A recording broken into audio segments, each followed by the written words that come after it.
Oh, the number 46 getting pushed back into the pits again.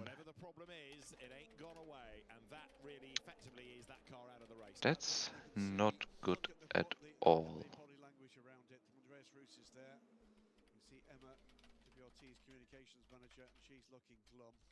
Yeah. Doesn't often look glum. No, you're right. And out of the car gets Kelvin van der Linde. I think that's day done, isn't it? 46. And I think that's done for the 46 Kelvin that they're getting out the car, turning off. Kelvin van der Linde walks away and says to the mechanics, the car completely.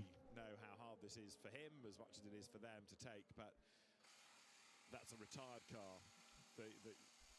After such a strong start to the race, that's it. Whatever the problem is, we'll get to the bottom of, but massive disappointment for Kelvin van der Linde, for Ahmad Al-Hafi, and for Valentino Rossi. Yep, the end for the number 46. See how his brother gets on in number 20, the BMW M Hypercar. But yeah, that's a shame. Big disappointment. 11 hours done, but no more. That was your pick, right? Yep. Oh, well. In the meantime, I did now some research and I found out how the Castle Racing team managed to get the spot for the 24 Hours of Le Mans this year. So last year they finished second in the LMGT3 Teams Championship at the European Le Mans Series. First was the Iron Lynx squad with the Lamborghini Huracan GT3 Evo, and I guess because they are not really competing anymore in endurance racing at all, Lamborghini with no cars in WEC, and yeah, but the Iron Lynx is the 63 Iron Lynx, which is running in this race, is that entry. It is team specific, not car specific. For that. Alright, that's true, yeah. Is not your fight. Let it go. Is that the 92 car or is that the 90? If it's 90, it should be up the road anyway. If it's 92, it should be well up the road. And for the Work out here because yes, it is 92, I think. For the GT World Challenge Europe car. That was the 193 Ziggo. The Ziggo, yeah. Yeah. And the Richard Mille is from that's European. from European Le Mans. Or is it from IMSA? That's European Le Mans. It's European Le Mans. Yeah. And the cars from, and there are then 3 cars from IMSA. One's the Cadillac, I feel. Yeah. Then the other one is probably the number 4 Porsche Penske, which might be the second. The third IMSA car is the Wheeling Cadillac. Yeah. I'm not gonna even bother with the LMP2s because that's so difficult to find out. Then the AWA Racing is also an IMSA car though, right? Yes. So this is a 4th IMSA car. Then the Castle Racing, where we are still unsure.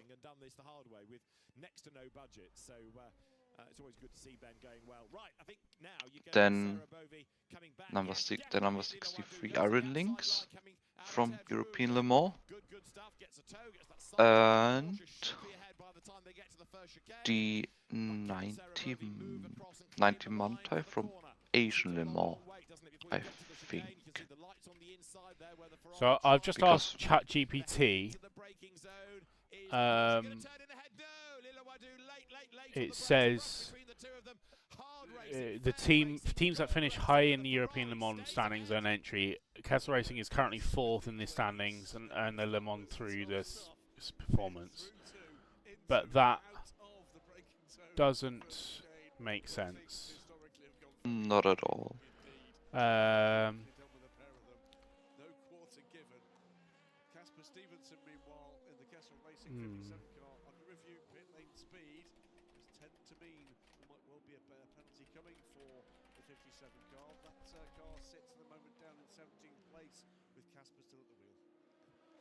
Dare I ask, who needs manufactured women-only categories when you can produce racing Because GT racing? I'm just opening up the table from LMGT3 from the 2025 season. The number 57 Castle Racing is 4th, and the number 74 Castle Racing is 12th. So I don't think that's the reason they are in. No.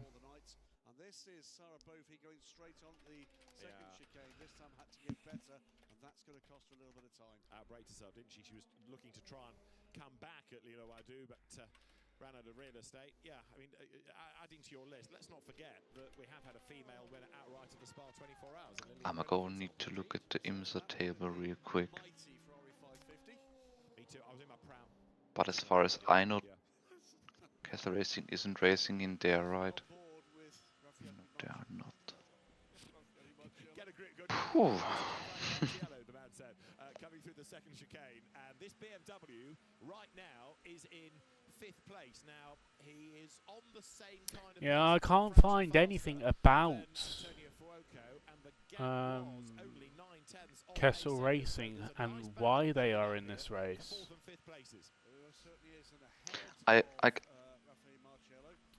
They've got a European. They've got the European Le Mans.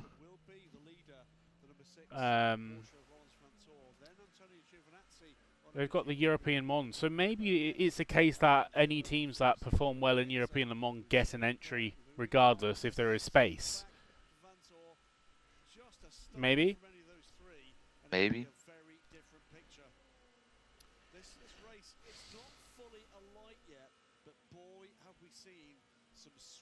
What races did they win last year? Castle Racing won Spa and Mugello last year, and finished only 2 points behind the Iron Link squad number 63. Yeah. So maybe so that's they might why. have just put it both.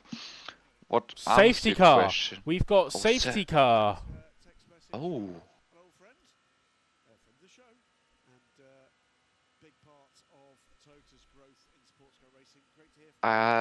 I think the United Autosports LMP2 car crashed. Oh no. I'm unsure which one. Yeah. That's LMP2 in the wall. That's the United Autosports. 24 Nielsen.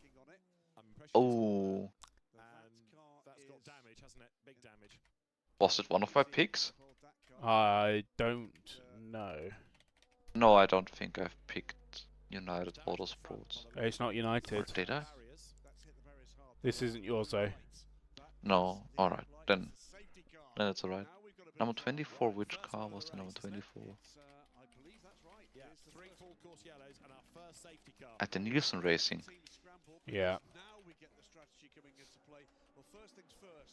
What does that blue light mean? It is inertia driven, a G-force driven sensor. That driver, after over 11 hours, we got our first safety car. Why does everything have to go on now?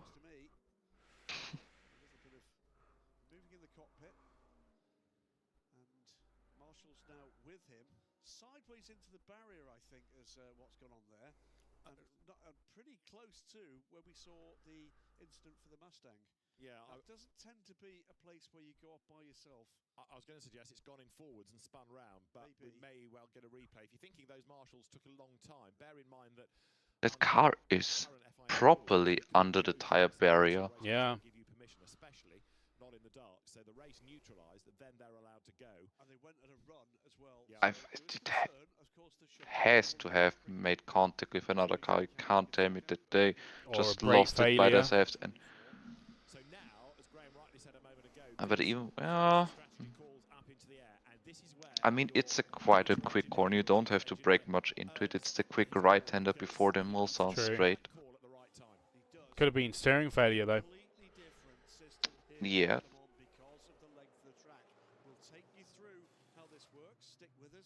But we'll have to see through a replay. Driver seems to be okay. That's the main thing. They are the three distinct tasks that will need to be undertaken, assuming, by the way, there's just one car out there. Yeah, yes, there could be another. Alright, so pit stop time. To pick up different waves of the traffic. Now, if you pit under the safety car, you cannot rejoin until the next safety car wave has come by, and therefore you need to be, or the team needs to be very mindful of which group you're in, because if you're in the third group and you therefore have to rejoin after the next one, which is the first group, you lose a lap potentially. There you go. Well, there goes the number 6 car, Lawrence Francois. He needed to pit anyway. Pit lane is open, or pit entry is open. At the moment, pit exit will be closed until the next safety car train passes, and that is safety car B for Lawrence Francois. The number 50 crew and number 83 crew also preparing themselves for a pit stop. Number 83 in the pits now. Also doing a driver change. If they pit and have to wait a safety car queue, they're not falling a lap behind the lead car. So this now gets complicated for the people on the pit wall. It does indeed. And remember, the two following cars, Robert Kubica, who has opted to pit now and earlier than he would have needed to. He possibly had another couple of laps that he could have gone. He's chosen to go now with this safety car. And Antonio Giovinazzi, I have no doubt he'll pit as well at the first available opportunity. So let's just explain the process while we're watching the AF Corsa team go to work. The number 83 are changing the front of the car as well. From the, I believe that one is at the exit of Mulsanne 1. I'll check that one. But they will pick up the pack in the order in which they encounter them. Once we've got to the Is now the perfect time to sleep? I mean, can't get much boring now with now the safety cars rolling out. But while we don't have anything to talk about, we could go back and start fantasizing about how and why which car is racing. So I've talked about the AWA Corvette. Yep. So that car won the Bob Aiken Award in IMSA. So that's like the bronze-rated driver only award in IMSA. So that's how they won it. Yeah. AWA won it. Oro Fidani won it last year, and was able to come over to Le Mans this time. And they've been supported by TF Sport, obviously, who run the Corvette in the WEC. Obviously, because the actual regulations for GT3 compared from LMGT3 compared to GTD Pro are quite different. So that's why they sort of needed a little bit of help. They've never obviously raced in WEC competition before either, so they would have needed a little bit of help. That explains it. Because they won the 24 Hours of Daytona at the start of the year. Yes, but that doesn't happen. That's not included in it. That doesn't count. Yeah. It's part of the, as I said, it's basically the best rookie award in IMSA. Not rookie, but best bronze, basically. All right. Yeah. Will then be into a traditional single snake of cars in the order in which they were picked up by the initial safety cars. So not necessarily with the leader behind the safety car. Not necessarily with the leader behind the safety car. That will be dealt with by safety car A, who will pick up the leader of a category. Okay, that's the important part of it. A lot going on in the pit lane now. Ferrari number 50 and 51 both in the pits. But determined by the teams, they must be sure of where their car is in relation to its class leader. Any car in that train ahead of its class leader is permitted, under instruction from the safety car, to pass around to rejoin the back of the same safety car train. What that's designed to do is to make sure a safety car doesn't overly impact. It will impact on teams' races, but doesn't overly impact and effectively lose almost a lap for a car unlucky enough to be caught out in that way. Just keep an eye on this wave of cars: Ferrari 51 and 50, BMW 15 and Porsche 5, because they are on the same lap still as Vanthor and Yefei, who made their pit stops, but they've had such a long lap to get into the pit lane. So they, because of the safety car being called, have had a long, slow drive to the pit lane, and they can't yet leave. So I think they have possibly been really badly hobbled here by the safety car. Quite possibly. They will have to wait quite a while for safety car A to come along, because that car, safety car A, is just leaving. Toyota number 8 now up to second. The safety cars. Which is the aim is for The Porsche number 6 still leading. But it will be an interesting restart. I can say that already. What's happening to the APR car? They are missing their left rear tire, and the car also has got no front And no rear attached wheel. to it in the pit stop. Can I offer you that somebody slowed And the front right is also being worked on, so seemingly some problems with the car. Maybe they've hit someone while it was slowing down potentially.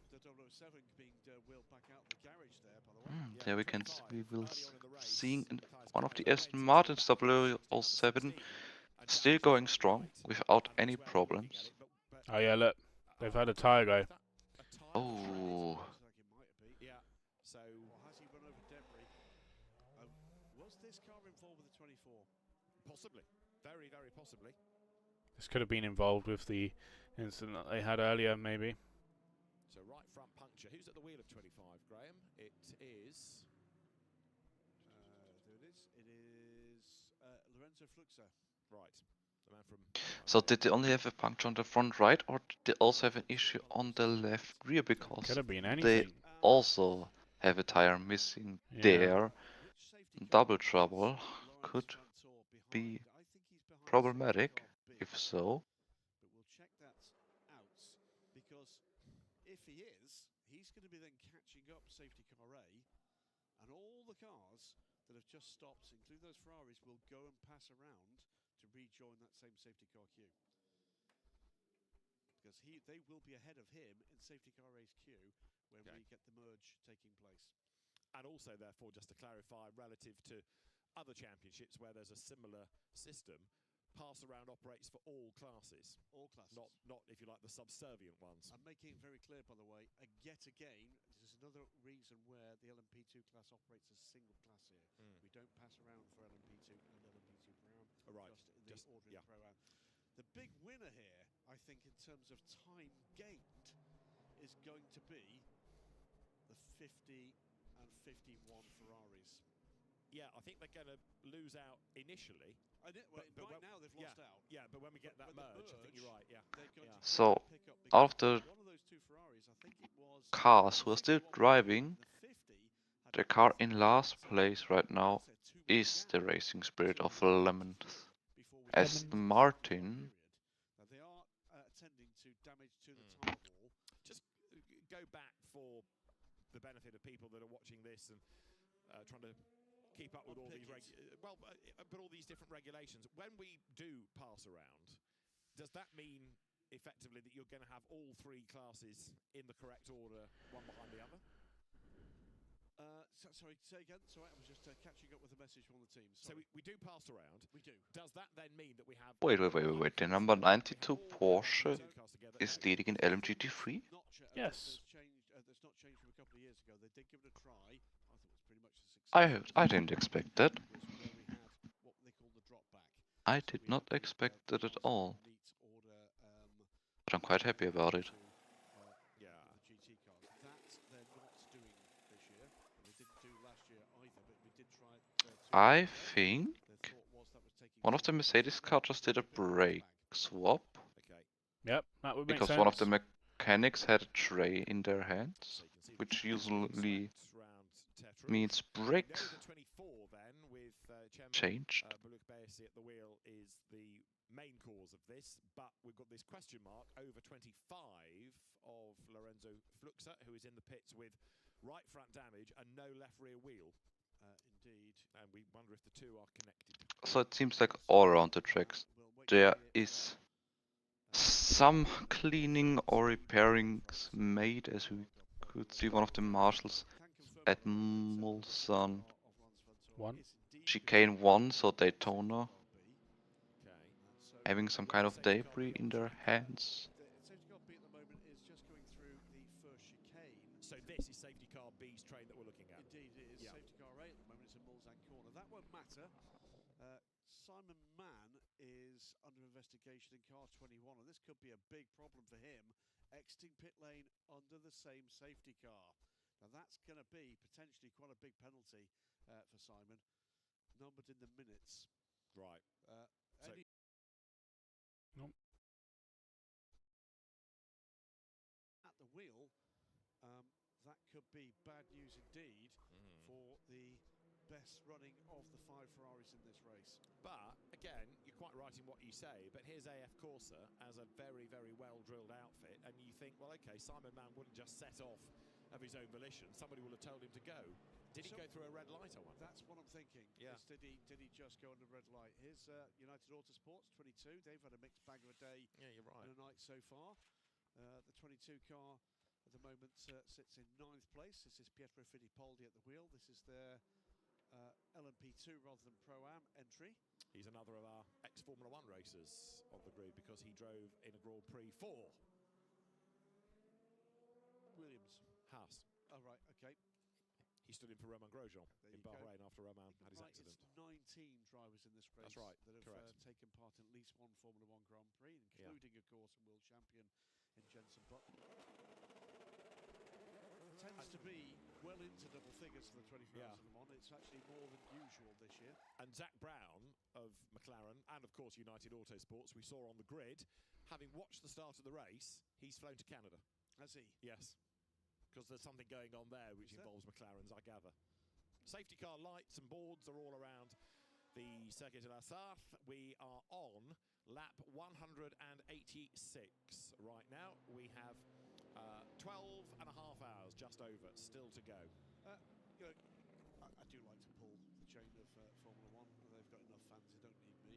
But what I would say is congratulations to Zach Brown and the McLaren team. We've had a long storyline rather, of will they, won't they, McLaren come to Hypercar. We've seen the first mock-up of their Hypercar revealed here, I was going to say yesterday. And the key ingredient in unlocking that was to turn around the fortunes of the McLaren F1 team. And you're puzzled by? An ingredient unlocking something, because I normally use a key to unlock what you could do is, with the chemical ingredients that make up the key that unlock it, it's very late or very early. But the key points... Oh, yes. The key points, that's Nielsen Racing. They are done. Mark Scaife, the #1. What a journey that's been. So, Alright, Nielsen Racing done for the day after the crash. unable to bring it back outside Yeah. intervention, and they, I'm afraid, are done, and we can chalk another one off. And that's our first retirement from Anything other than GT3. and therefore LMP2, yeah. And it's only our 4th retirement, and this, just to make the point again, is our first safety car period. Yep. Fourth First retirement safety car overall period after of the race. 11 Almost hours. at halfway. Now, Yeah, somebody That's a not bad, very is good it? statistic. Tell First the LMP2, last time we got this far without a none of the safety car. hypercars retired yet, Tell you, I'm way too tired. which is I think the most impressive thing. Yeah. Well, having been in the press No for about 2 Mechachrome hours, engine I've blowing got up, lots of people in there listening to no our Valkyrie feelings. door Something falling that off we and surely can ruining the contribute car's to. race. Lexus in the middle of a brake change. This And is the Lexus getting a brake change as well. I mean, it's perfectly timed safety car for any cars that want to do a brake change, because it's, you know, it's under safety car. Technically, you get it all back at the end. Really? Yeah, so It's pretty much the halfway point. Oh, look, listen to that rumble.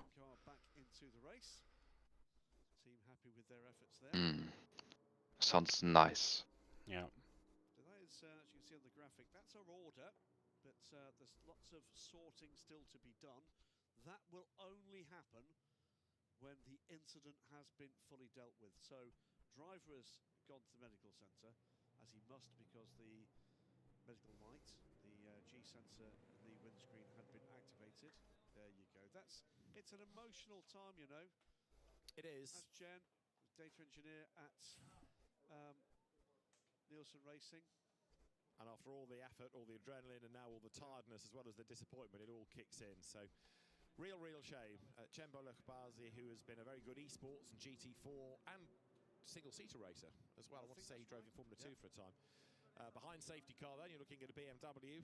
On social media, someone just posed the question about whether we could ever see somebody like Colin Turkington, four-time British touring car champion, doing Le Mans, given that he's no longer in British touring cars, or is Le Mans another level altogether? Well, it's kind of another level, but it's also the fact that a touring car is so different in terms of aero from a GT3 car. We did see Gordon Shen do this Bar 24, didn't we? Yeah, he did, and I think he did maybe the Bathurst 12 one year. We just had Ash Sutton out of the British Touring Car Championship do a race at Monza. It's partly, in answer to the question, that the cars are so different that touring car drivers are not obvious choices because they just don't know the aero. That said, Ash Sutton scrubbed up pretty well, and I'm sure Colin Turkington would like to be doing it, but he wouldn't be able to bring the budget, I don't think, so he'd need somebody to bring him in, and that's a gamble given a lack of experience of that type of car. It's a bit of a rock and hard play situation.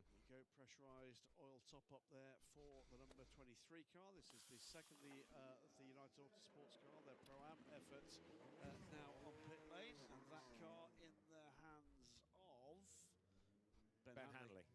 Yeah, and that car lost quite a lot of time early on, but has been regrouping.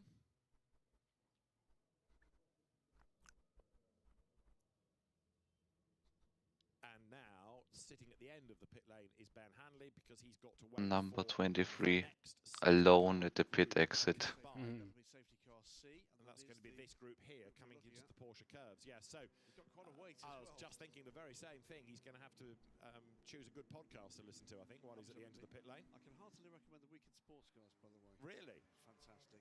The presenter's hilarious. So let's see how long the safety cars will still be going. I think they'll now start to bunch up the field very soon.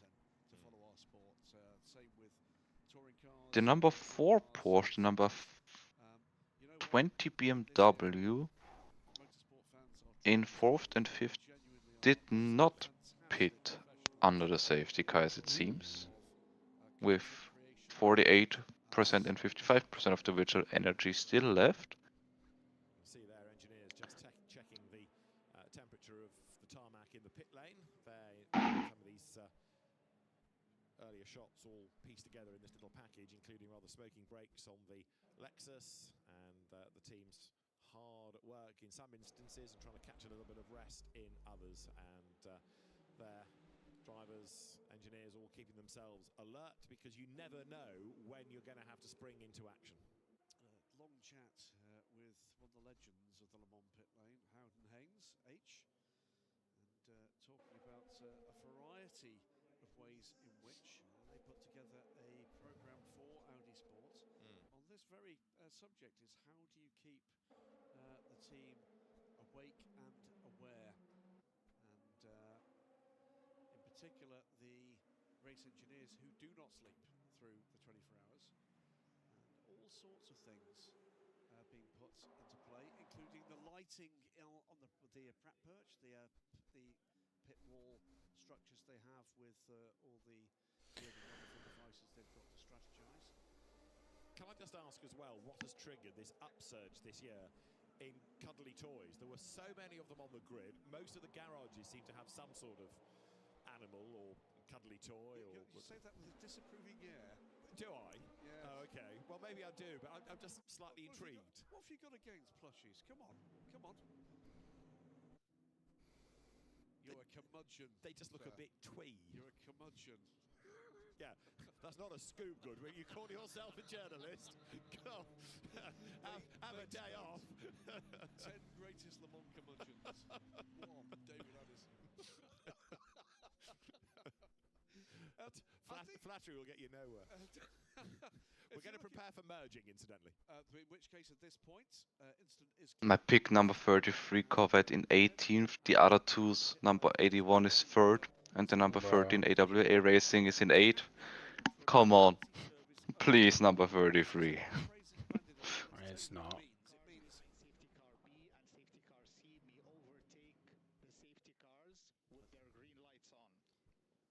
Then not those green lights, it's the lights you can see from the rear of the two Porsche 911 turbos that are out there at the moment. If the car does pass us, you should see the green lights at the rear. So, the fields are getting bunched up behind one safety car now. What is emergency service? Well, if you're out of fuel, it's an emergency. So 10 seconds only of docking on pit lane. Also, any bodywork that is causing a hazard or anything else that is causing an immediate hazard. Puncture? Puncture, absolutely. Yep. So you're allowed to change tyre or tyres. Anything more than that, you must lose at least a lap. Okay. Simple as that. And the other part to emergency service is that you must pit immediately when the pit lane is next open. Not when we go green, but when the pit lane is next open. So you cannot take advantage, if you like, from emergency service. Effectively what that is a balancing procedure. So if you had to come in with, for example, a puncture, yes, you can't do anything else other than just that one specific task. task. That one thing. You can still put 10 seconds of fuel in the car. Okay. If you wanted to do that. But if you wanted to do a driver change, hard luck, you've got to do a separate pit stop for that. You'd still have to come in anyway. You can do it. You can do a driver change on emergency service, but you'd still have to come back in to balance it. Correct. Yeah. Okay. Yeah. I don't know whether you were still with us at the time, Graham, but just looking at The moon looks nice. Yeah. Information about a radio call from BMW driver Yasser Shaheen, who said to his team, "There must be a full moon because everyone's driving crazy." Oh dear me. Well, Yasser Shaheen, he's a character, and I heard you confirm a little earlier. One of the co-owners of the Ben Motorsport Park, together with his brother, who was racing here this weekend, the Porsche 1 make. The number 99 Proton Porsche is not doing too bad in P13, to be honest. No. Usually it's pretty far down the order, but with Alpine and Peugeot and also some of the Cadillacs not doing too well. The reason for the safety car, but it is going to show as a spinning 93 coming out of the chicane. Now, if that's behind the safety car, Mikkel Jensen losing it, that is going to go down like a cup of cold sick in race control, isn't it? Not great. Mikkel, I think, has recovered to the track. Did the number 93 lose it behind the safety car? I think so. Yeah. I mean, it's a replay, but a replay from when is the question? Exactly. This is Mikkel. You can see the red light, pit lane closed. Yep, safety car. Comes in, rides the curb. Clatters that one. And then just loops it. Lol. Ah, loses on the curbs. Pushing a little harder to try to catch the safety car. Yeah. Caught him out. Has got the car rolling, by the way, and he's back on track. Let's run down the order for you before we get to the pass around. It is Porsche Penske Motorsports number 6 of Lawrence Van Toor. At the moment, no point in telling you what the gaps are, because that's going to change. But the order will not. Toyota number 8 in the hands of Ryo Hirakawa is second in the order. Then the first of the Ferraris, which is the 83 with AFA aboard. Pascal Wehrlein in the second of the Porsche, just the number 4, sits in 4th place. The 20 BMW in the hands of Sheldon van der Linde is 5th. Then the 12 Cadillac, first of the Cadillacs, Alex Lynn, our pole sitter, in 6th place for Cadillac Hertz Team Jota. The second of the BMWs, having a good night in the hands of Raffi Marciello, the number 15. Then 8th, 9th and 10th, the 50 and 51 Ferraris, the factory cars in the hands of Miguel Molina, Alessandro Pierguidi. And rounding out the top 10 is Mathieu Jaminet in the 3rd of the factory Porsche. So Porsche having a good spell at the moment, all 3 factory cars in the top 10. In LMP2, That car, that's order being led by VDS Panis Racing. Olly Gray leads the race with a gap to the number 9 Einlinks Proton car of Richard de Geras, the bright yellow car. Then into Europol competition, Kubichwikovsky aboard the number 43 car that led the race and then fumbled, I'm afraid, on pit lane. The two Edic Sport cars are still together, but in the opposite order now. The 18 car in the hands of Mathis Joubert leads the 28. This is why we're under safety car. This was a substantial off for Ken Bonnet-Basie. Happy to see he's just taking some advice from medical intervention there about whether or not he's fit to get out the car by himself. I'm delighted to say that he did. But the medical light was on. The blue flashing lights you could see in the windscreen were on. He will go for medical assessment. And in fairness, you do in any incident, don't you, large or small these days? You do, but it's mandatory in those terms. This is the response in the Nielsen Racing pits. That is bad news indeed. The other big winner out of this is number 8 Toyota, isn't it? Because now Hirakawa up into second place. That's put him ahead of all of the Ferraris. Yes, it has. Here, by the way, the final of the classes, just to run through the top 5. Montai First Form, the 92 car, the Porsche in the hands of Ricky Perra. Ian James in the 27 Aston Martin, the 81 Tier Sport Corvette for Rui Andrade, and the 78 Acodis Lexus, and the 21 Vista Ferrari. That's your top 5.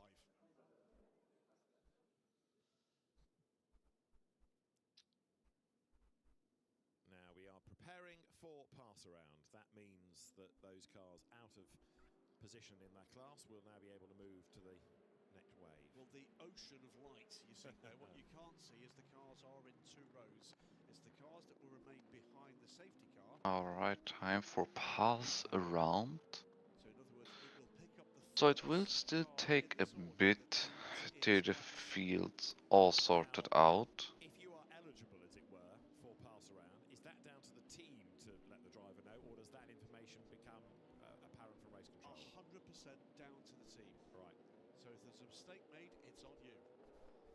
So you can see there's a lot of cars passing that safety car. And does the safety car crew know who they've got to pick up? Does that information come from race control, or does the team well be talking? Or does the team say, "Okay, you now need to slow and get behind the safety car"? They may well be telling them exactly that. I think we can see there Laurens Vanthoor cruising up to the left-hand side. The cars for the pass around have to move to the right in line of stern. Of course, no passing and no excessive manoeuvres either. So no weaving, no heavy braking. No stop-starts. No spitting. No running on the top deck. No elbows. No. So this will take, hopefully, no more than 1 lap. Yeah. About 4 minutes. About a lap to get the order, and then we can go back racing. And the race control team will bring the safety car in as swiftly as possible. But of course now, having been released, everyone else is going to tonk on. The road is clear, because otherwise we wouldn't be doing the pass around. So Hold, please. And the race control team will bring the safety car in as swiftly as possible. But of course now, having been released, everyone else is going to tonk on. The road is clear, because otherwise we wouldn't be doing the pass around. So they can now press on in order to catch the crocodile. It's a crocodile? Yes. Yeah, they come out at night, you know. Yeah, all these cuddly toys. But it said bare left, and that's always a worry in the dark. Yeah, how many did they start with, if there's a bare left? Just the one, is it? So Laurens Vanthoor is the race leader, and he is Interesting. second in the queue right now. So does that mean that the car is that of Oliver Gray directly ahead? It might very well be.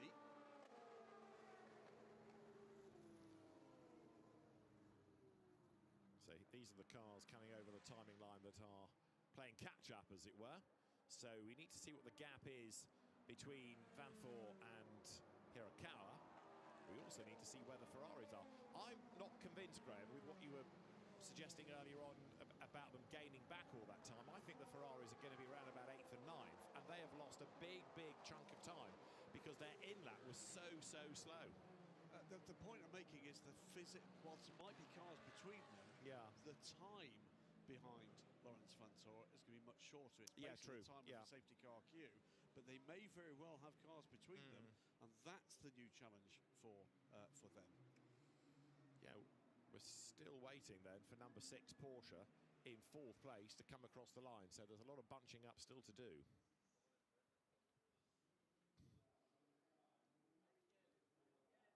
Right, the pass around has been concluded, so we are now almost ready, within about half a lap, to get the race back underway. Just to let you know which of these cars, the number 4 car is the car that leads the queue of cars chasing around to catch the safety car. That is our 4th place car in the hands of Pascal Wehrlein. Oh, they got those beanbags. It is actually. This has to be It's the comfortable. first one, isn't it, for him? It is indeed. We're just 16 minutes away from the halfway point. I want one too now. Drove at Spa. Drove at Spa for God the damn. Ferrari team, drove for JDC Miller Motorsports at Daytona this year. But generally, limited racing experience of sports cars at this level. Absolutely, at this level. And these are not your standard sports cars. These are, they're not, how can we put this, not very analog. And racing drivers generally tend to like analog. Pascal Wehrlein, DTM champion when he was a Mercedes driver, Formula E champion for Porsche. That therefore means that all of the Formula E champions have now taken part in the FIA World Endurance Championship. You know, as all right-thinking racing drivers should. Confirmation that the Kelvin van der Linde number 46 BMW is a retirement. We're still waiting confirmation as to why from the team. I think they'll be having their own little post-mortem and an opportunity for hugs and cups of coffee all round before we get round to the official reporting process, feeding back to us. But really sad to see that car out. That was a really good go at this. Yeah, you're fair, you're on board with there in the 3rd placed Ferrari. So that's dropped back, as I was saying, behind Toyota number 8. Yes, he's definitely the big winner, without doubt. Yeah. Spot on. So number 8 Toyota not only is having gained places, but will be much closer in terms of time.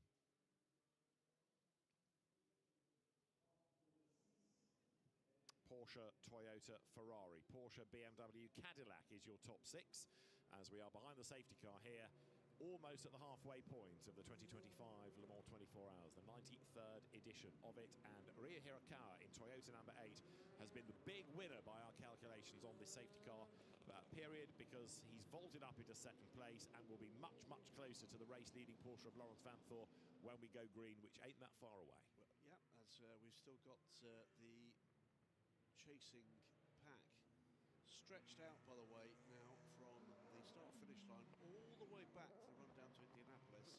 So it will be another half lap or so before we get this in order, and they're confident. My guess is we will go green at the next lap for the safety car. Yeah. One other quick point to raise here: it is going to get to be quite exciting when we go back to green flag racing here, for 2 reasons. One is because, of course, the pack will be nose to tail. Let's add a 3rd reason: it will be a bit of a mixed bag of all 3 classes.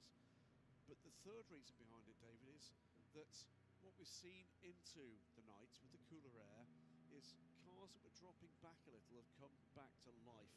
The Porsches reborn at this stage of the race. Toyota too looking pretty tasty, particularly the number 8 car, and BMW cannot be discounted either. I'm looking as well at the position of and the driver in the number 12 Cadillac, and I'm going to be very interested to see what kind of pace they've got in these conditions. Yeah, I think this has been the big saviour for that car, because it was struggling earlier on, but it's been brought back into the hunt. The pole position car, Alex Lynn at the wheel of it, pole position driver, he set the time. You're right about it's going to be lively.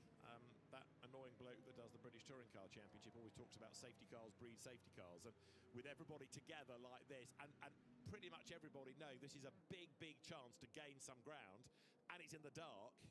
It's going to kick off, isn't it? It's absolutely going to kick off. As you can hear, I'm absolutely on my toes here right now. There's something magical about racing at night. There's something particularly magical in this era with the quality of cameras we've now got available that pick up so much more. You know, you're easily old enough, David, to remember the days of when television first came to Le Mans. It's very nice that we didn't have to use flicker books anymore. But now with HD cameras, not just trackside but also in car, the quality of in-car image we're getting nowadays is amazing, and you're about to see how amazing. Everybody now trying to generate a bit more temperature into the tyres. Yes, they've been circulating, but at a reduced pace, so they want the temperatures up, they want the pressures up. And we, with pass around concluded, we are now pretty much in the position where we've got all of the, 57 cars remaining in this race, with the confirmation still to come officially of the 24's retirement from Nielsen Racing in line astern. This is a point at which you want to be trackside because it's going to get exciting. Absolutely right. Lawrence Vanford then leads the way from the Toyota of Rio Hirakawa, the Ferrari of Yeyife, the Porsche of Pascal Wehrlein, the BMW of Sheldon van der Linde, and the Cadillac of Alex Lynn. And there is somebody, no doubt, up in the Module Sportif, the big ACO building, looking at that thinking, yeah, our balance of performance works really well. Look at that different list of manufacturers that all of a sudden are locking out the top 6. Well, it's pretty simple here. The cars are presented pretty much in their homologated forms in terms of the way the cars are balanced for performance, with one major adjustment, and that's top speed. That's why you've seen some pluses and minuses to deal with that, to try to get the cars as close together as possible.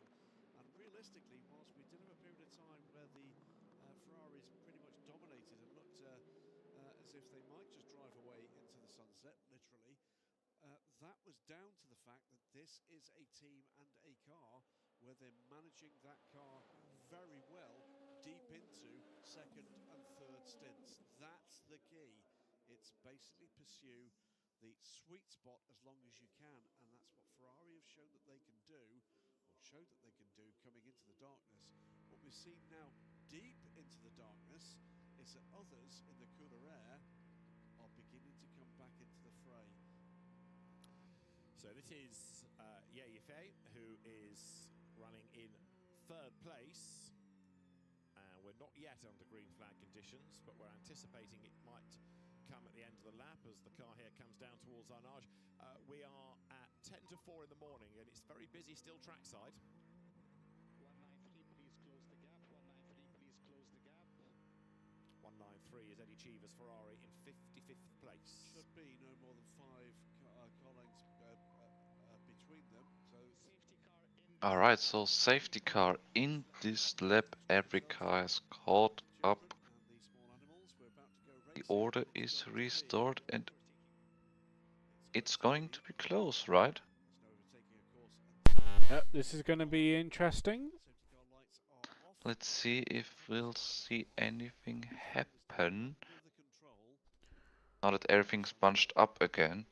So you can't overtake until you've crossed the timing line, and Rio Hirakawa here has a chance to try to get himself into the lead of the race. But don't forget, ahead of Vanford is the Oliver Gray LMP2 leading car. So Vanford as well wants to be on his toes, try and get that effective back marker between himself and the opposition. We go green, the pace quickens then now, And we're green again, the first safety car period over. Going to go back racing when they come out of the Ford chicane. They'll blast past the pits as soon as they've gone over the timing beam. Then they will be able to go racing and do the overtaking. So Vanford wants to position himself so he can strike straight away. We're back racing at Le Mans.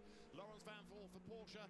The Porsche number 6 in the lead looks to be pretty safe, having a lot of LMP2 cars between him and the next car, the number 8 Toyota Gazoo Racing.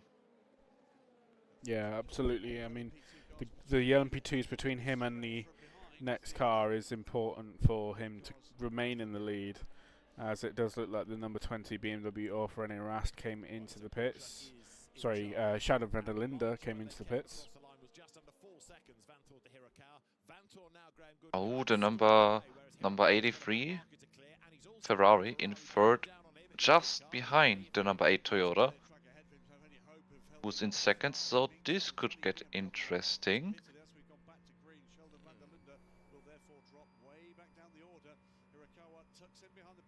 As I think this is the number 99 Proton Porsche, which is getting overtaken by the number 8 Toyota, being lapped. That's a Proton car, isn't it? That's a lapped car. Yeah. It's the Proton car.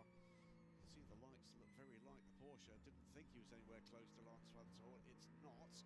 It's the lap number 99 car, 13th place of Nico Bigno, the Chilean driver. Very, very close to the back of him. There goes Yeyife, but the Porsche drops a lap in the FAT livery, as we now have to call it, not FAT, but FAT. It's a whole new brand, even though it's got the same history. Right, you're going down the Mulsanne. This is Yayifei coming up to go past there. The VDS Palace Racing Oliver Gray LMP2 leading car. That was the 16 car. But otherwise, not much happening right now. A gap now building between the number 8 and 83. So, a clean restart for everyone, it seems. Yeah, seems pretty good though. Oh, this is the other BMW from the WRT team, the GT3 car, smoking a bit now in the garage, being worked on. It's not looking too good for the BMW's GT3 cars. No, it's not, is it? At least one of the hypercars doing well. The number 15 in 5th place right now. Still find that number 20 BMW's decision to pit as we went green a rather strange one, but I'm sure the brains trust on the pit wall have a good plan for that. Under 6 minutes to go to the halfway mark. Stop panicking, we're not quite there yet. 4 seconds the gap runs Fanto the rear Hirakawa, and Hirakawa trying to fend off the close attentions of Yayifei. 2 seconds behind with Pascal Verlon a further 7 seconds back. Just going back to those Ferraris, Miguel Molina in 6th place, still 20 seconds adrift of Vanthor, so there was some time lost, no question. There was definitely time lost, but part of that is because Lawrence was able to get a better run at the start than the green flag. With the train was not an orderly one, let's put it that way, in terms of it certainly wasn't in class order, and it's taken time. The number 15 now very close behind the number 15 BMW. Could the Ferrari number 50 go for 5th place? No. A lot of traffic. Oh, the number 50 and the number 15, both of And them that's the having to Aston cut the Martin. second last chicane. That's the Aston Martin as well, the Valkyrie there. Yeah. Some lap traffic from the Valkyrie and some LMP2 cars getting in the way. Is that her number 12 Hertz Team Jota? Cadillac now directly behind the number 50, very close to its gearbox, and the number 51 close behind the number 12. So 4 cars going back to back to back, very close proximity. That's the Alpine then of Mick Schumacher, Fred Makovici and Jules Gounon. Yeah, their punch has been somewhat pulled, hasn't it, in recent hours? Mick Schumacher at the wheel of it. This is Miguel Molina that you're riding with. So this is Ferrari number 50, the winning car last year. It is in 6th place right now. 51, the sister factory Ferrari, is in 8th place, and this is Alex Lynn, who is between them, 7th in the Cadillac. Yeah, and he is pounding along to catch Molina ahead. The number 51 just passed the number 12 Hertz Team Jota Cadillac. Alex Lynn trying to catch both of them. Actually, I'll tell you who else has been a bit of a rocket, and we've not noticed this on the restart. It is Raffaele Marciello, because he's gained a couple of places. The number 12 just not able to put the qualifying pace into race pace. This is the 51 car, trying to catch his team car, the 50. That's the car ahead with the broad red light bar. But yeah, Marciello has had a really good restart. As I say, he's vaulted up the order, so it's now shuffling behind. 6th is Molina, 7th is Pierre. Oh, Ferrari on Ferrari, 51 on 50, 4P6. Close on the second Mulsanne straight, down into the right-hander, side by side still. Number 51 is through and has overtaken his teammate with 12 hours and 2 minutes to go, as we have a yellow flag.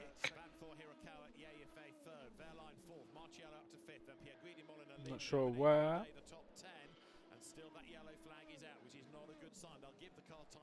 It's a Cadillac. Is it the number 101, I think? The Wayne Taylor Racing, yes, the Wayne Taylor Racing Cadillac being pushed off track into a marshal's post. So Felipe Albuquerque it is. Now, what is the... What a shame. He's in a place of safety, which means the yellow... Not really having the pace from the other Cadillacs. Yeah. And now also seemingly having an issue. Will be working the issue if he's able... Or is that car done? I've got a horrible feeling it's down. The face of... He's dealing with getting the car out of the way rather than restarting it, isn't he? Yeah, a modern day sports car is complicated, and you know the days of being able to take a bit of a toolkit with you and do running repairs, they're gone. You now need your bank of laptops and all the electronic wizardry that would restart the car. So I fear that 101 is going to go from the race, and so now as we are almost at the halfway point, drama upon drama. It's been a long time coming perhaps in that respect, but it is very dramatic indeed. It's an engine failure for the number 101. 101, the engine is gone. Oh, no. Engine failure by the sound of it for Felipe Albuquerque. Cruel luck, and I wonder whether that long period behind the safety car had anything to do with that. That's the first out of the 4 caddies gone. As we head into the halfway mark with 30 more seconds to go until... Electrical issue for the 46 they were just saying. Oh. After 12 hours the first cars starting to crumble. Alright, it's now exactly 4 AM and now with exactly 12 hours to go I will be heading out now. I'm going to take a good nap. See you later. Charlie, best of luck staying alive and staying awake. Yeah, I'll try. And yeah, otherwise have a nice dream and we'll hear later. Yeah, all right. See you later, mate. Have a good one. See you later. Bye bye.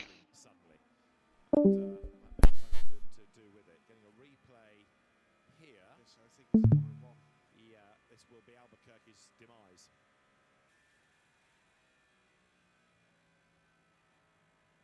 You can hear the engine note change, can't you? Something's let go. Felipe. That's game over. Yep, and sorry guys, the engine is gone. This is us. Dude, I'm very sorry, man. Good spot there. Nice and safely done.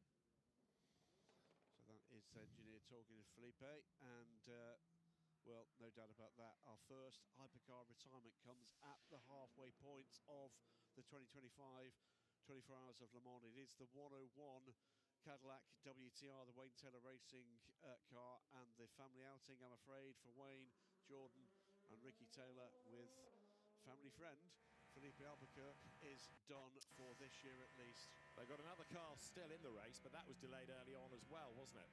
Here, though, Alex Lynn, in one of the other caddies, he's not done, and he's getting onto terms with Miguel Molina. This is a real battle for 7th place. Meantime, cars 4, 5, and 13, and that's 2 of the 3 factory Porsches, Porsche hypercars, are drive-through penalties for slow zone procedures. So that's our 4th and 9th place cars, as well as the 13 AWA Racing Corvettes. 10th place now in GT3 in the hands at the moment of Ori Fidani.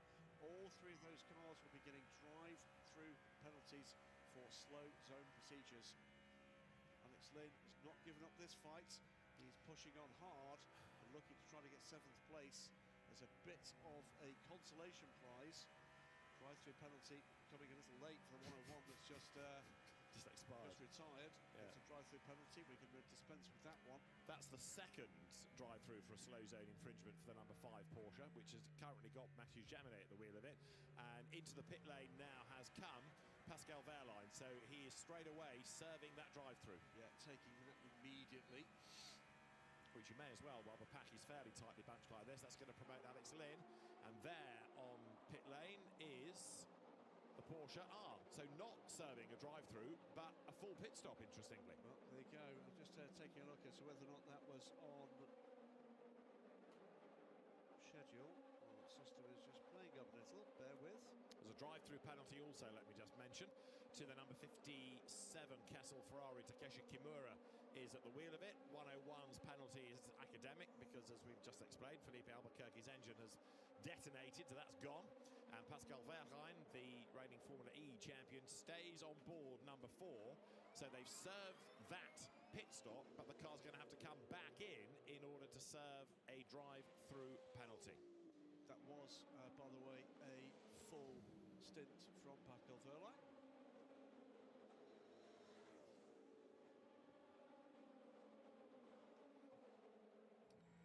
So drama here at Le Mans with more penalties for some of the leading hypercars for infringements in slow zones, and you're riding with the winner of 2 years ago, Alessandro Pierguidi. He's in 5th place right now, chasing it after Raffaele Marciello. Is that Raffaele, or is that the Alpine lapped ahead of him? Well, he's chasing as in that's the next car he's after, but he was only half a second back at the start of the lap, so I reckon that is Raffaele ahead of him.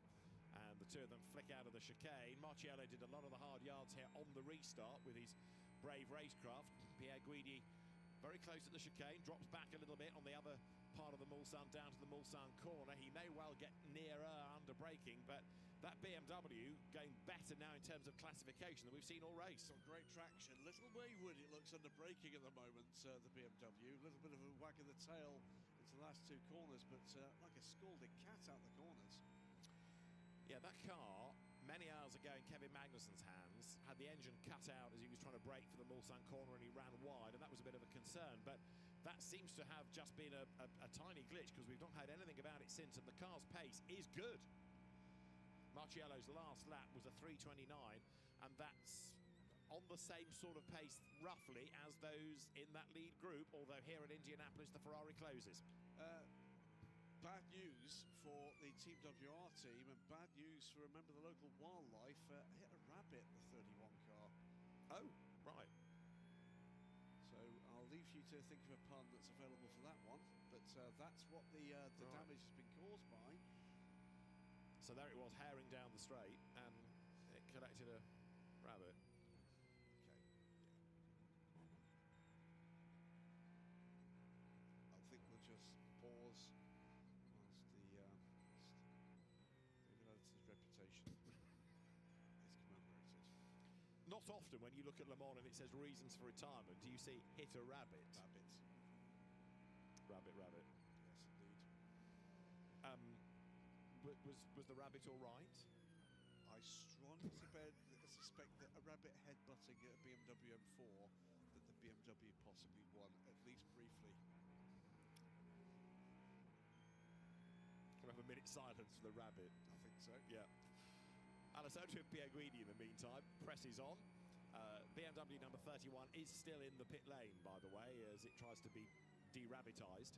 And Pierguidi way up the curb compared to the BMW, but it's interesting this because you can see how hard he's trying, but he's not actually getting himself much nearer to challenge that BMW. No, he's not. So neither is he getting away from Miguel Molina, who is just edging away a little at the moment from Alex Lynn, just a tenth of a bit here and there. Fastest lap of its race, meanwhile, goes to Ryo Hirakawa in the number 8 Toyota, and is not being dropped by Lance Fantor in this phase of the race. 3.5 seconds back. Just while we watch this battle, it is always encouraging to know that at least somebody is listening. And Ben Barnicoat, who really ought to be in the race but is recovering from his cycling accident, is in America enjoying what's going on. Ben, we'd rather wish you were here and on the grid, but it'll be great to have you back in a car soon. Here's one of the cars for Ben's team. Fingers is right on the tail of Rui Andrade for 2nd place in LMGT3. Yeah, can't say enough of that. Ben, come back, and soon. Believe he will see you back in a car for Watkins Glen. Nasty incident for the man that is referred to often by a number of the Reddit groups and the Discord channels around sports car racing as the GT racing GOAT, greatest of all time. I think that's what it means. It might mean something else, a little less favourable, but I think it's that one. But yeah, Ben, we've missed you. I hope you're back. Sorry you've missed out on what's turning out to be a fascinating 24 hours of Le Mans. Has he said something insulting and funny? No, well, possibly it's in the system. This is from Jake Yorath, who's listening. A bishop, an imam and a rabbit walk into a bar and the rabbit says, "I think I'm a typo." I quite like that. Okay. Moving on. Okay. Time is it? 4:10 in the morning. Morning, Jake. Yeah, quite. Why aren't you in bed? Exciting times ahead for one of the projects that Jake's involved with. Watch this space when we get to the Classic Romp for some news of some post-historic jolliness. Rio Car's last lap was the car's best of the race. It was. And the gap is now 4 seconds, Porsche to Toyota. We have not, for very nearly 12 hours, had to worry about Toyotas, but now number 8 finally has kind of made that breakthrough and is back at the races. It is indeed, and meantime, by the way, we're still on board with It's one of a gaggle of young, emerging stars in sports car racing. This Lexus is giving Rio Andrade all sorts of hassles and worries, but at the moment the Corvette remains ahead. Lexus, though, dragging up to the rear of the Z06 GT3R. Is he going to have space to do anything into the braking zone? At this point, looks like a very wide Corvette indeed, doesn't it? Second place in class, lit large on the information panels. Got to keep his lines neat and tidy because Gersitz is ready to bounce if he doesn't. And we'll get a good line on the exit, the first Mulsanne chicane. Tucks in behind, and who is that behind? It is Simon Mann. This is a 3-car battle for second place in LMGT3. This time the Lexus gets a better run.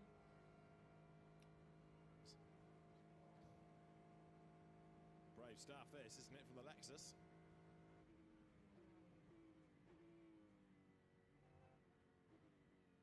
And round the outside, tries to go Finn Gersitz, and he's done it. Really nice move, that. So the Lexus goes by, and Finn Gersitz then now goes up into second in class. Simon Mann in that Ferrari, don't forget, he's still being investigated for leaving the pit lane under the same safety car. So wherever it is at the moment, third in class, there's no guarantee it's going to stay there. There is not third in class because he's now timed. He's gone by the Corvette as well. I think maybe Rio Andrade had a bit of a moment there as the Lexus got by. That was edge of the seat stuff.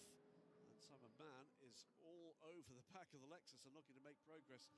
Simon's reckoning here is number 1, he'd like, of course, to get towards the lead of the race. 2 is needs to make up time to accommodate any potential penalty that might come. And quite probably will if indeed he did pass a red light.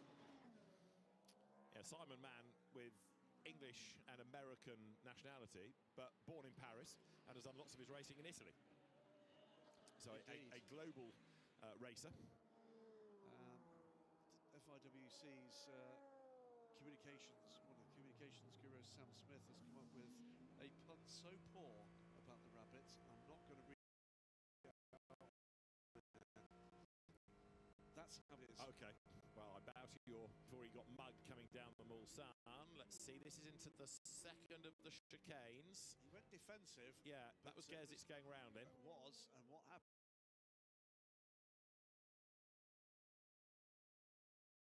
here? Just ran wide. He ran wide and just that lost enough momentum that Simon could through there. By Simon Mann there, because that opportunistic pass, and Simon Mann as a silver able to go through. Rio Andrade in the Corvette loses track position, therefore. Andrade also silver graded. So that gives us now a Porsche from a Lexus as the 1-2 in LMGT3. But in fairness, Graham Goodwin, there's a big gap between them, 47.5 seconds. So the pressure is on Gersitz now to try and bring back that gap against Ricky Perra. Well, what that shows is Ricky Perra has been lightning fast since we went back to green, and Rio Andrade had done a very good job to bottle up the cars behind him. Now they're left with the challenge to close the gap. This is the 3-car train in the battle for 4th, with Raffaele Marciello still with the 2 Ferraris behind him. And Alex Lynn is dropping back to this battle now. comes back to the pace of that Cadillac, doesn't it? It's just not looked quick enough, I'm afraid to say, all race. And even though the track's rubbered in now, the temperatures are cooler, even that's not helping the car that was demon fast in Hyperpole 2. This is a potential drama. Raffaele Marciello now under review for not respecting the race director's instructions at pit exit at 3:18. It's an hour ago. He was not on the safety car.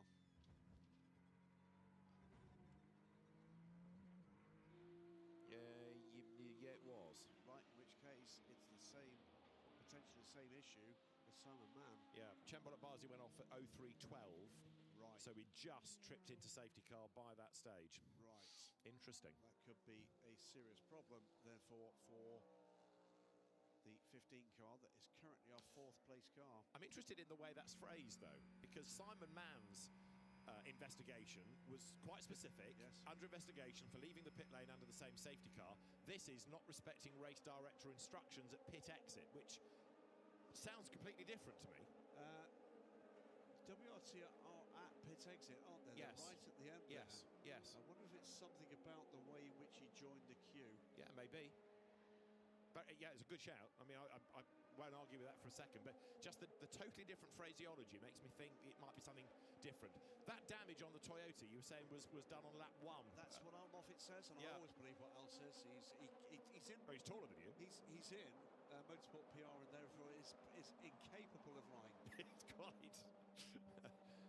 And he had a brush with, remind me? Peugeot. Peugeot, right. So the damage has not got any worse, and they haven't actually had to resort to tank tape. There is the car that did lead in LMP2. Oliver Gray behind the wheel of it, and he's staying behind the wheel of it, but the young British driver here has done a pretty long and a very good stint. He's another of the rookies, single-seater racer. Used to be part of the Williams F1 Driver Academy. If you're wondering, by the way, why this car carries on the inside the front wings Toyota Gazoo Racing finals, that is because of the presence of Esteban Masson, who's part of their young driver program. Here's the Edict Sport number 28 on pit lane right now from 4th. That is Sebastian Alvarez, drafted in to this squad to replace, hang on, who was in this car for the season? Paul-Luc Chatin. It is Paul-Luc Chatin is their regular ELMS driver. Of course, Paul-Luc is part of the Alpine setup. Hirakawa dropping a little back from Lance Vantour now, and Fayet making some inroads into the advantage of the Toyota. And side by side here between the 51 Ferrari and Raffaele Marciello. The 50 car Miguel Molina wants to get into this fight as well. BMW toughs it out for now. We've got the investigation underway about some kind of behaviour pit exit for Marciello. It's an investigation at the moment, not a penalty, but one largely lead to the other. We did have, for example, the Panis VDS car earlier on being investigated when it was thought that there was a pit infringement, but it wasn't. So when it was all reviewed, then no penalty needed to be awarded. It was just the lollipop man with a torch looking at tyres, didn't touch the car, therefore that was okay, but it did need to be looked at to check. Gaps down again, isn't it? Marciello under real attack here, coming over the line. Pierre Guidi, 0.231 of a second behind. Up through the Dunlop curve they go. This is into turns 2 and 3. Hard on the brakes. There's gravel down on the road. There's the curb as well to be mindful of, but Marciello stays ahead. Is he on borrowed time now? He has been able to stave off the attack of Pierre Guidi for about 3 laps, but maybe this is the lap on which he just can't repel the challenge any longer. Yeah, we're not going to worry too much about the potential for a penalty. We are not the police. We're not the judge and jury. We're more the neighbourhood watch. So we twitch our curtains and observe what might happen. Even at the metal polish again. Yeah, okay. Pierre Guidi, you're riding with him. Hanging on in there, 5th in the Ferrari. There's traffic up the road as well. Gets past the Mustang, which is the surviving car. That's still got Ben Tuck at the wheel of it. Down towards the chicane then. Down through the gears. Go into the right, left, right. The first of the chicane. And you can see that there's another Corvette up the road as Marciello skips over the curb in the BMW. Corvette sees him coming. Keeps out of the way. The blue light there. getting the in-car marshalling system telling him that a hypercar is coming in the Corvette, gives him the opportunity to just make a decision. Marcello, you can see flash of the lights at the cars ahead. He gets past one, he gets past two. Yeah, that was Simon Mann, then Finn Gersitz in LMGT3.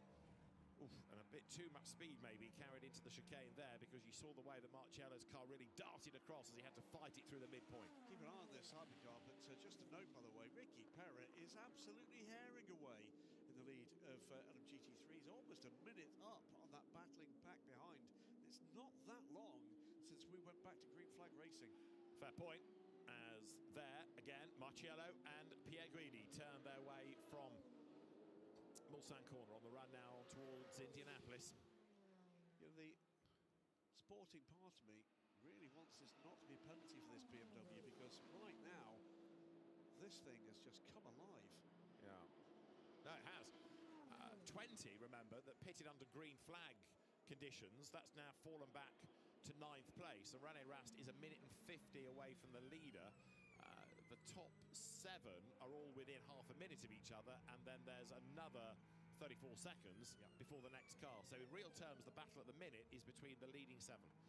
Marcello is getting perilously close to the edge, isn't he? That car just seemed to dance out wide again at Arnage, getting really close to the barriers as they head towards the end of the public road section and back onto the permanent circuit here at Le Mans.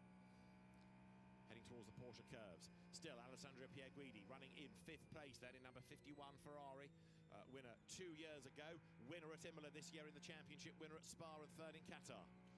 Can pass on the very good news that Ken Bezi has been released from the medical centre with no reported injuries. That's the best news from what was clearly quite the biff with the barriers. Did we get to the bottom of whether it was a solo effort or whether 25 was involved as well, the APR car? Yeah, okay. There into the pit lane comes the LMGT3 leader. This is Ricardo Perra, who's been doing great things in the Manthey first form Porsche and can now have a driver change, and he can go and get his breath back.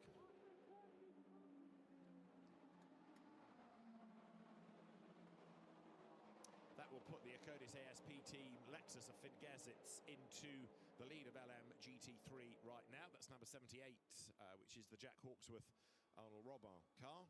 No consolation to Ben Barnicoat that the car he should have been in is now in the lead of the class. Jack Hawksworth being super sub for him. Here's what you could have won. It's the quiz show equivalent of that, but Ben, I'm sure, is absolutely welded to this race and we're rooting for his guys. Well, he's either watching this or he's watching Thunder 500 from Vauxhall Stadium, Ipswich, where Formula 1 stock cars are racing, which is Ben's other great passion, and has indeed raced them with success. And note, they're racing at what, 4 in the morning? You can watch Speed with TV and replay it at your leisure. Do you know nothing about stock car racing, man? Do you want to fill in the gap? The answer is in the affirmative. What did you say a few minutes ago about motorsport on demand? Well, it certainly is. Nothing care less. Yes. That's on your tombstone, that, won't it? There are all sorts of flavours.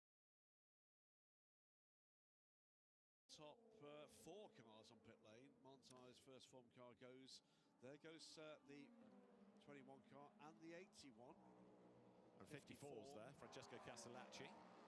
Yeah, they're all coming in as a big wave, because Ian James in the heart of racing Aston is in as well. Just unravel for me again, how come the heart of racing Aston that was on pole in LMGT3 has not really featured in the battle since Mathieu Drudy gave it up at the end of the first stint? They had, didn't they get I think they had a penalty. I'll have to go back in my notes.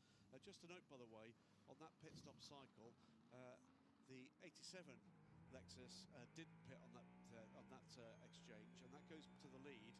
But the change is that the Lexus with Finn Gersitz has dropped back behind the 21 car of Simon Mann. Simon Mann goes through ahead, still stays 3rd because the 87 car goes to the pit stop.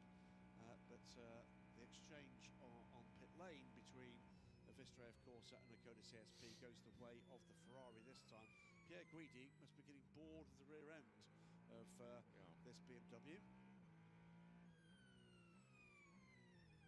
And it's costing him time in real terms, isn't it, this? Because he is now falling away from the top 3. Well, interestingly, Alex Lynn coming back into this fight, but he will be in this time.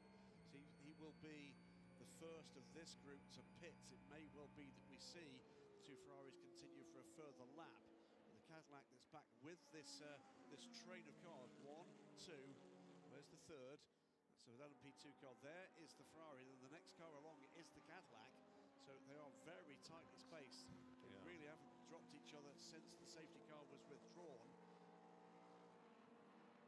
So just a lap or so apart, these four on their pit lane cycle.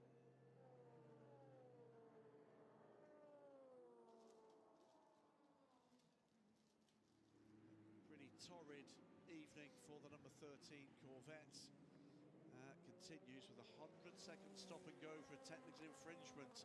That was, I think, total stint energy I saw was under investigation for AWA. They're on a learning curve from 10th. That is going to hurt them, but I don't think it'll drop them terribly many places down. We'll keep an eye on exactly where. So 10th place for Olly, but it will be 100-second stop and go for that car. 51 is in, and so is also number 8. So Rio Hirakawa's Toyota. Raffaele Marciello is in 15 BMW and 51, and the 12 Cadillac of Alex Lynn. They're splitting this because they were pretty close, I think, in terms of their energy available. So they've opted to stop the 51 car ahead of the 50 car, just to keep that pit lane discipline. Also here, Alex Lynn. And this is, again, it's a bit of a fight between the pit crews. Yeah, Ferrari brought the 2 cars in at the same time last time, but they could do that under the safety car, couldn't 1 second could make a difference here. Yeah. Right, so he's going to get away first then. Ferrari blasts away. There's the Proton Porsche just going up the pit lane ahead. Looks really dark, doesn't it? And Here it's gone by the BMW. Yeah, has.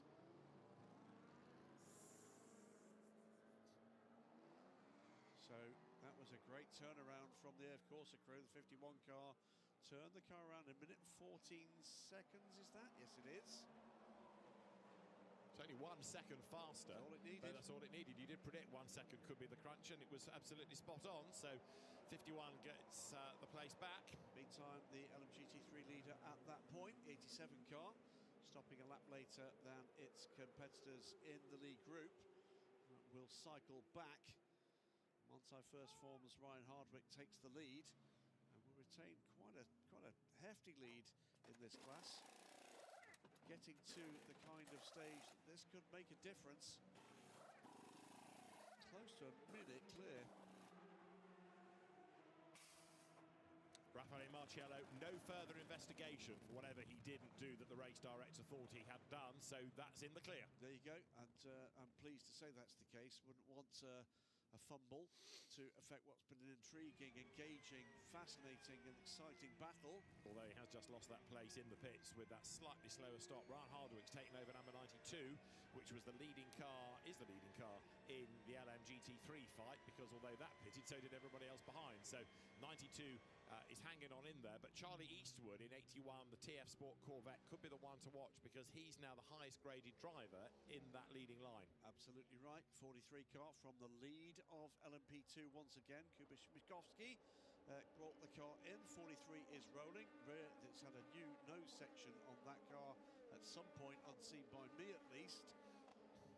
Car 8 under investigation for a pit stop as well. That's another car in contention as Lawrence Fantour from the lead comes down pit lane in the number 6 Porsche. That pit stop for number 8 was before we got to the safety car, so it was nothing to do with that.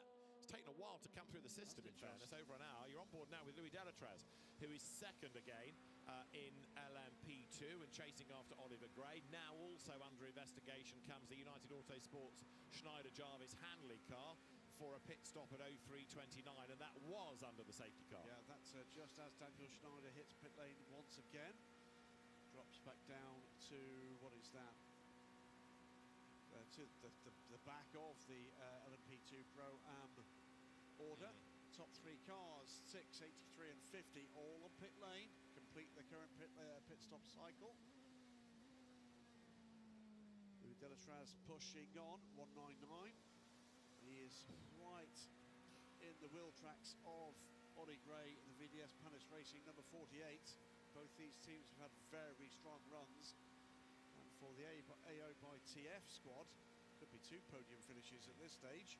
And Louis Delatraz is another bit of a star, isn't he? He's a very, very quick driver former Formula Renault rival of the aforementioned Ben Barnicoat. Indeed, and another of our second generation racers, his dad John Denis, often seen at the races to this day. Olly Gray just caught up behind another LMP2 car here. And we've had the leader in then. So number 6 has just been taken over by Matt Campbell, and that's put Ryo Hirakawa's Toyota into the lead of the race on the pit stops. In fact, Olly Gray is the first of these two cars, I think. Pretty certain that's the VDS Panis car is the leader of the train of 3. News, of course, coming on Friday, packed with sports car racing news. The paddock here of the future of LMP2, the end of these fabulous regulations that have given us the effectively now the Oreca Gibson era, and it will be Oreca and Ligier selected as the 2 next generation chassis suppliers for LMP2, and Gibson Technologies Consortium for the powertrain. Congratulations to all of them.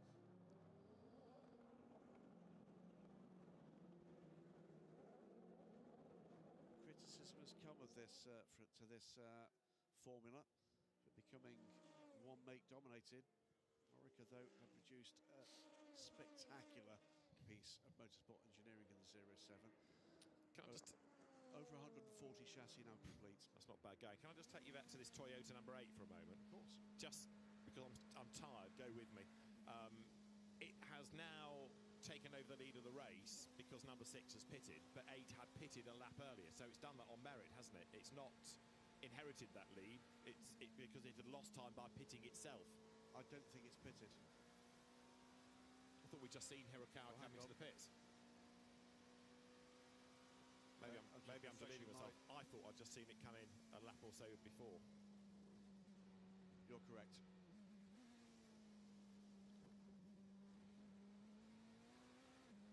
So therefore, if it has pitted, lost some time, and then the Porsche makes a stop, it's got through on merit, but it was a slow stop for number 6 at 1 minute and 33 as against a minute and 16, so that suggests tyres. It suggests tyres, and it suggests certainly a driver change as well. Matt Campbell is aboard the car now rather than Lawrence Vantour, but it's actually a pretty slow full service stop as well. Was there something else that needed to be just attended to there? Let's drop the 6 car back at this stage, back into 5th place. It'll be interesting to see what Matty Campbell can produce from this car. True. Also, Pascal Wehrlein, we had that drive-through for him. He served that now. He did that on his last stop, so he's got the drive-through out of the way, so he's there clear. He's now dropped behind the second of the Toyotas, which is back into the top 10, Nick de Vries. If this were a 36-hour race, they'd be even better placed, but, you know, as they get to halfway, it's all starting to look a little bit more encouraging.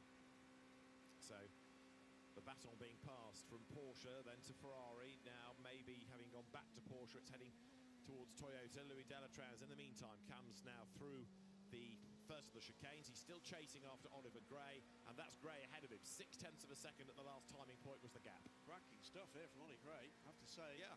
This is stint of his life at this point.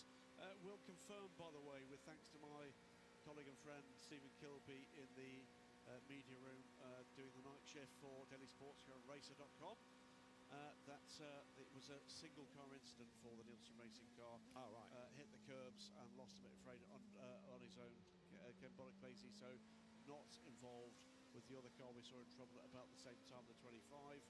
Single car incident, but that car sadly out the race, but happily driver is okay. And 25 is still in the race as well. That car delayed, 12th in class, and it is still Lorenzo Flaxa at the wheel of the Stuart and Sam Cox own Algar Pro Racing Team entry. This is Delatraz going right up onto the back then of Oliver Gray coming out of the Mulsanne corner. So they sprint now on towards Indianapolis. And watching this broadcast deep into the night, a man who wishes he was past this battle. Richard Bradley's with us into the nighttime hours. Passes on his best wishes to you as well, David. Very kind. And Richard, stellar performances, including a class win here with KCMG back in the day. The previous generation, it's a long time ago now, 10 years ago. Oh, that's chipping him up. Yes, absolutely. But also, don't miss, if you're fond of surfing the net and finding spectacular clippage. Richard's efforts at the wheel of all sorts of historic racing cars. I was going to say, he's no mean historic racer, certainly. He's extremely skilled and the best sort of nutter. Thanks, Richard. Delighted you're with us. It is extraordinary, isn't it? Maybe it isn't, maybe it is. Just how many people in how many countries do watch the 24 Hours of Le Mans. We've done 200 laps right now, but right from the start of our broadcast over 12 hours ago, we were hearing from people in Australia, in Japan, as well as back in the UK, and all points around the globe. It's great to have you on board. It's the world's greatest endurance race. Many would say it's the world's greatest race. I would say, by the way, a little earlier in the broadcast, message from one of those, I believe it's called Australia, down at the bottom. And a friend of yours and mine, Richard Crowell, watching and putting in a plea for the WEC to come to Australia. Let's hope that is on the agenda for years to come. Growing in strength and health. Where would you take it, though, in Australia? I don't care, it'd be just fun. Yeah, I know, but you need a circuit that could cope with the entry, cope with the demands in the pits, the paddock, with all the infrastructure that the championship needs. Gold Coast, just do it there. What could possibly go wrong? That's probably on a par with my suggestion of an Asian Le Mans Series race around Macau. Ain't going to happen. Well, look, we took Asian Le Mans Series to the Bend Motorsport Park. Great fun that was as well. And Krelsi, by the way, as Adelaidean, I believe they call themselves. Those strange people in South Australia. And very proud they were to be there. And I have to say, one of my standout moments in sports car racing, standing on the balcony of the pit building overlooking the pits as the cars went out for their very first run at the Bend Motorsport Park, and standing next to me was a guy just a little older than I am, probably his mid-60s, and I realised he was crying. And I asked him if he was okay. He said, "I've waited my whole life to see these cars here." Wow. But, impressive. Which, it's similar in a sense to an American guy that was on the same train the other day coming here, who saw the Steve McQueen Le Mans movie as an 11-year-old when it first came out, and had waited all his life to come to Le Mans. He travelled on his own to come and watch this, and it's been, whatever he said it was, 50-odd years in the making. But for him, that was a lifetime ambition about to be realised. There you go. I'll plug again, by the way. I mean, this is the 24 Hours of Le Mans. There's nothing else like it, but if you want to get something close and you can't do better, then have a crack at taking yourself, your family, your friends to an FI World Endurance Championship event. Father's Day is upon us, and there's a buy one, get one free for COTA. If you're in North America, there's some of these cars you won't see racing anywhere else, and COTA would be delighted to welcome you. So take your dad.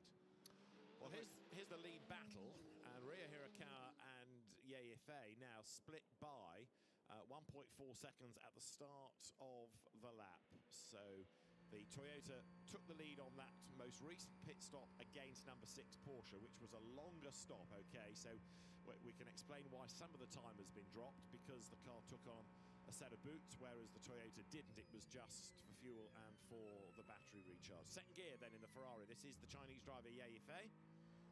Japanese driver ahead, Chinese driver behind, and this is your Asian Le Mans Series. It most certainly is. And Ye Yifei, he's grown in every way professionally. Wasn't he part of the Porsche program? He was part of the Porsche program for a while. He was Porsche Motorsport Asia Pacific nominated driver. That's right. With Felix Gibaud and his excellent crew based in Shanghai are listening. Good evening, good morning, good afternoon, whatever time it is in Shanghai to you all. And supporting talent with not just their nominated driver, but the talent pool as well that operates there with the growing customer base across Southeast Asia. And Ye Yifei bidding to be the first ever winner at the 24 Hours of Le Mans from the People's Republic of China. And he's got help from Robert Kubica at the pole, from the British driver Phil Hansen, and on lap 202 down towards Arnage. The gap is now down to 1.2 seconds. This Ferrari is the one that is more adept at the moment, at least, of keeping out of trouble. It's had fewer penalties than the full factory cars. Well, they've got 3 bullets still in the gun, but if you like, the 83 is the bayonet at the moment. It's the point of the spear, isn't it? Right now, we'll find some other weapon-based punts to chuck into the mix as well, as and when my brain kicks back into gear. I mean, personally, I avoid using cliches like the plague.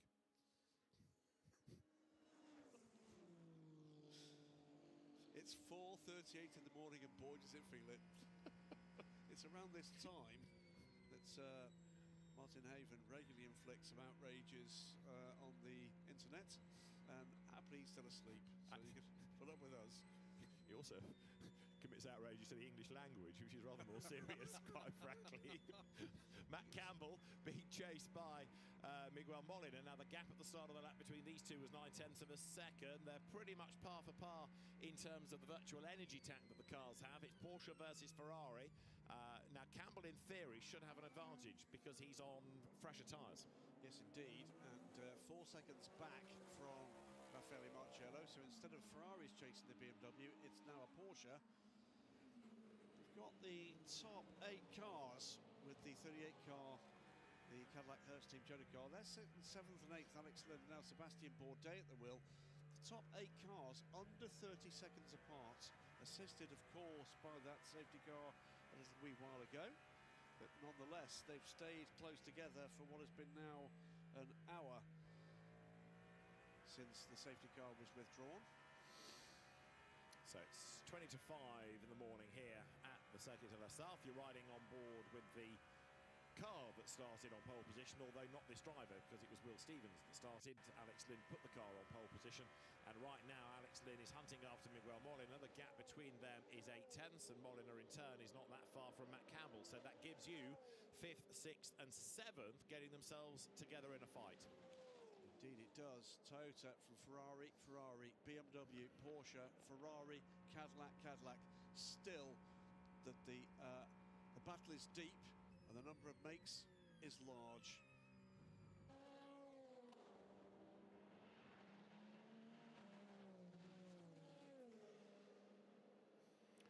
So it is Toyota from Ferrari, from BMW, from Porsche, from Ferrari to round out the top 6. The Porsche pendulum has again swung away from them, I would suggest. I mean, certainly when I came back to the booth, 2 hours ago, looking very good indeed for Porsche.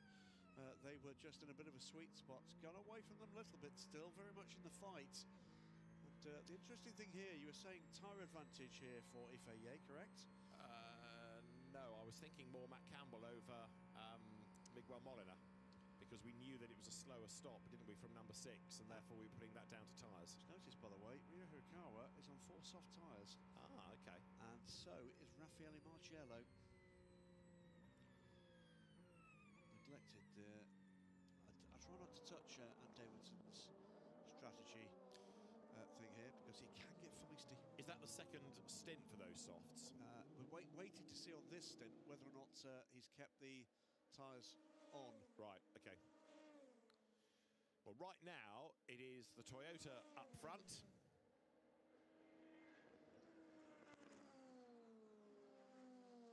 Would say, by the way, looking back here, that Brendan Hartley had 4 softs on as well, and those soft tyres stayed on the car for 3 stints.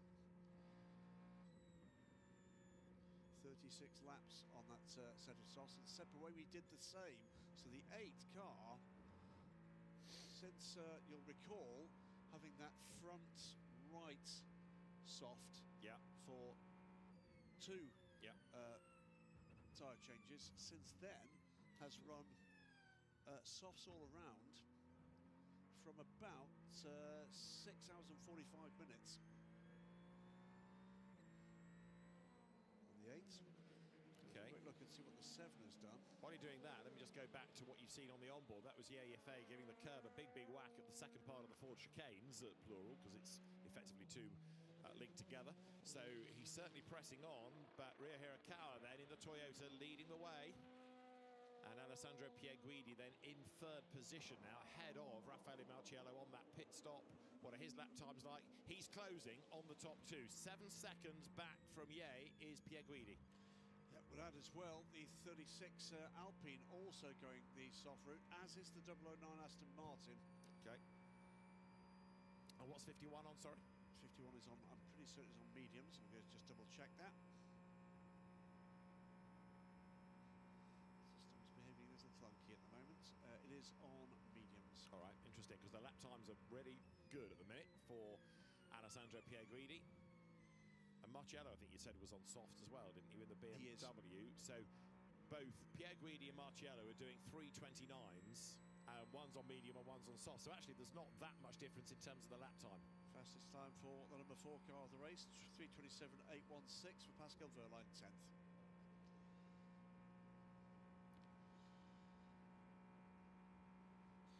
LMGT3, while we're still on board with AFA, as the Toyota just held up a little there with a bit of LMP2 traffic. LMGT3 lead is being cut back by good run here from Simon Mann. He, though, is the silver ranked driver, as Monti First Form have their bronze Ryan Hardwick in the car. What had been, before that exchange of pit stops, 57 seconds, 30 seconds clawed back. That's pretty decent going, as Yefei now finds a bit of traffic up the road ahead of him as they come again along the run towards Indianapolis corner. Nips past the Orica on the inside line there, gets past that, but Ryo Hirakawa pounding away. The Toyota so distant in that first hour of the race, but it's now much more competitive. At the end of the first hour, number 8 Toyota was in 9th place. And here it is leading as we approach 5 o'clock in the morning. And it won't be long before the sun starts to come up and the racetrack takes on a very different feel again. Still, by the way, 12 hypercars on the lead lap. Aided little by the safety car, but still 12 on the lead lap. And that's no mean feat. So more than half the field, after more than half of the race, still on the lead lap for the 24 Hours of Le Mans in 2025. 6 confirmed retirements, as they're going through is the battle between Charlie Eastwood and Finn Gesitz, and that is for 3rd in LMGT3. Charlie Eastwood is ahead at the moment, and as we were predicting, making good progress, as you would anticipate, given that Charlie is a gold-graded driver. Indeed. So let's go through those confirmed retirements. There's another one we've got worries about, but one apiece from the prototype classes. The 101 Cadillac in the hands of Felipe Albuquerque, engine letting go at the second Mulsanne chicane not that long ago. Nielsen Racing's 24 car on the Orica in the hands of Ken Bullock-Basie, having an off at Tete Rouge, damage to the car, and that car out pretty much on the spot. Then it's 4 LMGT3s with serious concerns about a 5th. Team WRT's 46 car, after leading this race for quite some time, hit electrical problems that saw the car into the garage a couple of times before the team declared the battle was over for Kelvin van der Linde, Ahmed Al-Hati, and not least, of course, Valentino Rossi. United Autosports 95, Darren Young pulling the car off to the inside after the second Mulsanne chicane with some kind of failure at the rear of the car, believed to be drive shaft or stub axle or similar.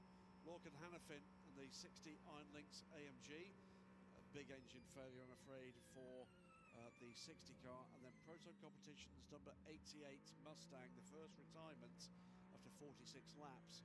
That car losing a wheel at pretty much the same point as the incident happened for the Nielsen Racing car not that long ago. There are 6 confirmed retirements, also in trouble, and happily report, by the way, that Simon Mann, no further action exiting the pit lane under the same safety car. So that means our battle for the lead in LMGT3 is a real one now. The other car real concerns about is the 31 Team WRT BMW. Timo Boguslavski bringing that car in, and that after the car reportedly hits a rabbit. And the rabbit is a retirement, but the car has not yet been declared unfit to carry on. Number 8, Ryo Hirakawa, is under investigation for a pit stop. No further action there either, so that's another one in the clear. Yes, indeed. It's genuinely not at 4:47 in the morning race control, the stewards saying, look, just leave those to one side, let's get on with it. It's not that. No, absolutely. They've got all the data, they have absolutely all the camera views, not only access to the broadcast quality pictures, but also the CCTV at the marshal points around the circuit and the onboards as well. And may well have heard from the teams concerned and their point of view of the observations of a pit lane marshal. Now Alex Lynn riding with him briefly then, and 7th with Matt Campbell's Porsche up the road. So Matt Campbell is now in 6th spot. Yeife is much nearer, is he not, to Rio Harikawa, and we could well get a lead change on this 205th lap of the 24 Hours of Le Mans, because the yellow Ferrari edging ever closer to the back of the Toyota. The brake lights stab on as they come now through the traffic around the outside of karting into the Porsche. Goes Hirakawa, goes wide. He tried the inside, can't do it. That was very close indeed, but the Toyota just able to come out of the corner ahead. There's another back marker up the road. Hirakawa will get past the Mercedes, and Yeife can't before he has to get into the left-hander out of the Porsche curve. So, having been virtually nose to tail, the Toyota just gapped by another 3 lengths come the end of the lap, but that was mighty driving at 12 minutes to 5 in the morning. That was Yeife looking initially as if he'd been balked a little by the Porsche ahead, but actually got the better run, a better straight line, getting him right onto the back and almost alongside the Toyota. But the next piece of traffic just arrived in time, like the cavalry, to save the Toyota's position. Hirakawa leads from Yeife, 11 hours and 10 minutes to go, the gap under a second. Yeah, 7/10 when they cross the line as the leaders come up then towards the Dunlop S's. From there they accelerate on towards Tertre Rouge. We just had another stop completed, as you were seeing it at the time, from Pascal Wehrlein, number 4 Porsche back on track. But Ryan Hardwick in another Porsche is the LMGT3 leader. So for the race lead, here we go again. Yeife closing up onto the back of Rio Hirakawa. Traffic up the road as well. Hirakawa is absolutely not hanging around. He gets past the McLaren, and here with the blue lights are flashing, the Ferrari is getting closer and closer and closer. I'm not suggesting he's going to make the dive to the inside at the first chicane, but he's having to think about it as they get to the braking zone, nose to tail.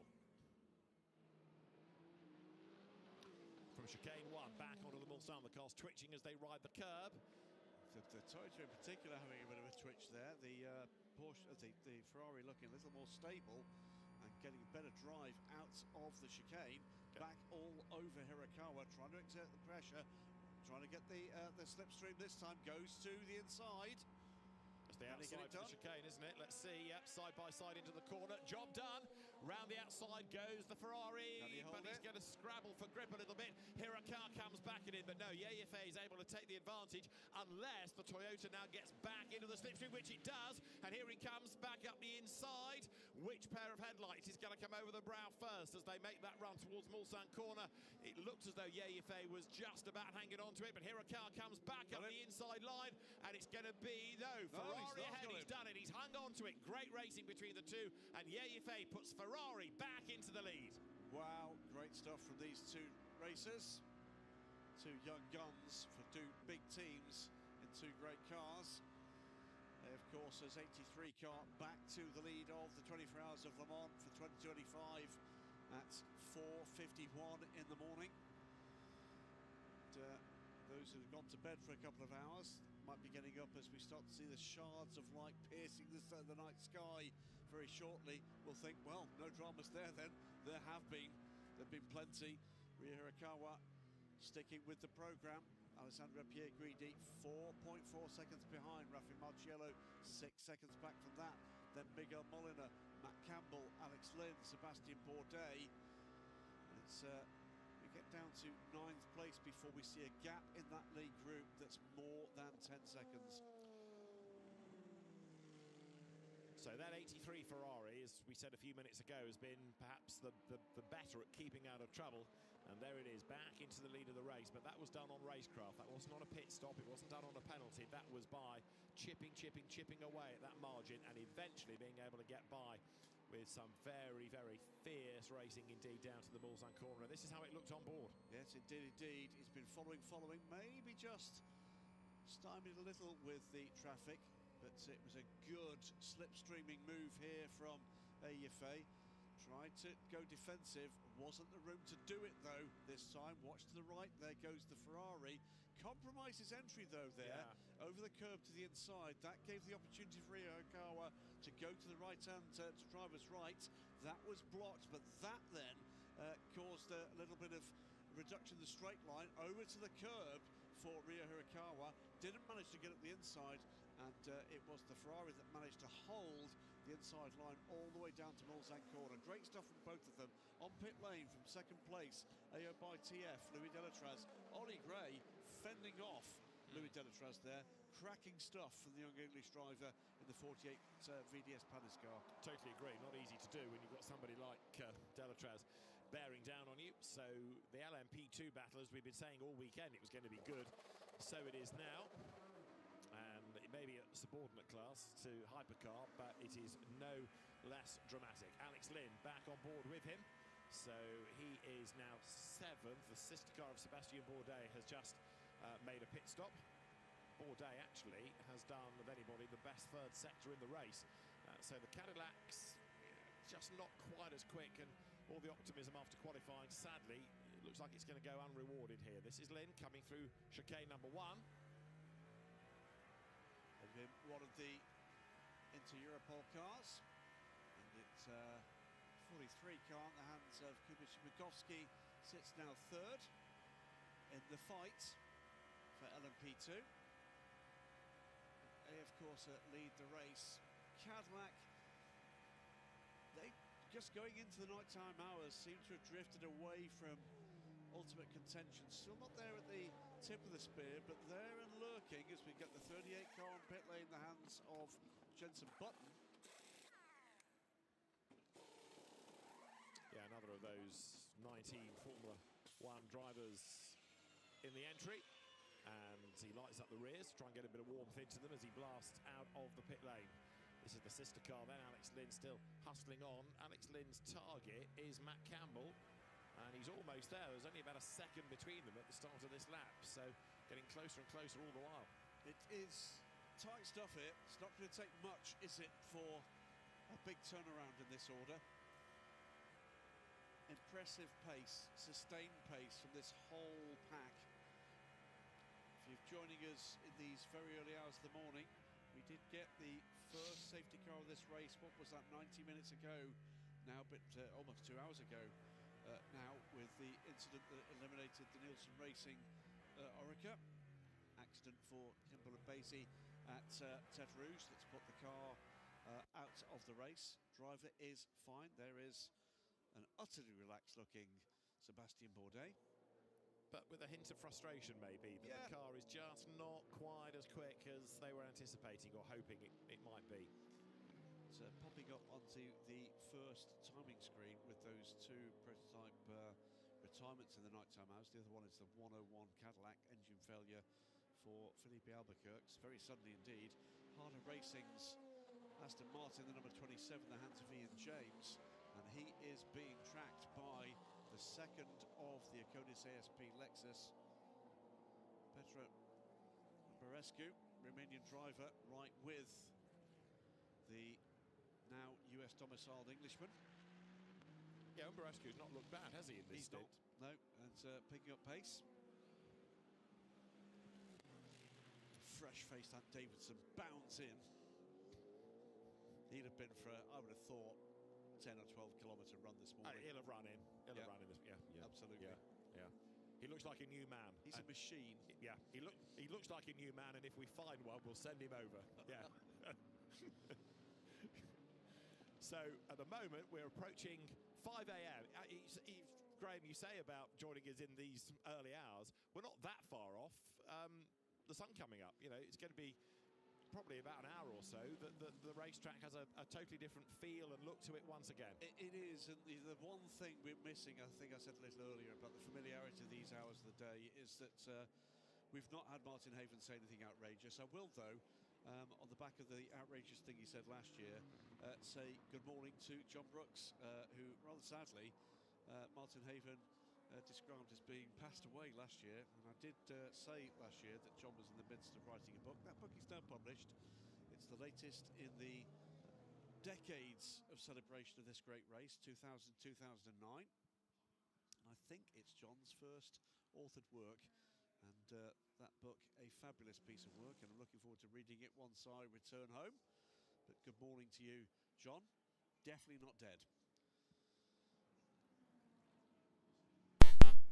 Still, this battle in LMGT3 goes on. These two front-engine GT cars. Turbo V8 and very much not Turbo V8. Quick lap times coming in, quick sector times coming in. Mick Schumacher puts in the fastest lap time of the 36 Alpines race so far, a 3:28.484. Still that fastest lap of anybody from Earl Bamber's Cadillac from lap 142, and we've now done 207 laps, just to put that in context. We have. Nick de Vries has just served a stop.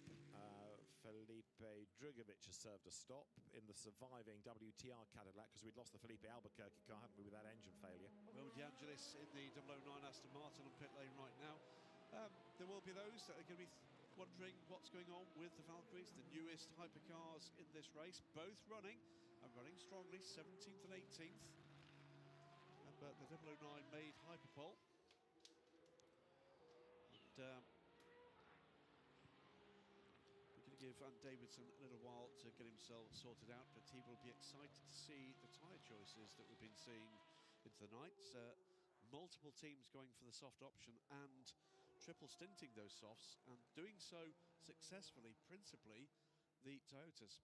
Yeah, and that Toyota has been fascinating to see how it's fought its way back into contention. The last pit stop from the number 6 Porsche, Matt Campbell's car, was a longer one for new tyres, so that's lost a bit of time, but that should all equate in the end. But right now it is Ferrari, Toyota, Ferrari and BMW. Raffaele Marciello in 4th place, and a lot of the ground that car made up was partly thanks to the safety car bunching up people, but also Marciello on the restart was able to grab a couple of places early doors.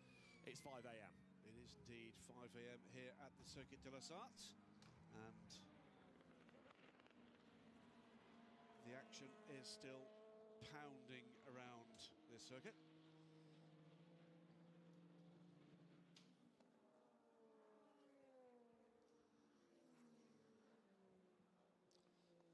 "11 hours to go for the 24 Hours of Le Mans." Thank you so much indeed to David Addison for his efforts deep through the nighttime hours and into pretty close to dawn now. And Davidson, well held, Graham, well held. And David, thank you for your services. Well, we're off now. We'll see you. Yeah, I'll hold it. I'll take it from here. So, just to... So I've just joined. Yes. So if there are other fans just joining in who've had a little bit of a sleep, what's happened, Graham? Well, let's talk about the incidents of a terminal nature, for starters. We have lost a couple of cars in the nighttime hours, including a single hypercar, Felipe Albuquerque, suffering an engine failure in the 101 not that long ago on the run down to the second chicane. Is this a rarity, Graham, for Cadillac? I don't recall having heard that before. Not even in IMSA? It was sudden, you know, it was absolute. We've also lost one of the LMP2 cars, Ken Bollock-Basie in the Nielsen Racing car, losing the car at Tertre Rouge, going into the barrier. Driver's left, car quite badly damaged. Ken, thankfully, okay, getting out the car eventually. I think it rang his bell a bit, took the wind out of his sails, and any other phrase you want to throw into it, but he is fine. So that car is out as well. Probably, other than the hypercars, the highest profile car in the race, the 46 WRT BMW, suffering electrical problems. That car had led for quite a while, ran straight on into the gravel at the entry to the Porsche curves with Kelvin van der Linde at the wheel. It did seem as if there was a problem that had forced that issue, and that then made a couple more visits to the pits before they called it a day. But the big news riding on board now with Hirakawa, car number 8, that I'm shocked by, is that it's second place, seems to be hunting down the lead of the race. How on earth has that happened? Actually, it's the other way round. He did lead the race and has just been overtaken by Yves.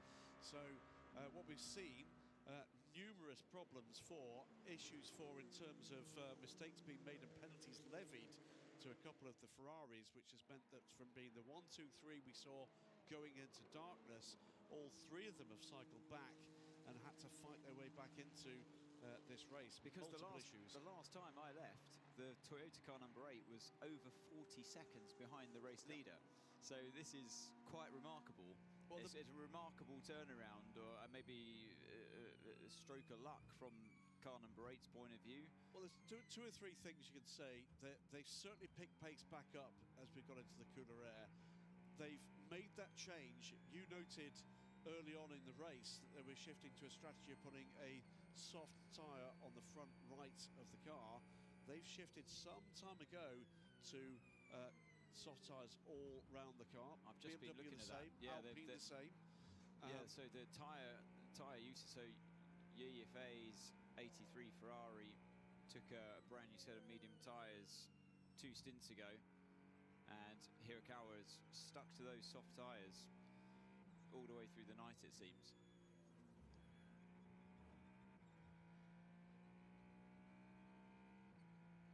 Well, I can leave you to crunch a few numbers to just see how good the stint-long pace has been for the teams that have chosen that option, but it seems to have worked for the teams. The other major thing that happened in the nighttime hours was as a result of the incident that eliminated the 24 car rather. We did have the first and so far only safety car of the race, which of course then bunched the field up. But at that stage it wasn't Toyota, it was Porsche that were to the fore. So again, in the nighttime hours, the cooler conditions suiting the Porsche, and those cars cycling forward, and at the point at which we had the safety car, pretty certain we had all 3 of the factory cars in the top 10 places, and 2 of them in the top 5. So it really has been topsy-turvy stuff. The concern, I guess, for the other cars in this battle is, as we come into daylight, as the temperatures start to come up, are we going to see what we saw in the latter part of the evening with the Ferraris taking control again? But this has been a very open race. Shouldn't forget either the efforts of BMW, the 15 car in the hands at the moment of Raffaele Marciello. That car has been in the mix as well. So it's Ferrari, but it's the 83 Ferrari, the 8 Toyota, the 51 Ferrari, 15 BMW, the 50 Ferrari, 6 Porsche, and then we get into the Caddies with the 12 Cadillac of Hertz Team Jota leading the way there.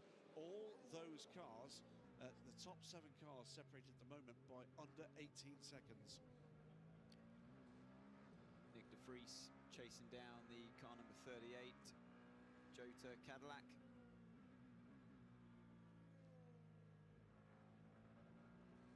And that's Toyota. You can see in car here with Nick de Vries.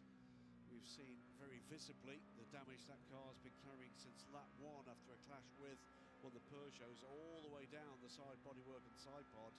I'm sure that is having an impact aerodynamically for the car. It's quite a hole. Yeah, it'll be drag as well down long straights like this, the Mulsanne straight. It causes that extra drag. That's Jenson Button in the Cadillac, number 38 in front. Gets by the 2 GT cars before the first chicane. Nick de Vries having to sit there patiently, and you see the gap open up, even in a relatively slow speed corner like that one at the first chicane. That's the damage that can be done if you're overly patient, but there was nothing that de Vries could do there. But you're right, at some point in the race, it was actually before I left, so it was a good 5 hours ago, I would say, that I saw damage on that car. It hasn't. Lap one, we're told, by your friend of mine, Al Moffat, was in touch to say that damage was caused by the clash with the Peugeot on lap 1. Clash with the Peugeot on lap, but wow. We did see that. How we missed that at the time. We did see a clash. We didn't quite understand who'd been involved with it. We certainly didn't see there was the significance of the damage for it. Here comes the number 8, so it's not this car that's got the damage, but it's roughly where the guy in front of us, it's all along that side pod, and there is a gash, if you like, along the flank of the car. Oh, so no wonder car 7 hasn't had the same pace as car number 8, as, like you say, Hirakawa in. He's done 12 laps, and it seems to be all the way through, car number 8 has only achieved 12 laps without a safety car intervention or full course yellows, and I haven't seen them achieve the 13 laps that the Ferraris and the Porsches have been able to. Yeah. The one other car, by the way, as we watch the Toyota Gazoo racing crew go to work, and why wouldn't you? Well drilled as always. It's another LMGT3 car. It's the second WRT BMW M4 brought in by Timo Boguslavski, and that car has in a long-term pit stopper, having hit a rabbit out on the circuit during the night, and that has caused some real damage. I'm not at all sure we're going to see that car back. If we do, it's certainly not in a competitive position anymore. Hirakawa out from the pits on at least the rear end or the right-hand side of the car on new tyres, and that's why we see this car twitching around. You've just enjoyed hot tyres. That's the Cadillac that comes past before turns 4 and 5, and it's tentative stuff when you're out the pits. You've just been enjoying the hot tyres and you're out there, your eyes are on stalks, just trying to muster any grip you can. It looks like things are getting slightly better through Tête Rouge, but this pain will continue for at least half a lap before things start to calm down again. It's critical points in the race without tyre warmers. Keep an eye on Ryo Hirakawa here as he tries to get some heat into the tyres. There was a question earlier, I don't recall having seen an incident with a rabbit before out here at Le Mans. Normal in Norfolk, maybe not so much here in the depths of France, but it's likely to be a hare. Sorry to be pedantic. It's and they're going to do a lot more damage than a little fluffy rabbit. Is it the long legs? Yeah, with those big muscles. Well, there you Probably go. gave it a good kick as well before it Do you remember went a under. possum? It's a shame. And I've done it myself, not around here, but other tracks that we go to for the endurance tests. The teams will mostly choose, in Europe at least, Aragon, so Motorland in Spain, and Paul Ricard, the Castellet in France. So any track that can allow you to run through the night, as car 83 Yefei comes into the pits, and nicely taken before the white line comes up here, and that's where you press the full course yellow at the pit lane. Great stint from Yefei, comes in from the lead. So the lead car, the 83 AF Corsa Ferrari. Well, 2 years ago, it was the 51 Ferrari that took the win here. 50 took it last year. Are we going to see a privately entered hypercar take the win at the 24 Hours of Le Mans? If we are, it's most likely to be this one. The only other one in the field, the 99 Porsche, is down in 15th place off the lead lap. Well, it would be one apiece, won't it, for Ferrari over the last 3 years if this car does go on to win. I have to say, it was that car on screen's turn last year. It was, and they had to fight hard to get that win. It was a absolutely blistering attack from Toyota before their challenge fell away. 6 Porsche that led just a few hours ago in the hands of Lance Van Tour. And here comes the 5 as well. So we're cycling through the major hypercar pit stops at the moment. Yeah, Mathieu Jaminet pulls in behind the sister car. And he's been a long time on this set of tyres. These medium tyres, they went on, they've done this is the end of a triple stint for them. Yep. So triple stints, I think, as well for the teams that have been running those softs throughout the night. So all sorts of options and tactics and strategies being thrown at this. What we are actually seeing is a very close race.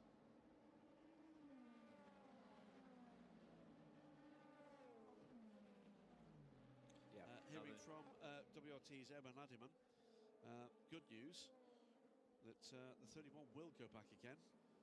Well, that is good news. As the Porsche number 5 gets on its way, look at the amount of wheel spin in these colder conditions. It's the cars, the engine, the ICE and the battery are doing their thing.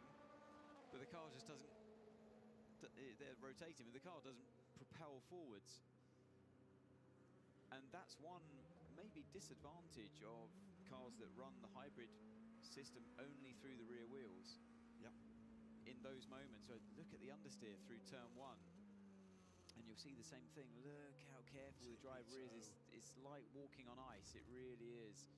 Oh, it's almost painful, isn't it, to watch when you live your life as you have for so many years at 200 miles an hour.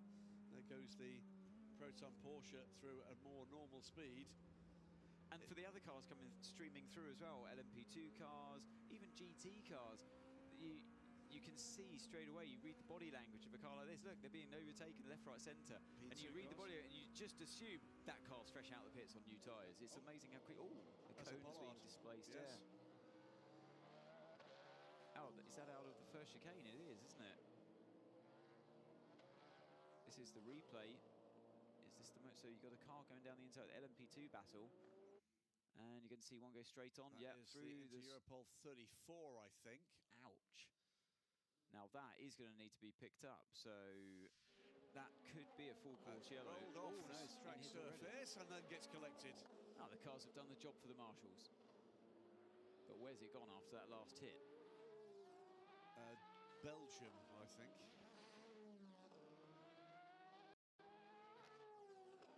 It could just as easily have bounced back off the tyre wall, couldn't it?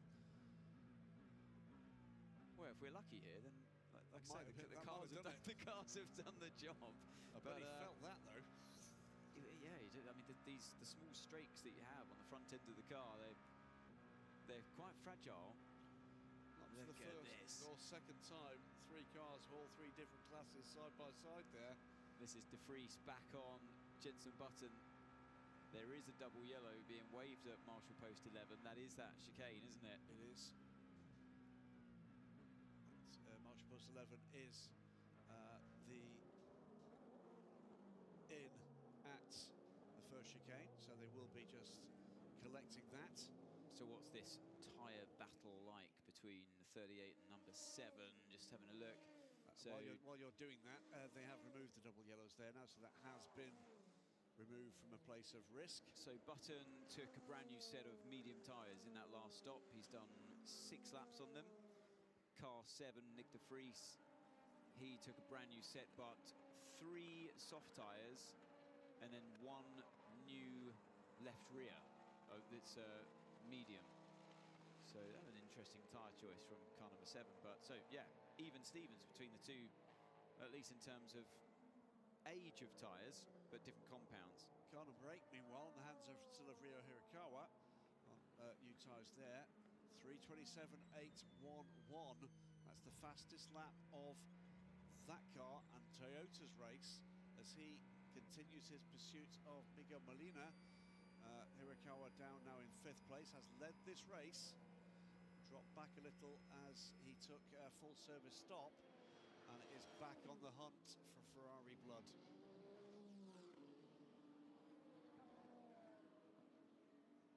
Last of the late breakers into that first chicane and round the outside for Miguel Molina. Great move there on Matt Campbell.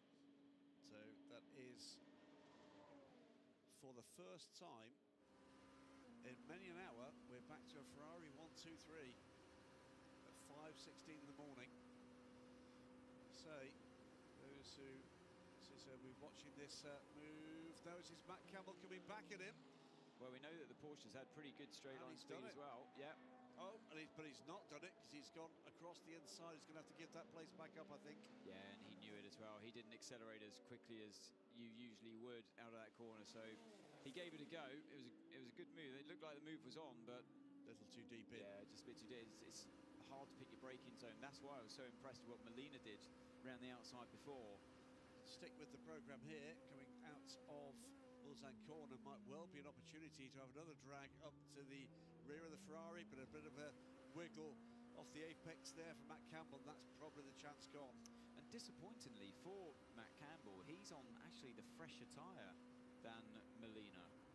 So Molina, yeah, he's done an extra stint worth on those medium tyres, and Matt Campbell's on.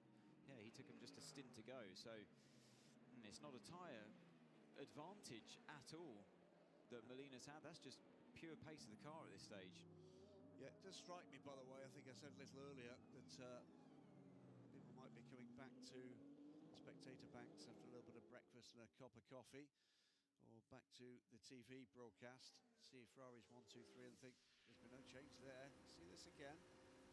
So this is the attack from Matt Campbell down the inside. What happened?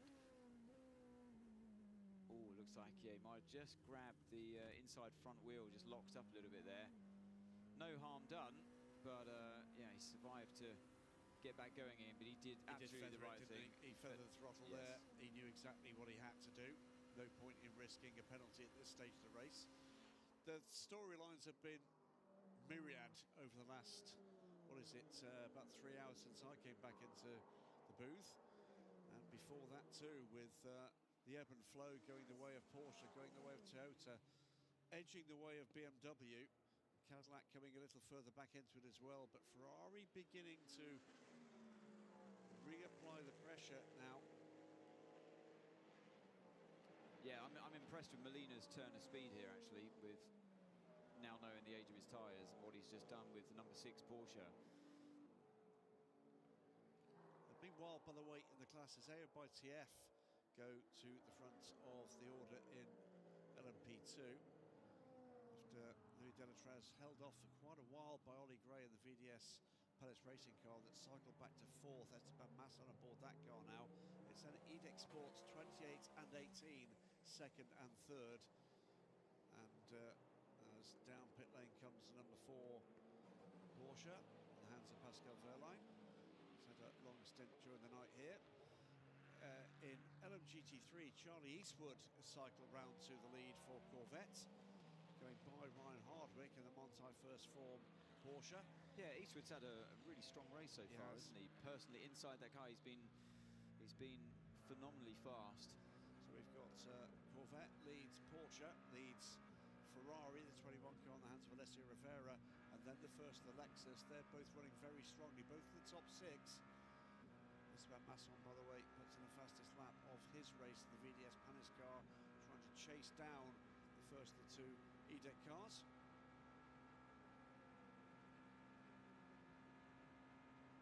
Nick de Vries continues that challenge on Button. Into the first chicane comes Nick de Vries.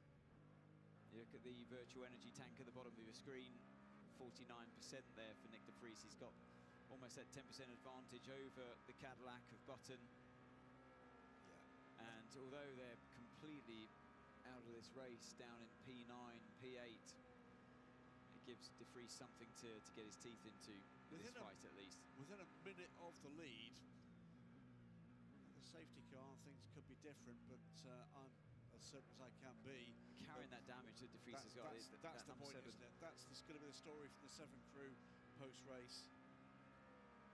Such a shot, and to do it with the Peugeot as well, who I'd love to see that again. I missed it at the time. I think that was on the run down, I want to say to Dunlop. It might have been after Dunlop, but they did get side by side. Because you knew that the Peugeot didn't have speed at all week, so it wasn't like you were lap 1 of a 24-hour race to make so contact. And also in an area of the car that's not really that serviceable. No, it's not, is it? And it's something you regret for the entire race. I was actually quite happy with turn 1, turn 2 at least, through the first Dunlop chicane, with how calm everyone seemed to be compared to recent years. And bearing in mind it's more competitive than ever before, that they seem to be pretty respectful of each other, and the fact that it's such a long race.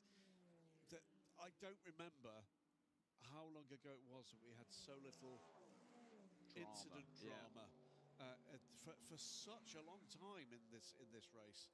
All too often there's been there's been a fumble, there's been a miscalculation. We had Jack Aitken a couple of years ago, didn't we, in the barriers at the first chicane on what was it, even the first, second lap in the Whelan car. All too often there's something, but this year Yeah, cool heads prevailed, and it did give us some absolutely spellbinding racing in the opening hours of this race. And you get to this point where that last shot we had through the Porsche curves, and you just start to see twilight happening. Absolutely. Just a little bit of hope for the drivers that soon they'll be able to have much better visibility. And you get to this point in the race, and usually that's when you're out of the water in terms of incidents. And I mean, I know we had the safety car with the LMP2 car going off, but usually they come pretty thick and fast with it's a lower strange graded thing. drivers making mistakes and in the barriers and safety cars coming out and slow zones. It has been a very fast race, isn't it? It has been a very fast race. I'd be interested to see where this is going to pan out if things stay this way against the pantheon of distance records. But you can now see blue tinges in the sky where previously there was black. Morning is breaking.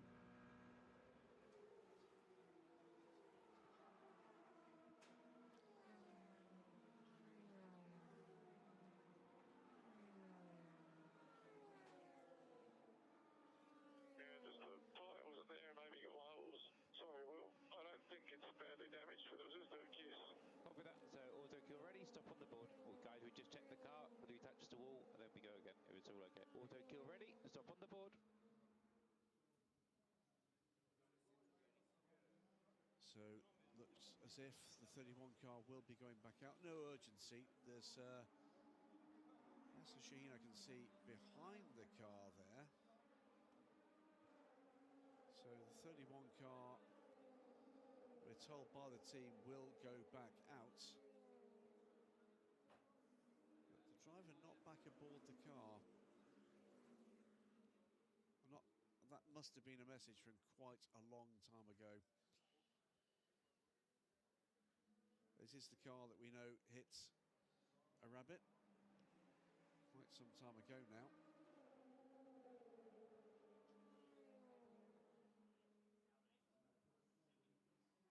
Doesn't look to be much urgency in getting the car back out at all, does it?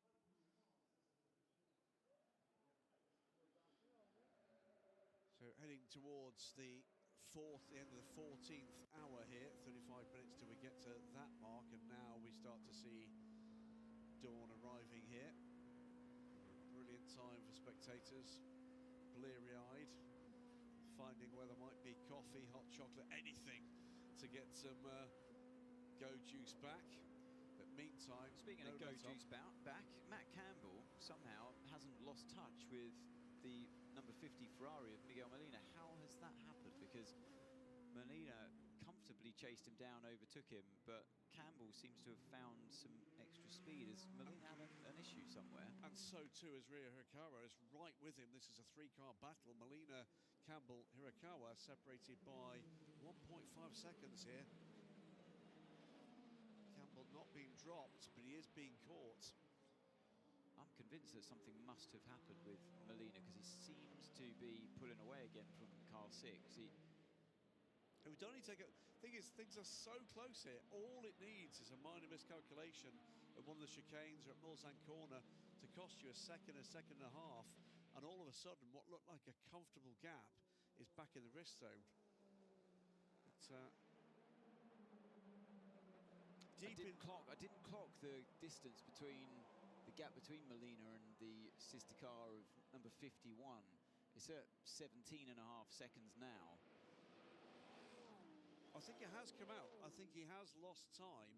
It's not a huge chunk, but I think it frankly could just have been stumbling in traffic. Because the last lap, as he just crossed the line there, was a 3:29.7, which is decent. Yeah, that lap was actually quicker by a 10th compared to Matt Campbell. But Matt Campbell losing half a second that lap to Ryo Hirakawa, and that's the risk at the moment. It's not Matt Campbell on Molina, it's Hirakawa on Campbell. The Ferrari still 1, 2, 3, 83 from 51 and 50. Then Matt Campbell in the number 6 Penske Porsche and the 8 Toyota of Ryo Hirakawa. Norman Nata, by the way, is now aboard the 12 Jota, the Cadillac Hurst Team Jota car. He is 7.5 seconds back with Kevin Magnussen now aboard the BMW number 15, sitting in 7th, and he's 10 seconds back from the lead Cadillac.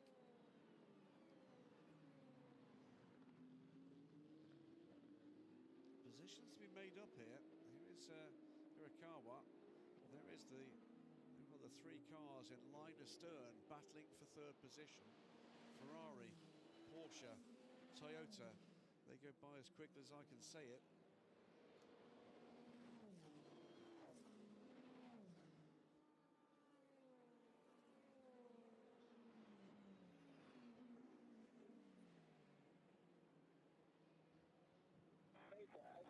Quite a lot of vibration. Just at very high speed, I see fire. Fire? I see fire? Does sound like he said fire. I know that sometimes the sparking, the messaging is the transcribed message we get. He says it. Sometimes, Robert, that did sound like fire to me, didn't it? Well, we'll keep an eye on that one, because that's not a great word in any sense of the word with... Does he mean the car sparking? At high speed, I see the car sparking. Because I've seen quite a lot of that coming from the Ferraris this race, the whole way through. Clearly the vibration is something that is not regular. Is it triggering the sparking? Maybe. Of the car, and that's his description of it. Some discussion down at Air Course at the moment. We'll keep an eye on that and see whether or not we get any notification. Hearing, by the way, there is another issue for the 31 BMW, so we'll keep an eye on that one. But perhaps that car is not going out as quickly as the guys and girls there would hope. So Molina, his last lap, he's just crossed the line again, was a 29.1 this time around. So that's just the natural ebb and flow in traffic. Matt Campbell's lap time, 29.4. Yeah, it could well have been. But catching a couple of GT cars who are battling GT and LMP2, or 2 LMP2s, 2-3 seconds you catch them on. But you said yourself, Porsche curves, terrible place to catch them. Yeah, just sometimes you can be incredibly unlucky in catching a gaggle of cars fighting at a high-speed corner when you're in the hypercar, and you can easily lose 3-4 seconds.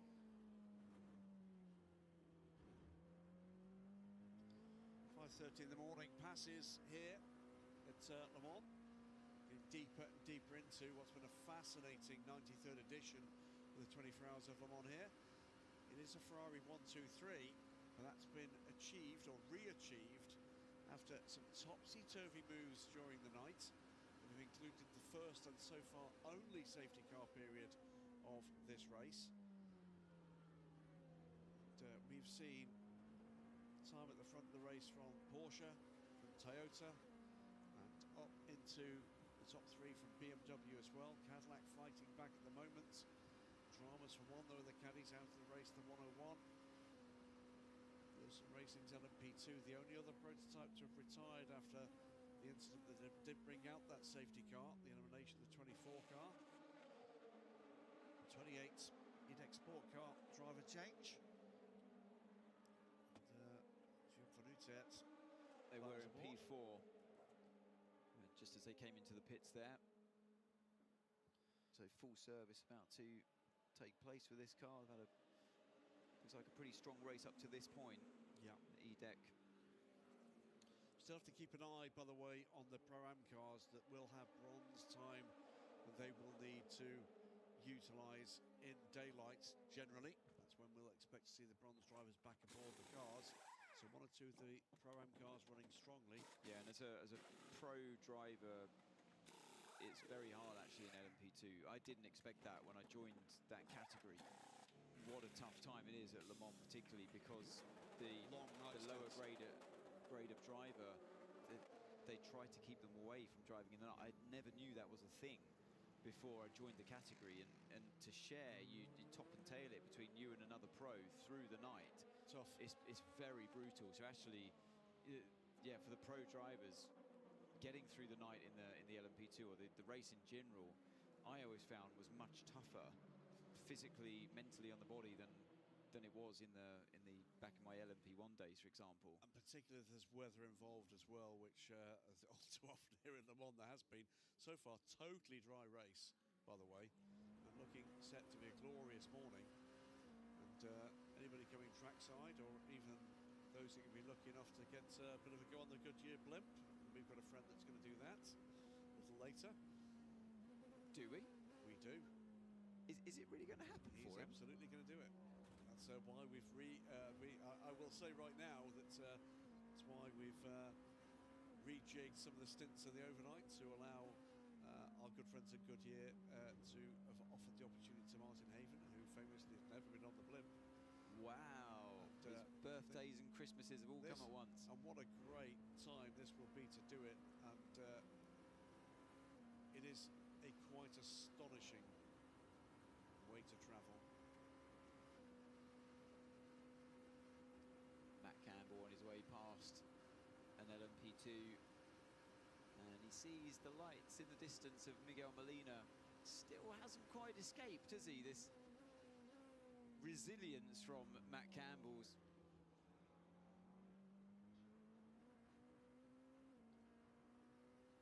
Good job, Rio. 5 laps to go. 5 to go. Start drinking your water. Drink your water. Fastest lap of the race, astoundingly, goes to the hobbled 7 Toyota of Nick de Vries. It's a 3:27.370 on lap 217. This is the car with the wide gash down the side, and Nick de Vries has found the pace in it to better the lap time. I think it was Matt Campbell very early in the race. Well, that is a surprise from Yes. de Vries.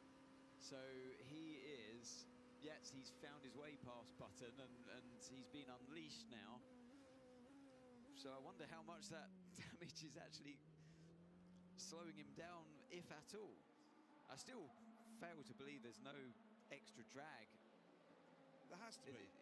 But if there As I wasn't, always say, it's not the way they designed the car. well, here's the point. If there wasn't extra drag, you'd design it with a gash on the Exactly, side. yeah. Maybe they've just found something. Maybe. Just looking back at Ferdinand Habsburg in the number 35 Alpine. Didn't look like a tyre change there. And what's he on? Once my app decides to refresh. Car 35. He did take a set of soft tyres in his last stint. So yeah, it looked like a pull away at least, with enough grip compared to a brand new set of tyres. Embarks on a second stint, does Habsburg, as we see the other EDEC Sport car in for its full service. Another set of brand new Goodyears going on. Only the one compound for LMP2 and LMGT3. And although they both run Goodyear tyres, the construction of them would be quite different. I was just looking up, Graham, speaking of how fast this race has been. So, in this configuration of circuit at least, the most laps ever achieved in recent times came in 2015 with the Nico Hulkenberg, Nick Tandy and El Bamba winning car. LMP1 hybrid? In the LMP1 hybrid. And we had the TS050 hybrid from Toyota as well. And respectively completed 388, 385 and 387 laps over those past 3 years around that time. So that's the record, that's what they're aiming for. The man to ask would be Paul Trustwell, who's on, as always, the Radio Le Mans duties, and he'll be tracking that. One of the things that Paul regularly laps. I don't think we're far away from that kind of schedule. It has just been on a couple of full course yellows and a single relatively brief safety car process here, and the pace has been pretty electric from the off here. There's some commitment. Indeed, and they should be committed. Car 99, 5-second time penalty the next pit stop for a pit stop infringement. 38 car on pit lane. the hands of Jenson Button. Checks going on around the car. Don't think it's going to be this car's year. So I think a little too far back. There was a time when I was quite convinced it would be. I just felt like the car had such pace all the way through the week. But I guess we only look at the shiny lap times when they put new tyres on. That's where the car has been strong. Absolutely. Look, I mean, there are 10 hours and 22 minutes to go, and this race every year throws something at you. Hirakawa here, he needs to get by, doesn't he? He's getting held up now behind Campbell.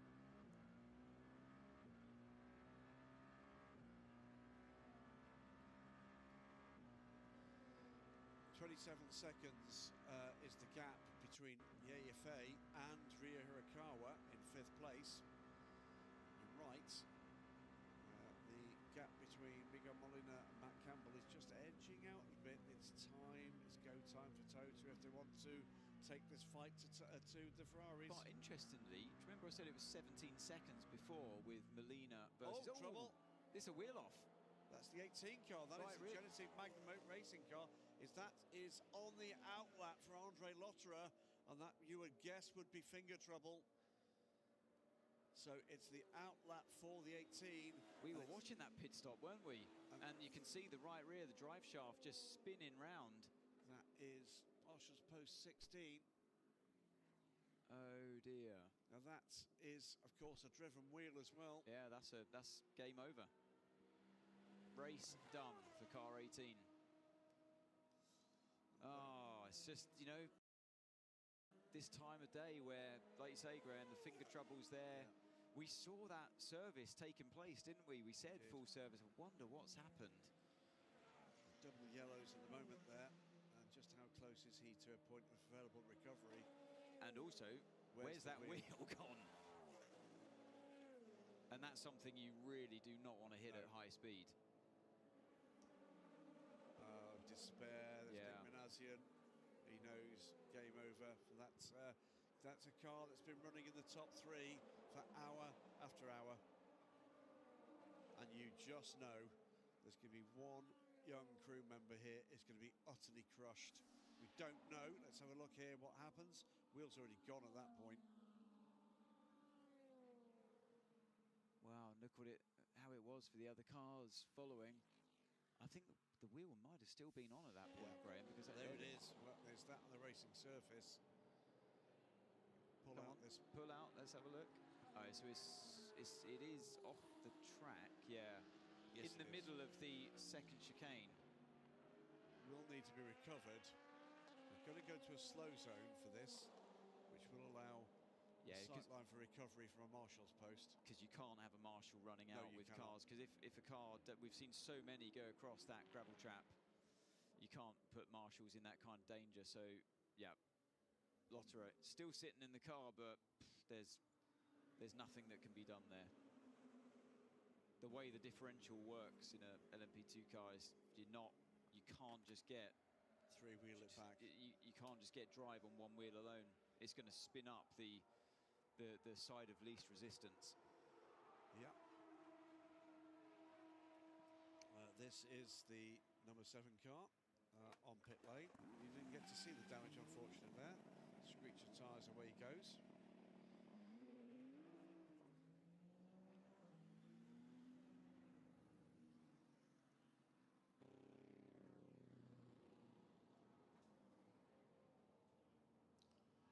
That's out of a place of danger to the teams. Nick knows this is where the wheel will have come astray right there as he took the turn. Oh, did it get hit or not? The car had to take avoiding action. I think that's a hypercar. Who was that? I think that might have been an Alpine. Well avoided, whoever that was, but and that was a quick trip through the gravel there for that hypercar. Yeah, Marshall's cleared here to take this car to a place of safety. There's the 29 TDS racing car, pole sitting car. It's 7th place now on pit lane in the hands of Clem Novalak. 183 car struggling to close the door on that car. The AF Corsa car with Matteo Vassifier bringing the car in. That would have been driver change there. 25 Alcar Pro Racing car.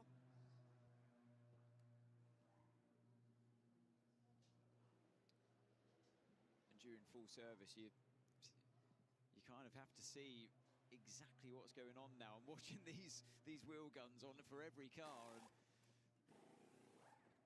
so that's the right rear, right front going on, and you can see what a tough challenge it is for all of the mechanics, and they're feeling the strain as well at this point in the race. And all looks okay, but looks can be deceiving, as we saw with the EDEX Sport car here. Lotter is still refusing to get out of that car. It looks like, are they just trying to open the door there? But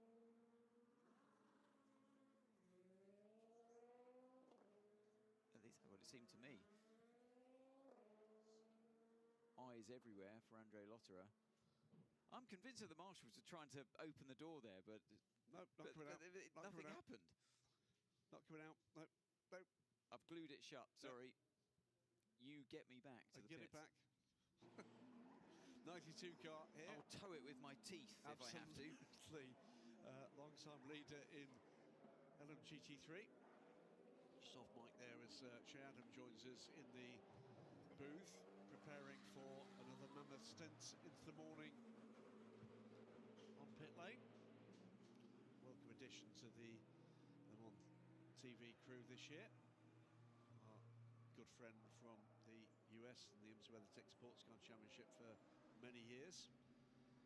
So here comes Hirakawa down pit lane, and so he's going to stay in the car because the last stop, that's when he took the new tyres. So again, with gaps. No, he doesn't. He's out the car. This is interesting. Well, so Hirakawa, no, so he was in before this as well. No, so he personally has done a triple stint, but new tyres went on for that last stint. So this is going to be a driver change without tyres? Well, that's a strange one. That's a rarity. And a tear-off coming into Dawn. That's right, you would expect. But this, I think, is going to be an attacking move here from Tota. I think they're sending this car with Seb Buemi set to kill. I think that's Has he got another mode? Fair enough. That's a point well made, actually. You know, when you think about what we've just said, you think, why did I say that? Yeah, Seb Buemi will feel as if he can mount an attack here. And all of a sudden, the morning's here. And whilst we have been in Sunday for 5 hours and 45 minutes. So that's such a strange strategy from Toyota. Looking back on what they did with their tyres. So yeah, 3 stints ago for Rio, he took a brand new set of soft tyres. So they've been, that explains why they've been so rapid and hunting down even the Ferraris, because they've had a tyre advantage. So how long has Hirakawa been aboard that car? A triple stint. And so he's before that, he's done normal service, and before that it was Brendan Hartley that did a triple stint. So there's nothing abnormal about this. Then before him, it was the selection of tyre. It's been normal service for drivers, but it was the tyre choice that was the anomaly. So are we getting to the stage where? Oh, there's a brake change underway, by the way, from the surviving Mustang. Just trying to, in my now befuddled head, work this through. So Lexus released behind the Mustang. At some point, we're going to get out the sweet spot for these softs, aren't we? And that must be the worry for Toyota, that have they got to make hay while they can with these conditions, allowing them very few cars able to run the soft tyres as well. It's allowing them to do that. And they're still even using a left rear medium on that car, by the way. So it's still not comfortable. As we see the Mustang get going again, it's remarkable how quickly they can change. brakes on these cars. Yeah, these quick release kits, big step forward for GT racing in particular.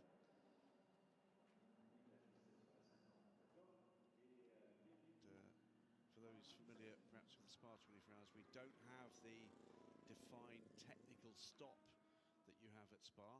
Behind the barriers goes the EDEX Sport car. They will have to do this in regular time and regular pit stops. There's no accommodation for a required brake change. And it's not mandatory. No. You only need to do it if you need to do it. Good morning, everybody. That was a real fumble there, wasn't it, for this guy on the right front. Came around from the left front, struggled to pick the wheel up. Still, attention being paid on the left front. Tyres not on. No, it's not. So there's an issue here. Yeah. 94 car came in the hands of Loic Duval from 17th place. Peugeot just not been there today or yesterday. LMP2 leader in the pits. This is Nick Yellowly in the 43 into Europole Orica. Yep, cycled back round to the lead after sadly a fumble from Nick earlier in the race where he lost about a minute missing his pit stall. And it's also had an excursion which damaged the nose, because you can see it's no longer yellow into green, it's black and yellow into green. There's a bare carbon spare. Driver change in the 51 Ferrari as well. Alessandro Pierguidi out and James Calado in. What's happened in this race, Anthony, is that predominantly new tyres have gone with a new driver. So far this season, that has not been the case in WEC. They put a new driver on with hot tyres, and so that's what Toyota were doing. But if they decide, or if Sebastian Buemi decides perhaps, that the soft is no longer really cutting the mustard, at the end of this stint, he'll possibly go back onto medium. So he's not committed to a triple on the tyre, but he is committing himself to trying it out. And that sort of hedges both bets. It's a good way to look at it, definitely, yeah. That they've already got one medium, like I said before, on that car.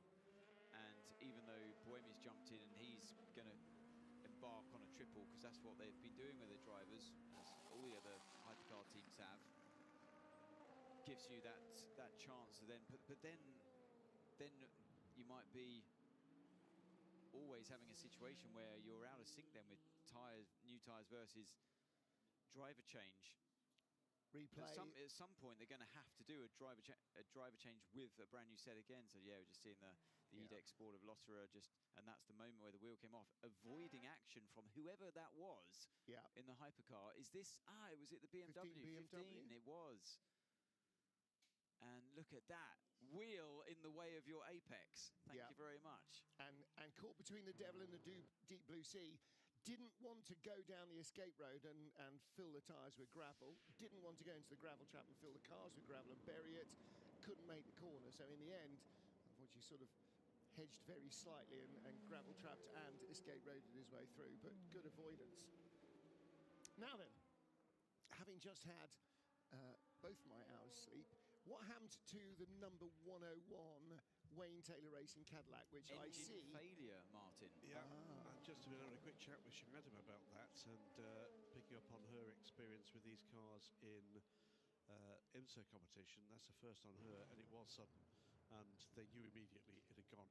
I just can add, I'm afraid, to the labours with your marker of doom, the 31 car now a confirmed retirement. So this is the second and final BMW M4 brought in by Yasser Shaheen after hitting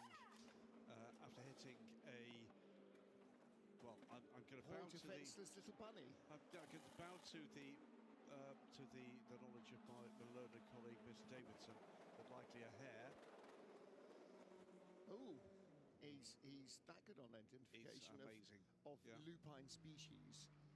It's only because it's more dramatic, isn't it? I mean, you're speaking to the guy that hit a groundhog in Montreal once. Silverstone would be a hare, wouldn't it? I was just wanting to be very clear. It's a Belgian team, it's an Australian race, but it's a German car. And I wanted to be sure when they came in and they had the discussion, there wasn't a bit of confusion about the phrase "mine hair."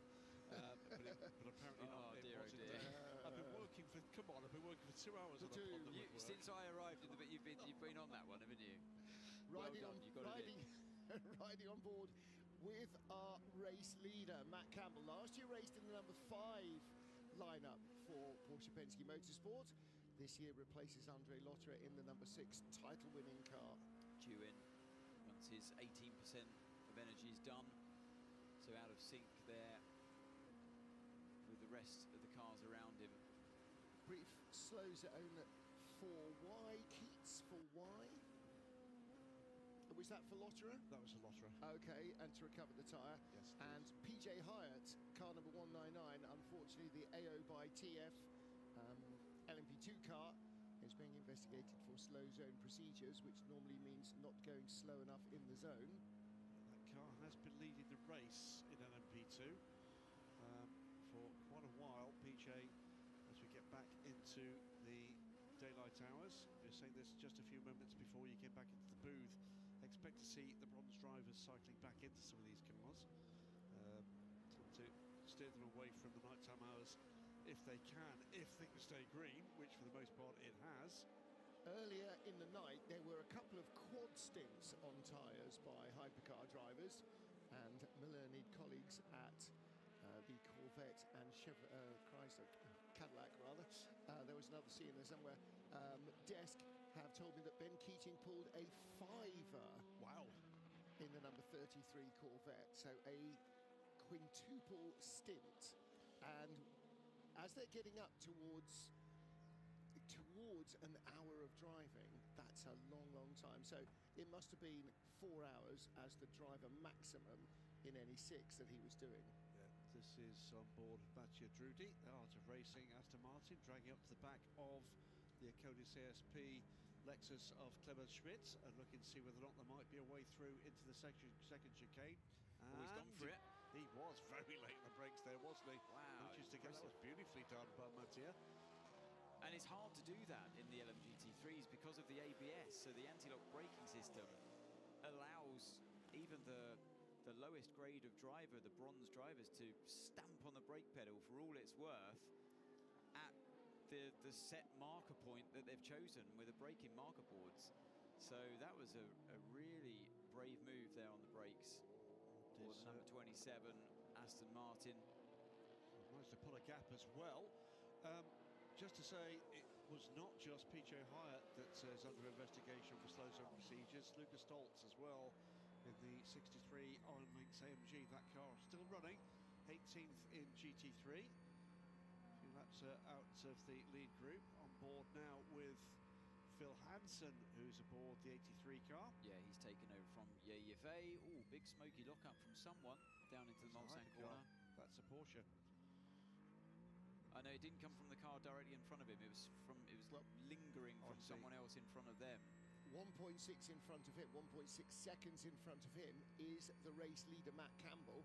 So that is the set of lights that we are looking at directly. This is the lead battle. Yeah, but it's effective. Hansen is the race leader comfortably over the car 6 because of being so out of sync with energy at this point. Hansen took a brand new set of medium tyres in that last pit stop, as did car 51 and car 50. So they're the direct competition for the car we ride on board with now. Hansen has put in a real star drive so far in this race, hasn't he? It's done definitely very well indeed.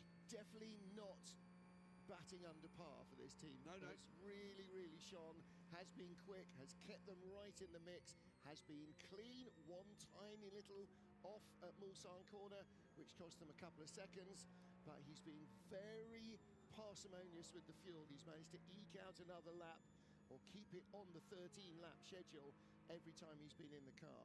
Well, you know what we saw, the factor that came into play for Ferrari to allow others to get into the mix. Number 1, back into the performance window of the cooler air, but number 2, errors being made across the Ferrari crews, all of them, and penalties coming their way in the nighttime hours. They're recovering from that period at this point. So what we were saying at the beginning of the race, saying it's so competitive, you can't afford to make any kind of mistakes. Well, all 3 Ferraris have made mistakes. Is this where we saw that lockup? I reckon it must have been. Yep. Yeah, so it wasn't tyre smoke, it was the lovely bit of gravel being spewed onto the racetrack. Thank you very much, says everyone else arriving at that corner, but that car lives to fight another day. You know what the commercial department at Oregon will be looking at, thinking, you know what, we could get into the council gritting business with the Oregon 07 when it's done in LMP2. Yeah, what gritter name would Tristan Vautier's Celex Pure Racing Orica be, though? I'll think of that one as my next pun challenge. Indeed. Back to you on Tuesday. Speedy spewing. Oh, that's quite good. Yes. That's exactly what he just did out of Mulsanne. Speedy spreader. Yeah, speedy spreader. No official confirmation of retirement of Andre Lotterer yet, but the EDEX Sport car we saw going behind the barriers. The marker of doom is sheathed at the moment, or capped at the moment, so we won't write him off just yet. Although I think perhaps he might be awaiting the arrival of a scooter rather than have a long trudge home. Hugh Chamberlain, God rest his soul, was always of the opinion that if a car was going to retire, could it at least have the decency to do so before the pub closes? Yes. If not, carry on until breakfast time at least. So it makes staying up worthwhile. Staying up before anybody's had a chance to go to sleep, and it's not even tomorrow. If you retire then, that's just bad manners. And we'll say good morning to Jill Chamberlain, the beloved small of, as often referred to by Hugh, of his life, and a delight to share some memories of Hugh after we lost him. And actually, since it's Sunday, it is across Europe Father's Day. Happy Father's Day, Dad. And to all dads and all potential future dads. Morning, Sam, because he'll be awake at this time of day. I'm sure my dad's probably awake as well, still watching this, so yeah, happy Father's Day. And will Rowan be up at, what is it, 04:59? Do you know what? I suppose secret, I kind of hope that he is, but I'm sure he's not. Listen, Rowan is the inner nerd in all of us, isn't he? He is. He is. I mean, he is. But do you remember when you got into this stuff? And if he is watching now, he'd be loving this battle between two hardened pros here, Vaxivier versus Renger van der Zande. Between the two of them, it's a massive Scrabble score. Ooh, and someone's wide there, aren't they? And through Arnage was another LMP2. It was another LMP2 car. Didn't go too far off. And this is the battle for 7th place. The United Autosports car, blue and red, in 7th.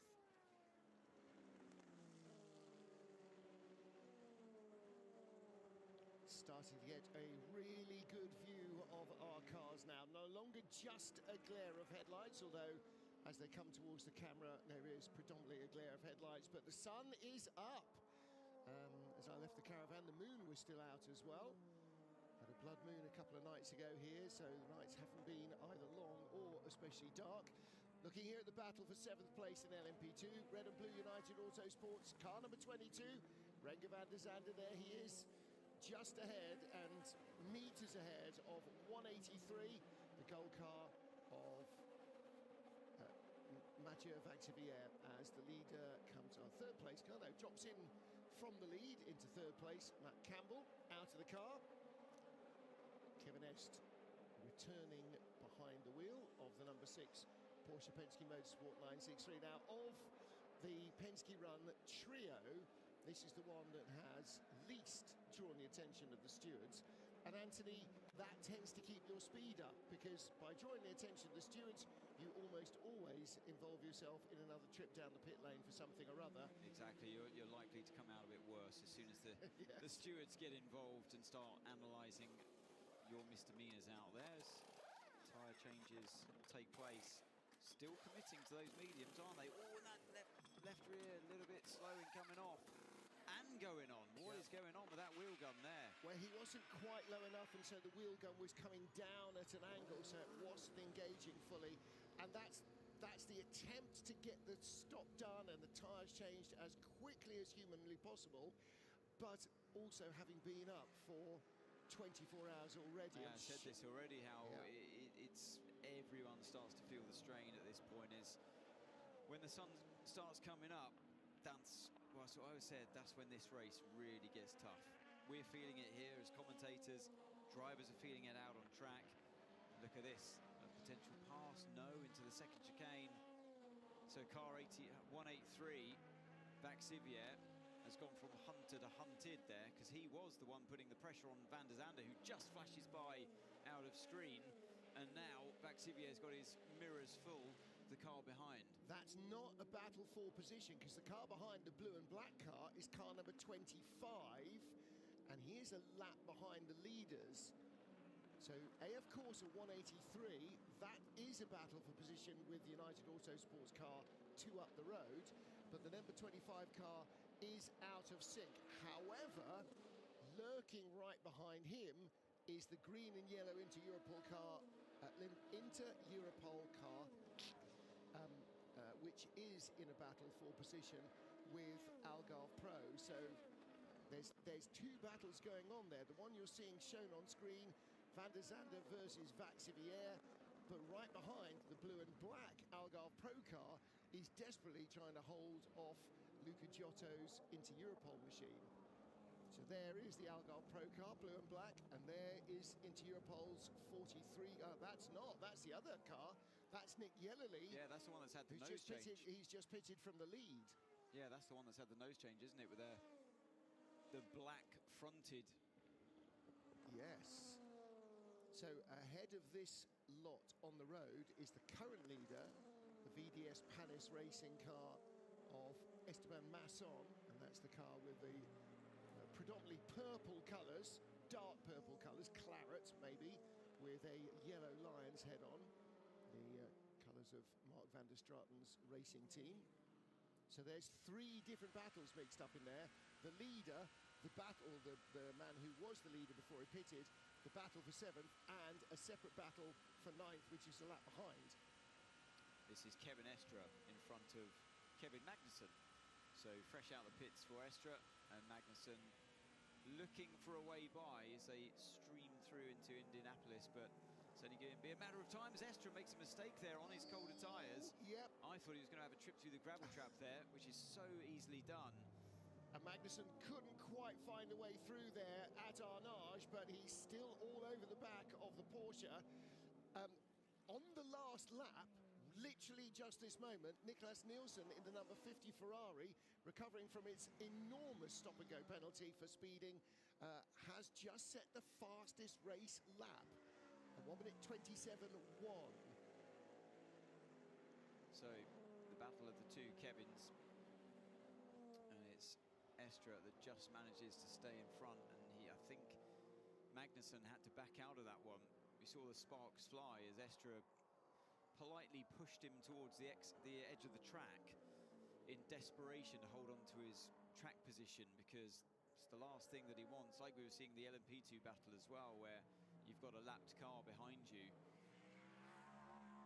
Not that Magnussen is the lapped car in this case, but you don't want anyone to overtake you when it's not really your fight. And you also, on lap 1, on a brand new set of tyres you're going to have to drive on for the next 2 hours, don't want to overcook the tyre. You don't want to flat spot it, you don't want to put too much heat through it. Well, and also scrub too much of the surface on a cold tyre. It can encourage graining sometimes. Very good job, Olly. You're driving very, very well. Keep pushing like this, mate. Really good job. So that's the teammate of the car 22, Renger van der Zande. So Olly Jarvis in the car 23. They're the kind of messages you want to hear as a driver. Good encouragement. And Olly Jarvis, a very experienced pair of hands, particularly in the United Autosport LMP2 machinery. When you're down in 14th place, you need that encouragement, don't you? The number 23 United Autosport car was the quicker of the pair in qualifying, has not been the luckier of the pair in the race. And it shows what a great race. The car 18 that's out of race with now, with the wheel missing, gone, car stopped with Lotterer on board, shows what a great race they were having, because car 23 has only just overtaken them. Yeah. Lotter's been stopped for nearly half an hour, yeah. and still hasn't dropped out of the running cars. This is the VDS Panis racing team.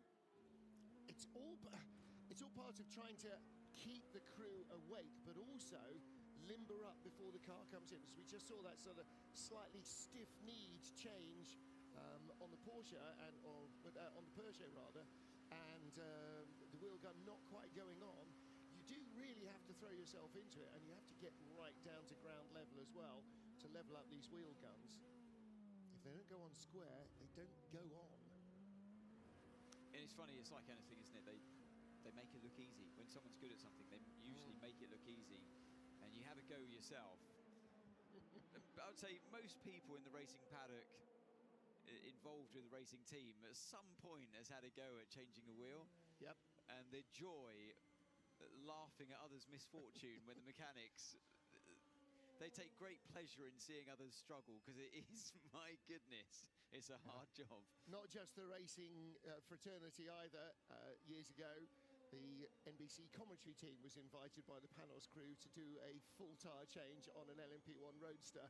It was minutes. Did it involve actually running around the car as well? Because quite usually you're only put into one position. Yeah, no, we were only put into one position. Yeah, now imagine running around the thing and picking up 20 kilos worth of tyre and wheel in the process, and sometimes two of them. After 20 hours awake and after 14 hours of racing. Into the pits comes Sarah Bovey. Her stint is done for the time, and it was Rahul Fry's helmet that was awaiting her. So Celia Martin did a lot of miles during the darkness hours, the bronze-graded driver, and now the two silvers swap positions.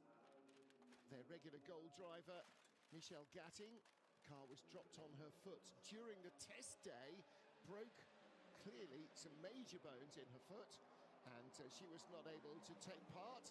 So Sarah Bovey standing in, and that's why it still says Michelle Gatting on her race suit.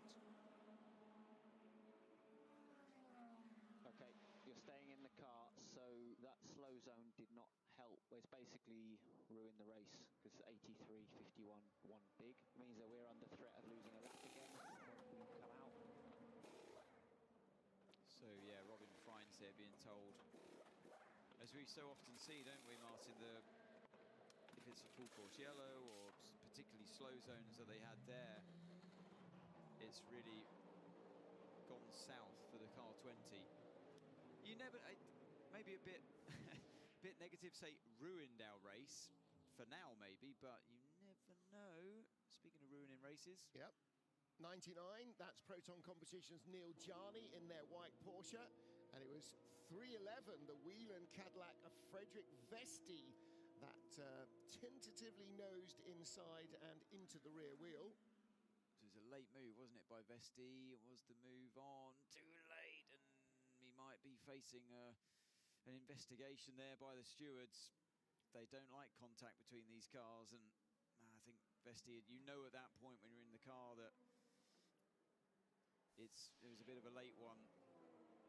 It is a move that can be done into that corner, and he had set it up well, but the car on the outside, the 99 car of Gianni, had done a great job in braking as late as he dare. Felipe Nasser stays in here. And it is under review, that investigation.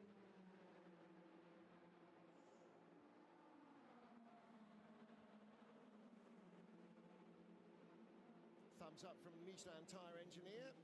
All good to go. They're staying on the same tyre. Fuel goes in at a different rate for each of the cars. The deal with the fueling in LMGT3 and in Hypercar is that a maximum fill, whatever that capacity is, takes exactly 40 seconds. So whether you are the best on fuel economy and only need 90 kilos, or the thirstiest and need 120 kilos, the fuel flow rate per car is adjusted so that you don't pay the penalty stationary filling up. Little slip through. This is the 78 Acodis ASP Lexus. Anna Robin in 4th place in LMGT3, and those two Lexuses have been very occasionally in the top 3, but rarely out of the top 6. They've been 4th and 5th as the pit stop cycle through, and this car, 92 first form Manthey Porsche, has currently got Richie Leitz at the wheel, their pro driver. A bit of debris coming up through the wheel arch. That's the wheel arch liner. There's a gap over the top of the wheel to blow off pressure if the car gets sideways, to stop the air under a fast-moving car flipping it into the air a la Peter Dumbrek. Now, we've entered a very dangerous stage of the race, Anthony Davidson, having run out of tea bags in the booth.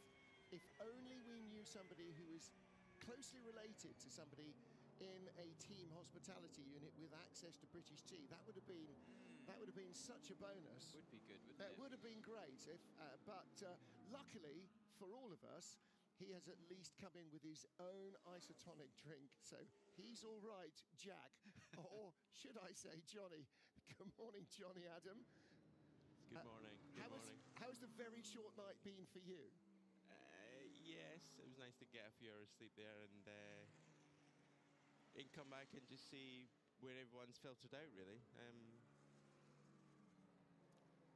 I'm surprised with the GT3, how many retirements, because GT3 cars are normally pretty robust and pretty reliable, but you can see now there's a good 5 or 6 there, some big names as well, some big cars that have had, obviously, issues.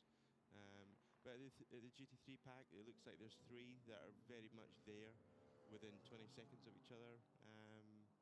And yeah, still a long way to go still. Yeah, 10 hours to go, or 9 hours, 45 minutes. Is this how it feels as a driver? You get 2 or 3 hours to rest your brain cells, and then you come out and go, oh, hello, where are we? What's happened there? What did you do while I was asleep? Yeah, you want to try and switch off if you can, fully switch off. You'll have your timetable, you'll have your sort of run plan. The trainer or physio will know exactly where you're sleeping, and they will be on standby as well, just in case you do sleep in, for example. But you are trying to just switch off, come back, but you will be filtered in with information before you get in the car in terms of where we are, what's the car, any issues, so you're fully up to speed, and also you'll just roughly know where you are in the pecking order at this point as well. It's funny because often at the end of the race, you'll hear in the podium room drivers in the same car going, what happened with you? Oh, did it? Right, okay. Because you're in 3 different races, you just happen to be sharing a car. Yeah. And unless you're in the car, you're not really living it until the final hour, and then everybody's living it. Oh my God, they're living it. Looking at the battle here for the lead in LMGT3, we're riding on board in the 92 Manthey Porsche. This is Richie Leitz chasing down that car in front. That's your leader, 21 Vista AF Corsa Ferrari, Alessio Rivera. So this is not platinum driver versus bronze. These are the stars in these 2 reasonably priced cars. Interesting line I thought he took. Very deep on the way out, on the exit. Yeah, so, and he went quite shallow in as well. Yeah. I didn't know, I was just going to double check with you, Johnny, if that's a typical GT3 kind of line, but... No, I would say, I mean, he looked like, yeah, he carried a lot minimum on entry and unwound the lock and used a lot of the track, shall we say, on the way through the corner, but clearly the Porsche can ride those curves quite comfortably. Maybe got quite a high ride height, so clearly the car is capable just now of taking what it's taken, but yeah, quite a different line there. And there's always that thing of 911s that everybody talks about, is that you have to drive it like it's not a car, it's a different thing. But having the mid-engine car now has sort of mitigated against that, but you still need to rotate it quite differently to anything else. Here's a good little battle, riding the curbs, the number 12 Cadillac Hertzstein Jota car, Norman Nato. That's him in 5th place. And the other set of headlights, that's the number 6 car of Kevin, Kevin Est. So this is a battle for position. Est now, on his 3rd lap on these tyres, and already you can see how much the car's moving around there underneath him in the Dunlop chicane. He's already on top of the car and making it do things that it's not necessarily that pleased about having to do. 5th lap on these tyres, good guess. So yeah, Kevin Est is really starting to come on song now on this brand new set of mediums. Okay, I know you're being held by the Toyota, but you keep chipping at the guys in front, so that's good. Let's keep it up to the 15 is now 30. Now this is Jenson Button, or rather that was Jenson Button. We would have a closer view of the back of the Toyota in question which is number 7 of Mike Conway. He's only 8 tenths behind him, so there's two very close battles in the top 10. This is Kevin Esht, just 8 tenths behind Norman Nato, and a couple of moments behind them. Jenson Button just a second now behind Mike Conway. So that was a moment once again for Gianni in the 99 Proton competition Porsche. Was that down at Mulsanne once again? Not sure if anyone else was involved this time though. Is he having brake troubles, I wonder? Well, after a heavy trip through the gravel like he had after the Vesti contact, which is under investigation by the way. Sometimes those stones, they can go everywhere and play havoc with the braking, but yeah, I'm not sure this time how he ended up towards the edge of the track. How long's he been in the car? It looked like he might have even had a spin. He's like recovering from a very slow speed. Well, let's take a look. look. Here we go. Arnage, isn't it? Arnage, yeah. Ah, yeah, so he did lock up. And then he's had to reverse it. Let's have a listen to his radio, see what's going on. Yeah, I keep locking now. I just went straight in on Arnage with the vibration. It's too much vibration. So yeah, he keeps hitting that same flat spot that he probably got from the first one when when the contact was made into Mulsanne.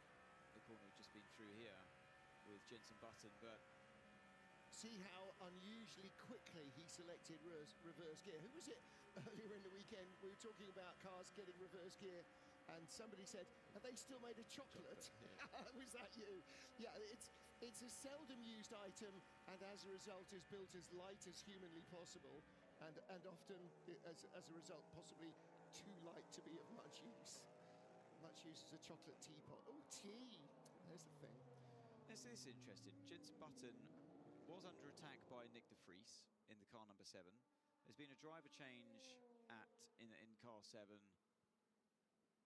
Has there been? Yes, there has. Yeah, so it's Mike Conway. It's taken over from de Vries, but not a tyre change. And now it's Button that is starting to catch. We heard his radio, didn't we, from his engineer saying, "I know we're being held by the car number 7." This might be Conway just trying to get up to speed here, actually, because he hasn't been in the car for quite some time. And we all know the feeling, don't we, Johnny, where you're thrown into the car after a bit of sleep, bit of rest, and also taking someone else's tyres that they've just been using. I know, and you don't know where the grip level is. Lead battle in LMGT3 is now fully joined. Richie Leeds and Alessia Rivera. The flappy bit on the right-hand side is not a wheel arch liner, is it? It's a bit of bin bag that the car has somehow ingested. But nevertheless, Richie Leeds 20-lap advantage on tyres. He has got the pace. He is all over the back of the Ferrari. And 20 laps is quite a big advantage around this huge racetrack. So when you think a stint for these guys is 10 laps. You can see that they are quite evenly matched in the straight, you know, in the toe the Porsche is just slowly catching up, but clearly he has an advantage mid-corner and exit in terms of just mechanical tyre grip at this stage, so yeah, it should be a good fight here, just obviously for the class lead. Yeah, 20 laps in F1 is the life of a tyre. 20 laps here, 260 kilometres. That's a pretty decent commute to work and back, isn't it? So that's a day's driving, at least for the average car. Probably more like 2 or 3 days driving. So, yeah, it is a tyre advantage. That's getting on for a double stint more the tyres have been on the Ferrari.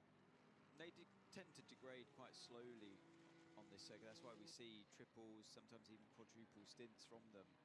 And it's just that gradual drop-off. You only really notice the tyre degradation when you refill the car. And because of fuel depletion, it almost goes down in pro with the tyres aging. It's only when you put the fuel back into the car you realise, oh yeah, the tyres have lost a bit of an edge here. But on most tracks we go to, it's in the rest of the World Endurance Championship, a much higher tyre degradation kicks in. Just saw at the far end of the garage there, Davide Rigon with his race suit round his waist. Now, he's not one of the drivers in 21. He drives the 54 AF Corsa Ferrari. So he looks like he is getting ready to head back out because that car is still running, although it is the very last. So 54 has retired So it's stopped. We're hearing from the pit lane. So Davide Rigon there, nursing a bit of disappointment, so not ready to get into the car. All right, so we will avoid waving the mark of doom over that yet, as it is in the garage but hasn't left. In the garage but having just left is Lucas Stolz in the 63 Iron Lynx Mercedes. Investigation between the 311 Cadillac and the 99, we were told immediately it happened was going to be investigated. We've just been told it's going to be investigated. So we knew it was going to be investigated. You mentioned that earlier, but it's in purple on our screens this time. Yes. Before it was just black and white text. So now they really mean business. Yeah, they've got the purple ink out. They brought more people in to investigate it. Now there is a literary reference in there, and I can't think what it is. Somebody famous for using violet ink, and I can't think what. We'll move on. Lead battle in LMGT3. What do you do, Johnny, when you're stuck like this, where you are close enough and have closed in, but just can't out-drag him in any way? I think he's pretty relaxed just now, not put any pressure on himself to try and get by.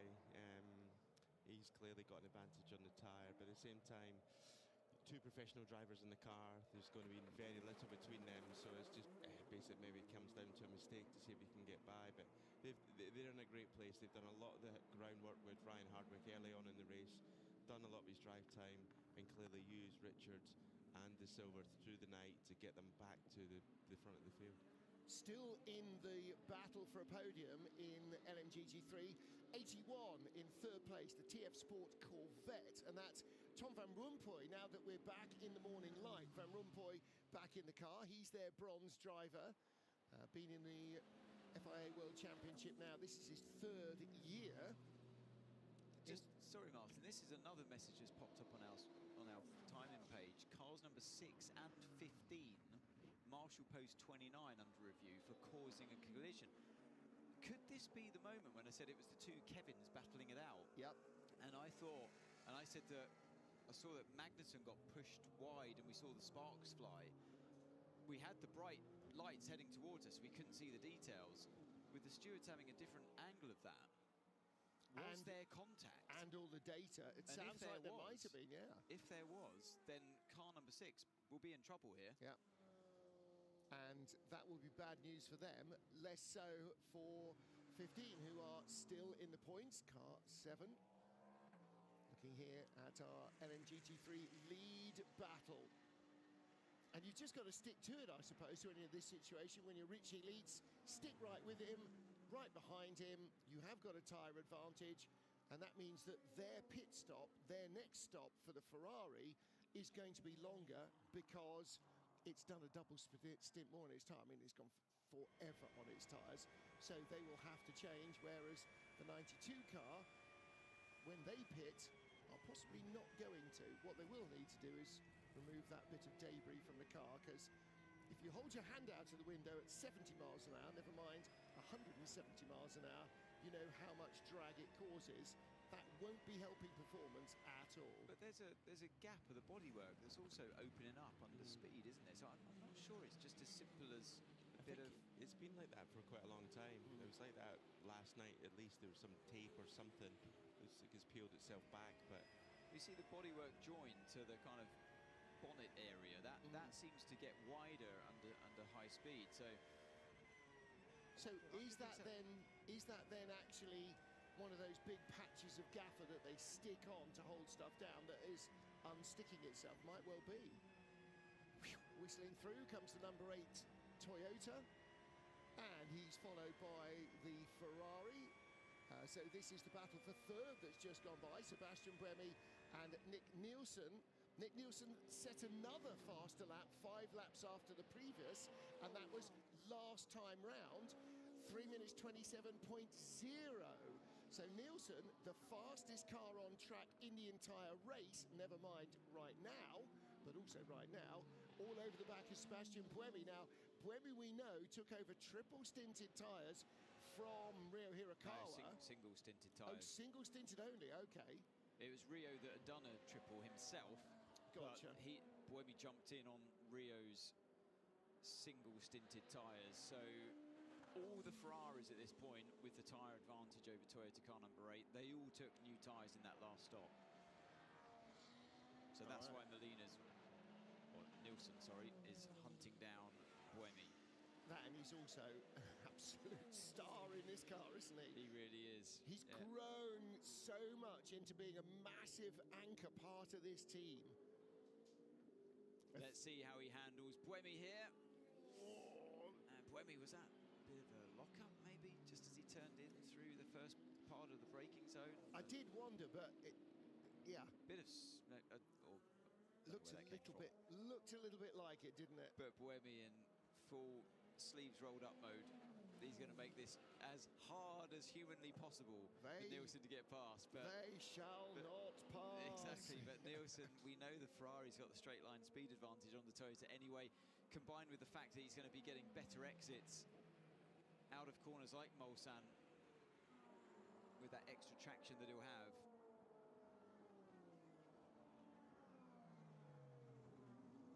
I think it's the way that the lights are just playing tricks with us, glinting with the camera, causing an effect around the Toyota that looks like there's some smoke or something coming out the back of it. It did it again before.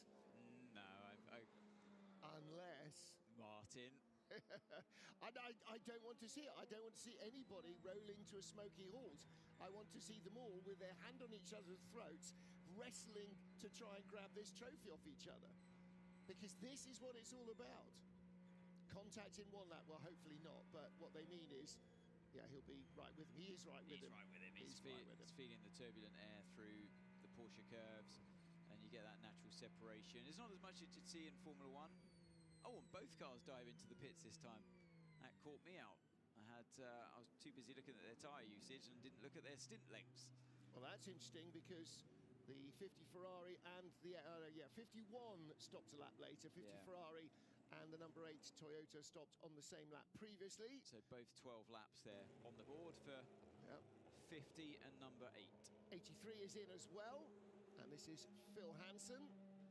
He receives fuel service, quick check over, clean of the screen, the lights, all the leading edges, and he will be released. Number 8 Toyota, number 50 Ferrari come in just in time, clearing the front of 83, didn't delay Hansen leaving the pit lane. I don't think it too much inconvenienced Niklas Nielsen. No, look, he managed to park it absolutely square. That's really good work, actually, by Nielsen.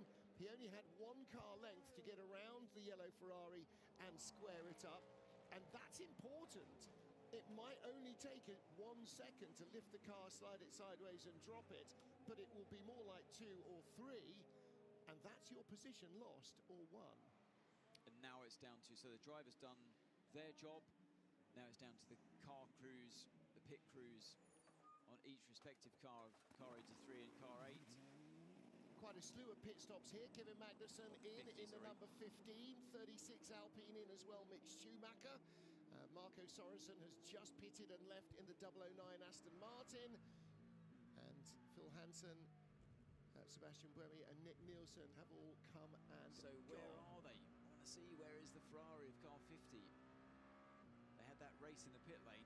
Who is that in front of Buemi there going through? No, I can see on our driver tracker map that 50 is still behind car 8. Richie Leeds with his glasses on has just stopped from second.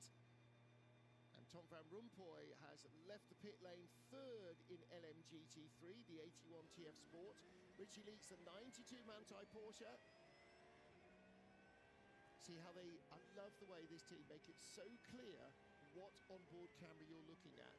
You don't need the commentator to tell you you're with the 92 Manthey, and that is the car currently in second place. And going past him, the VDS Panis racing car that leads in LMP2. So that is still Esteban Masson, one of the youngest drivers in the field. Nick Yellerly second in LMP2 for Inter-Europol, and Job van Uytert third for EDEC Sport.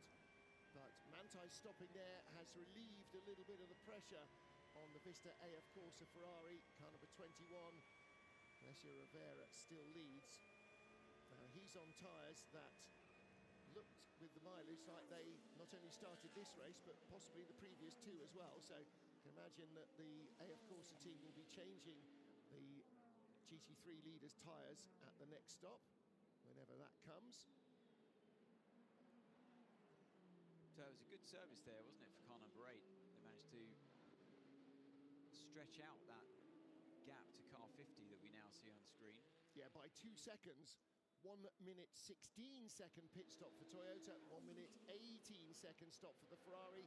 There's the Toyota, and you saw the Ferrari at the top of the picture there. He is flashing his lights to come by the Mustang. Well, I wonder then Nielsen must have been compromised into his pit box. You saw it at the time. Yeah. Although he got the car square, he must have had to go slower than usual.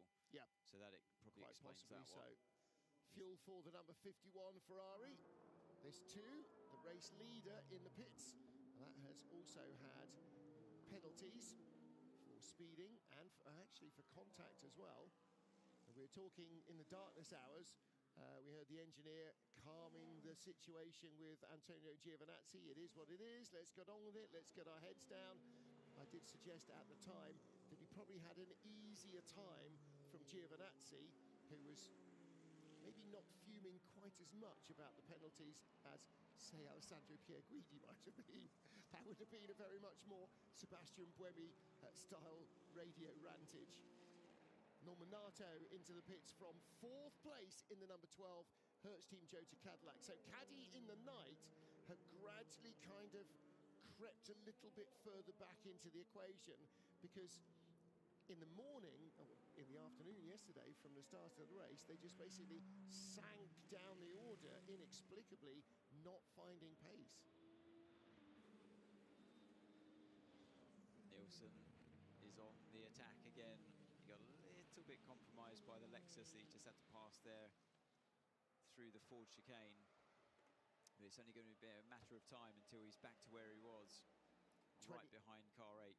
21 in the pit lane. This is your LMGT3 leader, and Alessio Rivera stays in, clearing all the debris out of the cooling ducts.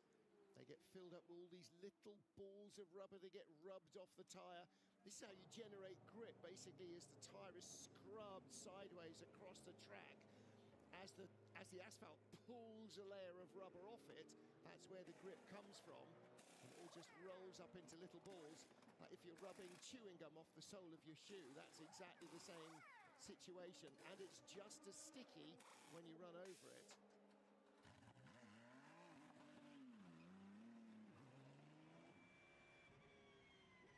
Do you feel, Johnny, when you're getting into the second half of the race, do you feel that the team is starting to feel the pace in the pits, or to the driver, does it sort of still have the sense that everything is still going at 100%?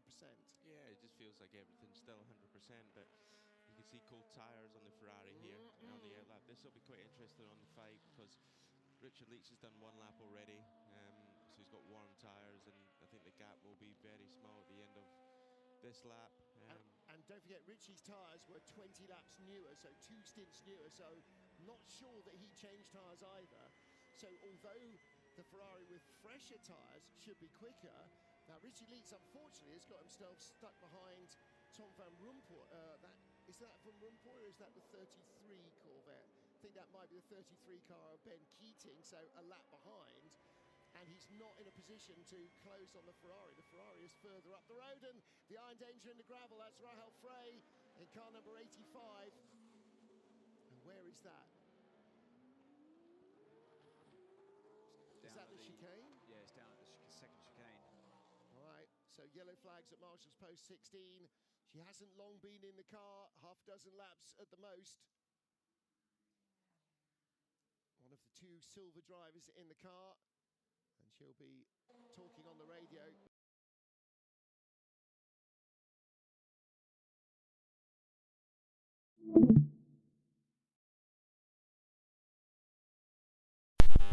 Apologies, folks.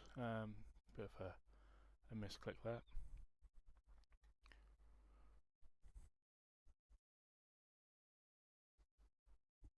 I'll get these back up in just a minute's time.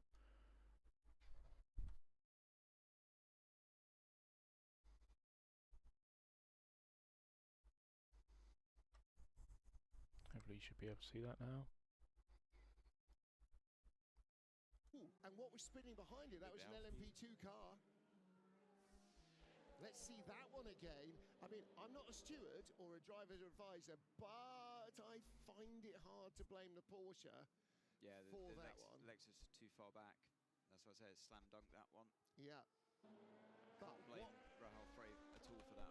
What was the other car involved? Because there was, just in the corner of the shot, wasn't there, an LMP2. Oh, come on, let's see if the chocolate reverse is going to get her out of there. She's got at least one tyre on hard standing. For full course yellow at 6:38 in 38 seconds.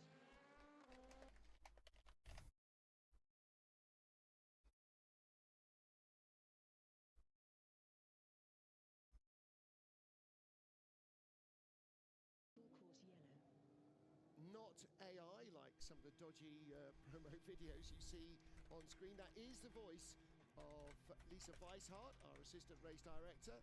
And we are full course yellow now. So she doesn't actually have to be awake to say that every single time.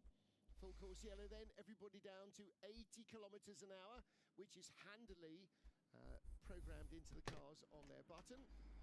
Not the same as the pit lane speed limit, that's 60 kilometers an hour. And everybody very familiar with the 80Ks. Now, instead of pulling the car backwards and ripping bits off it in a gravel trap, the modern way is that each of the car is fitted with two sockets in the roof, into which tailor-made parts of that crane jib will lock, and you can then lift the car out of the gravel, far less damaging. And Johnny, we've all seen cars being pulled out on the end of a tow rope, minus several bits of important bodywork, floor splitters and all the rest, so that's definitely the way to go.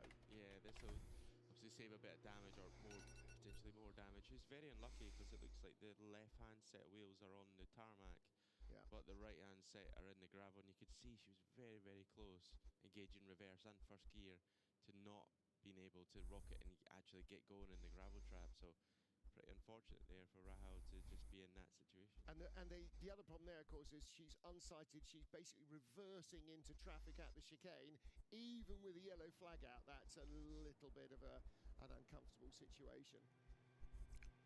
So on board with Richie Leitz, right in front of him, that car there, that's the lead in LMGT3, no longer Alessio Rivera.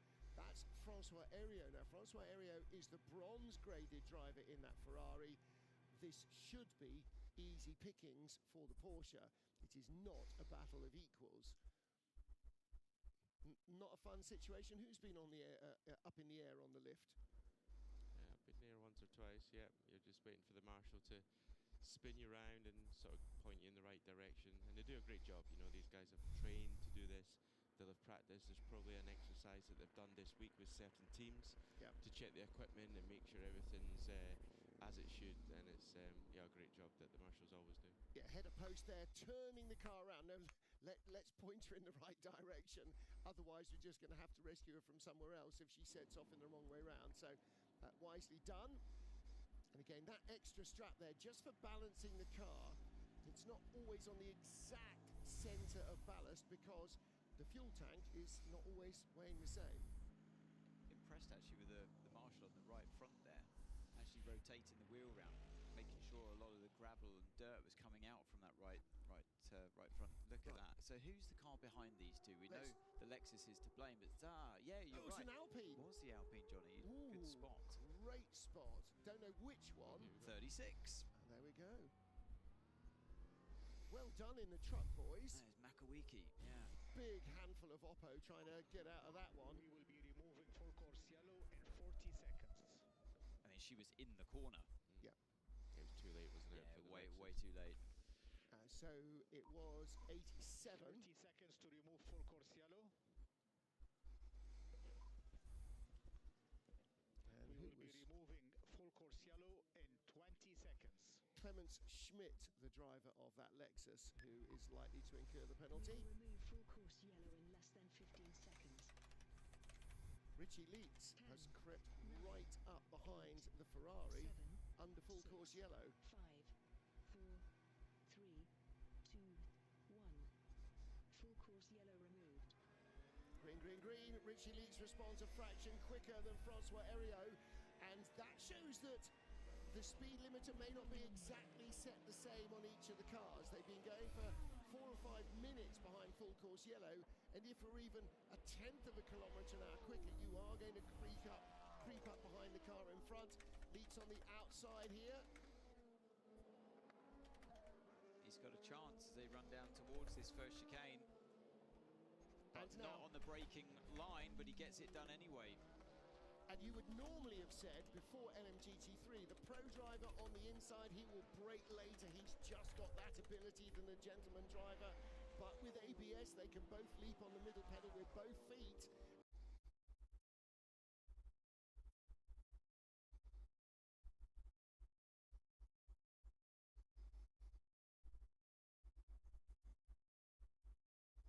The car on the inside, braking into that chicane.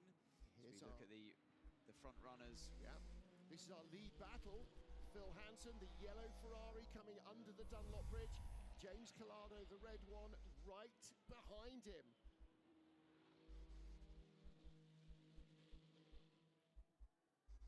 So the yellow AF Corsa team last year in Texas became the first Ferrari to win a race in WEC that wasn't Le Mans. So the first time in any of the other races in 2 seasons Ferrari had won.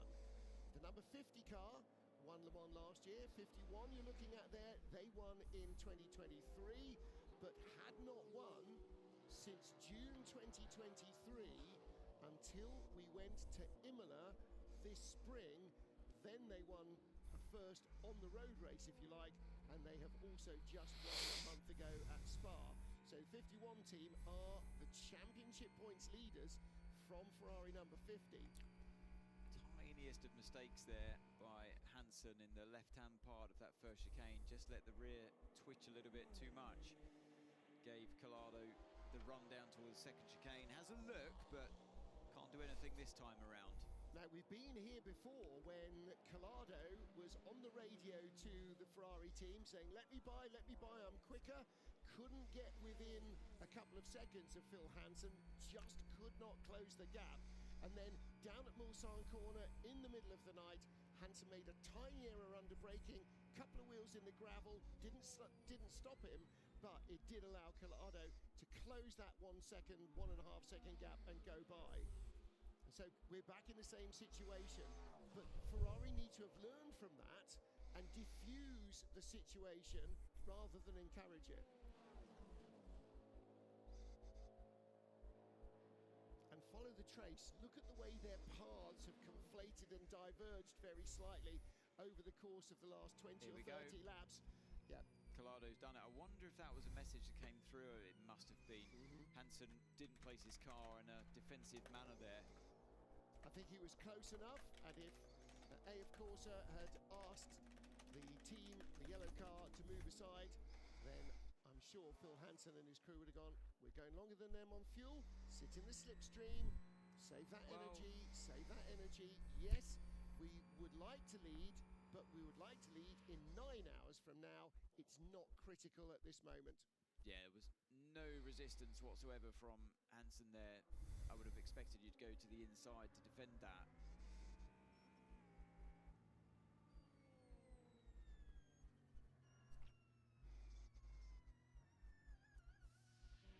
Seeing that replay again, to me, Anthony, watching as a punter who doesn't drive fast cars, that looked like Hansen was lifting and coasting a long way before. I mean, that wasn't just a last-minute late lunge by Collado. He came flying by. Yeah, Hansen just doesn't have the pace at this point. Doesn't have the pace of Collado, and they're on the same age tyres, and they've gone the same length as well. Both 12 laps completed in the last stint.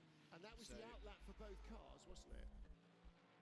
Or was it not? Oh no, there was full course yellow. That's why it was a 6-minute lap. Yes. But yeah, so Collado's done 4 laps. So we see the Porsche number 6 come in. The car 83's done 5 laps. Hence, when we saw the energy graphic, a couple of percent lower than car 83 this time. So car 83, they were saving a bit of fuel earlier on compared to the other 2 red Ferraris. And now it seems to be reverted back to they're doing the same amount of laps per stint. Now, after that trip into the gravel Porsche. She's just been put onto terra firma and is cracking on with it. So clearly it feels okay. On board with the 20 BMW, is this for position or is he in traffic? No, this is for position. Mike Conway's red and white Toyota breezed by him, didn't he? Wow. So 20, Robin Friends, straight by Conway. No mistake there. And that was arrive and drive past. Just whistled by the Toyota. Yeah, nothing with it. We've seen the Toyota struggling with straight line speed, haven't we? And I think more so for car 7 because they've been carrying that damaged bodywork since lap 1 of this race. The BMW struggling to get past the Mustang. Now the Toyota's going to lose much more time. And he does. So the gap that was suddenly shrinking as Friends got caught in the first part of the Dunlop Porsche curves extended again in the second part. The slight tyre advantage from car 20 that Friends enjoys, just half a stint worth. And again, it may not be necessarily so much the life of the tyre, but whether the car is happy on that tyre. And it does look a little bit as though the Toyota is not happy. Has Conway got a 1 and 3 split? Has he got soft right and mediums all round the rest? Conway continues on the tyre that Nick de Vries was on before with 3 soft tyres and 1 medium left rear. Okay. And the Robin Friends car had 4 new softs. Did he indeed? Okay, now we were surprised that BMW didn't go soft earlier as the temperatures dropped, but they're hanging on to them longer. Track temperature only just about 21 degrees, air temperature hovering around at 16 about an hour ago. It won't be much higher than that either. Clement Schmidt-Rahal Frey incident at the first chicane will be investigated by the stewards, as all contact is. It's just an official notification. Everything for transparency. And that is the other Lexus, that's the 78 car, Arnaud Robin, the red car just in front of the Cadillac of Jenson Button. So Robin Friends, Mike Conway and Jenson Button now rolling his sleeves up in that gold Cadillac. That's the number 38 Cadillac HTJ. HTJ, the TLA for Hertz Team Jota. So it was the car 311.99 in the Mulsanne corner. No further action from Fred Vesti's. I'm quite surprised by that, but a lucky escape for Vesti. Well, it's not just different camera views, security cameras and so on, closed circuit cameras that the stewards have access to. They also have access to all the data from the car, from the FIA truck. So they will see whether, let's say, Neil Jarni caught Vesti out because he's got a braking problem and he was trying to avoid a lockup by getting onto the brakes a little earlier, and Vesti's still hard on the throttle going, well, hang on a minute. So you can see those data traces and you can compare them to a previous lap as well. So that will be what got the Cadillac out of trouble. Back with our battle for third place. The fourth place car is Niklas Nielsen in the Ferrari, now just 1 second behind Sebastian Buemi. And a slew of faster laps coming in. Norman Nato in the number 12 Hertz Team Jota Cadillac in 6th place. Now the fastest lap of the race. 5 laps ago, didn't notice it coming in, 3:27.04.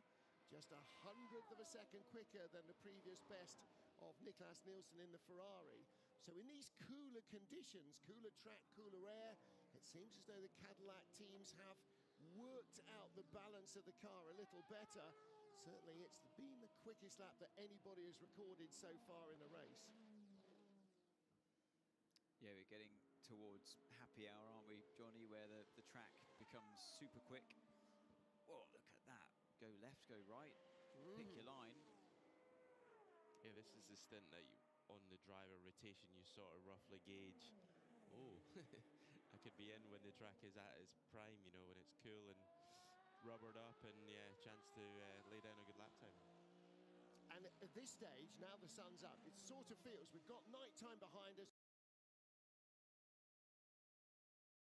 the day, past lunchtime, till 4 o'clock this afternoon. That's still a very long way away. I can remember in the early days at Le Mans, plodding up and down the pit lane, and when morning comes, you think, right, we're nearly there. Just cling on for another couple of 11 hours. And it suddenly just stretches out in front of you. So this is that moment I spotted before. Wanted to go right, and then both GTs seemed to go quickly over to the right-hand side. Luckily, they stayed line astern, and Nielsen was quick thinking to swap positions and go to the left instead. Buemi under pressure for third. Nielsen right with him. He really is mounting the attack now, isn't he? So it's all about where you catch the slower cars for Nielsen and Buemi. So we got a GT in front, and you're analysing from inside the cockpit. Right, which part of the Porsche curves are we going to catch them? Now, neither Toyota holding its head above water at the moment. Number 8, Sebastian Buemi, under pressure for third. We just saw Mike Conway pass for 7th. He's now down in 8th with Jenson Button's Cadillac all over the back of him as well in 9th place. So both Toyotas are starting to lose pace on this tyre. They are going to have to go back to the mediums, which is their happy place. That's exactly what I was talking about. That time around works in Buemi's favour. If you can get around the outside and then leave your opponent hanging on to follow the GT through karting corner, another high-speed left-hander, gives you a little bit of respite before the forward chicane. And slightly annoyingly for Niklas Nielsen in car number 50, right behind him is Neil Jarney's Porsche. Now, that is not for position. 99 car is how many laps back? It's 2 laps behind the leaders. But it is right there, and that will be annoying because he's doing the same speed. It is annoying because Gianni took brand new tyres last pit stop, so he's got the tyre advantage, and he'll be probably working his way through these two. Well, what won't happen is they won't be given the blue flag, and the team will absolutely have said on the radio, car behind you is 2 laps back, don't worry about him. James, we need target 70.5 lift and coast. We need 70.5 lift and coast. That is your race leader, James Collado, and whether that is to match the pace and keep a 12-lap stint going. Oh, the Iron Dame stopped on the straight. That's just after the first chicane. Now, they had continued on. I beg your pardon, it's not. That's just out of Mulsanne corner.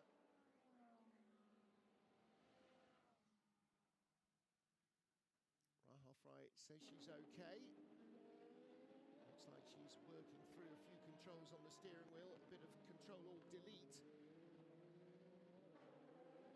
It's like she was telling the marshals, just hang on, bear with me, I reckon I can get this going again. As the garage springs into action. And race control will be on Discord to the team saying, what is your driver telling you, what's happening with the car? So we're hearing that she did have a gearbox issue from earlier on. I wonder if this is the reason why she's come to a standstill. So this is the moment she got turfed around. Well, that was... But she was nursing a gearbox problem before this moment. And actually, in defence of Clement Schmidt, she may have been slower through the chicane as a result than he was anticipating. And then she apparently pulls stuck over. in 6th gear, and it leads on from the gearbox problem she had earlier on. Being told. All right. Okie dokie. Well, she is back underway. This takes me a long way back to when Jan Lammers was stuck in 5th gear in the TWR Jag back in 1988 for about the last 2 or 3 hours of the race. And it was only the thundering torque of the 5-litre V12 that allowed them to pull away from pit stops, and the fact that you could start the car in gear up on the jacks and drop it while the wheels were spinning, and there was no speed limit in the pit lane and all sorts of other codicils. But yeah, trying to do 9 hours with just 1 gear, and top gear at that, is not going to be great fun. So Phil Hansen hangs on to the back here of James Collado's car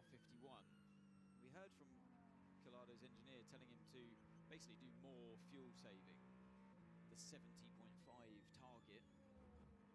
So are they trying to make sure he gets 12 laps, or are they trying to edge towards 13? That's what I'm wondering. Well, yeah. we'll only find out at the end of the stint, won't we? What was Colado's last stint? 12. So okay. both himself and Hansen achieved 12 laps last time around. Well, Phil has done 13-lap stints. We have seen it from that car, and it's not just Hansen, it's been all three. All three drivers managed it. Kubica as well. Did Kubica? Okay, because when I was watching the last time, didn't happen.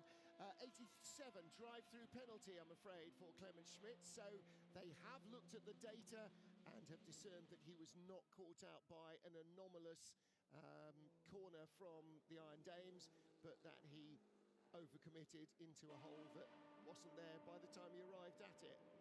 So drive-through penalty for the 87 Lexus. That is the 5th place car in LMGT3. Only one of our hypercars has retired so far. There's the commentator, and that is the 101 Cadillac.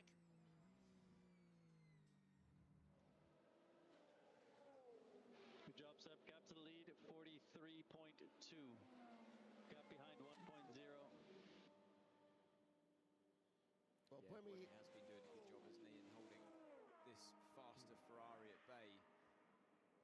Although Nielsen now down 330.1 on the last lap, 330.0 for Buemi. Does sound perhaps as though the Ferrari team have gone, okay, you're not gone by him, right, back onto your full saving. Let's get that 13-lap stint out. Yeah, because at no point in the race, I believe, that car number 8 has achieved 13 laps. And they're also in their head going, we know we can do 13 laps, and we know we can do it and match them for pace. So let's not stress about the position. Dollies are ready for the 65 Iron Dames Porsche, and if 85, and if anybody can get this fixed, it is Manthey. Olaf Manthey's team have got such history with Porsche. I mean, so much so that we're at the end of the Group C era, when Porsche withdrew, and the GT1 era, when Porsche withdrew from the top category, Manthey Racing became the de facto factory team, running the UPS cars in the GT category. They have been running 911s for decades and decades. I tell a lie, by the way. Brendan Hartley managed it for 2 stints earlier on in the race. All right. 13 laps.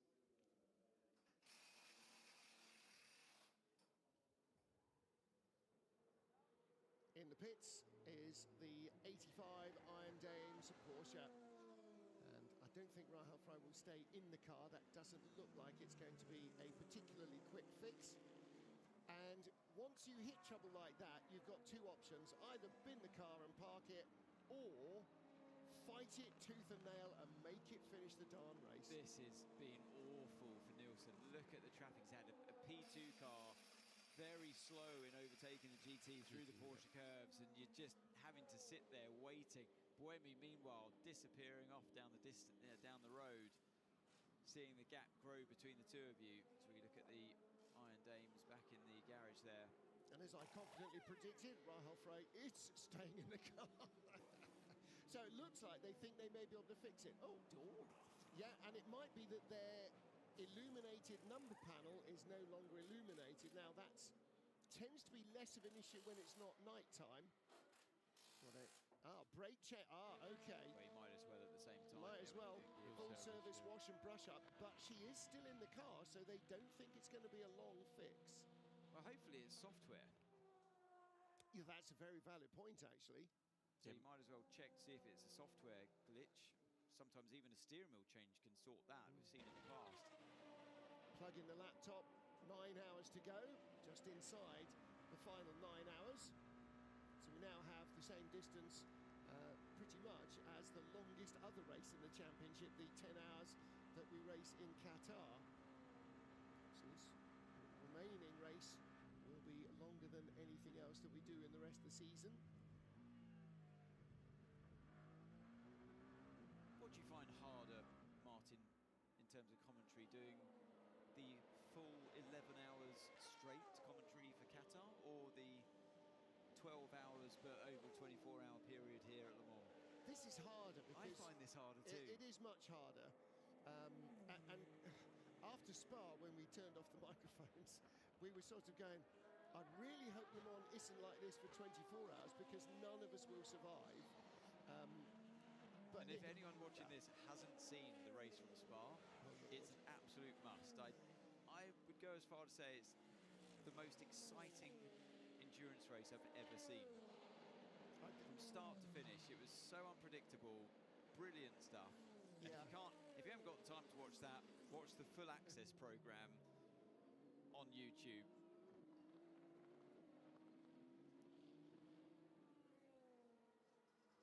It is, this race just takes it out of everybody, mentally and physically, and whether you try and go all the way through, and I know lots of fans do, and I've done it in commentary myself, done 27, 28 hours at a time, or whether you get snatch a little bit of sleep, a catnap here or there. I mean, all we're doing is sitting down and looking at telly, but mentally you're trying to work out what's what, why, and try and explain at least some of the intricacies of what we might be seeing.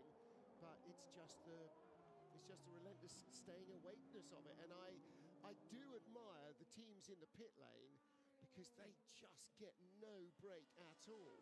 You never see the garage empty.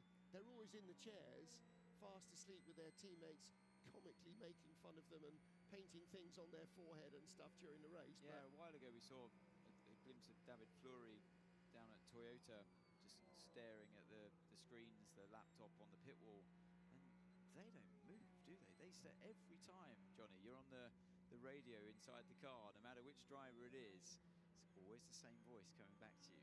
I know. I feel sorry for mechanics and engineers because they are literally been up, you know, not early hours, but early on Saturday, coming into the circuit, getting ready for warm-up, doing a bit of a brief, and then straight into the race. And these guys are really looking at every little bit of detail all the time, checking the data, having the radio comms to the driver, making sure the run plans are on schedule, feeding information back to the tyre guys of what set they want mounted, getting them prepped, getting them pressured. The tyre guys as well, they're running back and forth to Michelin or Goodyear, prepping the tyres.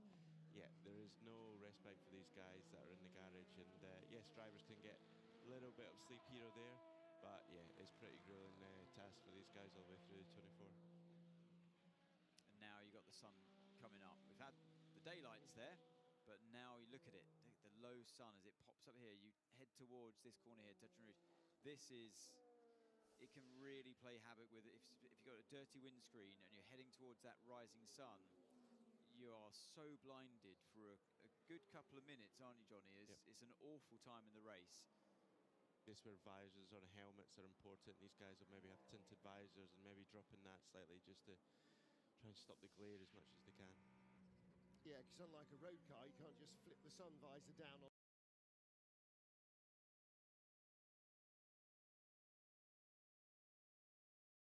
the windscreen because they don't exist. So for that moment, and it's not ideal to have your hand in front of your eyes either when you're trying to drive at these speeds. Look at the distance still between car 8 and car 50. Nielsen lost so much time a few laps ago through the Porsche curves, as I mentioned, and we didn't get to see the full extent of that at the time, but this is still the aftermath. As the Toyota crew start to limber up. And again, you can see the lollipop man just on the left of your screen in that bright pink suit. Normally the mechanics are in black suits with red sleeves, and that makes them quite hard to see in low light at night especially, but a popping pink suit, that really stands out, and that's a novelty here for Le Mans it's the first time they've used that, and that's why Ferrari, whose mechanics are predominantly in red, have yellow indicator guys. They're yellow suited, so they stand out in the crowd.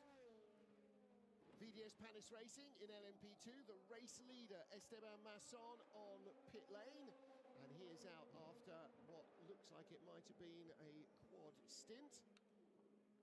Pereira taking over. Looking further down the LMP2 field, Alexander Quinn, 2 personal bests, first and second sector in that car. And just ahead of him, Algarve Pro's other car, Porsche, personal best Sector 2 and Sector 3. They have both just set the fastest laps of their cars' races. 3:37.1 for Porsche, 3:36.5 for Quinn, and the leader in class, Nick Yellerly, 3:37.0. So they are right on front-running pace, even though the Algarve Pro cars haven't been the luckiest on an outside the points down in 11th and 12th. And you can see that the cars in 11th and 12th, 25 and 45. 25 is a regular LMP2 car. 45 is in the Pro-Am category. And so they will be scoring Pro-Am points. Alpine stop for the 35 car. Ferdy Habsburg stays at the wheel. Here comes our race leader. James Collado, car 51, works his way through past the United Autosport LMP2 car, with Hansen still hanging on behind in the car 83. Not letting him go, is he, Hansen? No, no reason why he should, but he is also trying to keep up that pace while saving fuel. Last time round, 3 minutes 29.18 for James Collado, 3 minutes 28.83 in the yellow Ferrari for James Hansen. Looking here at the battle between Luca Giotto with the green-nosed into Europol car number 34 and Pietro Fittipaldi, the third racing generation of Fittipaldi family. And there he is in the number 22 United Autosports car. Again, just to reiterate, for those of you who may not be entirely familiar, LMP2 only racing in World Endurance here at Le Mans. It's not a regular part of the season, so most of these drivers and cars will ply their trade in the European Le Mans series, the second tier of racing, but one that is now absolutely jam-packed with talent in LMP2. And they all use, at least in this category, at least at Le Mans, they all use the Oreca 07 chassis, mandatory Gibson V8 engine, mandatory Goodyear tyres.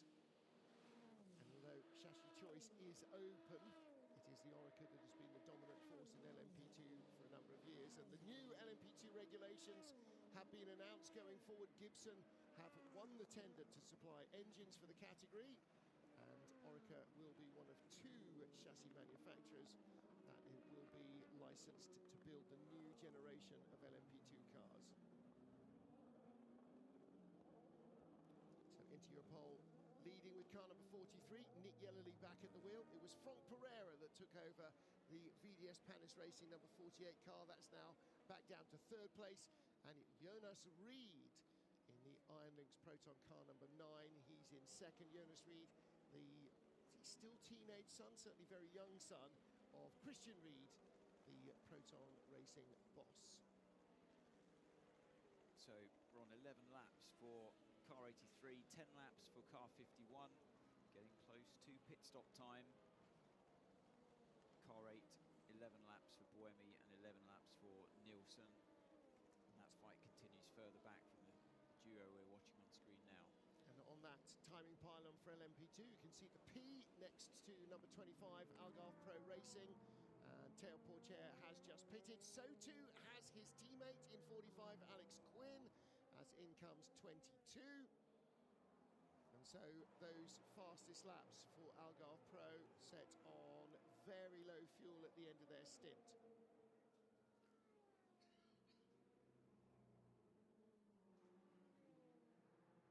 Definitely need to source some tea bags from somewhere. It's a dry old do. Don't worry, my stint ends at 7:30, Martin. Oh, you'll be all right for a cup of tea then. No, I might do a secret. I've got a secret stash. Don't worry. Have you? Excellent. Don't tell anyone. James Cottingham's McLaren we just saw in the pits there, 59. Easy to discern which of the McLarens it is because the other one's out of the race. And as you pointed out earlier, Johnny, actually, more attrition in the LMGT3 category than in either of the prototype categories. One of the hypercars, the 101 Cadillac from Wayne Taylor Racing, has retired, and two LMP2 cars. Nielsen's number 24 car was out earlier, and now an official retirement for the number 18 IDEC Sport car. We saw it off at the side of the road, going behind the barriers with Andre Lotter at the wheel, and despite his best efforts, that is going no further. So 18 Edex Sport, wearing the colours of Genesis Magna Racing. That is out.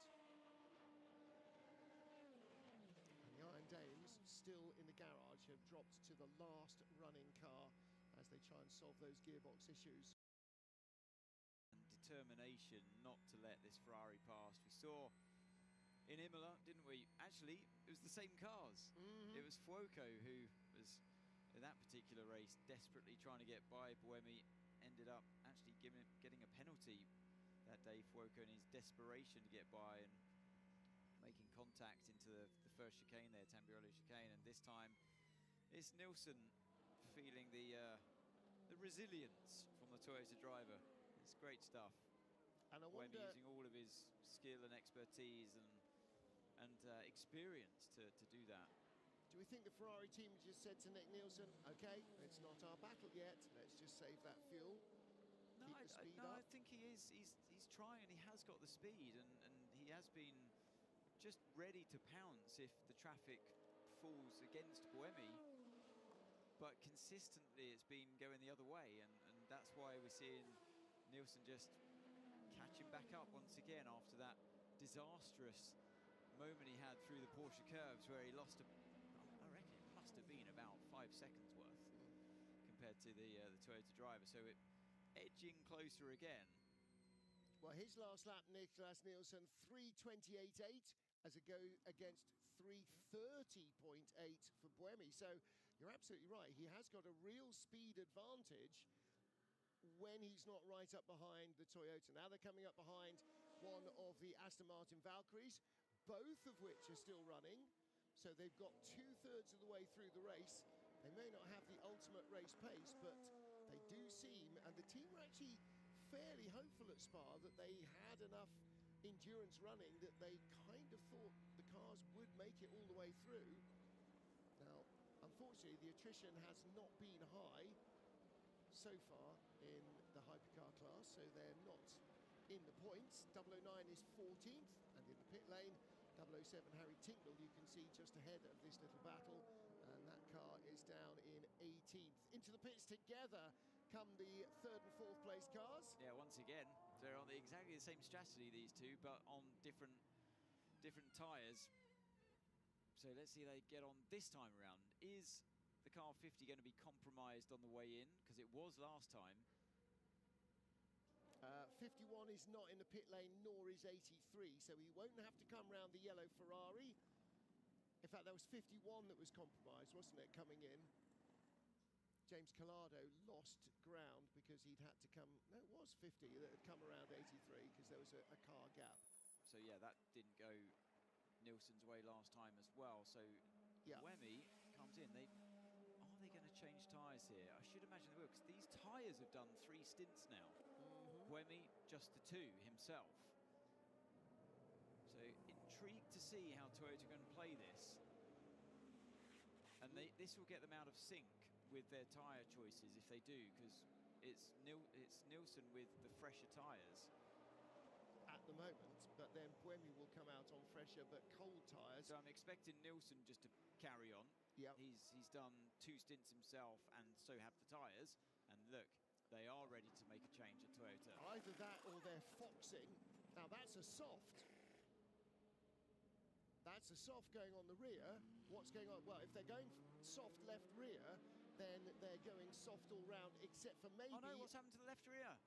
The tyre wasn't ready. That's a medium. So it's a medium on the left rear and 3 softs. The tyre was, well, either that or he dropped it or something. They've lost time changing tyres, but they have lost time in the tyre change as well. Here's the lead battle. And Phil Hansen all over James Collado now. Wow, look at this. Hansen not giving up at all. From earlier on, looking like he just allowed car 51 to breeze by into Indianapolis. Hansen is back on the attack. 0.3 quicker on the last lap, but a track limit infringement on the last lap as well, and that's why he was a little quicker. Buemi, Tincknell, Di Resta, Hansen and Collado under investigation for yellow flag procedures at Marshall's Post 21 at 06:55. Here we go. So that is Collado the leader, Hansen second place, and Buemi, who just pitted from 3rd place, all under investigation for yellow flag infringement. Tinknell and Di Resta need not detain us yet, but notably, the top 3 cars at that time. That was at 6:55. Yeah. That was the Iron Dames moment, wasn't it? Yeah. Oh. Marshall's post 21. That was the out of Mulsanne corner. Yikes. So that's when Rahul Frey's car slowed down and stopped, because Marshall's post 21 is Mulsanne out. Okay, in the pit lane. Watch that one with interest then. That could be race changing for Pigeons meet cat. Yeah.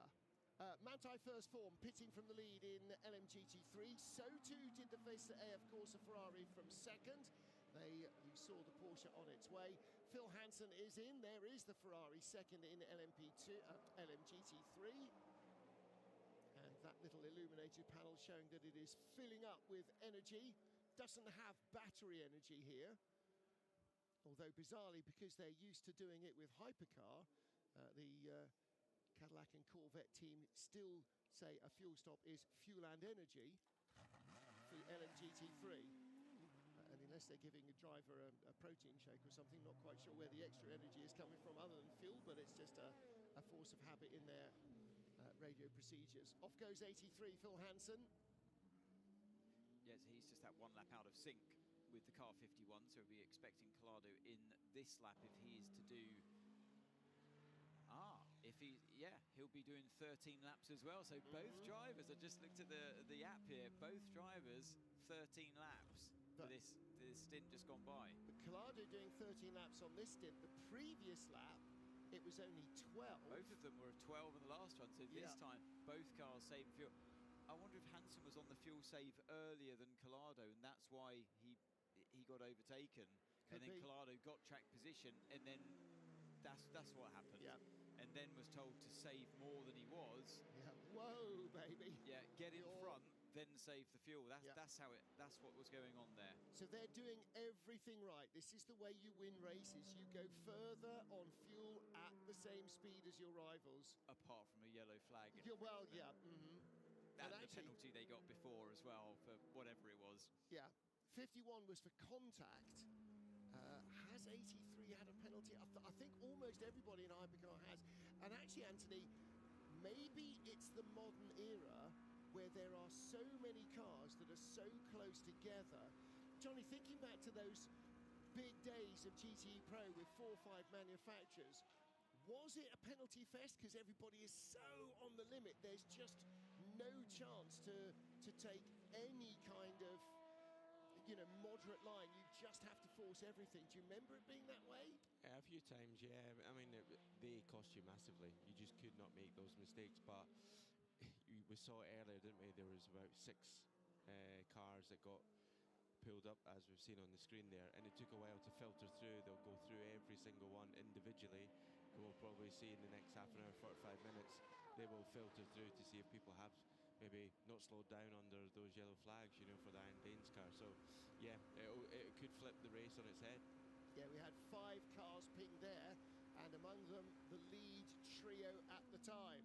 James Collado leads, 4 Ferrari. Phil Hansen, 83, has just come back out of the pit lane, and Collado makes it to 13 laps and is in the pits, and that will cycle potentially, depending on what they do with tyres, Hansen right back onto his tail. Hansen's stop, 1 minute 16. Kevin Esdras' last stop in the number 6 Porsche, 1 minute 14 seconds. That's a really quick stop, and actually Penske Porsche turned Felipe Nasser's number 4 car round in 1 minute 14 last time they were in the pits as well. You see the circuit map with car 83 working his way through the Porsche curves right now. It's 51 stationary in the pit, so yeah, let's keep an eye on that. See who exits before who. And Johnny, you're right about those penalties earlier on. So lap after lap, they filtered through. 1 penalty, another penalty the next lap, another penalty the next lap, another penalty the next lap. As the stewards have gone through all the data, then gradually the penalties have been issued. It's not that they only issue 1 a lap, that's just how it seemed to fall. And certainly there are 5 cars there with 3 of them a major issue hanging over their head. If it's a 5-second penalty for contact added to your pit stop, like it was for the 51 Ferrari, that's damaging. If it's a drive-through or a stop and go, that's very, very damaging. Oh, a little bit of contact as the number 5 Porsche just has to stay alongside the Corvette for a moment or two longer than he'd hoped. Well, and he was seriously thinking, Andlauer, seriously thinking about overtaking the Corvette round the outside of Indianapolis as well. Thought better of it. That was definitely the right decision. Yes, it was. But Julian Andlauer, absolutely rapid at the start of the race, wasn't he? Led the race, pulling away from everyone. Yeah, he flew. Now with now with the car 8 in front of him, fresh after Buemi's pit stop, who took that that slow stop, the left rear, taking an age to go on. It's that medium tyre amongst the rest of them all soft. So they're continuing that trend at Toyota. Do you want to know how damaging that was? In the pits at the same time, the number 50 Ferrari of Niklas Nielsen, 1 minute 15, didn't change tyres. The stop for Buemi, 1 minute 38. A 4-tyre stop can be completed in 1 minute 30. That was the last stop for Earl Bamber. He had 4 new tyres, so it cost them nearly 10 seconds, and that is a lifetime. Well, we always say, don't we, that it's operationally where Toyota keep themselves in the fight despite not having the fastest car, and that was a very out-of-character mistake from Toyota. Well, as ever, they will respond the way they always do. Okay, it happened. How do we fix it? How are we going to dig ourselves out of a hole that we've fallen into? So there we are, our race leaders, or effective race leaders. Still the same positions. So their pit stops very evenly matched. Very strange message just being told by our guys in team radio. 83 boxing this lap for a driver change, 1 lap after they've just stopped. Hansen did stop, and we're not imagining that, are we? He did stop, and you're not going to bring him in again. You're not going to bring him in again. Okay, that was a previous message, but they didn't do a driver change. But what we did see there in the garage was Robert Kubica putting on his racing suit. So whatever this is, it will be the last run of this current set of stints for Phil Hansen. But again, painting himself very large in the story of this car in this race, Hansen. He's been very impressive indeed. And don't forget, he's not a long-term hypercar driver. He has come out from LMP2, where he's had a very successful time with United Autosports. I remember, it seems like yesterday that Hansen was a silver-rated driver in United Autosport. And the youngest kid in the race. Yeah. I mean, he still looks like the second youngest kid in the race with a, despite a beard, but yeah, absolutely. I mean, we've grown up with him, haven't we? He's come in from being a teenager at United 8 years ago, 9 years ago, 10 years ago maybe now. And is really, really maturing this season, growing into this role. And of course, taking over with Yifei and Robert Kubica, who are already installed in the team. Those are pretty serious benchmarks you're going to match yourself against. And he's come in here, he's got the opportunity, and is really working with it. He's taken the ball and run. I have really been impressed with Phil. I was, in the beginning, when I saw he had landed this Ferrari drive, now you're in with the big dogs. I was intrigued to see how he's going to get on. And he can hold his head high, teammates like the one we're seeing on screen there. We know Robert Kubica's capabilities, and Yifei always been super quick in these cars, so we expected great things from them, and this was stepping into the spotlight for Phil Hansen this season in particular with Ferrari, the works team at Ferrari, and he can really hold his head high. He's there at the front of the race, challenging the very experienced James Collado, winner of this race previously when Ferrari first returned to the top flight sports car racing, and here we are riding on board with him. And yeah, it's remarkable that journey he's been on as a driver. And Collado, massively experienced, not just in the hypercar, but in endurance racing. A 3-time world champion in GTE Pro for Ferrari. And as you say, a Le Mans winner already. So absolutely no pressure on him from the outside, only from within. Driver change in the number 5 Porsche Penske Motorsport car. Julian and Lauer brought the car in. And it is Michael Christensen who takes over.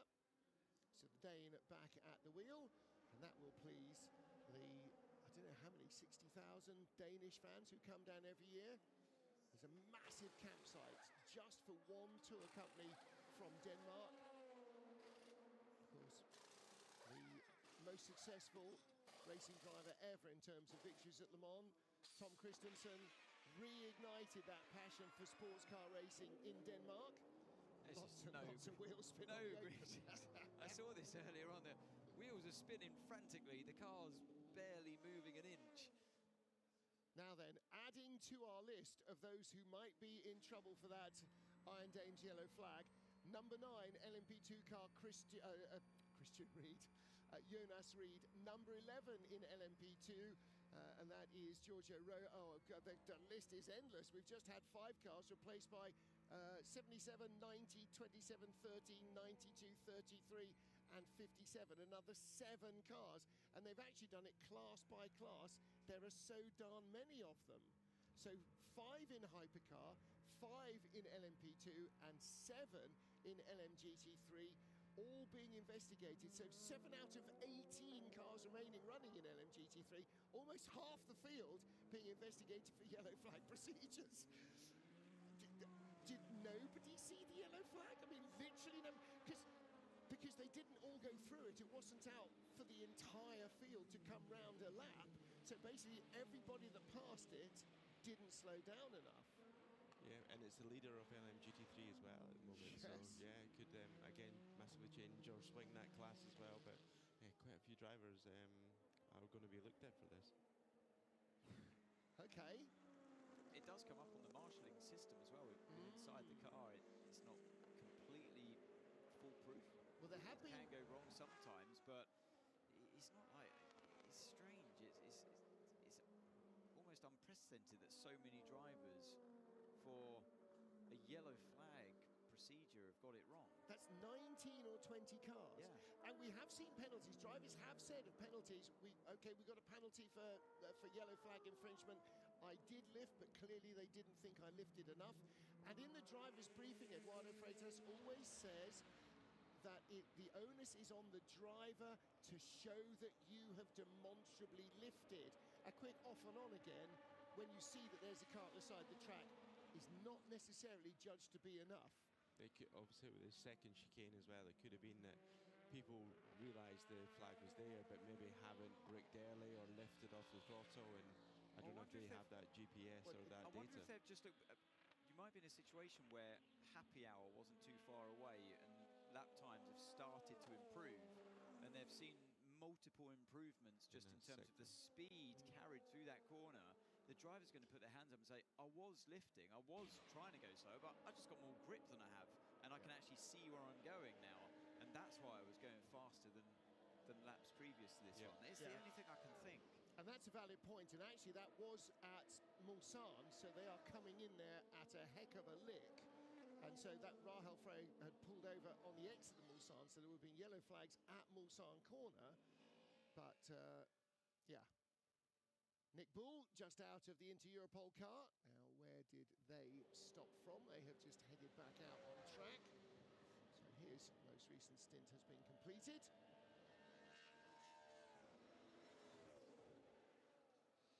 Continue with our coverage of the world's greatest endurance motor race. In fact, for many, the only race that counts. Luca Giotto with Pietro Fittipaldi right behind this battle for 6th place in LMP2. Giotto with the green nose on car number 34. Pietro Fittipaldi, the 2 United Autosports car, 22, has got more red on the roof, and 23 has got more blue on the roof of their red, white and blue livery. Coming up in the slipstream, Peter Dumbrek, nicely poised down to Mulsanne corner, dives to the inside, telegraphed that well, and Luca Giotto, little lock-up, but had to concede the corner. I think it took two drivers to let that move happen, really. Luca Giotto just decided, okay, yeah, he's down my inside, I'm not going to risk turning in on him now. Other drivers might have, but yeah, good, solid move. He can get away up the road now. And Johnny, you've got to survive. You know, in all of these things, you want to keep your position, but contact is never going to be your friend, is it? No, not at this stage as well, you know. Okay, he conceded the position, but yeah, the key is not to trip up over each other and try and try and just get back into that rhythm again and continue, because there's still so much racing to be done. Now, the other thing that they need to bear in mind is that Pietro Fittipaldi in that United Autosport car has passed them for overall position, but he's not a Pro-Am car. Inter Europol is a Pro-Am car, or that one is, and they remain second in Pro-Am. So in, quote, their race, they've lost a track position. They're still on the Pro-Am podium in second spot. So, again, that's all part of it. He's not our battle. Let him go if he comes calling. And that's sensible strategy from the team. Yep, for sure. It's a class within a class, isn't it? So, but they'll be looking at the overall position, but right now they'll be saying, look, we're in such a good place where we are in our own battle. Let's just concentrate on that just now. Yeah. Hands up any racing driver in this room who likes being passed. No hands shown, exactly. So you don't want to, but again, and this is all part of the overall battle for victory, whatever class you're in, it's knowing when to resist and when to go, this isn't our battle now. Pick your fights. Like bringing up kids, pick a roof of smiles from both dads in the room. Pick your battles. So, Kevin Est back out on track. Vantour back out on track. Ah, was that a driver change? Driver okay. change. Yeah, so Est bringing it in, Lawrence Vantour taking it out. I was looking at other things. So that car remains in 5th place. And actually, I'm not sure he does, because as he crossed the line, Will Stevens was only 1.2 seconds behind, so should have jumped him in the number 12 Caddy. Cold tyres going on the car, of course, brand new. Yeah. So, going to take a few corners to get those tyres up to temperature and pressure. Back with the battle for the lead. Why has the red Ferrari had 22 stops and the yellow Ferrari only 20? Because the red Ferrari has had penalties and the yellow Ferrari has not. And yet, look how close they are. So just putting a lap on car number 4 as well. And back up to 3rd place is the number 50 Ferrari. Now, 51 had a 5-second penalty added to one of their pit stops, but the 50 Ferrari had a 50-second penalty stop and go for speeding in the pit lane. So that totals up to a 90-second loss of time. And yet, although that dropped it down to about 8th or 9th when it served that penalty, it's back up to 3rd. These cars are quick. And they are as they left the drawing board stroke CAD system. So that's how the cars are running here. We are seeing the true outright pace of these cars at Le Mans.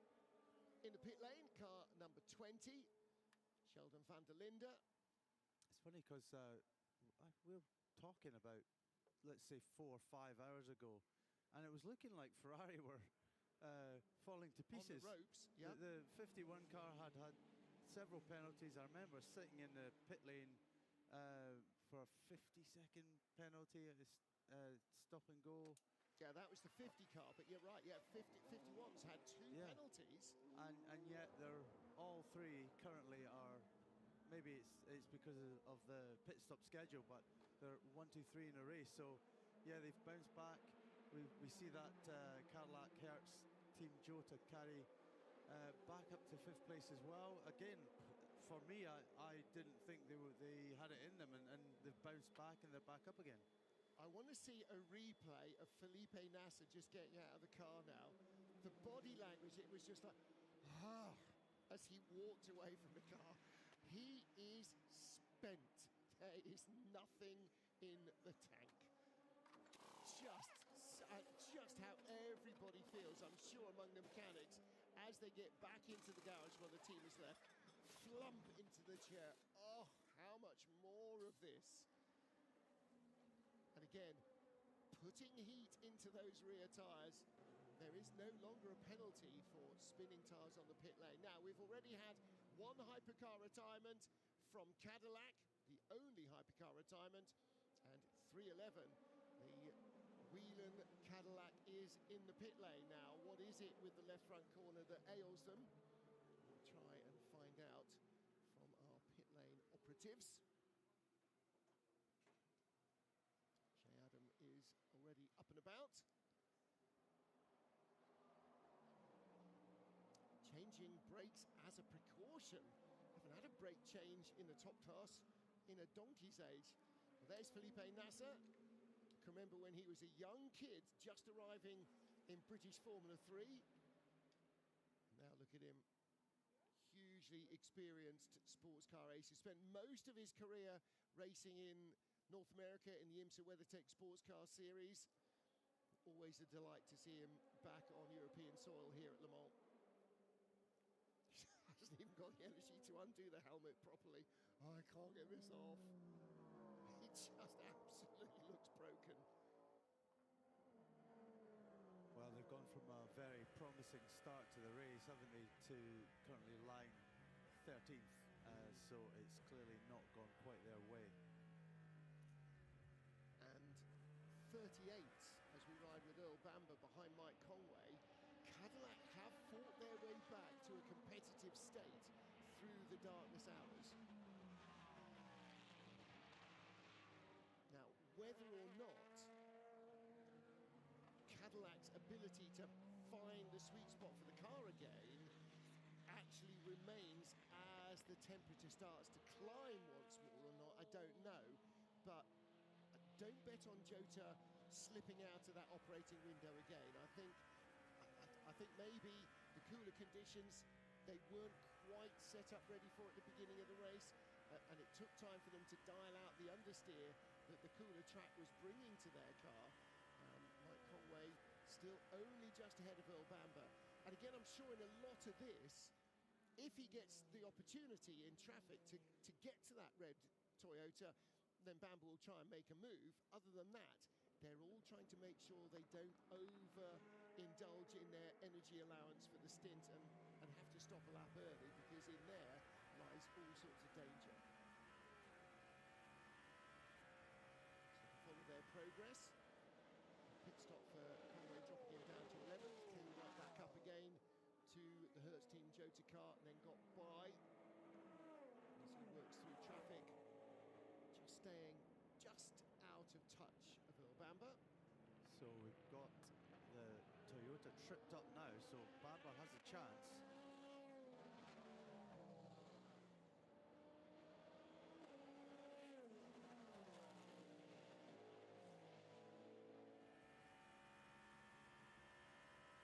Earl Bamber for Hertz team Jota. I think he'd be boxed in here. Oh.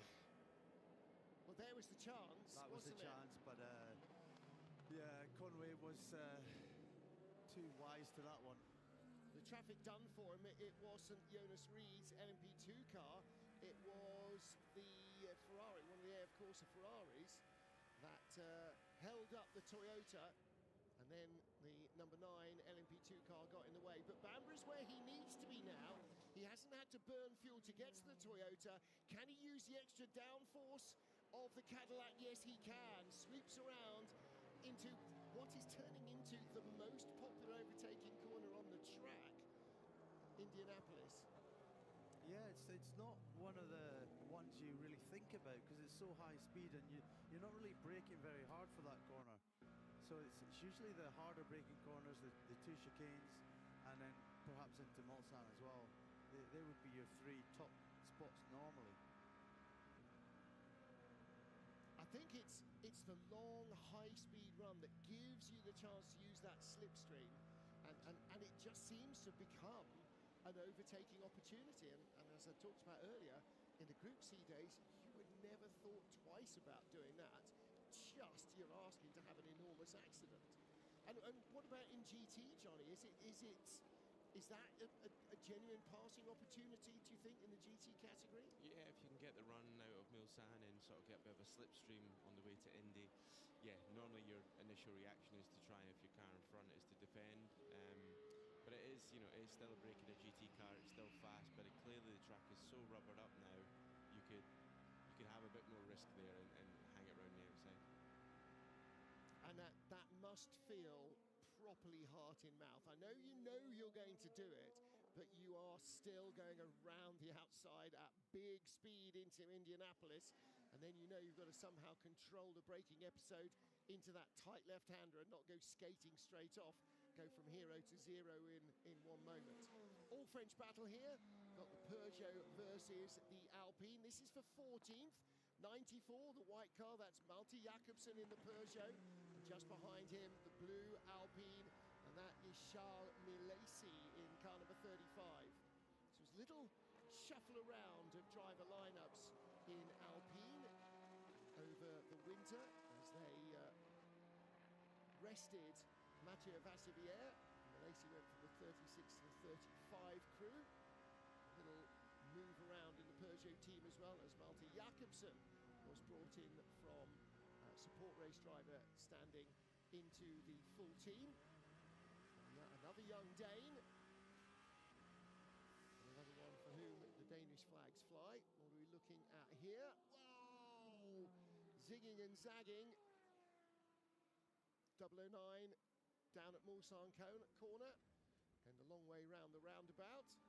That is the escape road. No three-point turn. You just renegotiate the roundabout and head off again. Locking rear tyres there, possibly on the downshift. So 009, Marco Sorensen. And that car in 16th place. Don't think he's lost any positions, but what he was doing was trying to close the gap a little on the Peugeot Alpine battle that we're looking at here. These are the two cars ahead of the 009 Aston, as you can see on the timing pylon. 94 the Peugeot, Malte Jakobsen in 14th place. As down the pit lane comes our LMP2 second placed car.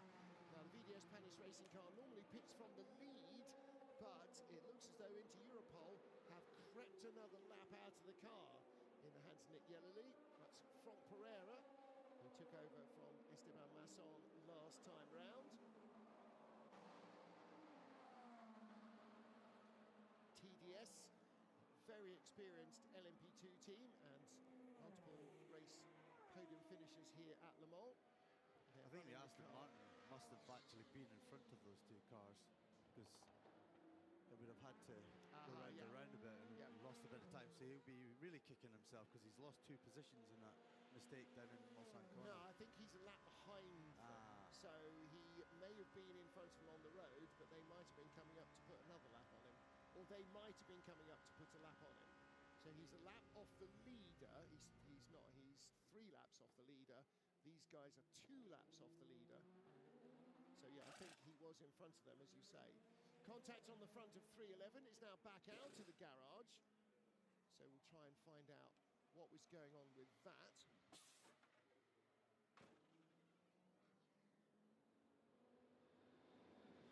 Fred Vesti remains in the car, and here comes the pass, except Malte Jakobsen trying to box in the Alpine and does so right behind the Iron Dames Porsche, which is back on track. So that is running, last of the running cars at the moment. But Rahal Frey back out after those gearbox issues.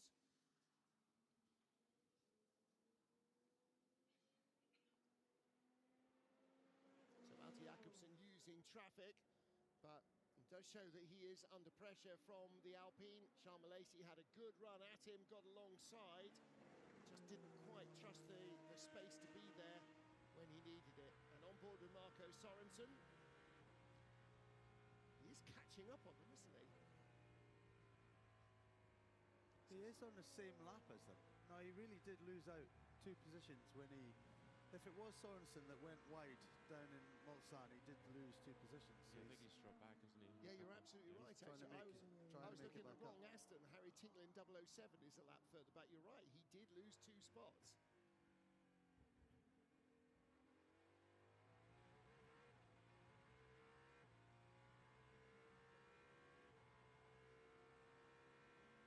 Too many darn Aston Martins in the race.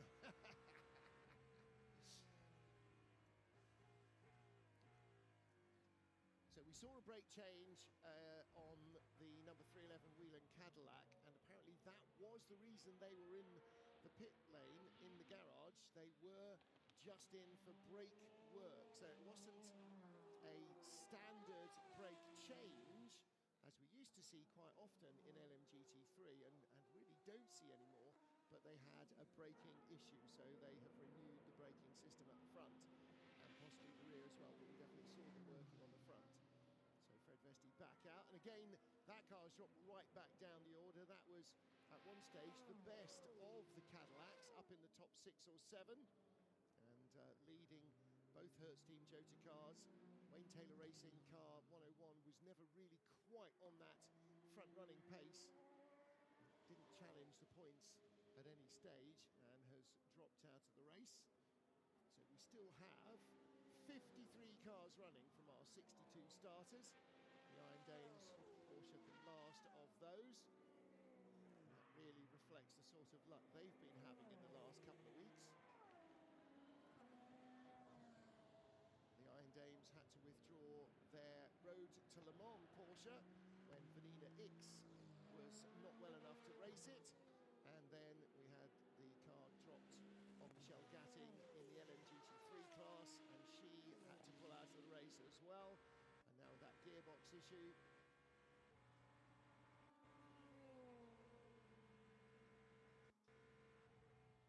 Radio's nodded off.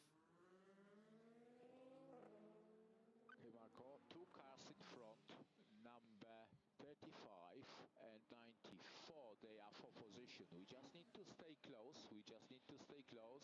and we will work our strategy to overtake them, okay? We need to just stay close, and we will work our strategy to pass them. Wow, look at this again, side by side. We see so much of it these days. Running down into Indianapolis, easy for me to say. Marty Jacobsen hanging on again there. And Peter Sharmalesi is properly having a go at this.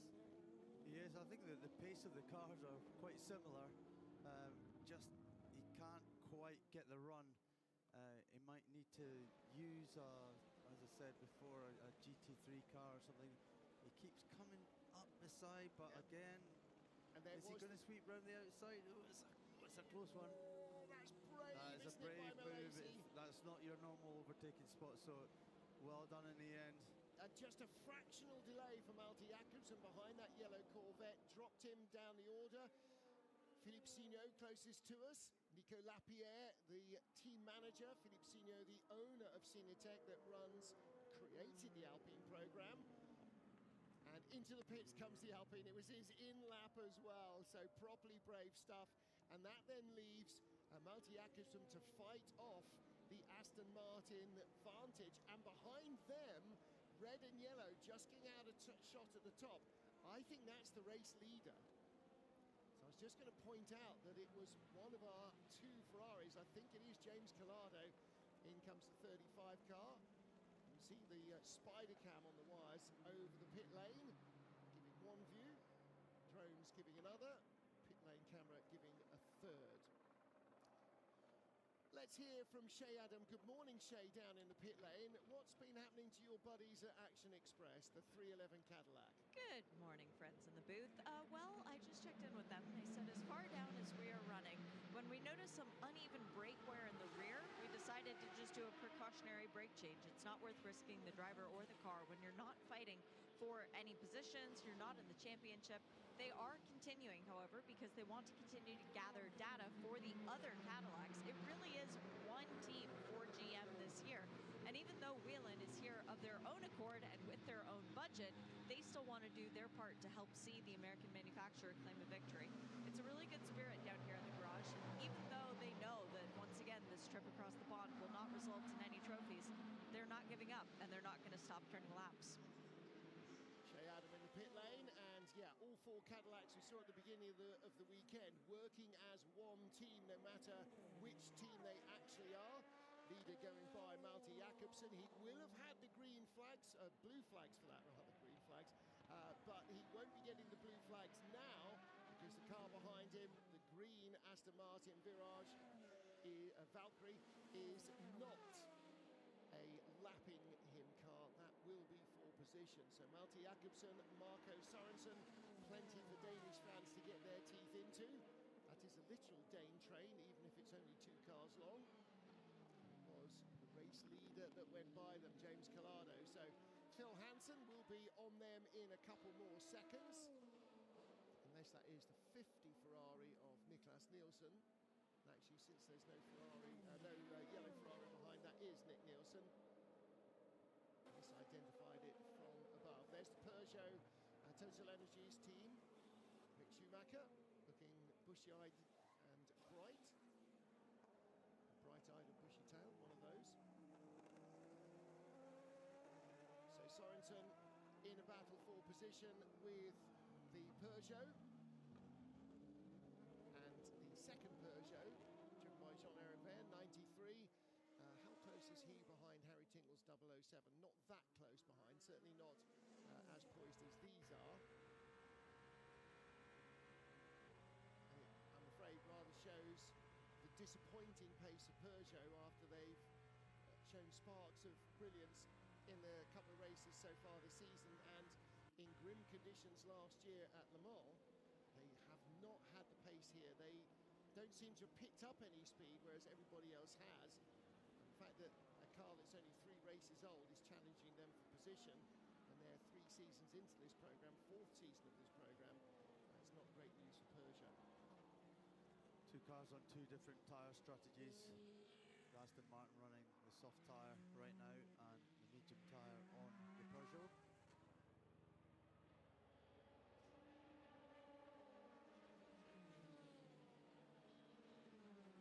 Approaching the 2/3 distance mark, not on record distance pace, but not very far away from it.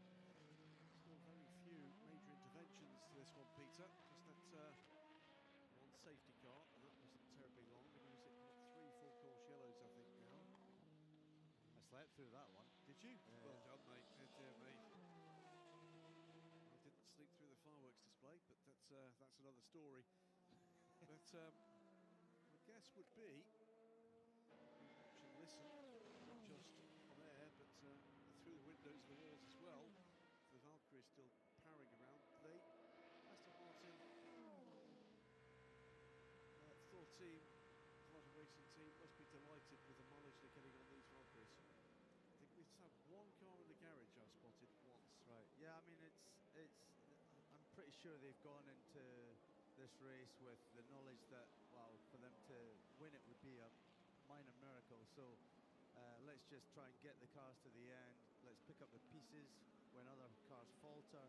And we heard radio transmission and engineer just to stick to the plan. We'll use our strategy. We'll get by that car 94, probably through the pit stops, and then yeah, hopefully for them they can, you know, I think best case scenario they make it to the top 10 in about 8 hours time. I think they'd celebrate that. Looking at some slow-mo pictures of some gloriously filthy race cars. Into full daylight. Not that warm out there. There's still a fair amount of high cloud cover here, so we're not going to get into the sweltering temperatures we had earlier this week here at the circuit. Well, in what, mid-30s just a couple of 3 days ago, and heavy rainstorm just cooled things down rather. This is the Valkyrie closing in on the Peugeot. Sorensen on Malte Jakobsen.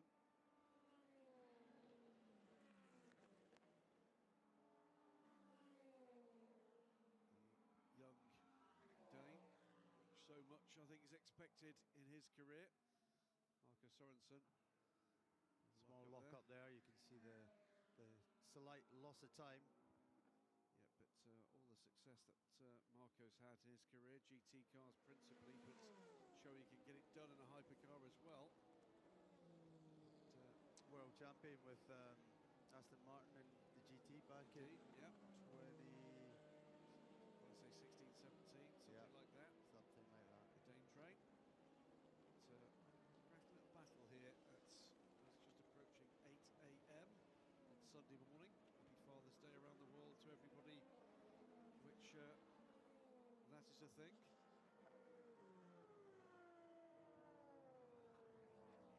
Sorensen does not manage to pass the Peugeot before the latest of his pit stops. This will be pit stop number, what, for Marco Sorensen? 21. So probably staying in the car, one more.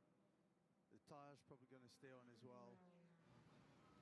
So looking like it should just be fuel. 50 Ferrari, hands up Nick Nielsen. Nick wasn't feeling very well a little earlier this weekend. Bugs doing the rounds in this paddock, but it hasn't taken the pep out of his step. Times out of the 50 car, also down pit lane. Seb Buemi in the number 8 Toyota, still running a strong fourth, 30 seconds back from this car as they pitted. Still a 1-2 for Ferrari. The cars that are still out there outside of pit lane. It's 51 for the 83, this car third. Best rest at the moment is that number 8 Toyota. Behind that, Cadillac, BMW, Porsche, Porsche, BMW, Cadillac. And now into breakfast time here at Le Mans. A number of those will be left to reflect. They simply have not had the sustained pace to take the fight to Ferrari. Goes the extraordinary looking Valkyrie. Absolutely unique racing car. The look of it, utterly different from anything else here. In the GT classes, it's been a good night for the Monty First Form squad. Ricky Perra takes the 92 car out. Focusing on the timing and scoring since I was last at the microphone. We've lost the number 54 Vista AF Corsa Ferrari. It's the latest retirement. Something about these breakfast hours, Peter, that you start to see teams stumble, maybe a couple of niggly faults begin to bite. Yeah. Fatigue, possibly from drivers, team crew. Pit stop's not quite as sharp as it used to be. So what happened to Andre Lotter's car? That was lost a wheel. I bumped into Andre in the paddock, went off trying to find a tea bag of all things. Drive-through's coming, by the way. Car 9, car 11, 13, 16, 27, 33, 51. The leader. The leader, 57, 77, 83, the second place car, 90, 92 and 183. All for yellow flags at Marshall's post 21. So both the leading cars will come through pit lane.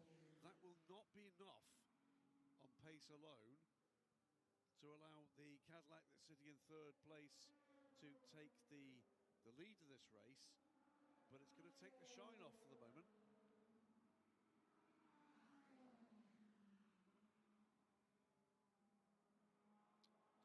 That's a strange one, isn't it? That was when Rahul Fry stopped on the exit to Mulsanne Corner, right, I believe, and for so many cars to have been, and that was probably at least an hour ago, so it's taken the stewards that long to figure out what are these all genuine, but that's a lot of penalties. That's for an awful lot of penalties for one infringement. Cars.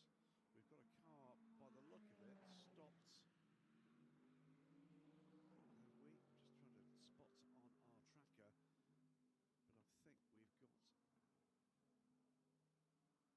Is it the 311 in trouble? I think the 311 is in trouble at Dunlop.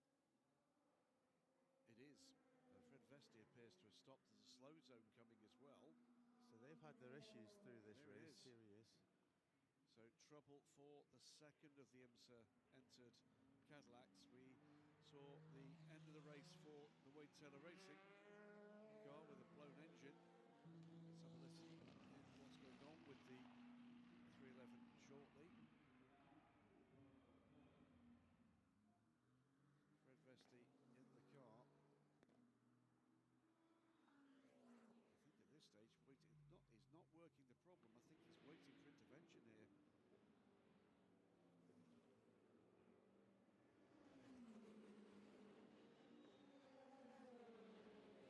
Nice place to be, but protected by those double yellows. Very Alpine, bit of a spat there. So cars on the same lap, the Alpines.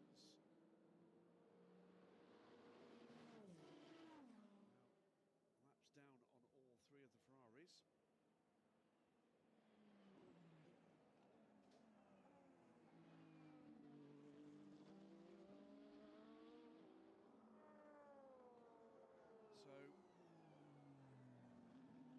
trouble for the 311 on the outside of the first corner, and as I say, Peter, didn't look to me as if he was working the issue. So whatever it is outside of his immediate control. I think he's looking for assistance to get from the place of danger there. So that car had a lengthy stop not long ago for I think it was new brakes, but that wouldn't be a reason to stop. 12 minutes and 40 seconds, absolutely right. But it wouldn't be unless they've done a bad job of it, which they wouldn't normally do. So there did not appear to be drive available for Fred Vesti there. 83 come on, meantime, with Robert Kubica in and out. Tour continues on in third place. It is the slow zone. We'll stay aboard with Reese from Tour, the number 15 car, BMW. It shows you how slow 80k is. Doesn't it just? And 50 miles an hour in old money. See that there is intervention, I think, with the Cadillac now.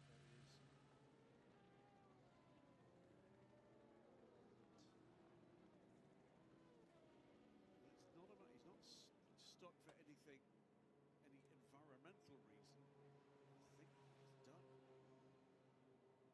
So AF course 51 using this time to do a driver change. So driver change for the 51 as well. So it's just cycling through this lead group. James Collado brought the 51 car in. Who's next on rotation in that one, Peter? Well, Giovinazzi is aboard the car. Looking good for Ferrari right now. Schneider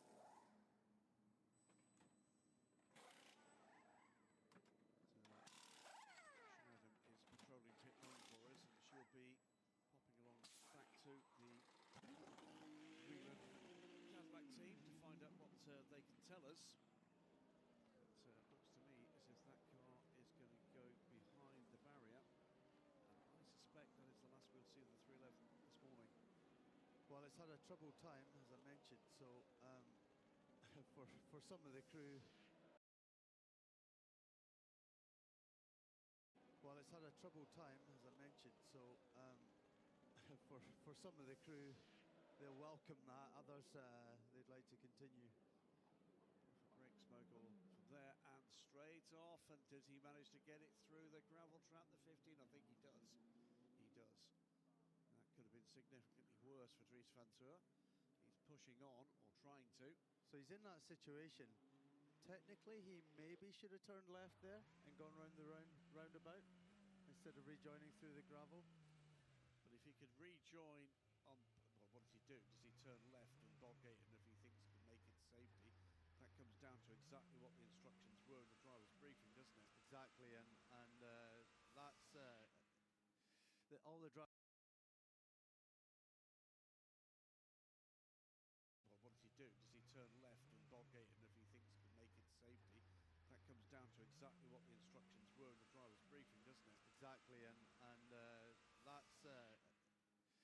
all the drivers know that you have to obey Eduardo Freitas' instructions. So back from the BMW. Have to start a little bit. Giovinazzi leaves the pits. He's 17.5 seconds ahead of Robert Kubica. 51 Ferrari, of course, and a factory car ahead of the 83 privately entered. Of course, a car that's led the race for 2 long periods. Then it's the 6 in the hands of Rollins Frontier. The first of the Porsches, Porsche Penske Motorsports Factory 963. A full minute back, pretty much. And we're going back to green flag racing around this track in, what is that, 35 seconds.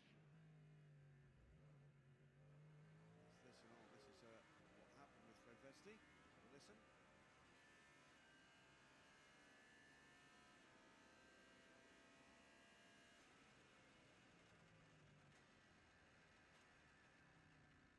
That sounded very like what happened to the 101. Sounded terminal. It sounded exactly. That is the end of story for the 311 crew. What a shame. They'd have enjoyed their trip this time. The trouble came, but it came a lot later than it has for the previous 2 adventures here at Le Mans. They'll surely be back. So for me, that was either engine or maybe gearbox. Either way, not a noise you want to hear. Yeah, normally if it's engine, you get a big old puff of smoke out the back, don't you?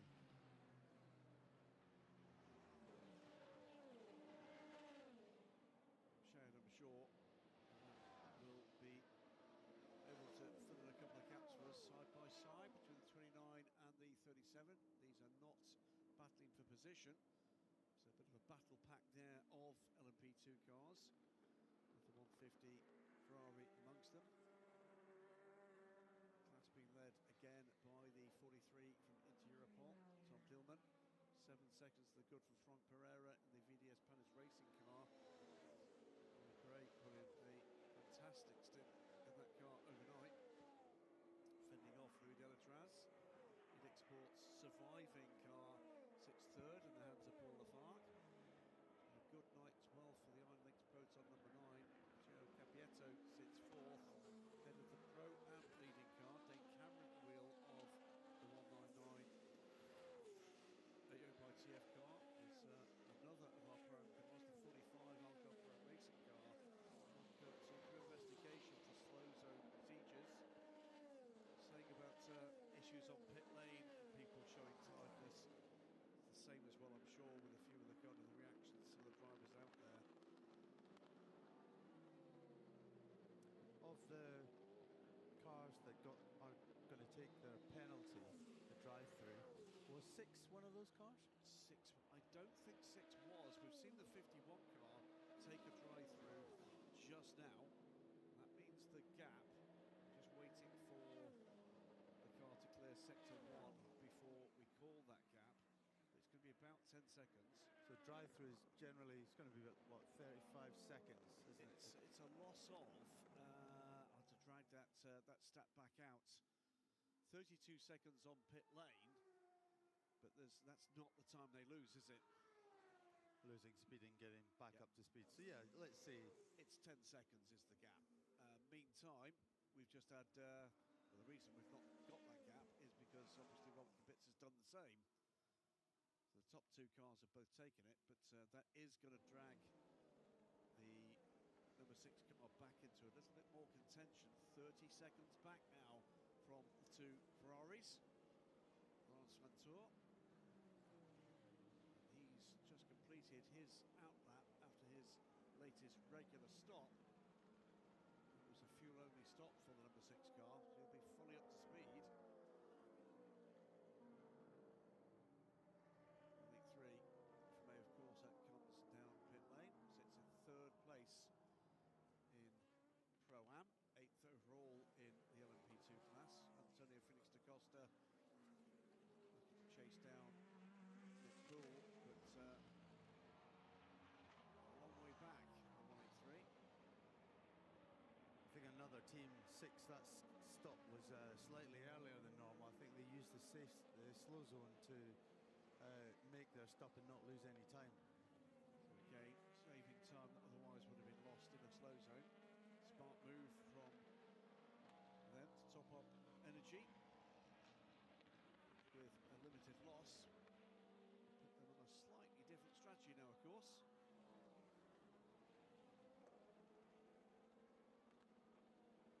Definitely well into the realms of counting this race backwards rather than forwards strategically.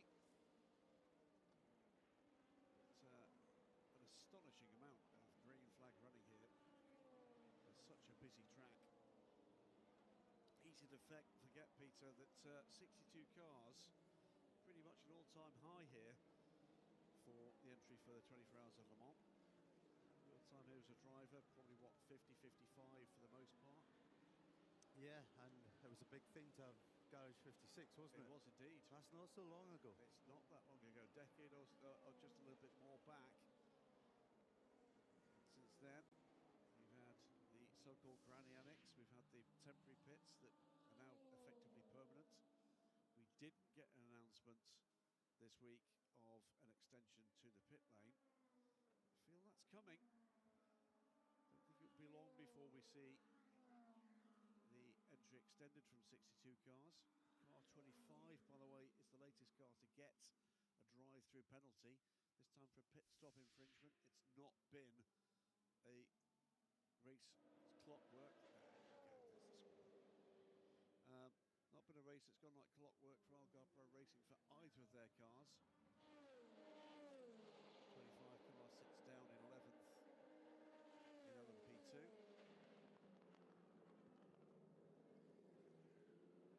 All successes for Algarve Pro Racing. It doesn't look as if this year is going to be their year.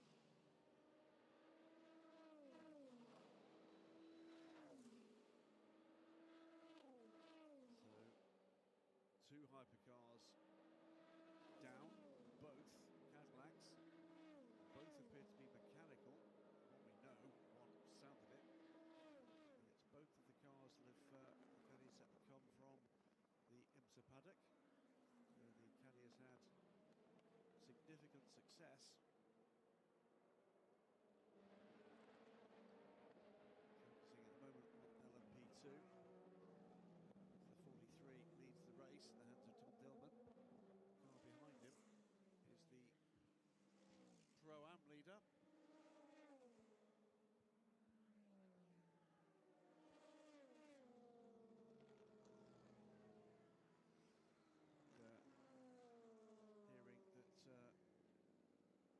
Hearing that Fred Vesti was reporting an engine problem.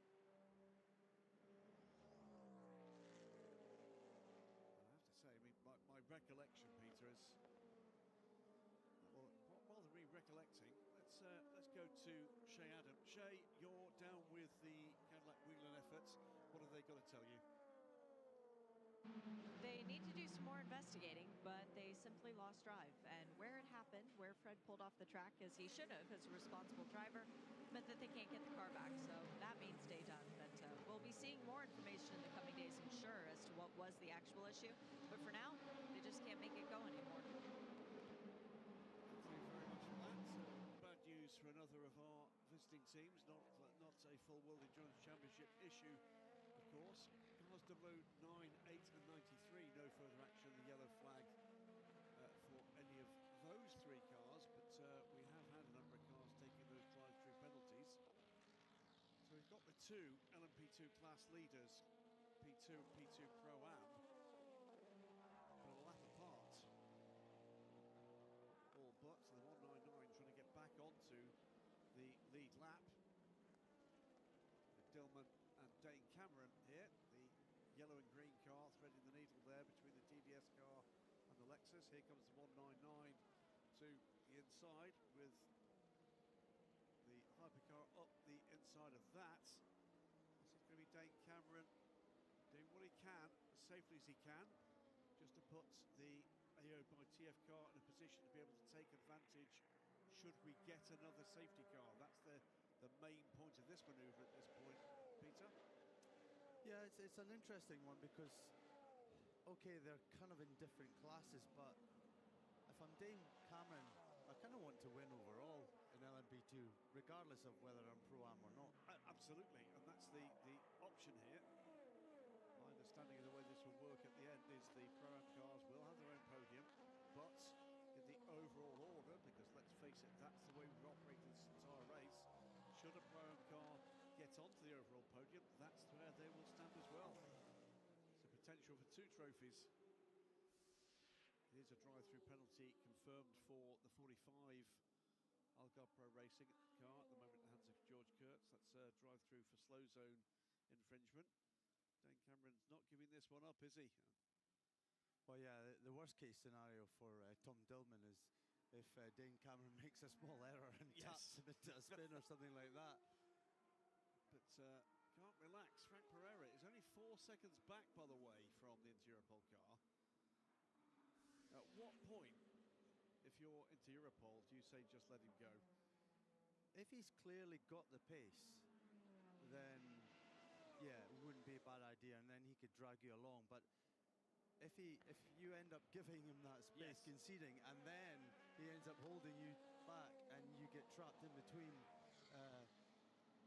you know, between fast catching Frank Pereira, then yeah, it's not the right thing to do. So a tricky strategy. It's a tricky moment, isn't it? Tired eyes, I'm sure, on the pit wall as well. They'll be looking at whatever data they can drag out of their systems. What pace have we got? What pace have we seen for the 199? What's the trend we're seeing for the chasing car? And making that decision. The other option, of course, is that Dane Cameron makes the decision for them by passing. George Kurtz on pit lane now to take that drive through. Well, one thing's for sure, Tom Dillman will know all about it from his radio contact. The team will say it's not for position, and they'll be discussing on what they do. Yeah. Robert Kubica, by the way, on the move, and a very rapid lap time coming in right now at 3:27.331, better part of 2 seconds quicker than the leader, Antonio Giovinazzi. Robert is knocking on the door and saying, we've got pace here, we want this. Well, they've come from way down on the grid, haven't they? And they worked their way up. They've led the race. They've been in the top 3 for quite a while. I kind of, you know, you fancy them this one? I sort of do. It's a good story, isn't it? That they're up there, and you know, with Kubica, with his accidents along the way, with his rally accident, and yeah, it's kind of a good story if he was to finish well. The spirit of Robert Kubica is an inspiration, isn't it? There's a man there with all sorts of aspects to his career. You're absolutely right. I'm sure he still feels his career at the very top of the sport cut short, but fighting back to be in a position to win the greatest endurance race of them all at this level of competition. What a story that would make. It would, of course, also be the first time that we've seen a privateer Ferrari win in the modern era. It would be the first win for a Chinese driver. And what about for Phil Hansen? What a result for him. P2 win with United Autosports. Yeah. Well, we're getting a bit carried away now, but yeah, but you know, has there ever been how many Polish drivers have won the race? Absolutely not overall. Absolutely not. So there you go. There's another thing. So okay. So it would be a number of firsts, but equally well, it would be the first time in the hypercar era that a factory has won three times, whether or not it's the privateer or the 51 not over car. yet. We're way over a regular WC race, and you know what? Anybody and everybody that watches those 6-hour races knows that plenty can happen in 6 hours, let alone 7 hours and 40 minutes.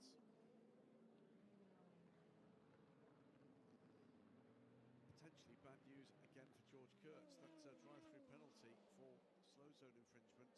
I think it must have been on the drive-through under investigation for pit lane speed. So not great news at all for the 45 car.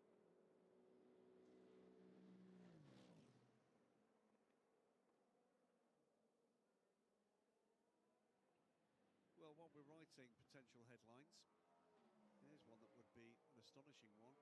Should the 83 win and into Europole take P2 with what would be the second time for that team after winning in 23. And that would be 2 Polish winners. Polish winners in both prototype classes. And as I speak, Dries van Tor puts in the fastest race time, race lap of the race so far on lap 262. It's a 3:26.930 as he tries to close down Will Stevens side by side. And this is the 27-87 for 4th place. Jose Maria Lopez goes by Zach Robichon, Lexus, Edith Aston. Still pace in this racetrack, Peter. Still pace in all 3 of the major classes as well. But yeah, I don't think this GT battle is over by any stretch either. No. Ricky Perra and the Monti First Form team for me look pretty well in control here. Ryan Hardwick is proving to be one of the pacier of the bronze drivers. Ricky Perra pushing on. Francois Heriot back in the 21 car, and he's the bronze, so they've still got bronze time to burn for the 21. Tom Van Rompuy the bronze as well. And Jose Maria Lopez is aboard the first of the Lexus. He's got, what is that, minute and 48 seconds to close up for the podium positions, and he clearly is pushing on now. Quick lap times coming as well, including from Jack Hawksworth, the second of the Lexus. They want a result here. They've got a car that's got pace. They've been unlocking that pace all season. And would this be Lexus's day? They've got a long way to go.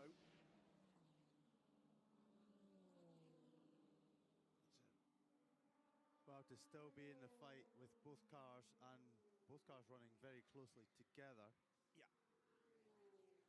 They're in a good situation. Yeah, it's a known force, particularly in IMSA competition, but Cody's ASP have got their heads around it. There are the 2 Lexus together with the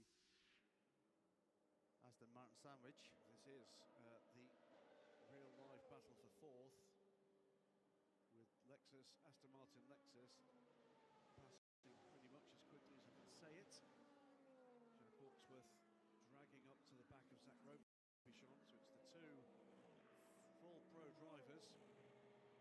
Jose Maria Lopez Platinum, and Hawksworth I think is a gold ranked driver. He's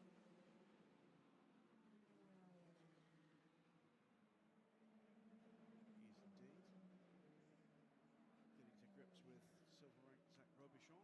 Here is the 28 car. A single surviving car from Edix Sports after Andre Lottera's car lost a wheel. Really daylight hours. So car was done, bumped into Andre. Said he felt he could get it back, and was telling him what David said immediately. No, wheel's gone. The way the diff works is that's not going to work. Just spins up the empty hub. He said that's exactly what I was feeling. He said couldn't understand it. Not experienced in other P2 cars, just a peculiarity of that vehicle. Right. Ben Hanley pushing on in the United Autosports 23 car, putting in the fastest lap of that car's race. They've not had a Trouble 3 run either. Fastest lap of the race as well for the LMGT3 leader. That's Ricky Perra, 3:55.937. Jack Hawksworth quicker still than that as he pursues the Heart of Racing car, trying to get onto the tail. There he is, right under the rear wing of Vantage. Hawksworth on Robichon wants to do, Jack Hawksworth, what Jose Maria Lopez did just a lap ago.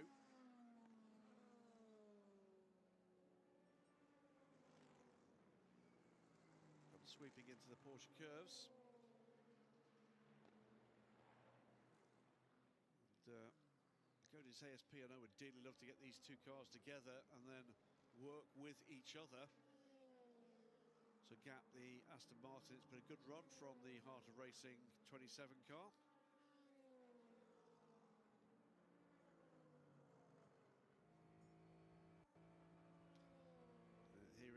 Earl Bamber on pit lane with a puncture.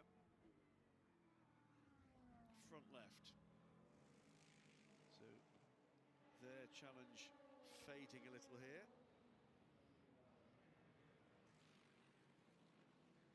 So that set of tyres he's on his second stint. So not that much really. Meantime, the energy levels for the LMGT3s, the Corvette sitting in third, will pit within about the next 2 laps.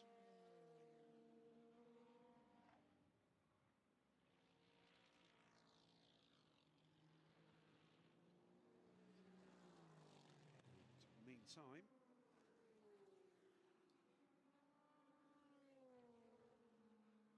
the LMGT3 battle between these 3 big front engine bruisers, particularly 2 Lexus, just carries on. We approach 8:30 in the morning here at Le Mans. Lead the race meanwhile, that gap 3.7 seconds now. Giovinazzi grabbing back a few tenths last time from Robert Kubica, but Kubica making it very clear what his intention is.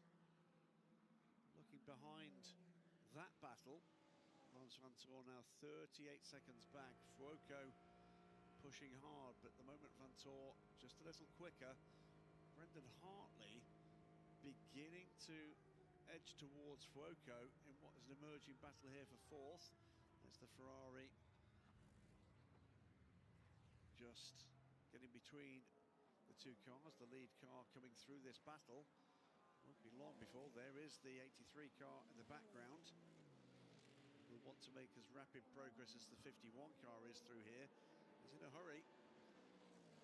Again, looking at the driver ratings, silver rated Zachary Robichon and gold rated Jack Hawksworth. Yeah, but Zach doing a good job here. So, it will have done him some good that the Lexus in front came by, and he'd probably be able to gauge his driving a bit more and learn a bit from it. Yeah, really maybe drop his lap time slightly off the back of that, but he's under a lot of pressure just now from Hawksworth. There's a lot of grabs here for any team and any driver. You start on the basis of getting these cars home, but this time of the morning, I'm sure thoughts drift away from just bringing it home. You start to dream of bigger things, and absolutely the heart of racing's passion is to come home with that result, but equal or greater passion amongst the Lexus team. Jack Hawksworth, the late replacement for the injured Ben Barnicoat. Ben in touch with us overnight to say he's watching and listening. It's great to have you with us. And, if the plans come together as I understand them, we'll see Ben back in action at Watkins Glen in IMSA competition. That will be welcomed by all of us, I'm sure, and his team as well. Becoming quite the force in GT racing. One thing we're not seeing as much as normal as previous years are track limit violations. Yes, you're absolutely right. You're absolutely right. So why do you think that is? The drivers can't be more on track this year than previous. Do you think they've released some of the rules or some of the corners where it's an issue, i.e. karting corner? I just saw the Aston Martin run with 4 wheels off the track there, but he kept 2 wheels on the curb. So it could be that they've said, all right, you can count the curb as it could part be of the track. It could be. And therefore, if you've got 2 wheels on that curb, we'll class that as you're not off the track. Well, looking now at the timing and scoring, it certainly is not counting it as track limits, is it? In fact, as I look down the entire timing screen, I'm not seeing a single lap with track limits right now. And let's face it, those every single track limit takes a lot of time and effort to look at, to judge if it's super close, it goes on to the next stage of judgment, and it takes it's just so time consuming. So it could be that they've just released the rules a little bit so that it suits everyone, really. Well, I mean, it comes down to workload, doesn't it? And it's a busy racetrack. It's a very busy couple of days for a team that's under no little pressure. Hearing that Jack Hawksworth is telling his team he feels he's got no straight line speed compared to the car in front, I tend to disagree. Looks pretty evenly matched to me. Jack actually closer again to the Aston Martin this time around, but is he close enough to make the move? Don't think he is. And how far away is Jose Maria Lopez? 4 seconds up the road now, so he's gradually pulling away. Not dramatically, but gradually pulling away from this fight. Tony Felix da Costa, the latest driver to score a fastest lap of the race in his car. He's aboard the 183 AF Corsa Oreca in LMP2 Pro-Am, sits in 3rd place, but he's got a long way to go to catch Nick Boole ahead. 1 minute and 52 seconds is the gap there. That will, I'm sure, have been... Here we go, he says the 78, getting onto terms. Run out the Mulsanne corner and down towards Indianapolis, and this time he's going to get it done, Peter. Or is he? He's coming back at him. Be quite bold to go around the outside here, though. Ebb and flow.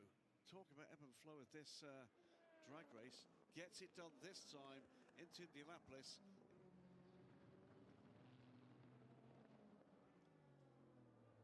So it's been going on for what? 2.5 laps. Finally, Jack Hawksworth gets by Zach Robichon. His next target will be Jose Maria Lopez, as Tom Van Rompuy ahead of the first of the 2 Lexuses on pit lane now for his latest pit stop. Yep, we've got formation nodding there at Cody's ASP. Been practicing that, I'm sure. It's the satisfied nod. Well done, boy. Yeah. International son of approval. 8:35 in the morning. Bleary-eyed campers will be making their way to either the camping stove or the nearest concession for a refreshing cup or bowl of something. It was a very quiet paddock as I came through it just a little while ago. Another very quick lap coming in right now, and it comes again from Robert Kubica. It's a 3:27.125 with a 35 Alpine on pit lane, and all of a sudden that lead gap is 2 seconds. And an all-time fastest lap just coming from Fuoco. Yep, so the Ferraris, well, 2 of the 3 Ferraris finding a sweet spot right now, so it's a 3:26.817 from Antonio Fuoco as he works on persuading Brendan Hartley that his pursuit is going to be fruitless. I'm not sure that's the case, but let's shift our focus to what is an emerging lead battle now. The gap under 2 seconds. The message pretty clear here from Robert Kubica. I want to get to the front, and you need to let me pass because I'm the quicker car. Vantour not able to hold that same sort of pace as the other cars around him, though. No. And Fuoco, if he can keep the pace up that he's showing, is going to be with Vantour within, what, 3 laps?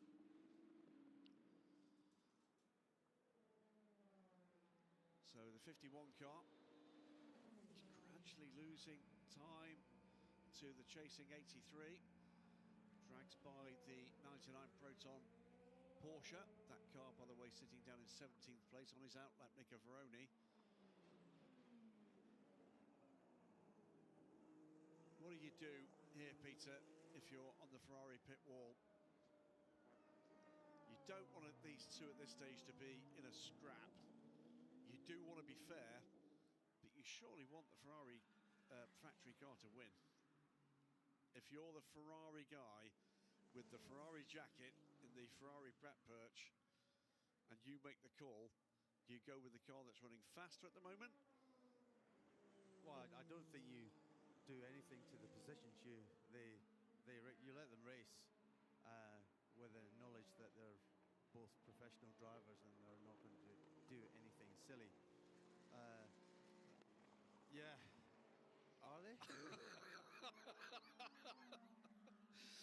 So let's clip that. You're right. You're absolutely right. The other thing is they are pushing their cars. They're all on really quick times at the moment. Yes. I mean, it's quick all the way down the board, even though not every car is in a fastest time for that car or that team. The general pace is definitely coming up. We've got 1, 2, 3 27s in the... So, yeah, Kubica a little bit more from the gap, taken away from Giovinazzi in front, just gradually closing in on him. He is indeed, and I think he's just delivering a message to the pit wall here. You know, effectively, it's I'll make the decision until you do. So let's see where we are with stops. Both stopped on the same lap. There you go. Will Stevens. Yeah, the stints are identical. Will Stevens, by the way, here in the number 12 Cadillac in 6th place, being tracked by Dries van Teur. He's catching the caddy. So this pair, by the way, 30 seconds back from Brendan Hartley, who is still 8 seconds back in reach of Antonio Fuoco, and last time around was quicker than the Ferrari ahead. So that gap is around the 7.5 seconds. And what's going on here? This is the 10. Gets hit by the 77. I'm afraid that move wasn't on. Now, it is the surviving Mustang, Bernardo Souza. And that was on the Racing Spirit Le Mans car of Derek de Boer. So that is bronze driver on bronze driver. And I think you're absolutely right.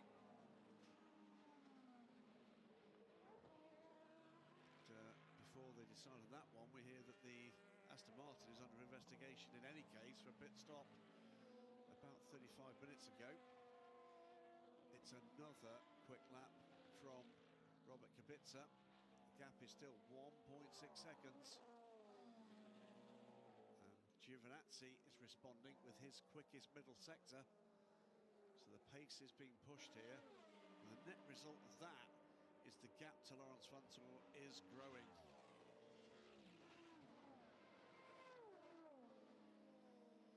Pit lane as we watch this little battle.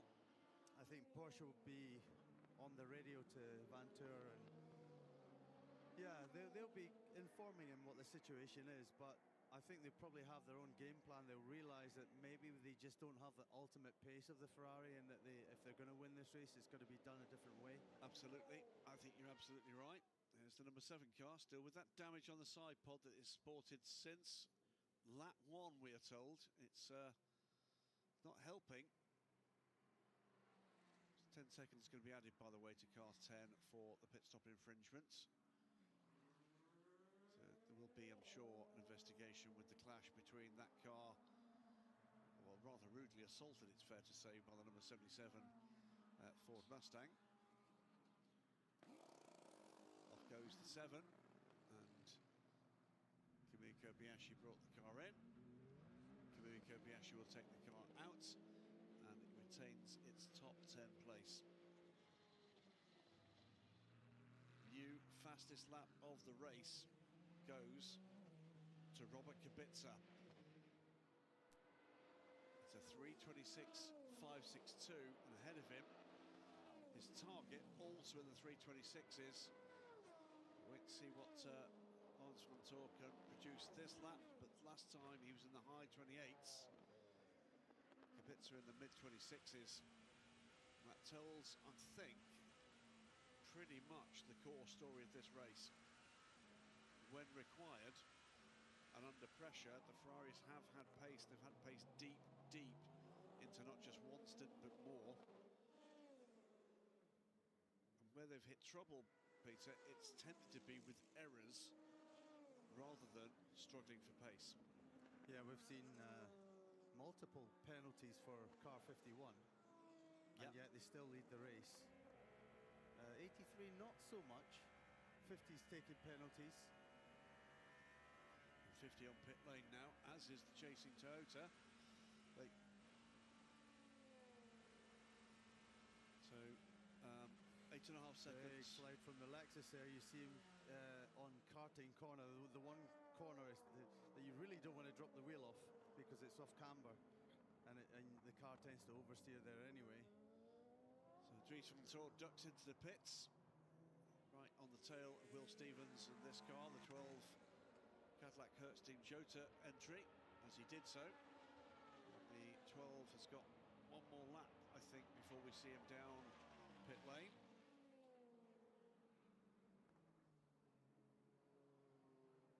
Fast and furious pace. And the two Ferraris at the lead of this pack are matching each other for pace as they get very close now to the point where we'll see both those cars down pit lane. I think they're on. Remember you saying they're on identical strategies? I think actually the 83 will pit one lap before the 51. Yes, you're absolutely right. Will pit on this lap, and I think the 51 may well be able to squeeze another lap out. Attention being paid around the number 15 car.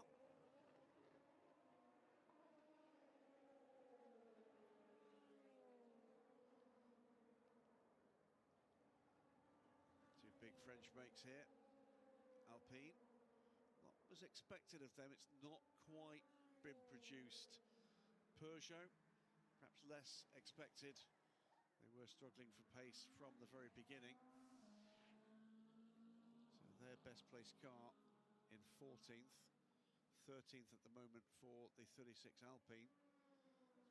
Yeah, strong pace in Spa. They did. And in Imola, come to think of it. And just not quite showing that promise, as you said. Yeah. Meantime, car 45, the Algarve Pro Racing Pro-Am effort, the CrowdStrike livery car, it's going to be a 10-second stop and go for pit lane speeding, and I'm pretty certain that pit lane speeding was done on the drive-through for a slow zone penalty. So just a bit of discipline ebbing away. Maybe tired eyes, tired fingers, tired everything. Kubica on pit lane from second place, and as he does so, it's the fastest lap of its race from the lead car on what we believe will be its last lap before a regular pit stop. Good old clean in the wheel well.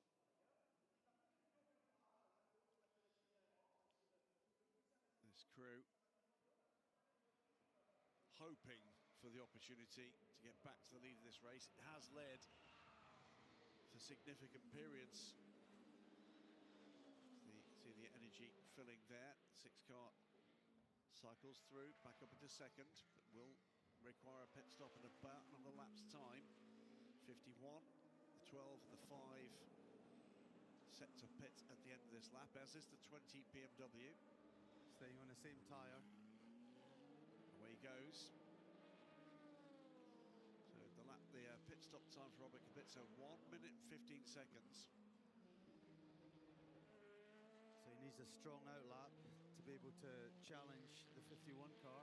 He does, and the factory Ferrari team need to be disciplined on pit lane to ensure there's not a stumble, because it won't take much for this 83 car to find itself back in the lead.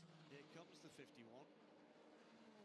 Resting down the Nordier, the Mulsanne straight, and through Mulsanne corner. First ablaze on the side of the car as it closes down to put another lap. Was it the first? This would be the first lap on the 7 car. Kamui Kobayashi still on the lead lap at this point. So the top 10 cars with 7 hours and 12 minutes to go, still on the lead lap. Will Stevens taking a drink as the 12 Cadillac gets its latest service. Michael Christensen also on pit lane in the 5 Porsche.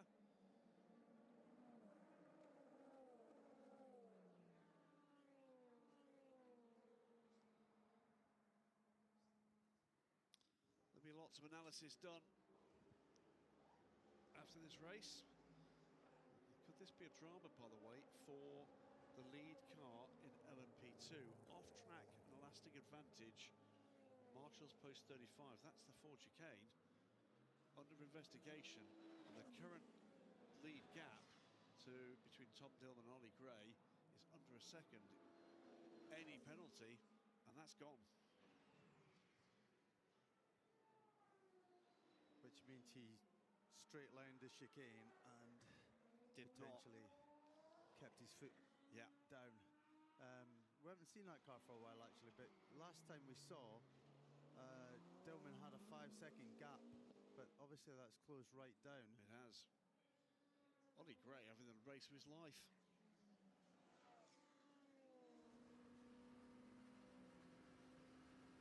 '51 car heading for pit lane now.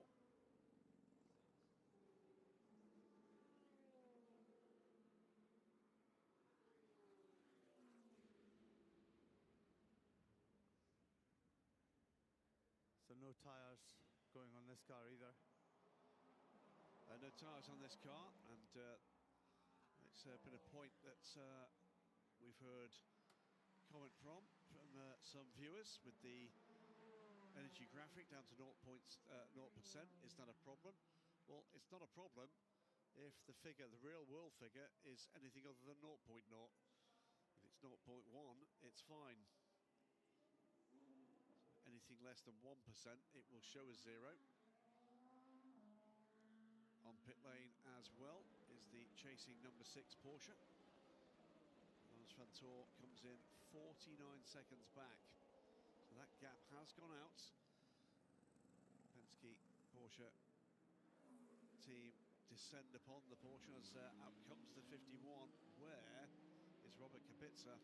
Flashing his lights in the background there. So he's maintained the advantage and even possibly pulled a little bit more. Although it'll take a couple of corners to get back up to speed again. And he lost 2 seconds to the 83 car on pit lane. So it's been Robert struggling maybe with a little bit of traffic on that lap. Has not allowed him to take advantage of the good work that was done by the pit crew to give him 2 seconds advantage on pit lane. It's all these little factors, isn't it, that come together. This jigsaw that is an endurance race. Fastest lap of its race for the 199. AO by TF Spike. The Dragon car. 3:37.445 for Dane Cameron. Pulls him a little bit clearer from the 22 United car. Oh, trouble! Trouble for the 36 Alpine. This car in the hands of Jules Gounon. Now what has happened there? Frustration writ large in the face and the heavy breathing. Mustang corner. It is indeed. Now, was it this? It was the BMW we saw drive through, wasn't it? So what happened here? Huge lock-up from Jules Gounon. Just lost the rear on the way into the corner. Now You've got a split second to make that decision. Straighten the wheel and go straight, or commit to the corner. And he committed, but he just lost the rear. Just didn't quite get enough speed off. So yellow flags at the moment. Marshall's post 20. 36 in 13th place. And another minute, and it's going to be lose a place here to the 94 car. Does so now. That was the car I thought I'd seen flashing through, and it did. So drops down now to 14th place. It's going to be full course yellow for recovery of this car to the racing surface. Yeah, it's regretting his choices in life at the moment. So anyone that's due their pit stop within the next lap on rotation, then they win quite heavily out of this, because all the other cars are sat doing 80k an hour. Yep,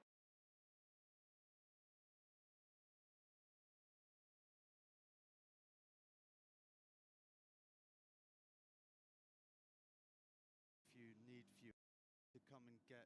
Yes, but you then have to back pit again when it goes Yes. green. You can't take advantage of that. Is the way the rule has been decided here.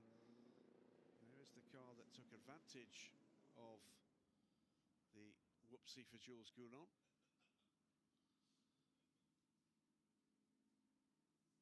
Again, the circuit goes quiet as the cars come down to 80 kilometers an hour. The unique profile of this Peugeot 9X8. It's not going to be Peugeot's year. The 9X8 is not going to follow on from the successes of the 905 or the 908s.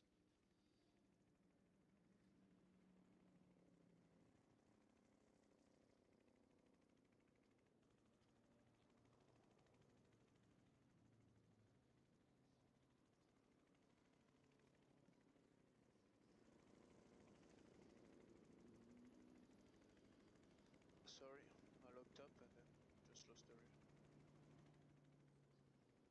Tired sounding Jules Gounon. You can see the red in his eyes. Everyone's getting pretty tired at this stage. Yeah, bit of dejection overall in the Alpine camp. I think everyone thought the car would be a bit further up the road, a bit quicker, but it's turning out not to be their year. No, it's a shame. It's had pace in, as you quite rightly said a little earlier, in the 2 6-hour races. Not been quite there for them here, and it's a formula of fine margins, and unfortunately it's not on their side of the equation.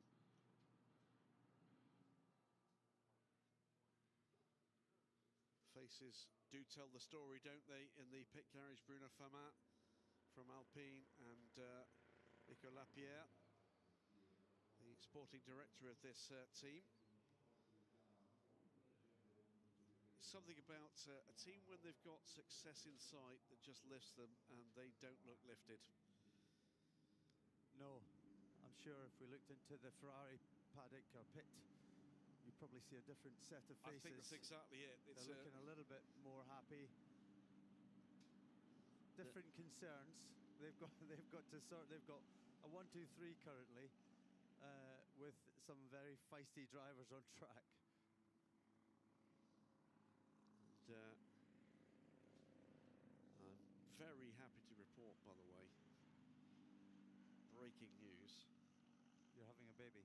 After a hunt, no, hang on, I'll put a check. It's not that. After 100 years, Martin Haven is about to board the Goodyear blimp for the first time. Has he never been in the blimp? He's never. Everybody else has been in the blimp. Literally everybody else has been in the blimp. I've never been in the blimp. I've flown the blimp, but we are hearing that they are having to strap another engine on, but.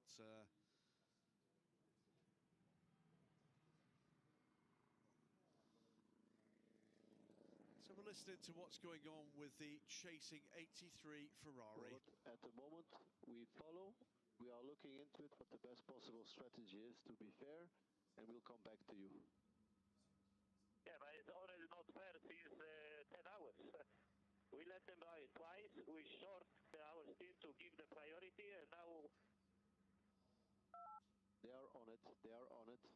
We will come back to you. I think I'm clearly faster. What I have to waste time. Copy, copy. You are clear. Your point is clear, and we have forwarded it. What was I saying about feisty drivers?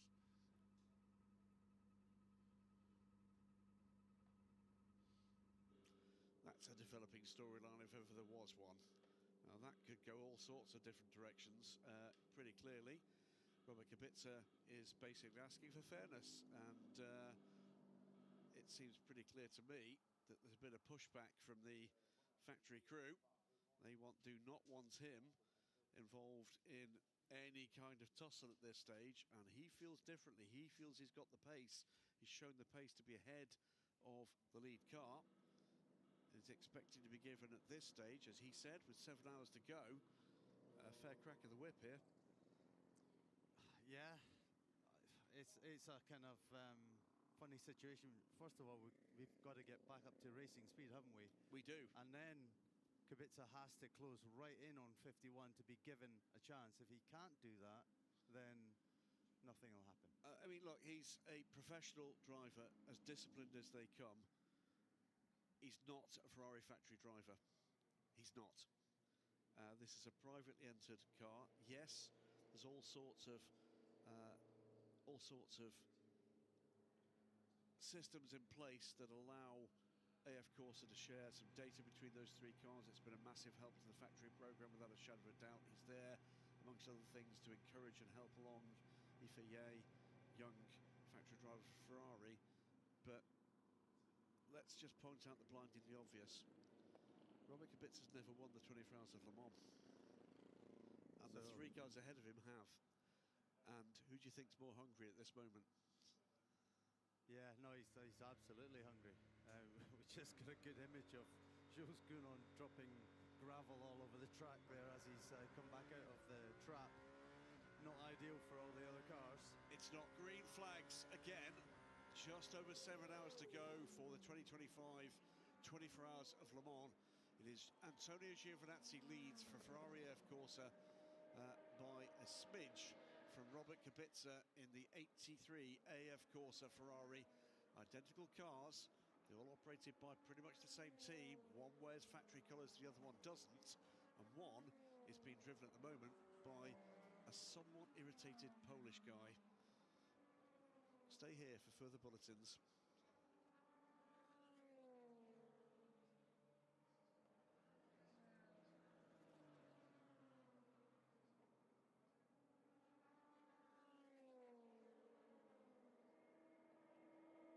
Less than 1 second between position 1 and position 2, both on very similar fuel and tyre strategies. 7 hours to go as they try and warm their tyres back up after the full course yellow. Indianapolis corner into Arnage, the slowest corner on the track. Kubica sits behind Giovinazzi, waiting for confirmation from the team on whether they will allow him to pass or not. Yeah, we've seen quite a few manufacturers have to think about strategy, haven't we? Cadillac early on, then BMW, but now it's really important because not only is it for the manufacturer that won for the last 2 years, but it's for the lead battle. And as you say, Peter, with 7 hours to go, this needs sorting and sorting swiftly because they're running out of time in a way. And what they don't want to happen is to let Porsche number 6, currently 4th, get back into the equation, do they? Because that is a minute and 3 seconds off the lead, but with the safety car, that could all change. It could. What we've seen from Porsche, they just don't seem to have that ultimate pace that Ferrari do right now. So if they were to win this race, it would be through strategy rather than ultimate speed. It's not impossible, but 3 Ferraris still in this one, and I think the Ferrari garage want it to remain that way. They don't want to have any silly malarkey between any other drivers. So you've got Antonio Giovinazzi, who's won the event before, and you've got Robert Kubica chasing him, who has not. There's Bernardo Sousa and Derek de Boer under investigation from LMGT3 for an incident at Marshall's Post 35. So that was Ford chicane. That was when Sousa tried to go down the inside of a door that was closing. And yeah, it's taken a little while for that to come around to be investigated. Right. But obviously a lot of stuff happening in the stewards room right now. True enough. We've also lost, as you've been hearing from Graham and Peter, Frederick Vesti's Cadillac, Andre Lottera's LMP2 Orica. That was a retirement. Also Davide Rigon's Ferrari. So another 3 retirements to add on to the list of about 4 hours ago. And right now, Robert Kubica is 1.2 seconds back. He's kind of being as respectful as he can be without forcing the issue. How's the leading BMW doing? 6th at the minute for Raffaele Marciello. But the race lead battle then is currently on lap 273. So BMW here, which is Marciello, and the car behind is number 12, Will Stevens, then now chasing after Dries Vanthoor. Once upon a time they were in the same GT3 team, WRT, when they were Audi co-drivers or teammates, but now very much rivals. Let us have another eavesdrop to Robert Kubica's radio traffic. Okay, Robert, close the gap to 51. They will let you by. And let's trust the system now. Let's trust the system. No arguments anymore. Trust the system, that could be the phrase of the race, couldn't it? So Robert Kubica being allowed to close, then they'll make the switch, and let's trust the system. So it looks as though the 83 yellow Ferrari is going to be allowed into the race lead. Robert Kubica has to close that gap first of all. They don't want to compromise the pace of Giovinazzi in order to get him up there.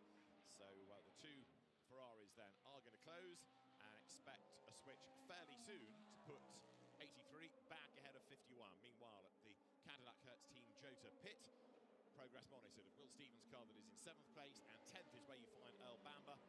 But as we've been hearing, a switch imminent then to put Kubica ahead of Giovinazzi. Exciting stuff. It is indeed, and once released, what can Robert Kubica do?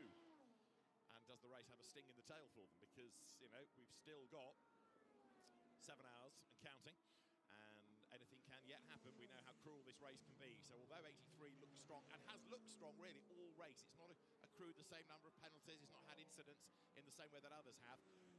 It's not out of the woods yet. Let's have another listen to the radio traffic, this time from Giovinazzi. So let's try to do our best to open the gap. Try to do our best to open the gap. Again, no risk. We are here for points. No risk, but we are trying to open the gap. Okay, so Kubica is being told that he's allowed to get ahead, and Giovinazzi is being told to stretch the gap. Well, so yeah, try and stretch the gap, be safe, and also while you're doing that, think of the championship. Yeah. Because it's looking quite good for us right now. Ferrari 65 points ahead of Toyota. While you're at it, came into this race, mind all the traffic, and don't forget your next pit stop, and make sure you adhere to track limits and everything else. But yeah, that almost sounds like mixed messages, doesn't it? Kubica being told that, yeah, don't worry about it, close the gap and then we'll do the switch. Giovinazzi being told, extend the gap. Because I suppose if Kubica can't catch, they can't do the switch. In other words, Kubica's got to work for this. They're not just going to hand it to him. The thing I like about this is that it's not as straightforward as it being exactly one team. And I'm torn. I go between thinking it is one team, or it really is this car 83, its own entity. And the radio messages, you kind of read into that, don't you? That one minute you think they are one team, the next minute you think, actually no, they're a privateer, separate entry. They of course ran 83 Ferrari. Are they allowed to bring it to the works team? Yeah. It's like having a half brother. You've got to invite him for Christmas, but you don't really want him there. Is that kind of on the right lines? That's a very good analogy. It's not bad for 9 o'clock in the morning, is it? Not bad at all. But yeah, I know exactly what you mean. And there is that rivalry between them, but it doesn't speak its name. Stick to team orders? I mean, there are team orders. Sure. Comma, but... I mean, look at this. Sticking to the plan, that's number 51, Giovinazzi, really taking all of the risks necessary to maintain this track position that they have over the car 83.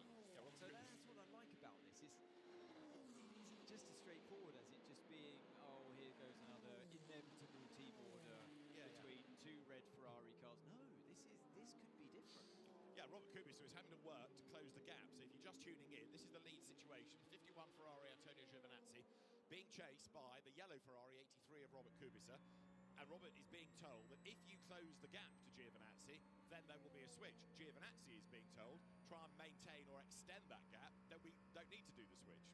And also, the best thing is that we've got Robert Kubica in the car 83 right now, because he is very much his own man. Yeah. There's a part of me even thinks, even if he was just driving for the full works team, that he'd be reacting exactly as he is at the moment. No, I'm just, if I'm faster, I'm coming through. Full Sebastian Vettel style. Yeah. And you can tell that Kubica's on a mission, that is for sure. And there are some concerned faces within the red side of the garage, because they know exactly what Ants just said, that a live wire this man is. Robert Kubica then charging along. He was slightly down in sector 1 of this lap, but he had to up in sector 2. He had to overtake some GT cars into the Dunlop chicane, and to the point where he even locked up slightly. I saw just a puff of smoke coming from that left front tyre, and I wondered how he was going to get on. He stayed on racing line, but he had to compromise the speed into the corner. But what a target. What a target. 6 hours, 52 minutes to go, he's the race leader, it's kind of out of the same team as we've discussed. And then there's the extra carrot of, I'll show you for not letting me go by. I'll show you exactly what I can do in this car. He's all fired up, and he's got 6 hours and 52 minutes in which to finally, if you like, put one over the works cars. Graham Goodwin. Well, I mean, and the other point is making to Peter Dunbrek just a few minutes ago, which is who's more motivated here? Is it the three guys who've won it already? It was the guy behind that hasn't. And I think just before you guys came on, we got a long radio message where he was expressing clear frustration. He was reading the politics in the message he was being given as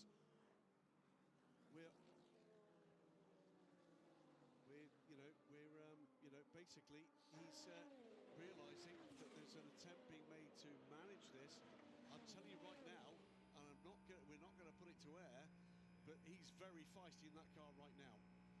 Make no mistake, Robert Kubica is looking to win this race. Absolutely, no question about it. He is on a mission, and look, the gap is coming down and down and down as they get to the first chicane. He has a fix to the inside, can't really commit to it there, but he's serving intent, isn't he? I think if they're smart, they'll let him go. It's as simple as that. They've got the quicker car, no doubt about it whatsoever. What would you rather have? A feisty driver as fast as Robert Kubica behind you or in front of you? Certainly wouldn't want either of them in the gravel, which is the danger if it gets a little bit too close for comfort. Let's have a listen. We let them do it twice. We respect the orders. They didn't respect it twice. That's it. That's exactly his point. You respected it twice. And that would have been when Hansen let by the 51 earlier on, when it was Collado at the wheel. I think that's one of the moments he's talking about. So yeah, we were He's asking for parity. We've got to this race. We're racing hard. They caught me before. We let them by. I'm now catching him. They're not letting us by. 34. So I'm just going to try and make my own way by. He's got to make his way by Nick Ball in 34 first of all, and he encountered him at the wrong part of the circuit at Mulsanne corner, so a fraction of time lost. He'll get past him now, and he's still as fired up as ever, as you know, so Kubica will not be taking too much time to, again, whittle away that gap against the factory car ahead. It was 1.2 seconds then, the lead gap at that last timing point. Yeah, everybody laser focused in there, of course, of Ferrari garages on these monitors and timing screens. Who would want the job right now of being the guy on the radio to Robert Kubica? That is just a thankless task, to say the least. You've just got to leave him alone and let him get on with this. He's got no truck with it. Apparently, we're told he's come on the radio to say, I don't want any more messages, thanks. What about Antonio Giovinazzi? Let's listen to that. Probably as soon as Robert is back behind you, we swap position. There you go. Well, I have to say, well done, Robert Kubica. He's forced his corner there He's here to race.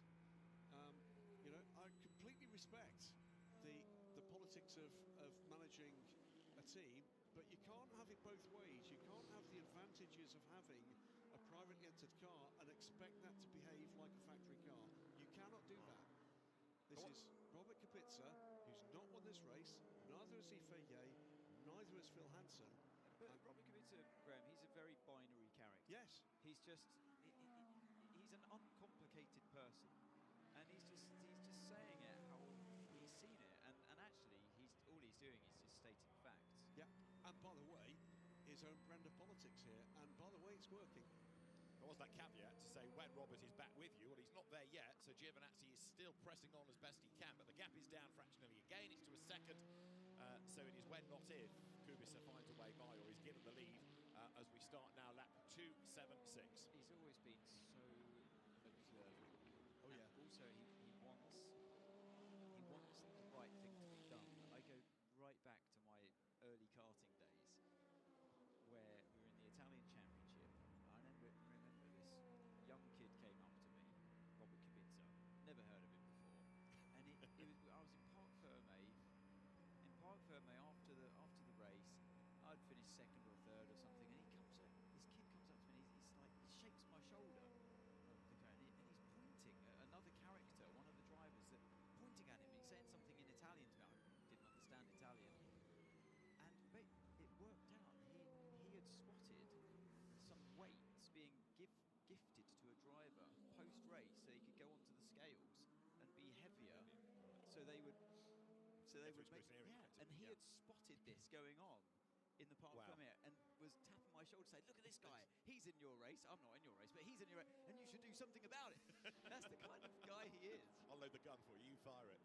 Giovinazzi, we're now being told through radio messages, is again trying to extend that gap. As I said, the caveat was there when Robert catches up to you, but if he doesn't catch up, it's all bets off. Well, that's exactly the point I was about to make, which is Antonio Giovinazzi wants to win this race, and the best way for him to do it at this point in the race is by obeying those instructions to the letter. When he catches you, well, you could equally well apply that as if he does. This is quite the moment. Pushed too hard there, they did. Though, lost a lot of time. He almost did what the Alpine of Cunon did earlier on. Just offline on the dirt, and he still tried to make the corner. That goes to show how hard he's pushing.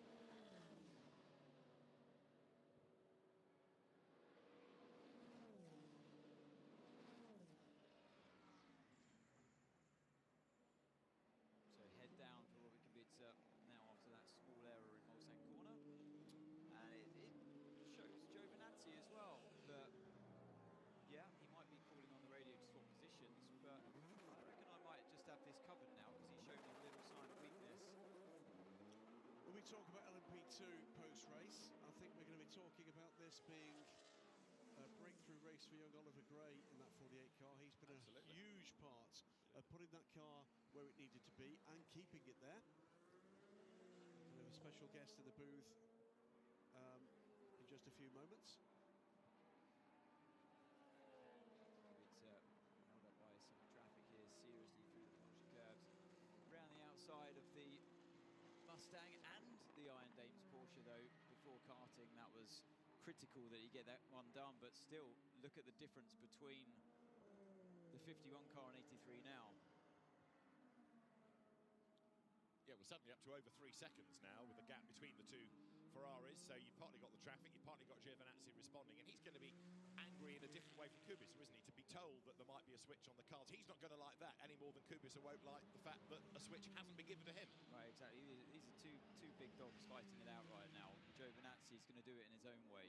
And a full course yellow is coming. A full course yellow is on its way in 15 seconds' time. Haven't seen a reason for a full course yellow yet, but it is in the system. So in a moment, we'll see the cars within the next 10 seconds or so have to slow right down. And there is Robert Kubica heading out of Terre Rouge then in a moment. And there's the full course yellow just as he approaches the corner. Full course yellow called at 9:15 local time here with 6 3/4 hours still to go. Now, why do we have a full course yellow is the next question. There are the boards, there are the flags. Now in the daylight, of course, full course yellow, and that comes, Graham, at a sort of very opportune moment in a sense. It does. We've been joined by another special guest. It's Debris by the look of things, and yes, it would be helpful if I'm going to speak to a special guest, we'd actually hand him a headset that he could use. Delighted to be joined by Global Director for Performance. Is that correct? Mark Rushbrook. Mark, huge presence here from the Blue Oval, both in terms of a massive hospitality set up there for your customers and guests, in terms of course, the two Ford Mustang GT3s, and we'll talk about those in a moment from Proton Competition. Further announcements to do with your hypercar program that is on the way for 2027 with the FIWC, but not least, and let's talk about this first, a first time for the Mustang Challenge as one of the one-make support races here at the 24 Hours of Le Mans. Busy? Yeah, it's been a busy weeks, actually years preparing for all of this. So we launched 3 brand new Mustangs last year, the new Mustang GT3, Mustang GT4, and the Mustang Dark Horse R with our Mustang Challenge, the Spec Series, which has been fantastic. Mustang is the world's best-selling sports car. We're very proud of that, but it belongs on the racetrack as well. And we want to race Mustang all the way around the world, and having an affordable spec racing Mustang that customers can buy, customers can race. We started with Mustang Challenge Series in the U.S., added Mustang Cup in the U.S., added the Mustang Challenge Invitational here at Le Mans. This is such a special place for us with our racing history, with the success back to the 60s. But now that we're racing Mustang as our global sports car, we've got the LMGT3 Mustangs here, but 39 Mustang Dark Horse Rs galloping down the Mulsanne Straight. Coyote V8 engines roaring. It was glorious. I loved it. I think the fans, the boss racing one of them, which is an extraordinary thing. Jim Foley, one of those cars. We saw some of the drivers, one or two of the guys came in to see us. Chris Hoy came in to see us during the weekend as well. Wide, broad smiles all around. The next question, I guess, is, of course, I'm sure you're looking to bring that back in future years. There is a bit of a rotation of some of the one-make series. But let's talk about expansion of that product. It's been successful in the United States, 2 series there, Mustang Cup, Mustang Challenge. But when might we see Dark Horse R in a one-make series elsewhere? Yeah, we definitely want to expand those series around the world. And this is part of the experiment to do that, as well as getting it out there, that people know that we have these cars. And actually, certainly having these cars here, it created a lot of attention against customer racers that are driving competitive brands, some of the other OEMs as well, coming over and taking pictures of the car. But we've already said that we're committed to adding Mustang Cup in Australia for next year. More to come on that. But then 2027 beyond, we're looking certainly in Europe. How do we do that in the best way? We're looking at South America. We're looking at Middle East. We're looking at Canada. So our ambition is to have those Mustang Dark Horse Rs racing all around the world. We've got the ACO and LMBM here on site. I know we've seen the SRO guys on site. Meetings around that? Yeah, absolutely meetings around that. I mean, as much as we're focused on the racing on the track, there's always a lot going on outside of the track, away from the track, with those meetings to prepare for our future as well. And so many great partners. Let's touch on GT3 car. Big steps forward in terms of performance this year from the car. Unfortunate for the 88 car with the incident relatively early on. The 77 car has been pushing hard. Doesn't look like it's going to be Mustang's year here, but we are beginning to see the kind of green shoots that have led to the success you've already had in North America. Daytona 24, what a win for Mustang. Yeah, absolutely. It's anytime you launch a new race car, it's a long process to get it homologated, get it ready, and then really learn how to race it. And we certainly struggled in 2024, both in IMSA and WAC. We had some success here with a podium finish in Le Mans in 24, which we were very excited about that. And like you said, in 25, to win the 24 Hours of Daytona for the GTD Pro class, to win in Detroit just a few weeks ago, and even the success we had in WEC at Spa just a few weeks ago, finishing second. Certainly building a lot of strength, but had some bad luck here this race. And early in the race with the 88 losing the wheel so early, but the 77 still pushing. We'll see what we can get out of this. A long way to go still. Viewers for this broadcast would not be happy if I let you get away without talking about the big story for Ford coming forwards. It is, of course, the entry into Hypercar from 2027. Further details being given this weekend, including confirmation of the chassis supplier in Orica. Dan Sayers coming as the top of the shop in terms of the program there. What more can you tell us about it? When will we see the car? When will the car first hit the track? For starters with that? Yeah, well, first of all, I'll back up a little bit and just talk about Hypercar. We love racing here at Le Mans, as I said, and our history here, and it was great bringing the GT back, Ford GT back in 2016 to celebrate 50 years, and so fortunate and proud of the team to win the class in 2016, and then to bring the Mustang here. But that's also for a class win. We love the idea of being able to race at the 24 Hours of Le Mans on these hallowed grounds against the best in the world. And we believe we've got a great team, great people inside the company. We've got a great partner with Orica, so happy to be working with Hugh and his team. And then, again, about the people bringing Dan Sayers in. And we used to race against him when he was with Aston and ProDrive, and then we worked with him at Red Bull F1, which is an incredible program. But when he knew we had the Hypercar program, he wanted to come out and work with us. He wanted to get back to sports car, and that's what we're doing. But there's a lot of work to do. Obviously, we're working on the engine. We'll be announcing what engine we're going to use as a basis later in the year. We'll be announcing our team and starting to announce drivers later in the year, so stay tuned for that. Maybe at a wet ground in the U.S., maybe we'll say something about that. That's something to look forward to. A couple of questions we've had from viewers around at the moment. It's a WEC-centric program. There's no confirmation of any expansion of that. So there's 2 questions we always ask with any new program. And let's face it, we've had practice. There's been plenty of them. The first is, will we see the car race in North America outside of the Dakota round for the WC? And the other one is there a future, perhaps, for customer programs with this car?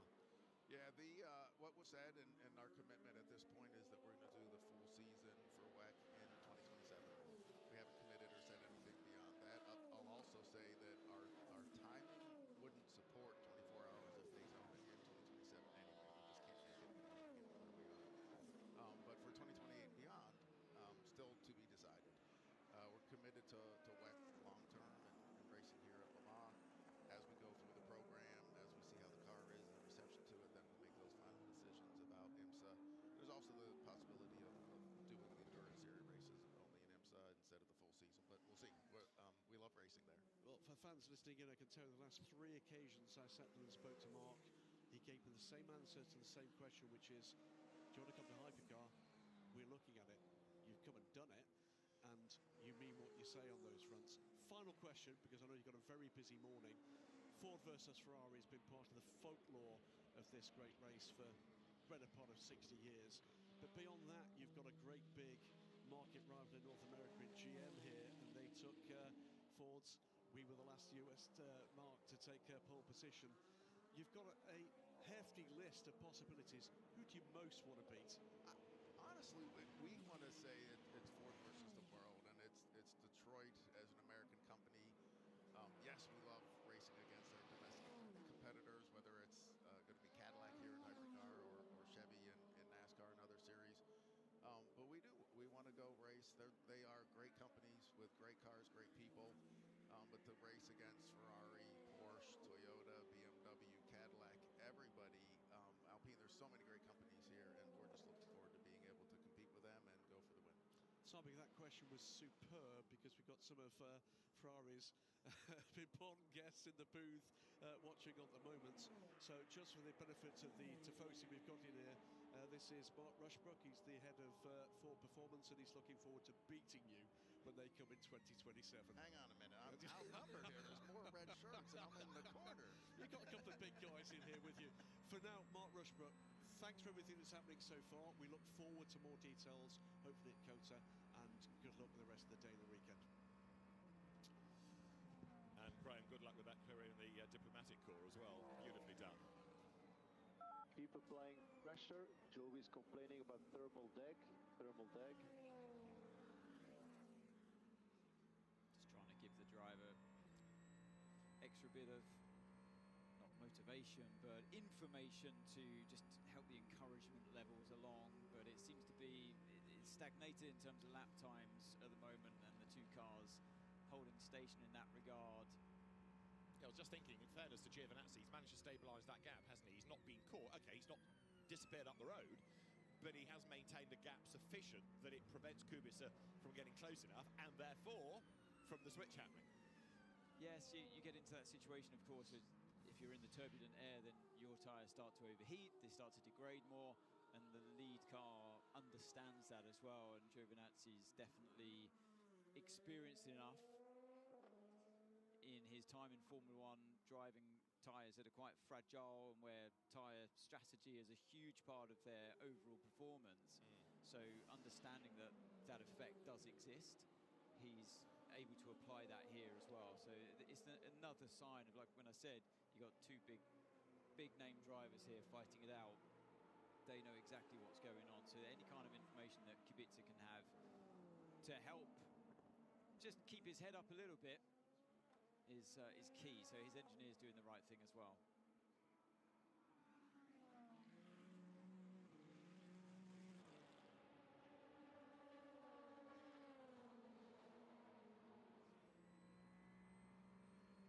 So we've done now 279 laps. It's still Ferrari 1-2. It's still Giovinazzi ahead of a really cross Kubica. The gap as they came across the stripe was 1.3 seconds.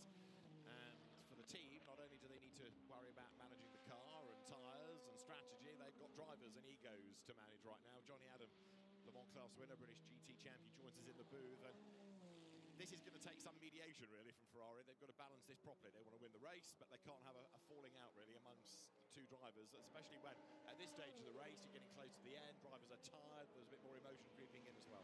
Yeah, it's an interesting situation, isn't it? And a great situation for them that they're in this situation, first of all. But yeah, it'll be interesting how it all unfolds now. They are pushing hard. You can see now lap times are starting to get quick now. 3 minute 26 7. So yeah, track is clearly quick, and they're really pushing each other at the moment. Yeah, Antonio Fuoco did a personal best lap in 50 Ferrari, the third place car. He's quite a long way back in real terms, 41 seconds. He needs a safety car or a lucky slow zone to drag him back into the mix. Is Kubica a bit nearer this time around? Slightly. Because last time around, Kubica did his personal best first sector. Yeah. So the two cars travelling just in free air, they were traffic free that last lap. Kubica has just started to edge ever closer once again. So maybe this thermal degradation that Giovinazzi is experiencing out in front is just starting to hinder him a bit here. So Giovinazzi just checking their stints. So yeah, he'll be coming to at the end of this second stint. Kubica's got a little bit more time on his tyres, but less fuel on board. They're slightly out of sync in that regard by one lap. Now a little bit further back, third is Antonio Fuoco, Ferrari number 50, and this is 7th. This is Will Stevens in the Jota Ram Cadillac, the Hertz-backed car. 7th he is. His next target is 1.7 seconds up the road, and it is Dries van Thor in the BMW number 15. But there's traffic between them, so slightly impeded in this sector is going to be Will Stevens. He's got to try and clear the LMP2 car. It's the CLX Pure Racing car, and he hasn't done it yet heading into Tertre. So look, the BMW gets a free ride for a couple of corners. Crazy to think that the car we look at on screen now was pole position, currently running in P7. That's been, just goes to show how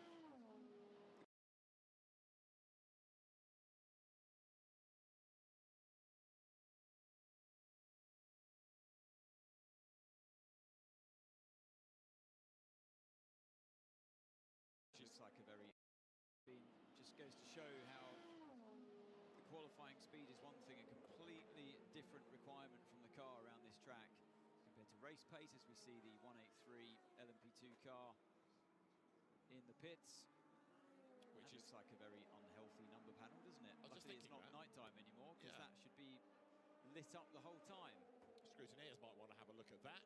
That's third in the Pro-Am part of LMP2. But if that contravenes a regulation, then it's going to have to be sorted, isn't it? I'll let you go to your sporting regulations for a moment. That is interesting, because I think I might be right in thinking that it only applies to the nights, but we have seen it in operation during the daylight hours. It may not be a stipulation, but we've seen it be activated on the cars. Park that thought. We will come back to that. I'm sure the scrutineers, having just seen all of those pictures, will be fully on it. It's usually that, see the number panel on the side of the Toyota is lit up the whole time. Yeah. Right. We'll come back to that. Stand by, caller. Yeah, exactly. I will be back. Off you go. In Adam's pocket will be a set of regulations. Meanwhile, Johnny Adam, we're looking at number 7 Toyota, which has just never quite ignited in this race, has it? It's tried, it's sort of crept up the order, but it's never really looked at the races. No, obviously a little bit of contact early on the side pod there. But yeah, it's never really been at the races. It's never really sort of focus point has been at the front of the field. 8 car is still going pretty strong, just over a minute off the lead with Brendan Hartley. But ran out of road a little bit on the exit there at Mulsanne. One of the Corvette, Cadillacs, and it's 38, which is Sebastian Bourdais. So the locally born but American-based driver making a rare slip down at Mulsanne corner. Didn't cost him too much time though. No, not too much. It looked like he just dragged the right front on entry there and had a bit too much lock at the apex and ran out of road. But yeah, maybe lost a second on the exit, but nothing too bad. No damage.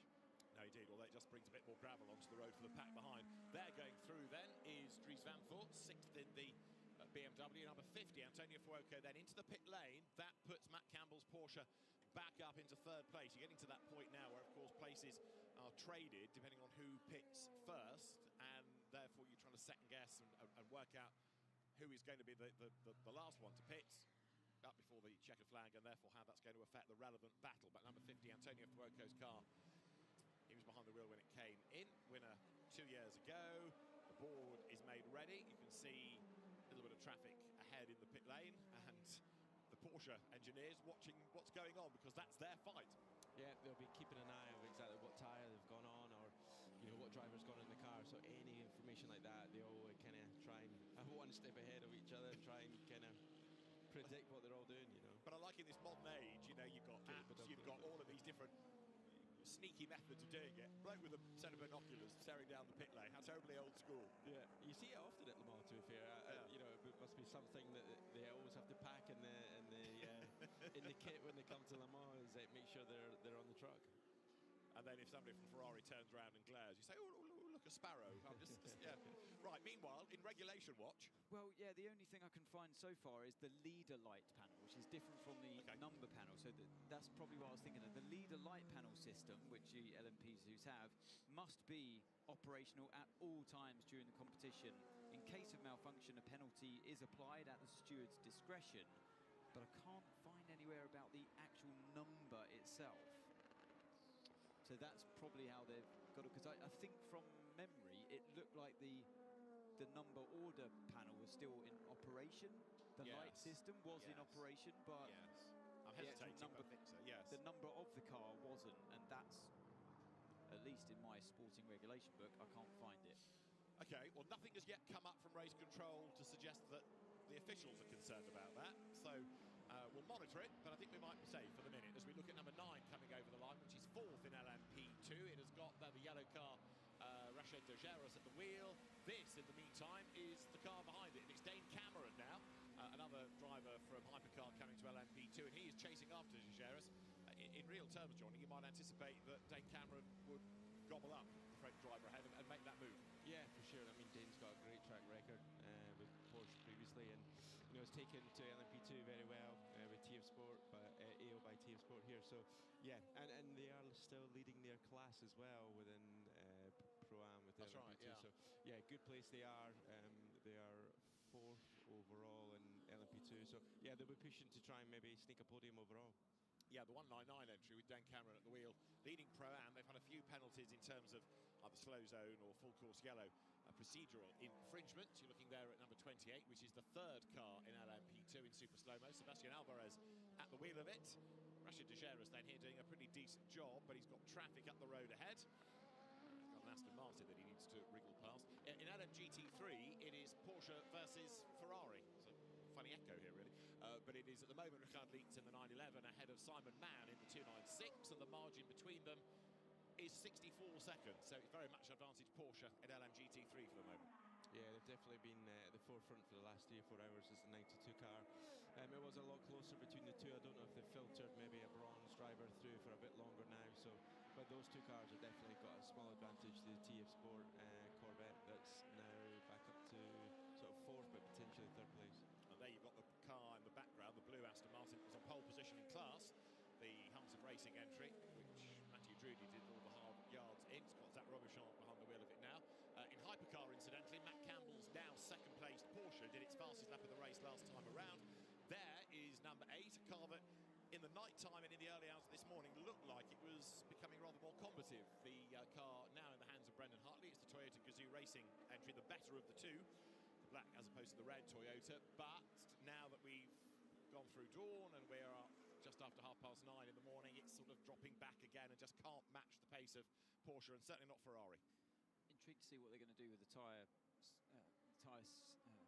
supply here for Brendan Hartley, who took over the tyres that Sebastian Buemi had before, 3 soft tyres and the left rear being a new medium. And Brendan's continued that for 2 stints, so he stays in the car. And now they're changing the tyres. You can see 1 soft there, but that didn't go on. So yeah, 2, at least on the left-hand side, they've gone back to mediums. So they've changed their tyre strategy here. And Robert Kubica is on an outlap, so he's given up 2nd place. But what have they done in terms of tyres on 83? Or they left him on that same set? We will find out in due course when the app updates. But let's listen to Hartley. Good job, Brendan.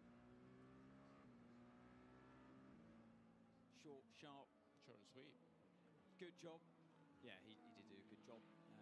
Yeah, so they've gone right front now. So they've inverted their tyre choice. So right front, the tyre that does the least work has gone to the soft, and then the rest of the tyres on the mediums. And here comes the race leader, number 51, Antonio Giovinazzi.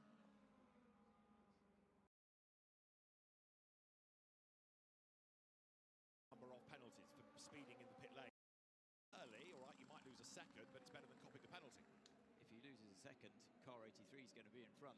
That's the problem that they face now. So it's down to the car crew to turn this car around as quickly as possible. I'm assuming that they're going to keep the tyres on this one, because they did a very short stint first time when they went onto this set of tyres. Very short stint of, well, it only had just one lap before they had to come back in. Must have been a, I don't know if that was a full course yellow or whatever happened earlier on for them, but they've basically had 2 stints after that, and we know that they can comfortably do 3 on a medium set. So driver stays in, tyres stay on, fuel goes in only, and it's a race against time with this fuel hose to see go. See if next time when it's car 83's turn, because they're that lap offset, aren't they? Car 83 has already done the stop. Yes. Yeah, that was. So where is he? There he is. So they actually increased that margin. So Kubica this time around must have been fairly unlucky on that, on his outlap in terms of traffic, I should imagine. Yeah, Kubica's pit stop was only a second slower, so I think you're right about the traffic, because that's a much bigger gap now. And if Robert Kubica was angry before, that won't have done anything to assuage him, will it? Well, and it's effectively what's happened there is Giovinazzi's had the overcut as well, so he's continued one more lap with lower fuel, whilst Kubica comes out. The tyres cool down a bit down the pit lane, and a few more marbles on as well, which really seem to affect an older set of tyres. And then the fuel goes back in, so your outlap with a car fully tanked up is slower than Giovinazzi's lap that he would have done on his in-lap with very low tanks and warm, properly warm tyres and no marbles on them. So that's the overcut, that when the car's coming in after 1 extra lap. So Kubica now is 4.5 seconds back, having been within a second at one stage. Getting the replay here of number 6 Porsche, that is at the moment the race leader on the road, but because it owes us a pit stop, so that is due in soon, and therefore the lead battle will go back the way of 51 and then 83 Ferrari. This really is battling for 3rd place right now with number 50 that lost time in the night with a puncture, did sort of a half stint on the tyres because it had this puncture tyre. There's the leading car then, 51, that's the one that's chasing it, 83. But as you say, it's the car number 6 in the lead at the moment, because they're completely offset with their tyres. Last stop they had was on a fresh set of medium, so the Ferrari is not like they're going to be catching him up during this particular stint. But then the next stint, after the next 12 laps or so for the Ferraris, they'll be on fresh tyres, and then it will be Matt Campbell who will continue on, because he's just finishing his first stint here of 13 laps they've squeezed out of it. It's good going. For Porsche 6. Yeah, it's not bad. 5 is in the pits, as you can see, and Michael Christensen taking over that car. Will Stevens has done for the moment for Jota, and 6 hours and 19 minutes of the race remain.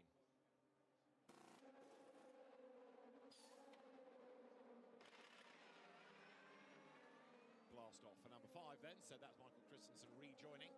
Also in is number 20, René Rast's BMW, that's flattered to deceive a little bit. It's been up and down the order, that car, but hoping really that a few ahead have bad fortune late race. But well, we heard from René Rast, his engineer, he wasn't at the wheel at the time, but the engineer of that car was telling the drivers that our race is ruined from that slow zone he had. Absolutely ruined our race. Would have been better if it wasn't for that. So you see the car number 5 struggling with the cold tyres out the pits. But yeah, you think, well, what a demotivating message. Like, well, what do we do? Just give up? Or, I mean, there's still there's a WEC race and a little bit to go here with over 6 hours. So anything can still happen, surely. Yeah, you're on the lead lap and the car's got speed. Yes, they're out of position, but I wouldn't say the race has been ruined. Yeah, can we all go to the zoo instead? Down the pit lane comes Matt Campbell, tear off windscreen. We've not seen many of those actually be used over the course of the weekend, but a great feeling now because you'll have perfect visibility. Tyres are on standby as well. Make sure there's nothing that's got caught at the front of the car. And Matt Campbell is sitting there. We understand it's only going to be fuel, but the tyres are there just in case. I'd be surprised if they put tyres. Like I say, this last stop that they had a full set that went on, but they're there just in case. Let's go to the pit lane. Bruce running. Morning, Bruce. Yeah, Just a quick information on tear-offs, but some teams are putting up to 17 tear-offs because particularly in this edition, there are more mosquitoes than ever. And putting more than 17 is impossible because it's blurring your vision. But yeah, they have so many tear-offs on the car, it's unseen before. All right, thanks, Bruce. Interesting to hear that. Yeah, we know about the bugs. 17, you think that's quite a heavy load? I've never heard of that. That's extra weight, isn't it? Exactly, Really? yeah. But what Bruce Joanny from the pit lane is saying is absolutely spot on. Visibility, even after a couple of laps of the race, was limited because there were so many dead insects on the windscreens. Well, even in qualifying we saw it, didn't we? On the out lap, by the end of the lap, it was just splattered. I've never seen so many flies buzzing around at sort of 7 p.m. that kind of time when we had qualifying or Hyperpole 2, and it was a nightmare for everyone doing the screens, putting the tear-offs off. It's special companies that have to do it. It's not the teams themselves, and it's a proper work of art, isn't it, Johnny? Where you see the teams of people doing it. They've got to squeegee it on and make sure there aren't any bubbles at all. And sometimes if you're unlucky, there's a bubble right in your line of sight. It's so annoying. And if you look carefully, you'll see a few splatters of the odd bug here or there, but every once in a while you'll see a car on board with an air bubble where the tear-offs haven't been put on quite properly. And as you start peeling them away during the race, you do get better and better vision. But 17 of them, can't imagine what that looked like at the beginning. But certainly should make sure the weight's okay, but then it'll all come off during the course of the race. Johnny, a quick word, because within this train of cars is one of the two, and they're still going, Aston Martin Valkyries. And for a car in its first season, all right, we were never expecting them to win, but to have got this far with relatively few dramas is encouraging, and they're learning and getting data all the time. So this has been a really good race for the Aston Martin team. Yeah, it's ran pretty clean all the way through. As you say, they're just not there yet on ultimate pace, but I don't think they expected to be. But the big goal for them over the course of the race for both cars was to just have a nice, clean, tidy race with no issues, and it seems like the cars ran very well, which is very promising considering where other manufacturers have been in the past and had issues early on in the programme. I think this will be a massive milestone for them to just get two cars to the finish and bank the data, bank the knowledge, and come back next year with hopefully a stronger package. It is impressive, isn't it, the reliability that they have. Probably completely cursed it now, but even if both cars failed at this point, you'd say that's a job well done, and many people would have questioned whether they could even got this far. They got further than Alpine, for example, did last year with their double engine failure, and that's testament to the team, the way they've put this car together. And we say, it's in their first season. It's only race 4 because it's such a short season in WEC of only 8 races. So race 4, they're embarking on a 24-hour race. That is no mean feat at all. A huge challenge has come their way this year. But if you go back through recent history even, there have been some Aston Martin projects that have looked really low rent at Le Mans. This looks proper. You know, it's been done professionally, and the cars are going, and they haven't been limping round. They haven't had problem after problem and staggering back out of the pits. All right, pace may not be there, but everything else, the boxes are ticked. Well, and it shows how R&D has moved on an awful lot as well since the last time Aston Martin as a brand embarked on a top flight, top category Le Mans, where I think the car didn't even make it through the first stint or something, was it? That was it's only 4 or 5 laps. Borderline embarrassing. But it really goes to show how the world has moved on in terms of tech and R&D, not just in motorsport. So I think speaking to Marco Sorensen, the car has accumulated 30 hours on a test, so they've done the 12 hours of Sebring, and then they stayed on, had a day off, but then they tested to basically put 30 hours on the car, and that all went to plan at a place like Sebring as well, so that should have gave them a bit more confidence. Now, a few moments ago we were discussing 183, which is the LMP2 entry of Francois Perrodo, and the fact that the door number was not lit up, and we said we'll monitor this and see whether race control feel it's an issue. 183 must repair the left-hand side door number at the next pit stop. So, did we grass them up? I don't think it was necessarily us per se. I think the cameraman had a bit of a part to play in it. But we could have kept our mouths closed, couldn't we? They're going to come running after me, aren't they? Snitch. Yeah. Oops. Take his dinner money while you're at it, Davidson. You know, dob him in completely. Right. I did open the book. I tried to get them out in the end. I opened the sporting code book, but I couldn't find it. genie was out of the bottle by that stage. Exactly. So 183, I'm afraid, is going to have to come in now. How long a stop is that? I mean, would they have a spare door that might work? They could put that on, or it's not on the door, is it? No, it's on the bodywork below. Yeah, Which I think it's going to be long, isn't it? I think it might be a longer stop. Well, if it was short, they would have changed it by now, wouldn't they? Fair point. Right, so 183, which was running well up in Pro-Am, when it gets to the next pit stop, is going to tumble down the order. And of course, to go back to the earlier point, the irony for the team is that it's daylight and you don't really need things illuminated, but the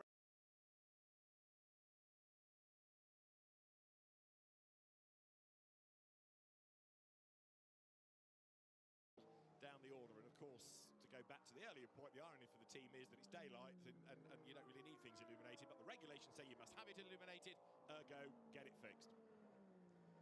And that's why I was a racing driver and not a steward or some kind of technical delegate, because I couldn't find it in the regulations, let alone write them. God, it's fair though, isn't it? If you went through the night time with the number panel lit up, would have been pulled up quite quickly. Yeah, it would have been pulled up, but in the daytime, you know, it's all right, isn't it? Not to have a number on the side of your car. You got one on the front. You can't see them anyway in Formula One. And now fancy designs they come up with, it's impossible to tell them apart. Is this you backpedaling on what you did before? Or? I'm just trying to put myself in the driver's seat of that car. And, yeah. Ooh. Valkyrie to the gravel. Yeah, all right. The car has been reliable. Doesn't mean you need to the start limit. thrashing it now and really testing it. We're getting to the stage where we're almost jinxing everybody now. Let's talk about number 7, see what we can conjure up for here. This is Kamui Kobayashi in a car that just has never clicked in this race. It's been just underwhelming, really. Well, I was surprised to learn that they had this bodywork damage, huge amount of damage down the left-hand side pod area, and that they suffered that on lap 1. Yeah, literally the first few corners. Rushed against a Peugeot, wasn't it? Yeah, fight with a Peugeot. And so that's what they've been carrying the whole time, and irreparable, and definitely causing them more drag than they would have wanted. So I think that's partly to blame. They have been quick at certain points, but no, they haven't had the same speed as the sister car of car 8. No.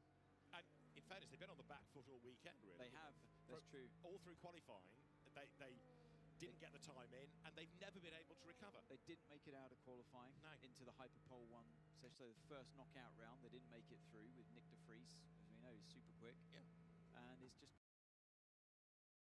Have a listen to number 27's team radio. It's Mathieu Drudi at the wheel. There's the car. Just set the fastest lap for the race. Let's keep this going. Fastest lap of the race in class for Mathieu Drudi. And in fact, it's the car's fastest lap. So Mathieu Drudi slightly stuck in the traffic, but that traffic is Jack Hawksworth. And this now is a battle for 4th in class. So this is a genuine battle for position, Johnny. Yeah, it looks like Matea's on a very fresh tyre, and obviously clearly has got good pace in the car, so this will be an interesting battle. The Lexus has always been there or thereabouts, hasn't it? It's always, both cars have been floating around the top 5 or 6, but yeah, they'll be trying to, if you can, put Jack under a bit of pressure here and get by. And we know the car's got the speed, don't we? Qualified pole position in the category, did car 27, and I think, like you touched on earlier, Johnny, in terms of driver stint time with the bronze and lower grader driver, I think they had their lower grade driver in quite previous to Drudi. So I think you'll probably find now Ian's probably done his 6 and a bit hours of driving now. So I wouldn't be surprised if it's now Matea and Zach Robichon all the way to the end, which might actually get them up potentially to a podium position. Well, we'll watch that one with interest then. And starting from this point here, with the fight and the Lexus, we know that Lexus got great straight line speed, so he's going to have to think about how he makes this move. And in terms of traffic management, Johnny, what are you looking for in GTs? I think we just got a team radio on the way from Jack Hawksworth. So we go on 10 lap stint, full push, and then after we change driver after. So I was just going to say, how do you, in terms of traffic management, what are you looking for in a GT? I know how it works with the LMP2s and the hypercars in terms of how you can take an opportunity by being decisive in the overtakes, but is there, how does it translate in the GT with being overtaken? Yeah, you're sort of trying to, there's pinch points of the lap which you're trying to protect from a hypercar or LMP2 car to try and not get tripped up on. So places like Mulsanne, if it's a clean overtake, you would let them go on the entry, but ideally you're trying to sort of get the exit as much as you can and not get tripped up. Same with Porsche. I mean, the common part is karting for the prototype cars to go around the outside and have the inside for the last part of Porsche, but you're trying to really not get compromised. That's the key thing.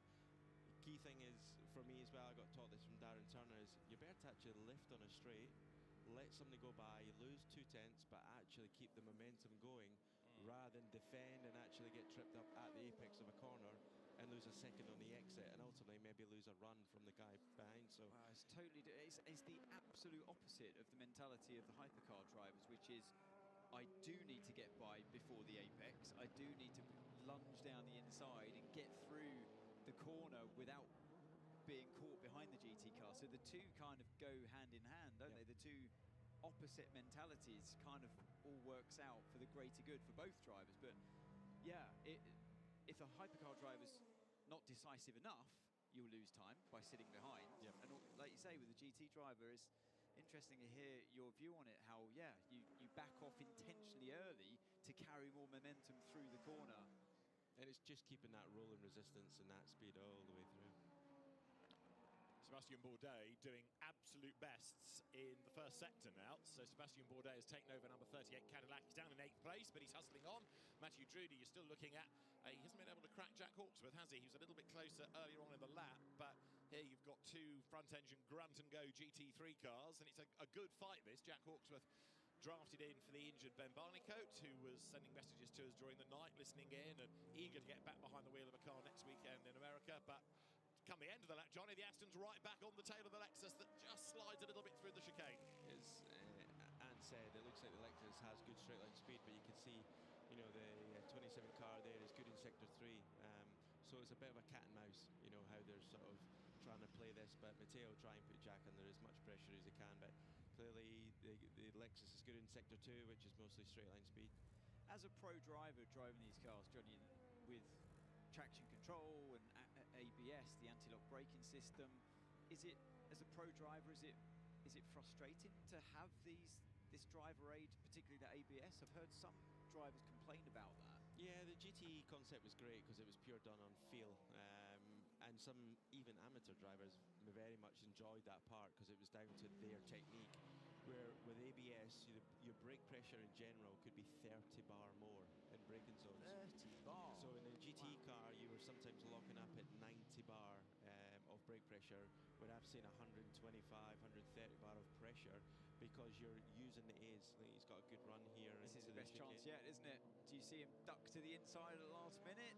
Yes, he does. And his last of the late breakers we were talking about, that was super late, wasn't it? Look at that, running out of road on the exit as a result of that. And the Lexus surely going to have the better run out of this corner and be back in front. Job done for now then for Jack Hawksworth, back ahead, but Matthew Drudy will not like that small error. You can see how it compromised him, so he's got to do it all over again. The next chicane goes the opposite way. It's going to be a left-hander for the first part, then he go right. He's staying on the back of the Lexus, so he's proved he can do it once, but Jack Hawksworth knows what's coming now, and he'll try to defend all the way down to the chicane. Comes off the inside line, Drudy to the outside, late on the brakes, round the outside, he's done it, fantastic! Absolutely epic stuff. What a move around the outside. He couldn't make it work on the inside around the first chicane, so he went for the outside. And that move there in the second chicane all started from his late braking on the inside into the first chicane. Whatever brand of espresso Matthew Drudy drinks, we want it in here. That was an epic move. That was absolutely mega. And exactly what we were talking about with the brakes, with the anti-lock braking system. You can see he had so much confidence to be able to throw it in there without any chance of locking up. So, yeah, there is still some skill involved in it at least. with ABS as well, like there, you can hang on that brake pedal. Hang on a minute, it's not over yet, is it? The P2 car's got to make his way by, and that almost compromised Drudy being able to get to the inside to cover it. So he does for now, and the Lexus kind of lost momentum from that as well. Still 6 hours to go. Matthew Drudy then ahead of Jack Hawksworth for the moment. And this, remember, is for 4th and 5th within the LMGT3 class. Traffic up the road, but Matthew Drudy, that put the Aston Martin on pole position, deserved that place. He worked really, really hard for it, and that was a very brave move around the outside into the chicane. First Le Mans as well. For True. So to be on pole position and now set the fastest lap, and it looks like in class now, and do that move, he's clearly in a sweet spot with the car and the package, so it'd be interesting to see how they unfold for the next 6 hours. Now, the car ahead is going to be the Corvette of Charlie Eastwood. That's a long way up the road, so there's no immediate pace to be gained for Matthew Drudy. In fact, the first focus is to make sure he doesn't lose the position back to Jack Hawksworth here. I think he's coming into a good zone for that car, and if he's lucky here, the P2 car might compromise the Lexus through this part. Yeah, round the outside he goes, and like you were saying before, Johnny, that there compromises the GT, doesn't it? So you have to lift early, like you were saying, and then the LMP2 is going to sneak down the inside of Drudy well before the Ford chicane. So that's just the luck you need in many ways with the traffic. But he did the hard work earlier on in the lap and did it in a place where he prepared himself for the car being stronger anyway, naturally through the high speed. So all worked out well for Drudy. Still have 52 cars running out of the 62 that started. And Jack Hawksworth then now heads towards turn 1 in the LMGT3 battle. He is currently in 4th there. You've got the Aston Martin about to be monstered by Toyota number 7. GT3, we haven't seen the car for a while, but it's still the Richard Lietz Porsche that is ahead of Simon Mann by 67 seconds. That's the gap between Porsche and Ferrari. Simon Mann, who was under investigation in the night for leaving the pit lane for the same safety car train, but he was let off. It wasn't a concern, no penalty. Hell of a move. Don't take too much out of these tyres. That was said with real feeling by the engineer. Yes, it was a hell of a move, but... Well done, but, yeah, it might be too late, sorry. Message coming back his engineer's way. Yeah, I can't put the life back in the tyres very easily. But it was a really brave effort by Drudy. Fair play to him. And now there's a long slog to catch up to the 3rd placed car in class of Charlie Eastwood. More in the pits. And that's how they're doing it. A sticker to put back on. So there's your number. Quick fix. I was expecting something far more technical than that, but oh, okay. Good old-fashioned stickers. I suppose, yeah. You don't need them. That's great. It's great ingenuity by the team there, isn't it? You don't need it. It doesn't need to be lit up. No. Just put just need to have a number on it. Yep. Look at that from the onboard. I mean, that is so skillful to give the car's width on the inside, to know exactly where to brake as well and carry that momentum round the outside of the corner. Excellent stuff. I love watching the pros go at it in the GT cars. And fair play to Jack Hawksworth, because he gave Drudy room. He didn't want to give up the place, clearly, but it was fair racing, hard racing, but fair racing between the two. Yeah, very respectful. Two very good professionals, both factory drivers for their manufacturers, and clearly, going hard at it, but very, very respectful in the way they do it. There is your LMGT3 lead car. It's the Porsche of Richard Lietz, along with Ryan Hardwick and Ricky Perra, who was really impressive in the night. This is the classification then, as we stand with just under 6 hours to go. It is number 51 Ferrari, 6.6 seconds ahead. So an hour ago, we were talking about Robert Kubica closing enough to then get the switch. Well, the gap has steadily extended after the most recent pit stop for the 2 leading cars. Third is Antonio Fuoco's Ferrari. Number 50 ahead of Matt Campbell's Porsche, Brandon Hartley's Toyota, and Dries Van Voort in the BMW.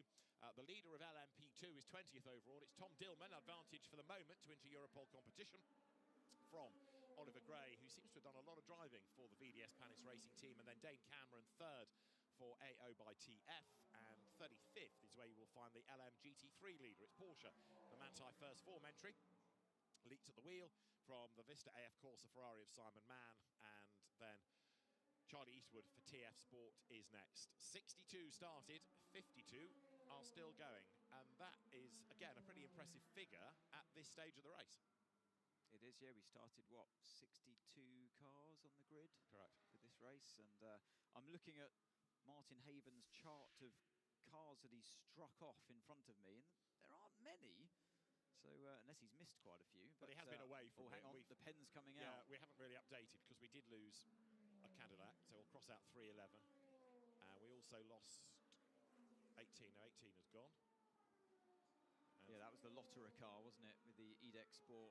Such a shame. I wonder what happened there to that right rear. We never did hear how they lost that wheel. We assumed it was finger trouble or equipment that had let the side down. But that car out of the race, it was running within the top 3. Of course, that's the car that Jamie Chadwick was in as well, her first Le Mans. So disappointment for her.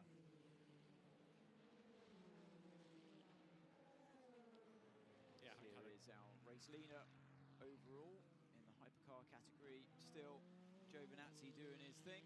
And 7 seconds now is the gap. So it's gone up a little bit more. Like I said, that tyre management that he's learned in his time in Formula 1, his brief time in Formula 1, but it's enough to understand what you need, what the requirement for tyres. Yes, these tyres are way more robust. They're built for endurance at the end of the day, aren't they? So you'd expect them to be more, to have that longevity on their side in this category, but they still do degrade. And it's a valuable commodity that you take on a journey over those 2 or 3, maybe even 4 stints.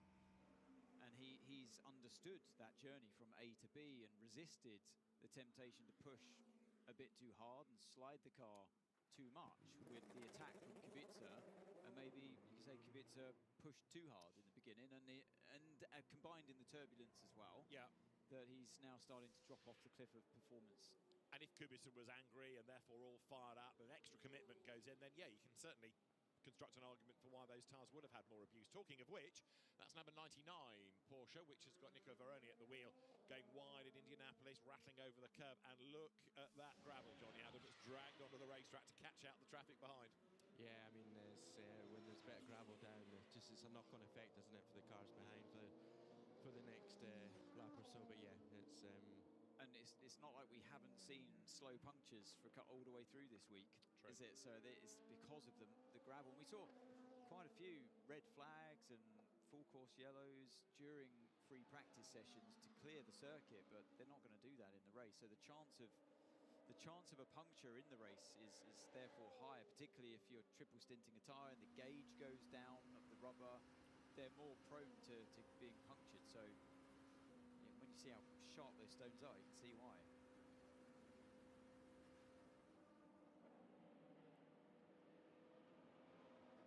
Now that's Brendan Hartley, number 8 Toyota, which is currently in 5th place. Dropped back again behind the Matt Campbell, Antonio Fuoco fight. In the early hours of the morning, this car had got itself into the lead battle, and it had done it on merit. But now the pace is ebbing away again. Alessandro Pierguidi ponders when he's next going to get into the car and what is going to happen for 51. But Antonio Giovinazzi is now the leader by 7 seconds. There is Brendan Hartley. Now his next target is quite a long way up the road, isn't it? 45 seconds adrift he is of Matt Campbell. Yeah, Brendan Hartley motoring on in the Toyota, but you feel like as we come into this phase of the race and into the warmer weather again, they didn't have the pace at the start of the race, and they've gone to mostly the medium tyres now, which is an indication that the track temp is starting to rise and the ambient as well, and they couldn't quite match the Ferraris earlier on in the race yesterday in these similar kind of conditions. So I fear for them that the performance might fade away at this point. I've no real evidence for this, but it just feels warmer earlier today than it did yesterday. Certainly brighter and sunnier. Exactly, there's less cloud cover today. Yeah. Dignitaries at BMW having a look at the steering wheel and understanding what everything does, and that, Johnny, is a pretty impressive bit of kit on any race car these days. Yeah, and they'll have a few, to be fair, just as backups. Hopefully they don't need that soon, but but yeah, they're so complex, and they've got so much information stored on them that if one little element of that wheel is not right, it's a common component that the team will change straight away, and you could do it very quickly. The track for me looks like it's actually getting a little bit quicker in certain stages, because the GT class is really getting warming up in terms of pace just now. So yeah, with the track temp coming up, it's getting quick. 10.7 behind Brendan. So Kamui's giving us a bit of time right now. I want to check with Christian and get back to you. Yeah, so Kamui this is the weird thing with car 7. Lacked the speed the whole way through. I said sporadically it can be quite quick. Kamui's just set the fastest first sector out of anyone in the race so far. Yeah. Out of where? Where's that come from? And that's what Brendan Hartley's engineers has come on the radio to say. You know, Kamui's on exactly the same tyre configuration of 3 mediums and that right front being soft. And he's just boshed in, like we say, an incredibly fast first sector and therefore much quicker than what Brendan's able to achieve. So where's it come from? Because the previous lap was a personal best as well. Exactly. So the engineering side on car 8 going to do a bit of digging to see how car 7's done it. We are ready at Ferrari for a pit stop then, and there the crew ready for 51. Riding on board with Antonio Fuoco. This is the 3rd placed car. Now he is 36, no, he's 28 seconds back from Robert Kubica and lap fractionally faster last time around. Yeah, the next wave of stops is due. He has been steadily chipping away at this, which you would expect from Fuoco, and this is a replay of the man in action and a bit of contact as well into turn 1. Unfortunately for him, caught on camera, and I'm sure the stewards will have a look at that. As we know, they don't like any contact, and cause of contact that one. I think you'd probably pass more of the blame on the overtaker, but we have seen drivers get away with it. Fred Vesti, for example, down at Mulsanne, that was definitely a more controversial move than the one we've just witnessed, and the stewards looked into it, said it was fine. So the Ferrari team at Ferrari AF Corsa are ready, tyres are ready, the fuel will be ready, and the car for the stop imminent come the end of this lap. So 5 hours, 50 minutes to go. It is 10 past 10, just about. Local time here at Le Mans. Bright and sunny morning, pretty overcast yesterday for the most part, so less cloud cover today. There is number 50 then, that is the car running in 3rd place, still chasing after Robert Kubica, and it looks as though 50 is the one that's anticipated in this time. Yeah, and 50, I was just looking at the average lap times per stint. So average lap time for Fuoco, 28.4, so 328.4. Average lap time for Kubica in this latest stint, 29.5, and Giovinazzi, 29.0. So Fuoco has been, it's right, he has been chipping away at this and definitely catching the slightly slower car 83 of Kubica. So he's going to do one more lap there, you can see, because 50 Fuoco stays out, goes across the line. A real star, whether it's in hypercar or GT machinery. Last year in the wet round Macau, or a wet and drying circuit in a GT3 Ferrari around Macau to get the lead of the race was quite something, as you would expect, because he's just a star. And F2 as well. Yeah, he was always a front runner in the F2 category. So he was on the cusp of making it into Formula One. So he is an absolute superstar and always brings the action to an endurance race. He's great fun to watch. There's the pole position car of car 12, still down in 7th position now with the pole sitter Alex Lynn at the wheel. But he's catching this car because of the mistake of Dries Van Voor down at the Mulsanne corner. I thought he was a lot closer all of a sudden. The 17-second gap has disappeared, and it was because Van Voor had a rush of blood to the head at Mulsanne corner. Look, this is on board, and off the road he goes out. Yeah, we've seen a few drivers do this now, haven't we? Where, I remember Peter saying earlier on, you've got to make that decision. Do you try and have this uncomfortable trip through the gravel trap and carry on going, risking spinning and puncturing your tyres, or even ended up in the barrier? Or, quick thinking, turn to the left and you go round the roundabout. It's a longer way, but it's a safer way to rejoin the circuit, and you run less risk of puncturing your tyres in the process. Van Voor gets it back onto the road, but is in danger of being passed by Alex Lynn pretty soon. That gap has come right down. 61 Mercedes to the pit lane. Driver change for the Iron Lynx car. Also, the LMGT3 leader is in. So the Manthey car, normally Manthey Porsches just go like clockwork, don't they? And there's nothing at the moment to suggest that there's anything nasty in the system for the hugely experienced Richard Lietz, who's behind the wheel in his 19th Le Mans. He's still behind the wheel. It's I don't mean overall in his career. I mean in this time here at Le Mans right He's now. still going. How's he done it? He was. So when I was doing my previous bit of commentary, he was the one driving the car. We were talking about the sticker flapping around, and so the sticker's still flapping around, and he's still in the car. You've not really been anywhere. He must be coming up to 4 hours in the car, which is the most time you can spend in a 6-hour window. 6-hour window, isn't it? So this should be his last stint then, but the car's just left the pit lane, and still it's his name on the driver ID in the car. And it's not like the driver ID has stuck or gone wrong, because that was definitely him. Yeah, sitting behind the wheel there. Impressive stuff. And he knows this place so well. I mean, he's a really, really good, safe pair of hands. When I knew I was staying in the car for a long time, you talk it through with your physio, the nutritionalist that the team has, to go through just a strategy of how you can keep the driver's energy up. So there's only so far that water or energy drink will take you.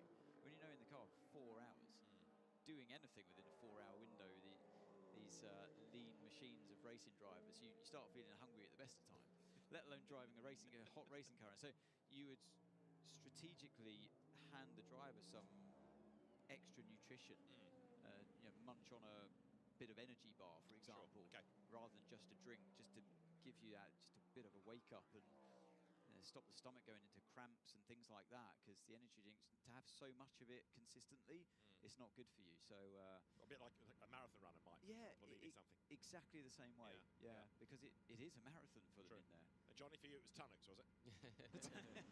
I am brewed Tunnocks. That's where I was going wrong. Yeah, the breakfast of champions. Right, number 50 Ferrari is in. Antonio Fuoco, responding to our urges, has come to the pit lane. This therefore puts number 6 Porsche up to 3rd. It's all squirrely going through the Dunlop S's. And again, Porsche with the binoculars, Johnny, having a look down to see what they're doing. Yeah, having a look what Ferrari are doing, if they're putting tyres on, what they're putting on, and that'll get fed straight back to the garage for the engineers to dissect of what others are on. Yeah, that Porsche just needs a bit of a leg up. It's almost there. It's almost part of the lead battle, but not quite. And not quite. It's not good enough now. There was a point in the race I genuinely thought the Porsches were just going to have a 1-2-3. It looked so ominous, didn't it, when they disappeared off into the distance and Estre was just racing his way through the pack. In no time at all, he was up into the top 5, it seemed, and had overtaken Ferraris on track, on merit. And suddenly, the Ferraris came on song, and they've never been headed. Do you think it's the Porsche looks like any onboard or any outside view? It looks like the Porsche slides the tyre a lot. It does, The Ferrari looks like it keeps the tyre intact for a longer period over the stint. And speaking to drivers that have driven the Porsche platform car and then changed to drive something else, they've said it's a marked difference in driving style required. And some drivers just don't get on with that movement of the rear. I'm not sure it's like necessarily like sliding of the tyre, but the car itself seems to move around as well on the rear axle. So I think it takes quite a specialist driving style to sure that Kevin Estre is comfortable to drive the car like that. You often see him sliding around. Look at the qualifying lap he put in last year, for example. But yeah, I see the same thing you spot as well, Johnny, that car is always moving around. Maybe it's the way that they get that performance on a green track or a cold track. And there is the... It would be interesting to get the feedback from Phil Hansen, because he's gone from the Porsche to the Ferrari. And what is where, clearly there's strengths and weaknesses in both, but clearly the Ferrari is suiting his style at the moment. It's maybe giving him a bit more confidence or consistency when he's driving the tyre over a longer period as well.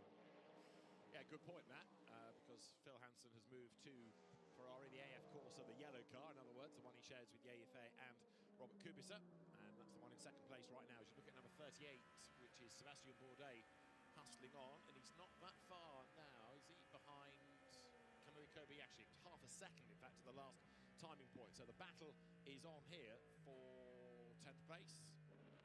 Meanwhile, Ferrari on the Mulsanne, down to Mulsanne corner.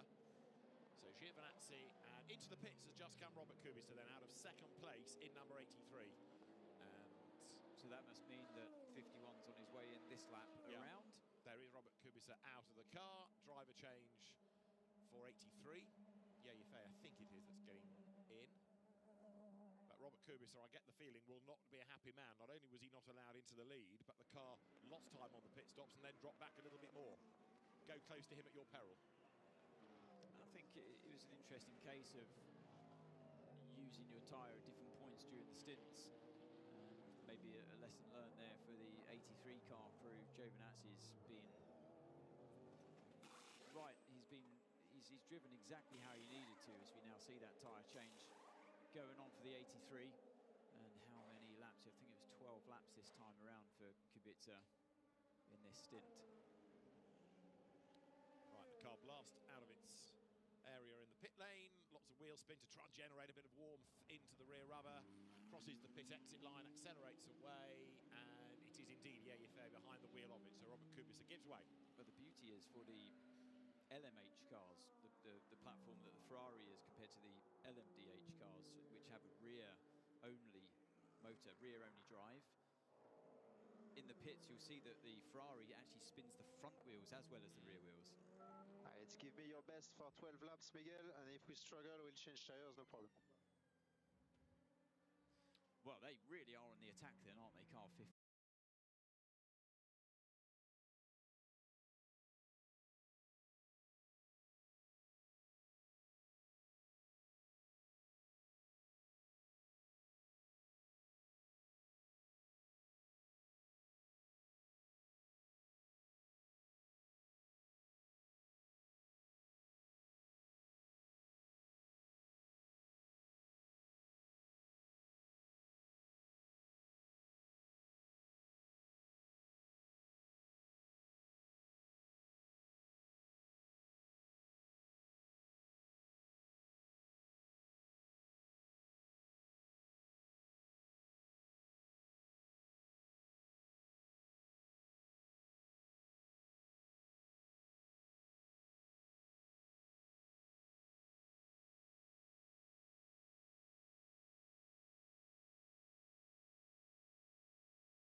Even if you didn't have the pace, you would definitely get a podium from this race.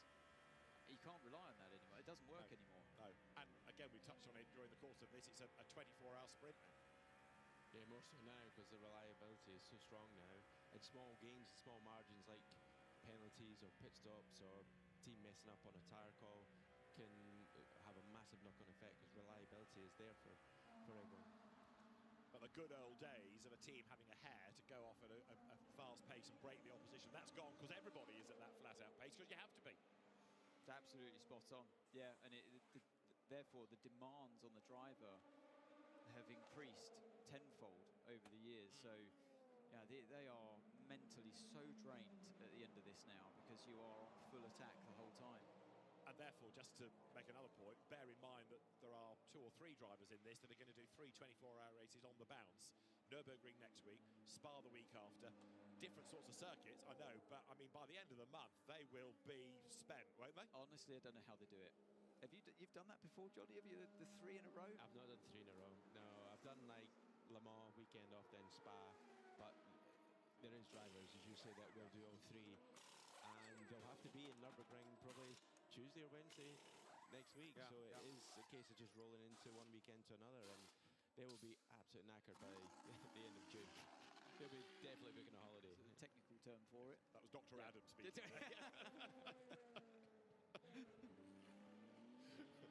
But yeah, you're absolutely right. It's a bruising schedule. It's come about partly because the Le Mans weekend is pretty much the same every year. The Nürburgring 24 hours has to fall around a public holiday in Germany to allow marshals, or the number of marshals, to be there, and that is because they can have a day off work because of the public holiday. So that's that date, and then Spa has to be at the end of June because they can't go to the end of July because of setup for the Grand Prix, so it's circumstance. That's number 4, Porsche, and that getting it all wrong is Pascal Wehrlein, and that's another one down at Mulsanne Corner. It's cashing them all out today, isn't it? Well, and all the way through the night as well. Just look how messy the racetrack is right now. All the gravel everywhere, marbles of rubber all offline. Go offline at your peril at this point in the race. Quick word about LMP2. You're riding with Sebastian Bourdais, but let's just mention the other Class 4 prototype type cars. Tom Dillman for Inter Europol competition is leading Oliver Gray. You talk about Rickard Leeds being in the car forever and a day, so is Oliver Gray for VDS Panis Racing.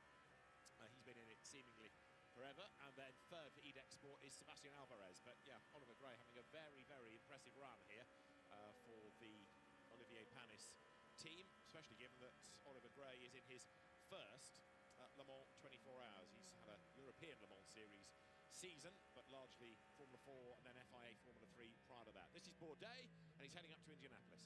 Yeah, riding on board with him here, and I was just wondering, where has the car number 7 of Kobayashi disappeared to? There he goes, just on the exit of Arnage, and just checking the tyre life here from Bourdais. So Earl Bamber, who was in the car before him, took a set of brand new mediums. Bourdais jumped in after him on the same tyres. Now he's on another stint of 6 laps he's just done on the same tyres, whereas Kobayashi, as you know, took tyres in his previous stint, so that's why he's disappearing.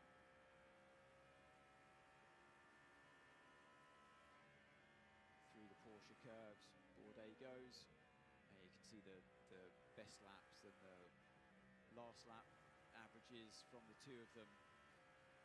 Kobayashi just starting to edge away here. Let's have a listen to Sebastian Bourdais' radio as he comes to the chicane. I don't know, I mean, the car is shaking like a tree right now, so I don't know what to tell you. It doesn't really matter anything. You say shaking like a tree? Yes, yeah. I was wondering where he was going with that, because it wasn't the normal description, but well done, Sebastian, for keeping it clean. Shaking like a tree, yes. We look at Giovinazzi, deep in discussion with his engineer. But that was a really good stint because he was under pressure to perform, to stretch that gap, and he delivered. I'm mightily impressed by what Giovinazzi has just done. He impressed me a lot in his time at the wheel in WEC, and he's done it once again here at Le Mans. So that looked like a race-winning kind of stint to me. Very pivotal in what he's done there, perhaps, by maintaining position and then actually extending the gap over the competition as well when it really mattered. Yeah, that will have done something mentally for Robert Kubica, having expected a switch and not being able to do anything about it. Driver change then for Porsche number 6. And here is Estra. He even looks determined when he gets into the car as well, doesn't he, John? It's like a, come on, let's do it. Yeah. It just looks like he just is fast in general. Getting in the car, getting out the box, getting up to speed. Yeah. Everything takes too long for him in a pit stop. It takes too long to close the door. It takes too long to do the seat belts. Everything could be quicker. Come on, we want to go. Never find yourself in a queue with Kevin Estra behind you. That's basically what we're saying, isn't it? Yeah. Or for God's sake, give him the priority lane. It's safer. And that goes for anybody that's going to be ahead of him on the racetrack. So if you're in a slower car in this next stint and that car is behind you, move. Get out of my way. I'm coming through anyway.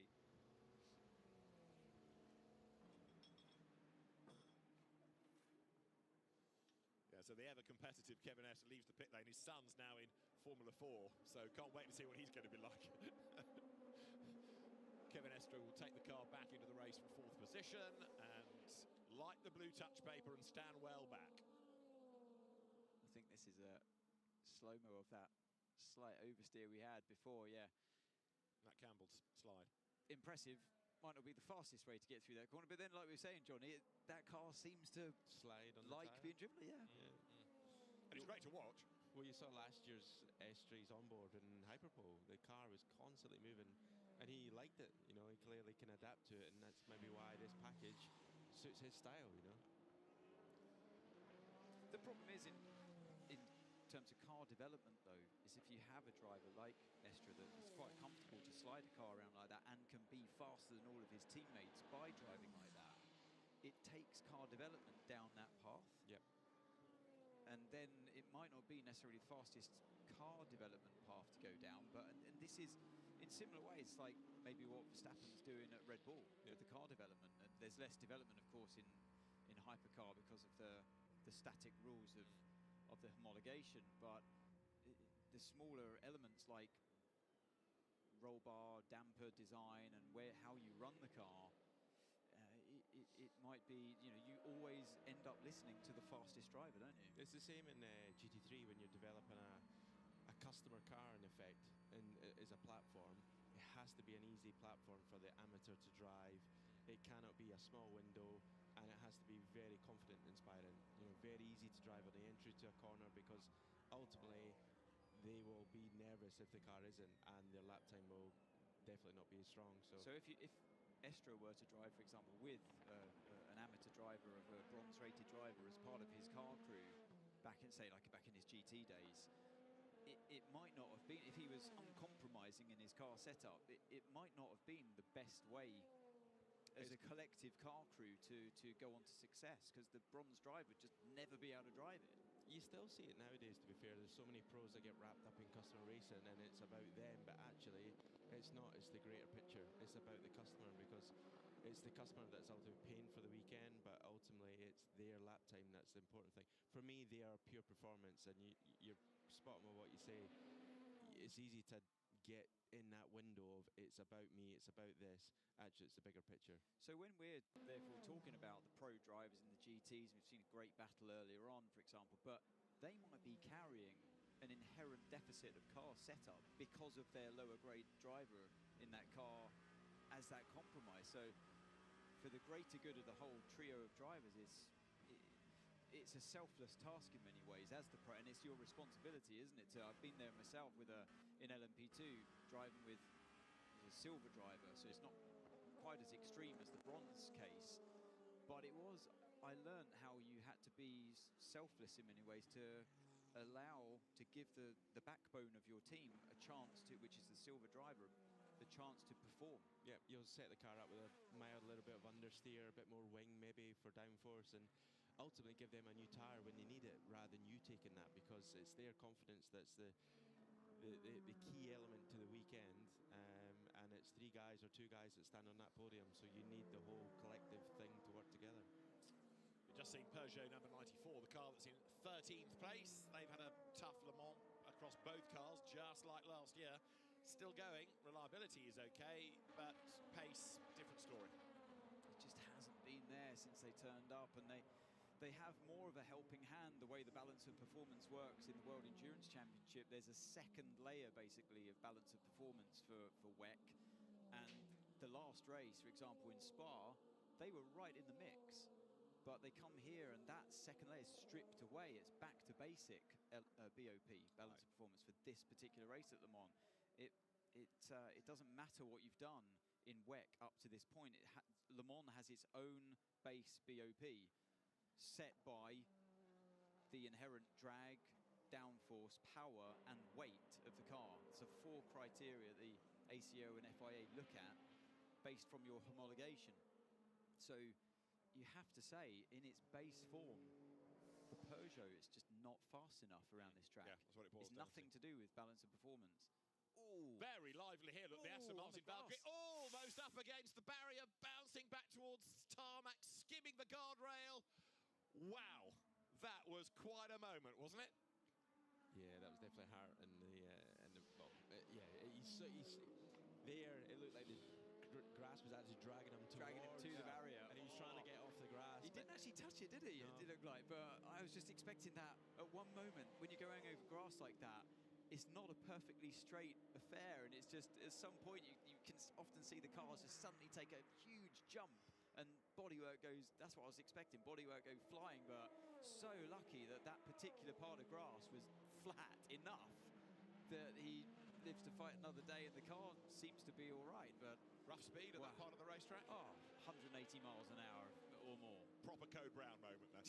Absolutely. Yeah. So the Aston Martin survives, the laundry may not, and back into the race it will be, but the Valkyrie trying to get through traffic. You saw LMP2 and GT3 cars all at the wrong part of the racetrack as far as the Aston Martin was concerned, all at the wrong moment. I know, and he picked the right lane, and it just, I would say, swallowed up, and yeah, he's continued, which is the main thing.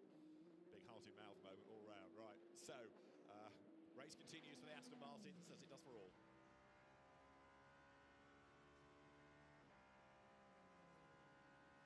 So right now we have 5 hours and 27 minutes and change on the clock, and it's still this inter-Nissan fight between the Ferraris. Alessandro Pierguidi for Ferrari AF Corsa versus Ye Yifei for AF Corsa. Robert Kubica, if you've just been joining us now, the last few minutes was in his earlier stint, pleading for a switch, feeling he was quicker. The decision was that if he got close enough to Giovinazzi, then a switch would happen, but Giovinazzi stretched the gap. And we're anticipating people from ACAS to arrive to mediate all of this, because I don't think Robert Kubica is overjoyed about it. We've had an Alpine in the gravel. Jules Gounon went off the road earlier on in the day. You're looking at 35 and 36 being 14th and 15th. This is the higher placed of the two. Paul-Luc Chatin at the wheel of number 35. We've just been discussing Peugeot's relative lack of pace, and Alpine hasn't quite turned up either, has it? It's been, again, close, but without cigars. Yeah, and especially off the back of how good Spa was for them. I thought this weekend would have been a lot more competitive. Tom Gamble there in 007, coming out of the second of the chicanes. I didn't actually see it all the drama, which of the two Valkyries it was that nearly got into the guardrail. I think it was Tom's, wasn't it? Yeah, I think it was 009, Alex Rivera's car. Yeah, it was because both cars are similar livery, but the Dayglow orange was on the other car. Right, so that's how they determine the difference between the cars. Right, so we know that Marco Sanson is a very, very brave driver indeed. Sorry, Alex Rivera is a very brave driver indeed in 009. Miguel Molina, having been released, if you like, unleashed by the team, has done an absolute best in the first sector. So now, as we get towards the crunch point of this race, drivers have got no alternative but to push flat out for every sector of every lap for the next 5.5 hours, really. It looks like the 50 car at the moment looks like the fastest package on track, you know. So yeah, Miguel will be pushing hard now. Obviously, clearly set the fastest overall first split on this lap, and yeah, he was trying to close the gap to the other two Ferraris in front. And the Heart of Racing team looking on, that of course to do with Aston Martins. And number 5, we understand, had a puncture on the right rear, so 4 new tyres for number 5, Porsche, which has dropped that back down to 11th place. That was the car that led in that first hour of the race yesterday afternoon. Yeah, we thought early off, didn't we, how strong Porsche looked, and took the race lead, and clearly the warm-up of the tyre at the start of the race looked very strong for the Porsche, and he drove a great first stint, but yeah, they've sort of been out of the mix after sort of 4 or 5 hours. So Aston Martins are very different types. They're Hypercar and GT3 together. Tom Gamble in 007 running 18th, 009 is 16th with Alex Riveras at the wheel. He got the two of them briefly together in shot. Gamble for the chicane, I think Riveras possibly for the pit lane as the car turned in. Nope, stays out. He was just using a lot of the pit in to sort of straighten the corner. So there they are together. They are, whatever result they get, clearly appealing to the fans, and they make a just awesome noise. Yeah, I think you can't not hear them when you're at a trackside, and they sound amazing. They do, and obviously the limit is a little bit lower here in this championship, but they still sound great. Listen to Tom If there's Gamble. anything you can do to stay out of the way of the marbles or the rubbish, we're hoovering up quite a lot of rubbish into the left-hand duct, which is overheating the gearbox. If there's anything you could do to keep on the cleaner part of the track, would help. One would suggest he's not driving on the gravel deliberately. No, I don't know if it's maybe just offline when he's trying to overtake or something, but yeah, obviously just they'll give him as much information as they can, and maybe Tom will try and maybe make a different line on the straight or something, just to try and maybe not collect those rubber marbles and try and get the cooling back down again. Right, Mathieu Jaminet here in number 5, right on the tail of Robin Frijns in number 20 BMW. This is for position, and it's for P10. BMW just ahead of Porsche. Here they come, under the Dunlop Bridge, down through the right, the left, the right to the S's that takes you on towards Tertre Rouge. And this is going to be a very fired up Mathieu Jaminet, considering this, in a sense, might be a race that got away from him after that great opening stint that number 5 had. Look back from Robin Frijns BMW. That's another car that's been up and down the order throughout the race thus far. Yeah, and the two of them are trying to get the exit out of Tertre Rouge and just trying to get in that slipstream enough to try and hopefully put a bit of pressure on, maybe on the run down to Mulsanne. Indeed so. There you can see the gap. Margin is, what, 4-5 lengths. So you're on board now with the Porsche, down towards the first of the chicanes. Robin Frijns ahead of the BMW. He'll be looking not only behind in the mirror, but also reading the road up ahead and trying to work out where he's going to catch the traffic. Yeah, and the traffic is in front, looks like it might be a P2 car. So yeah, they're just trying to predict basically where they're going to have that pinch point of the lap, and hopefully both cars should get past quite cleanly, but maybe the Porsche here can take advantage. There is the traffic up the road. It is the number 10, Aston Martin, the car that is chipping its way back up the ordering class. Right, interestingly, BMW clears the Aston. Porsche didn't. Let's listen. I'm not sure if I can beat the Porsche behind then, you know. Yeah, we've had that discussion, but do your best at stage 2, please. The other voice you hear is Adam Hardy, the chief engineer on the car, being as encouraging as he can be, and there's not a lot that Adam can do from the pit wall to keep the Porsche at bay. That is down to Robin. Yeah, and Robin was saying there, obviously, he'll do what he can, and obviously they've reminded him that he is in a certain mode on the steering wheel that is a purpose mode to maybe save fuel or save energy, so it's important that he sticks to the plan, but at the same time he does not want to concede that position. Right, back to LMP2, because from second place, Oliver Gray comes into the pit lane, and there are tyres standing by. There's the fuel hose. There might well be a crowbar as well to get him out, seeing that he's been in the car for so long. But it doesn't look as though a driver change is imminent, does it? No, he's in the groove. He's been in the car for a while, and team are clearly happy with his performance and his consistency, and they're having a great race so far. So can I offer you him as one of the standout drivers of the race? I think so. For me, is this his first Le Mans? Is that right? Absolutely. To be here and obviously have pressure. Clearly, he's maybe impressed the team so much that they're like, why take him out of the car? Keep him in the car. Extend his drive time, shall we say, a bit more. And he's doing a lion's share of the driving, and clearly pace is there, and the car is working well. And then you keep Franck Pereira for the final 2-3 hours, because if you get a late race safety car, you need your fastest man in, because that's when you can buy some time. Exactly, and you've got the experience as well, and they're having a great race. So you saw the pit stop there, how everything has to be a procedure. The guys had their foot literally nearly touching that white line before the car was allowed to, or before they were allowed to cross the line. So yeah, everything's done. They cannot do any procedures that's wrong, but at the same time they're maximising their part of the race. This is for 8th and 9th. This is Kamui Kobayashi ahead of Sebastian Bourdais. Two cars that on paper should have been much higher up the order. Toyota versus Cadillac. Cadillac has ebbed away since qualifying. You could argue that the Toyota never arrived. No, it's always just, especially 7 car, we saw it in qualifying, didn't we? It just never showed the pace. It looks like the Cadillac now is starting to sort of draw back up to the back of the 7 car here, and has just knocked away the lap time, so they're within a second now of each other.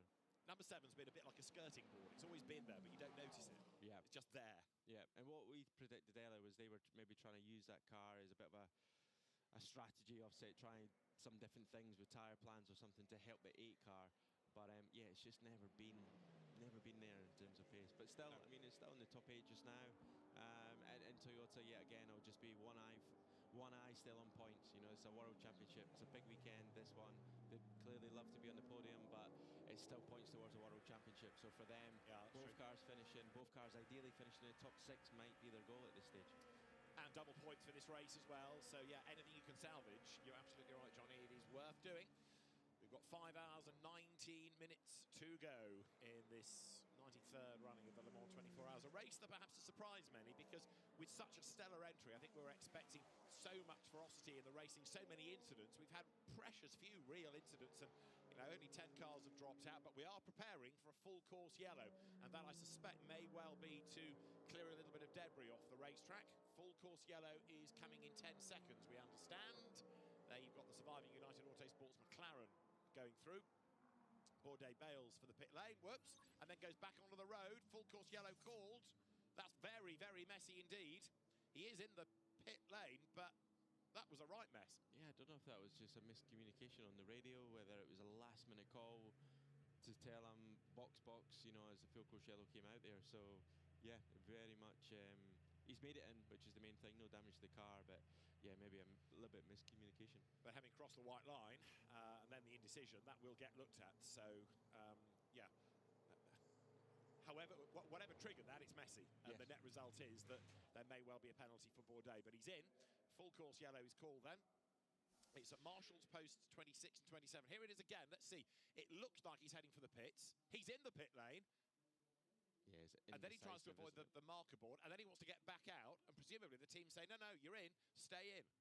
So Bourdais comes across the grass, and then at this point he's officially in the pit lane. But yeah, we did see somebody do that in a pit stop in the Road to Le Mans race the other day, and it looked a mess. So I think they called him in, and then perhaps because of the full course yellow with the pits being closed, tried to get him to stay out, but it was too late. Anyway, miscommunication is the polite version of that, as he said. Yeah, it could be costly for those guys, you know, just a bit of... And at just that point of the lap as well, he could have been in the pit lane or not, and clearly it was a last-minute call on both sides to make. So that was 45 seconds in the pits. We've gone green again, but really that was effectively a drive-through, wasn't it? Because with the pits being closed, they had to... I know we saw the car stop, but they needed to get him away very, very quickly. Treat that like an emergency stop, I guess. So, something else for the stewards to look at.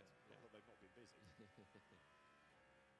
And the Ferris wheel is going to get busy again, I suspect, as well, as the latecomers stagger out of their tents and are getting themselves a vantage point in the sunshine to enjoy the end of the race. There it is, the wheel moves, the fans spot themselves on the big screens and a big, big wave. They look pretty perky. Yeah, they look happy. I mean, it seems like it's a lovely day today. No cloud cover, as Anthony said. And it feels a bit warmer today as well, you know. So, yeah. And we've been blessed by having pretty good weather, haven't we, this week? We've had a little bit of thunderstorm, shall we say, but not really when cars were on track. But the humidity's been quite intense. But, yeah, definitely it's quite pleasant today. And I think that's borne out by the number of people that have been here late into the evening, whether it was on Friday, when there's, you know, long after anything had happened on track, they were still here enjoying the concerts. Yesterday, when I shambled out of here at about 2 a.m., there were still loads of people around. It's a festival atmosphere, isn't it? It is, And that's what's great about the ACO. The Le Mans race is so iconic, but they're really engaged with everyone, at whatever age. You know, it feels a family atmosphere out there, and there's loads for people to do. There's so many different stalls, food. There's, you know, activities for children. It's great, you know. And trying to get you off the climbing frame the other night it was a nightmare, wasn't it? Yeah. Had to pay double for you. But yeah, in the old days, you would get the 24 hours and the practice and qualifying on one support race. But now it's 4 days of really busy track activity. And it was quite bad. In the P2 in front of you, there is only the Inter-Europol we are fighting with. All the other ones are lapped. So that's the message to Resha de Geras. And ahead is the VDS Panis racing car of Esteban Masson, and ahead of that, Tom Dillman for Inter-Europol competition. This is in LMP2, of course. We knew that was going to be a fierce fight, and it has been. I mean, positions trade constantly in that battle. It's a shame, in a sense, that it's the subordinate class. Yeah, and LMP2 has just been such a great platform, isn't it? It's pure performance. There's no restriction on any of the cars, and it's all about maximising everything you've got all the time. And even in the Pro-Am class, you know, you could see we've got the AO by TF car that's P4 overall with Louis Deltraz in just now, and they're not far off an overall podium. So it's great to have the P2 cars been so successful in European Le Mans Series. It comes here, it's still part of Le Mans, but there is still a great field there with great teams and great drivers, but there's still a Pro-Am element to that class as well. More gravel scattered into the pit lane comes the class-leading Tom Dillman. He's been in that car for a while. It's shared, remember, with Nick Yellerly and the team owner, Jakub Szmikowski. Nick Yellerly is another rookie, so you could get a British driver here as a Le Mans class winner, first time out. Yeah, which is great, you know. Yeah. And you know it, standing on that podium is a very, very special thing. Yeah, it's the best podium in the world. It's the best atmosphere. It's an iconic race, and you can't beat it. And it's just everyone, even fans, know about this race. And when you say you've won or you've been a class winner, it's something to be very, very proud of. In a sense, though, I don't mean this rudely to you or Nick, but when you were on the podium, when you had your win against the Corvette, maybe the fans were more invested in you, your car, because it was that intermarked battle. It was Aston Martin, which was British, which the Brits were going to cheer for. There was the Corvette, which again is a very identifiable brand. So people were cheering for you, they were cheering for the car, they were cheering for a British entry. Whereas in LMP2, they're all the same car, run by European teams, and an Orica means nothing really to the man in the street. So in a sense, it's a shame it's that way, because it sort of passes people by in a way that GT racing doesn't. Yeah, and you know, that year I think there was 80 or 90,000 Brits here. It's very, very, you know, we've got a lot of people that drive down with cars and tents come down here for the week and enjoy what is a carnival atmosphere. And yeah, it's great to see that and feel that as well. But it's just a cool place. It's such a cool place to come and race. And if these guys are lucky to get a podium or a win, it's something on Monday morning to be very, very proud of, to see that race. And it's such an iconic trophy as well. Yes, yeah, you know, the trophy shape and hasn't changed over all these years. And yeah, it's very proud to have one or a team. And I know when we won it as Aston Martin, they had it in reception at Aston Martin Racing for a long time, because any guest that came in was shown the trophy and told the story. And yeah, we were very proud of that moment. Quite right too. So there you can see, just hidden sort of behind the timing graphic, Olivier Panis, Formula One race winner, and operating the car that is pitching for a win. They put Esteban Masson back into it. The third driver of 48 is Franck Pereira, and it looks like they're going to save Franck towards the end. He's a Lamborghini squad, of course, a factory driver, but he's allowed to come out and play in LMP2 machinery. So there you've got the third place car from Iron Lynx. That's Rachid Degeris, and he is still pushing hard, and he's about to try to get past the Ricard Leeds Porsche. There it is. That's the GT3 leading car. Box, fuel only. That's the message to Rachid Degeris that you're looking at on screen in number 9. So a pit stop, Beckens for him. It'll be fuel only. The LMP2 battle is getting ever more intense as we get to the business end of the race. It is. And like stuff like pit entries, you know, really pushing the limit in small gains, but it's still very important at this stage of the race to be right on the limit. And even the pit lane there, when you came in, you saw a very slow speed chicane. Easy to make a mistake, but there'll be even a reference board for that the drivers will be using to brake as late as they can coming into the pits and gain maybe 1 or 2 tenths by doing that. So fuel only, but a drinks bottle given to Rachid Degeris, who's going to stay in the car, so get a bit of liquid into his system, and he will await the car controller to release him. Rachid Degeris, who is in his 4th Le Mans. He's been a LMP2 regular, coming out of Formula 4 through Formula 3, and that car was off the road in free practice 3. Jonas Reed put the car off the road, but in terms of the race, that's gone almost metronomically. Yeah, it's been a good race for those guys in there. That number 9 car has been pretty fast as in a car in European Le Mans as well. Yeah. You know, it's been a strong package. So yeah, it'll be great to see those guys fight out for potential podium here. Well, indeed, and they're a little bit further back in the queue is 3rd. Now that's Sebastian Alvarez, who has just got up into 3rd while that car has been in the pit lane. So again, it's coming down to not just what you do on the track, but it's coming down to pit stops as well, because the order shuffles as cars peel into the pit lane, and then eventually you have to fast forward if you can to that last pit stop and work out where you're going to be, because if you're stopping before the car in your battle, you're going to lose the place. Yep, exactly. So the guys will be trying to work that out, where they are as a plan. But yeah, stuff like the fueler going on there, how clean he had to go and how quickly he can release, and the tyre change stuff as well. So these guys have practiced for a long time this week, so they're trying to put all that good work into practice for the rest of the race now. LMP2 is a headline class within the European Le Mans Series. It is not part of the WEC other than this weekend, so it's an invitational race, if you like. It's a non-championship race, but that, of course, is still of huge importance to the teams to come out as winners. Now we're getting a replay here of the Kessel Racing Ferrari, and that's an LMP2 Oracle trying to go around the outside, running out of real estate, bouncing back towards the circuit. I'm trying to identify which car that was. Was that 183 potentially? The one that Francois Perrodo had to have the sticker put back on. It gets across the front just of 38 of Sebastian Bourdais. That was pretty close, but looking at the livery, I think that was the 183 AF Corsa car. He just, I looked like he just went deep into the corner and caught the marbles, caught offline. Yeah. And once you're on that, zero grip, and yeah, very lucky not to have any damage off the back of that.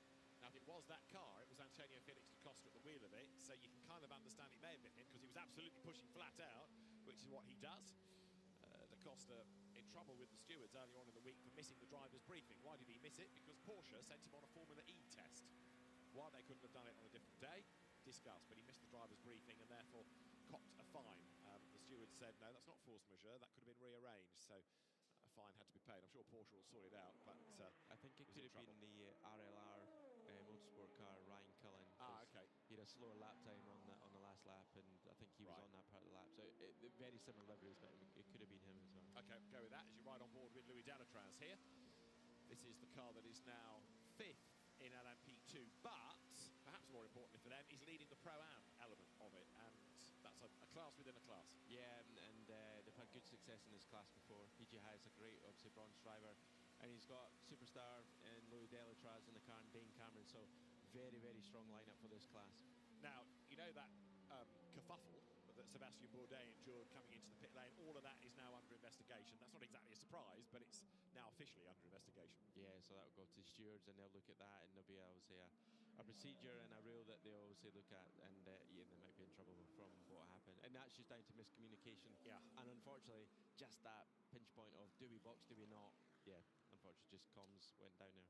Oliver Jarvis you're looking at in the pits for fuel only, we understand. He'll have a drink, just like we saw De Geras have, so liquid on board, pass the bottle back to the team, door is closed, the windscreen is being cleaned while the fuel goes in. No tyres then for that car, and Oliver Jarvis, who has done many a lap around here, whether it's been in top class or LMP2 machinery, will take it out for another stint. That's the thing, I don't know if they've done a driver change, but he's driven for so much in the last sort of 6 to 7 hours. Clearly they're doing a tyre change now. Don't know if they've done a driver change, but yeah, they've definitely got an advantage at the moment in this class. Yeah, if they have done a driver change, the ID hasn't been updated. We'll see what happens when he crosses the pit exit line, or when that car crosses pit exit line. Away it blasts. The team having done another good job and starting to tick off the number of pit stops they will need to do now, with just 5 hours and change of the race to go. There's number 21, Ferrari. Simon Mann has been in that for quite a long time as well, actually, having brought it through the night and into the morning.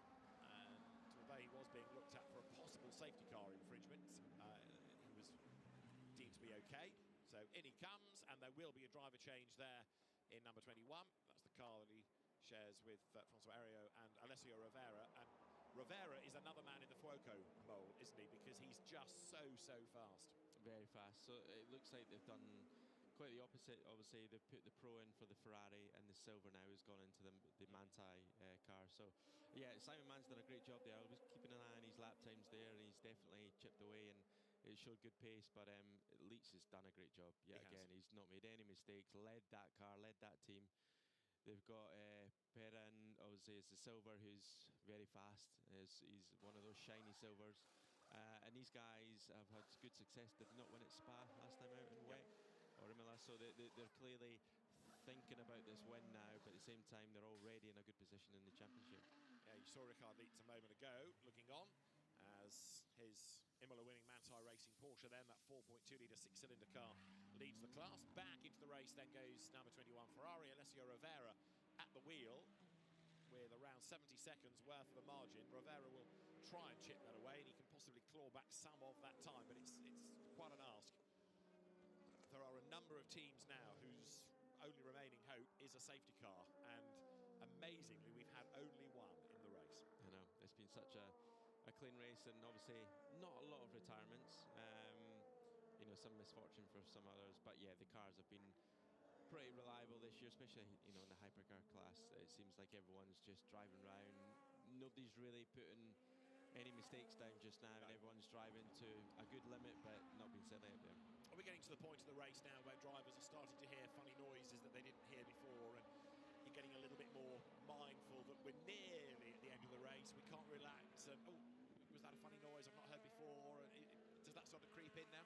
Those noises weirdly get louder if you're leading the race. Right. So if you are leading, it's like, I'm sure I heard something there, but yeah, it's definitely, especially a team that's maybe not done a break.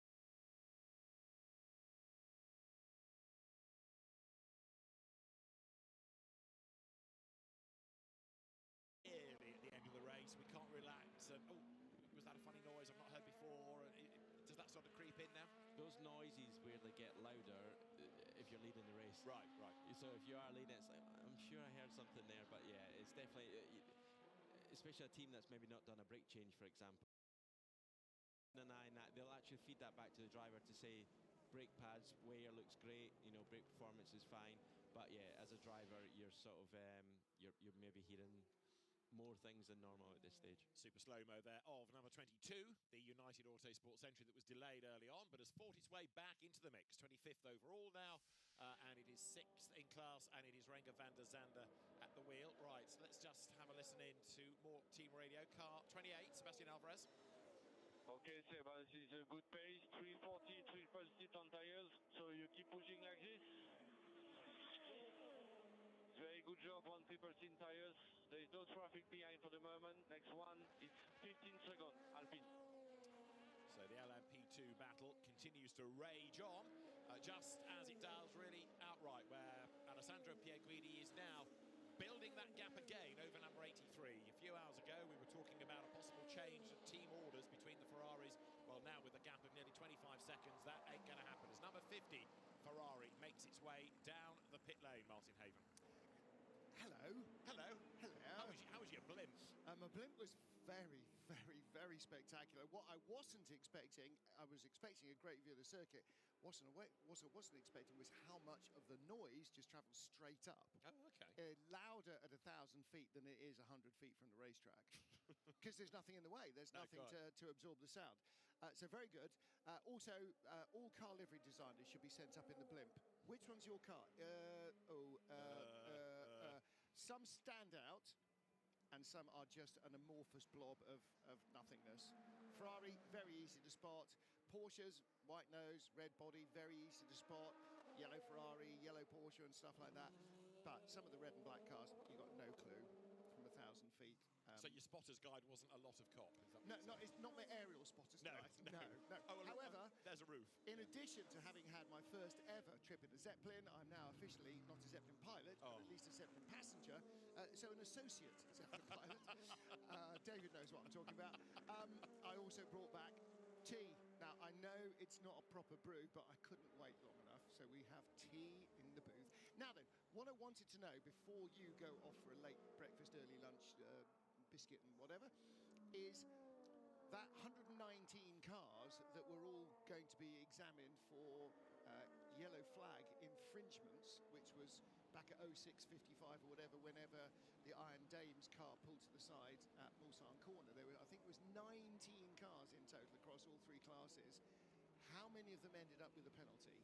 Pass, because I wasn't around at that time for the list. Oh no, but that's when I left at we haven't had that many since, actually, in terms of many penalties at all. So, because we were here with Peter and he was saying, I can't believe that 5 hypercars, 6 LMP2s and 9 or something LMGT3s all failed to observe the yellow flags, and there was a suggestion that because it was happy hour and everybody was setting fastest race laps, that probably what's happened is going to happen is the stewards will look at that sector and go, actually that sector's too fast compared to a sector an hour ago.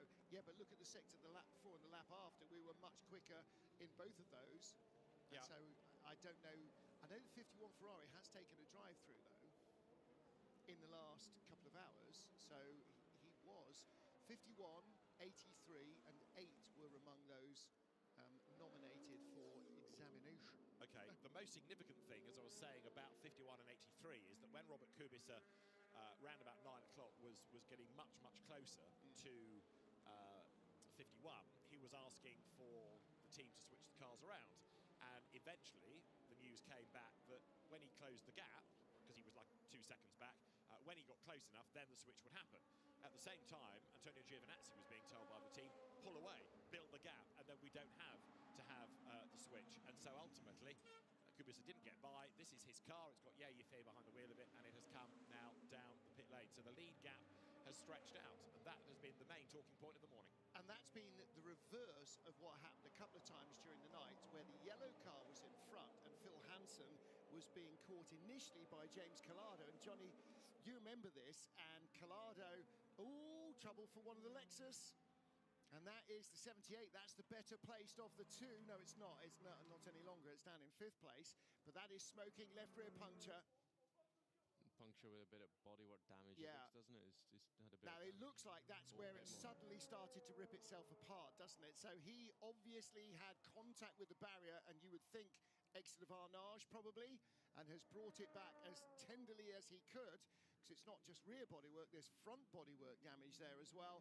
That will have to go into the garage, but they're going to have to put a tyre on it first. Yeah, we saw a yellow flag at Marshall Post 30, didn't we? So it looks like he's had quite a big off. You could see his suspension damage to the rear. So Marshall Post 30 turn into Porsche curves, isn't it? Yeah, it's got a lot of damage. The guys are obviously... Yeah, they're going to have to obviously communicate, put the car up and... Dropped off the air jacks before they got the dollies in. Now you can drop it. And that's a shame because that car was lying 4th or 5th. Yeah, broken rear suspension. You saw the wheel just bounce down onto the ground. So, yeah, that was in 5th position. And Finn Gersitz has been an absolute star in that car, not just in qualifying, but also in the race so far this season. And that's really unfortunate. I wonder if there's video or an onboard of that. And we're looking to go full course yellow. Here's the onboard. Yeah. Shame. Now, I'm no driver. Let's be very clear about that.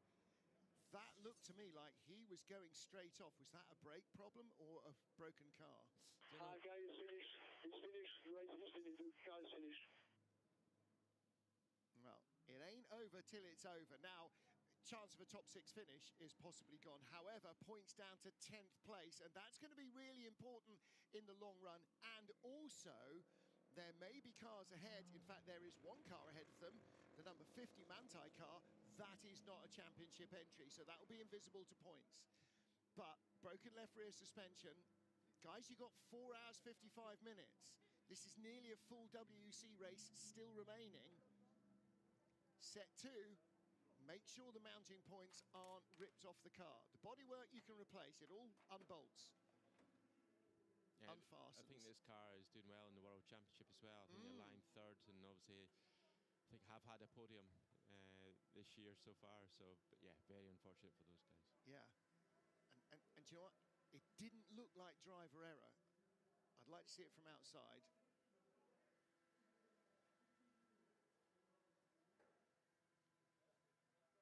Just from that onboard, though, it just felt like it wasn't making any real attempt to turn right. He was very unlucky as well when he did go through the gravel. It was very straight, and it looked like he had a bit too much throttle on, and it actually over-rotated to the wrong side. It went left, and that's what caught the impact. But yeah, it just looked like he was...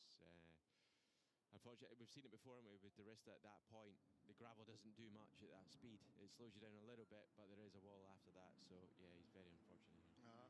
That's heartbreaking, isn't it? 19 hours in. Just around about this point here, there. It just sort of digs in a little bit, and I wonder if the suspension was broken before he went in. Oh, this is going to be a telling view. It's not. We see it after the event. Yeah, it's always been in the mix, that car, in terms of it always been in the top 5, and you know, for them, for the World Championship, it's points as well, isn't it? Yep. You know, for them, it's that is a tough hit in terms of points. I mean, it's heartbreaking in terms of finishing this race, and particularly for Finn. You know, young driver, first time in the FIA World Endurance Championship. He'll be heartbroken as well, but it did look like he was a passenger rather than conducting the orchestra at that stage. And that might be what are we now up to, 7th retirement in LMGT3.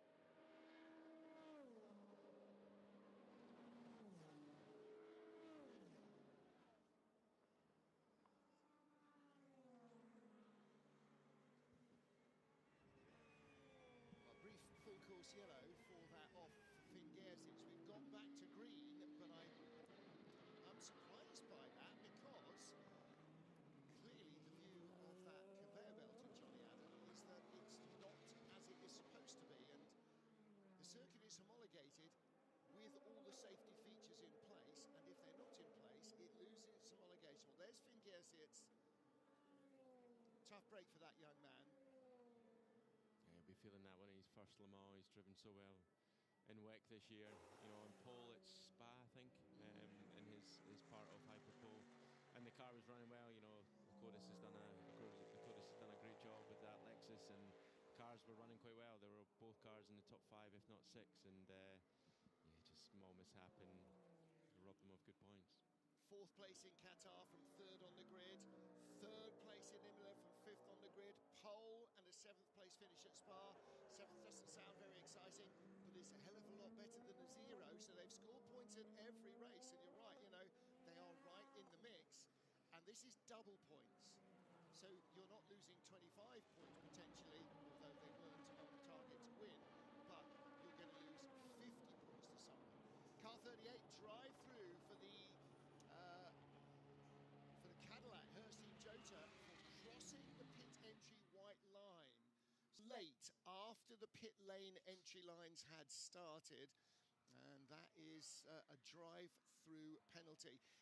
Coming in over those lines or changing your mind and going back out onto track over the lines, either way, once you're committed to the pit lane, you need to stay committed. I wonder if that was a late call for Sebastian Bourdais. Yeah, it was. Yeah, may well have been. So Sebastian Bourdais was in the car at the time and will pick up that penalty. Will have to serve it himself. Meanwhile, with our LMGT3 leader, this is the Manthey First Form Porsche, Riccardo Pera at the wheel. And the advantage now over the 21 Vista Air Corsa Ferrari with Alessio Rivera back at the wheel is a minute and 4. And that is predominantly because they have had their lower graded driver, Simon Mann, although he is quick among his peers, not as quick as top pros, so they have dropped a little down the order.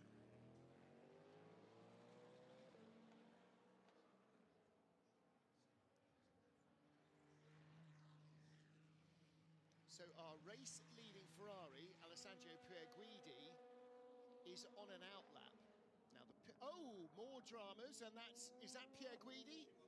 It is 51. He had to stop, an emergency stop for fuel. He was on the way in, under full course yellow. The pit entry road is closed. You could come in and take on 2 laps worth of fuel, but you must then come in the subsequent lap. So this is him whistling in. This is to take his 2nd stop.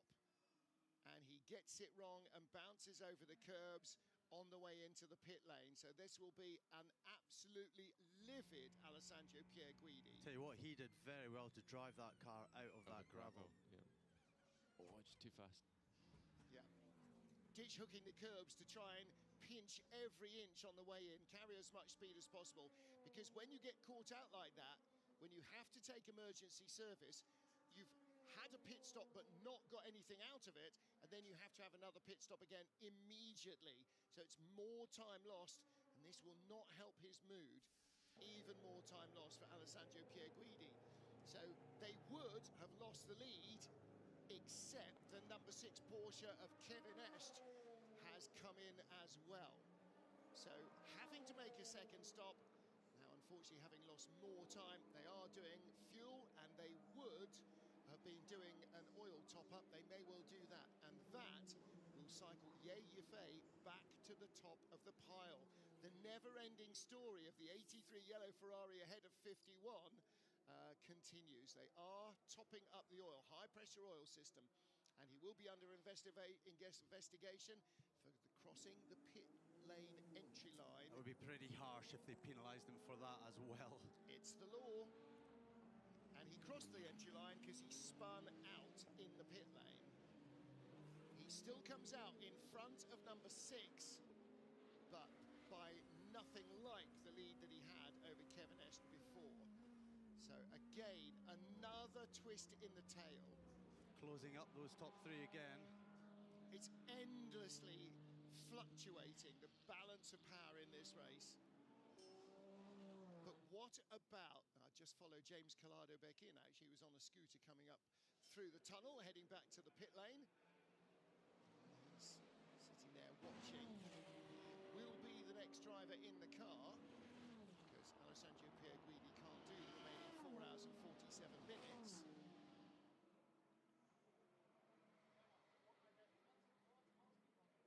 So, how is this going to go?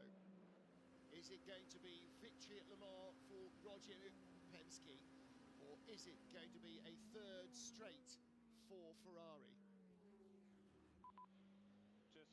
know he's under investigation because he crossed the pit entry white line. Which is fine, but doesn't mean anything unless he gets a penalty. Under investigation, yeah, don't bother. Well, that's the procedure, isn't it? They have to declare the investigation and then they can make their decision and they declare the result. Yeah, but Alessandro Pierguidi, Kevin Estre is going to attack anyway, attack Alessandro Pierguidi. It doesn't matter if there's a potential. Now, if the penalty is applied, okay, don't pass him now. He'll be in the pits out of your way in a lap or two. In fact, he'll want that because everybody takes their penalties immediately. So don't bother him with that now. Don't dangle that carrot. Wait until the penalty does happen and then tell him. And if it doesn't happen, it doesn't matter.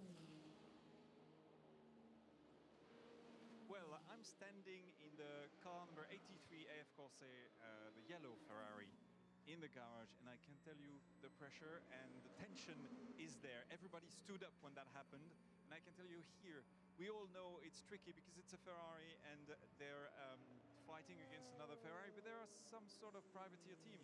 And as we know, Robert Kubica said, I've respected the order twice, but they really want to win. They really want to win here, and the tension is huge. I hope you guys can sense that here, from here.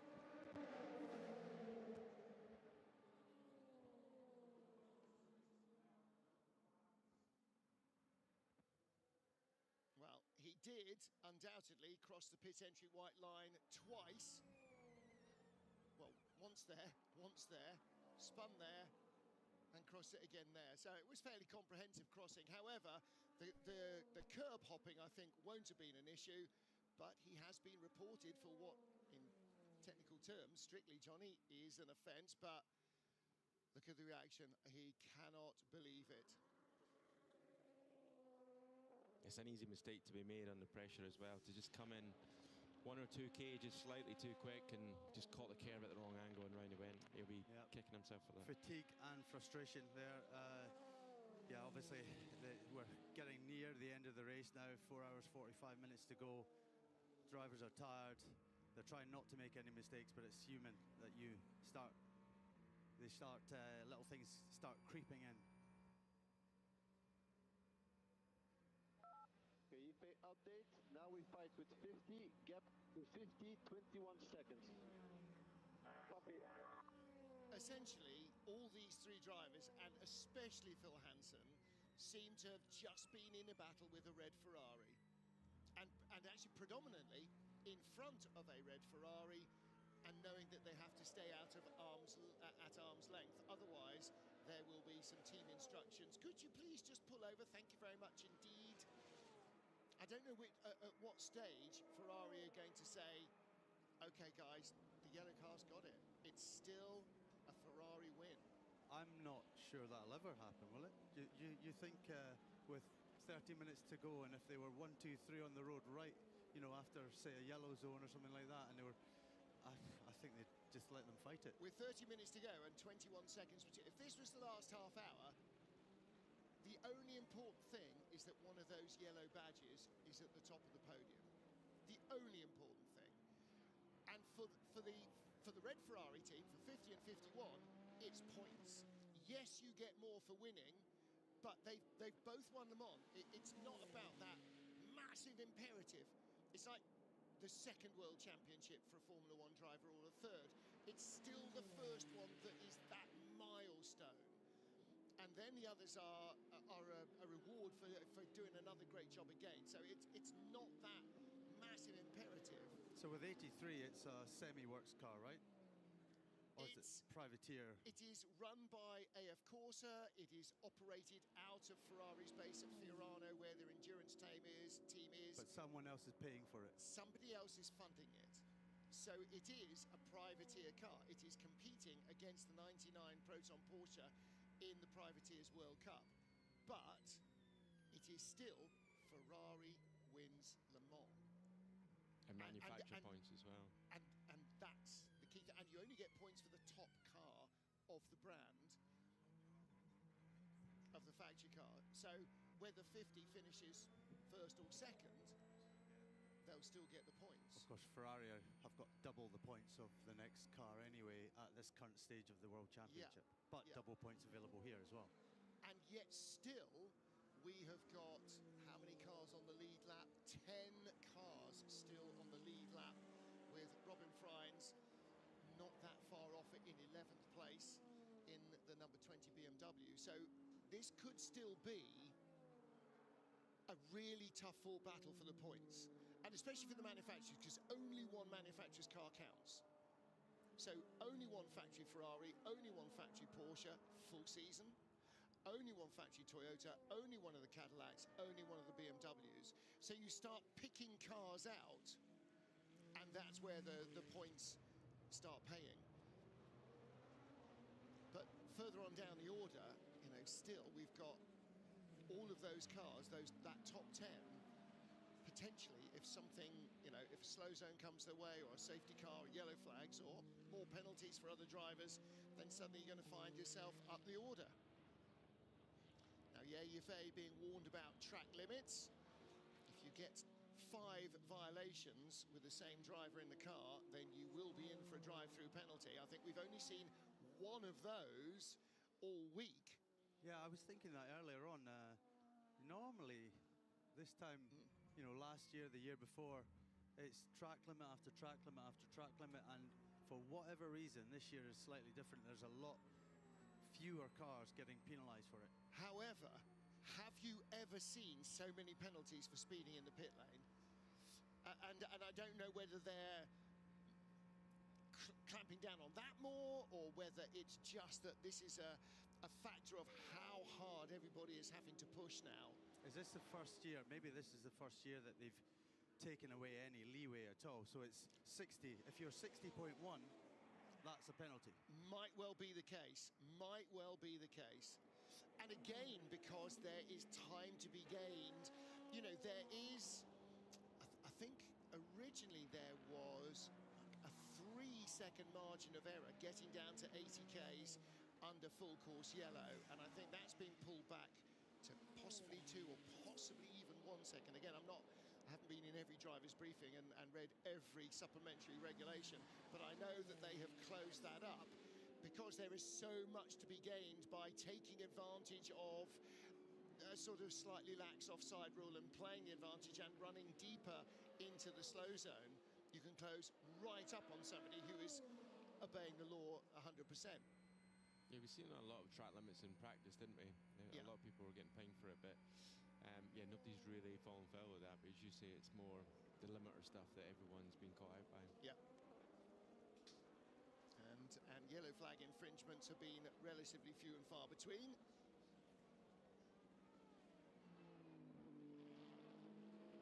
While this continues, if you're watching Le Mans for the very first time, hello and welcome. And yes, it's quite often like this, actually.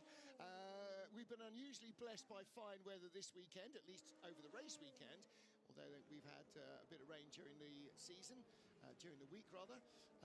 But if you're enjoying this, then think how much more fun it would be if you were at the track.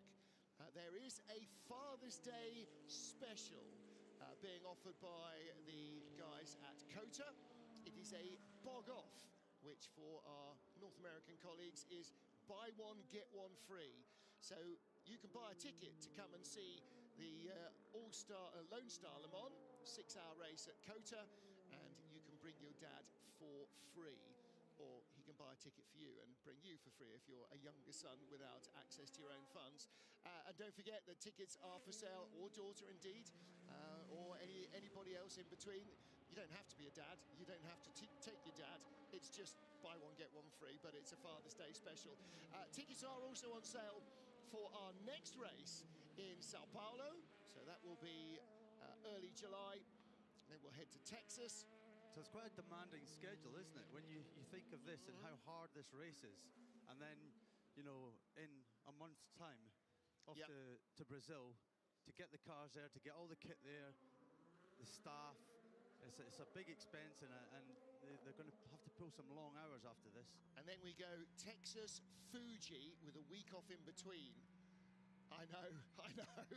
So that is a proper hurry up, and then the 8 hours of Bahrain at the end of the season. And I know there'll be a massive crowd at Fuji, as always there is.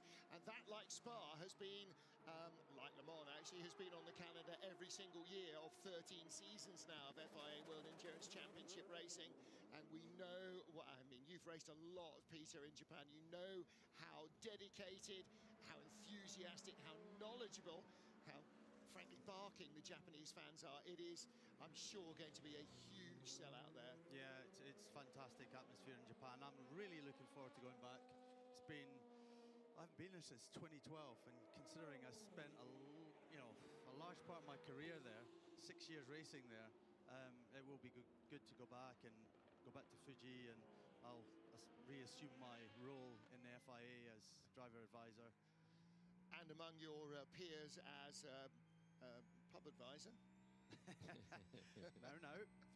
There's a lot of very fine eating and drinking opportunities around Fuji, and especially in Tokyo as well. So I'm sure there'll be an awful lot of expats in the community there who will welcome the visitors with open arms, as well as all of our local Japanese fans and restaurateurs. So I was just going to say, talking of busy motorsport events, of course, we've got the 24 hours of Nürburgring next week, then the 24 hours of Spa the week after, and I believe there's 8 drivers in this field doing all 3 of those races. Well, you know, they're gluttons for punishment. There's a few commentators doing all 3 of those races. I'm not among them, but yeah, it is that season, isn't it? Yeah, it's so busy this time of year, and motorsport as a whole is on a bit of a peak, isn't it? It's a good time to be in motorsport. Yeah, it really is. And especially to be a young driver who wants to earn a living, you know, this is the place to do it. You've done it successfully in endurance racing. Johnny, you've done it successfully in endurance racing. It is a place where you can be paid to be a professional driver. And sports car racing has never been, I'm not just talking about WC, I'm talking about sports car racing globally at all levels, has never been so busy. Yeah, it's so busy in GT racing and sports cars in general, and every weekend there's sort of a customer race or a professional race, and you know, to have 3 back-to-back 24-hour races is super busy for teams and drivers, but there is potential of young drivers making a career in the sport, whether it's a GT car or a prototype, and it's perfect, you know. What a time to be a young driver. And what a time to be a slightly less young driver. Sebastian Bourdais in the number 38 Hertz Team Jota Cadillac has just set the fastest lap of that car's race. Oh, and indeed the fastest car of the entire race. A 3-minute 26.06. Last time I looked at the fastest laps in happy hour at about 8:30, it was a 3:27.1. So Bourdais absolutely ripping it up in the 38 Caddy. Born and bred in Le Mans, has never won here, has raced here. This is his 18th appearance in the 24 du Mans. It makes me think, though, and a little bit sadly, that if he's able to do that pace now, what were the reasons why they didn't have the pace earlier in the race to keep those caddies in it? Because, you know, it would have been so good to have those caddies up there fighting with the Porsches, fighting with the Ferraris. And, you know, we've got the Toyota gradually just hanging on in there. It's moved up a bit, but it just can't sustain the pace of especially those Ferraris in front. So, yeah, it's a bit of a shame, but it's, you know what, it's good knowledge for Cadillac and the drivers, and, you know, maybe as the season progresses and then into next year, they might close the gap up to Ferrari. Riding on board with Ye Yifei, our race leader. Now, has not won, although this car has won. This car won last year, so hasn't won this season. He was aboard with Robert Kubica, and Schwarzman was the 3rd driver last year. Phil Hansen has taken his place. Robert Schwarzman, who's now racing in IndyCar. They won in Texas last year. And there's Bourdais monstering it over the curbs. All the way through the race, the Cadillac drivers have complained of understeer, which didn't get much better on the cooler track conditions. And that Cadillac is the car with some of the higher downforce numbers in the field. It's straight line speed has always been not an issue, but it's always not been as good as Ferrari or Porsche, isn't it, all week, really? And maybe that is an issue in the race, that they just haven't got that 3 or 4K that others have, you know, because they might have been having a bit more downforce, a bit more drag in the car.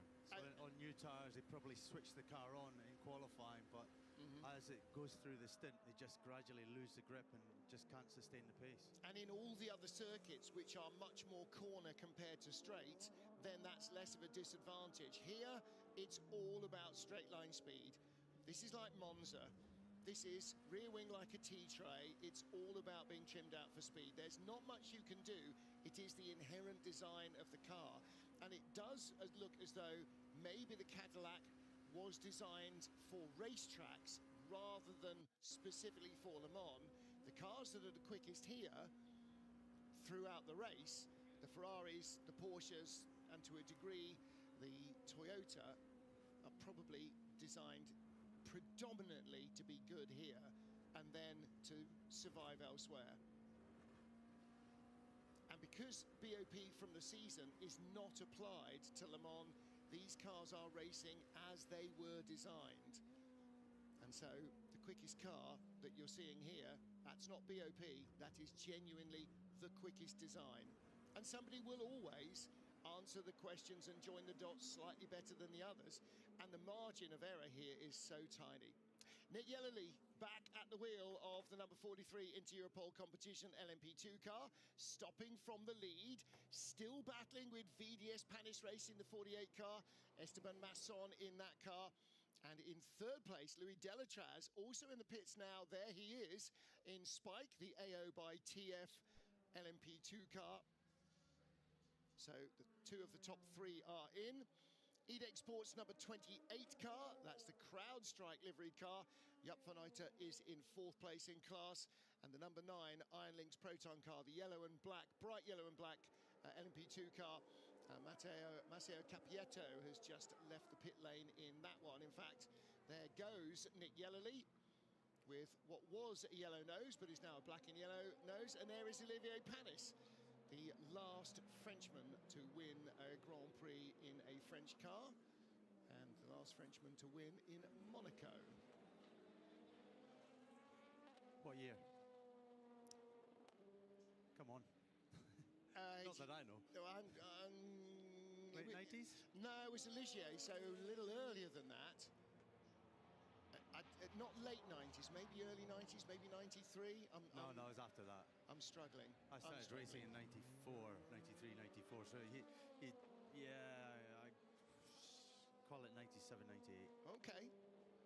I shall ask Monsieur Google.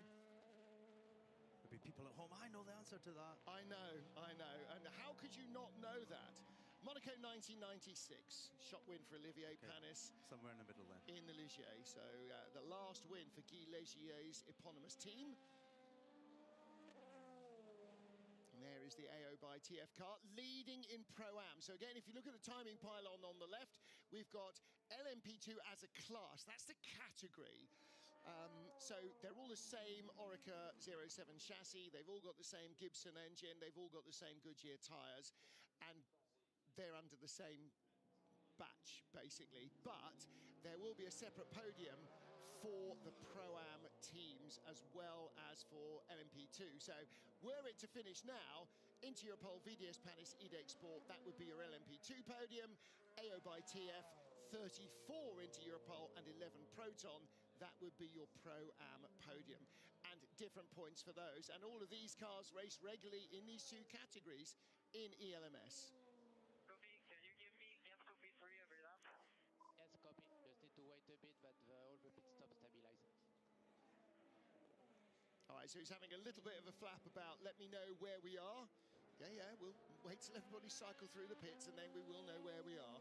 I mean, the engineers probably do know, but they don't want to second guess it. There's the AO by TF car, and there is Matteo Capietto. So it currently shows AO by TF ahead of Iron Lynx, but the Mark 1 human eyeball says that is no longer the case. So the number 9 Iron Lynx car just ahead on the road. or was that? Was that the black and yellow nose of... No, it wasn't into Europol. Normally it no, updates pretty quickly, so... That's the VDS Panis car. Or is that the must be the IDEC car. Must be the CrowdStrike IDEC car, yeah. Haven't seen quite so much of that in the daylight. Trust the systems, Martin. Yeah. Not always, but yeah. You're right. So Matteo Capietto wanted to know how close he was to the tail of Louis Delatraz in the AO TF car. There is Capietto. Again, yellow and black from the front. Clearly fooled a simple man. Now, as well as showing you the race live and qualifying and free practice and everything else, behind the scenes, our full access team are at work. And if you haven't caught up with full access yet, then boy, have we got fun for you. On the FIA WC YouTube channel, you can search full access and you look behind the scenes at all of the races, not just this season, but over the last 3 seasons. And what better place to start than the most recent one from Spa, which was just released about 2 weeks ago.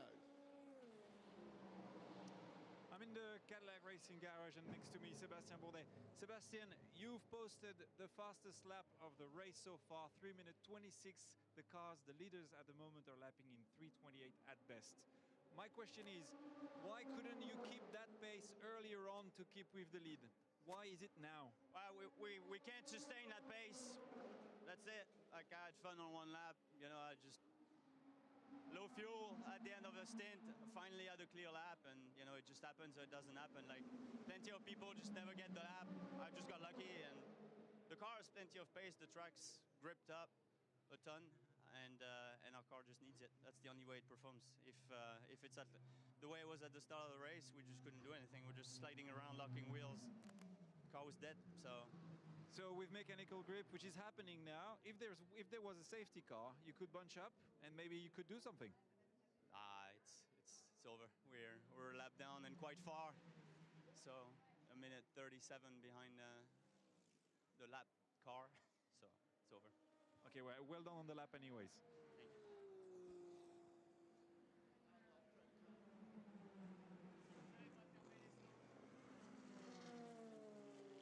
So 2 retirements from LMP2.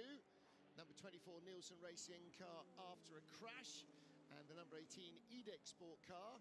Andre Lotterer had to park that on track after it lost a wheel, and unfortunately he was a very long way from the pit lane, and so had to push it back behind the barriers, and that was end of race for them. So, if nothing else, Cyril Aboutebil and the rest of the crew from Genesis Magna Racing will have discovered the hard way that Le Mans is not always a kind place to be.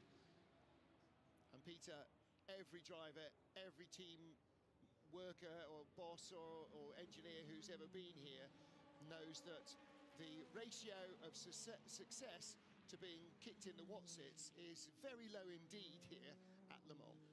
If you have a good race, it's one to remember for a long time. It's one of those races. It's so hard. You just never know what's coming. You've got to have everything go your way. You have to have total concentration from the team, from the drivers, from the engineers. You've got to have reliability from your car. And then there's even instances on track, like we saw with Paul Di Resta, totally caught out by a GT car. Not necessarily his fault, but just caught out and through the gravel, brushed the wall, ripped his bodywork off, probably lost a lap from that one thing. So, you know, these things happen and you've got to ride your luck while you've got it.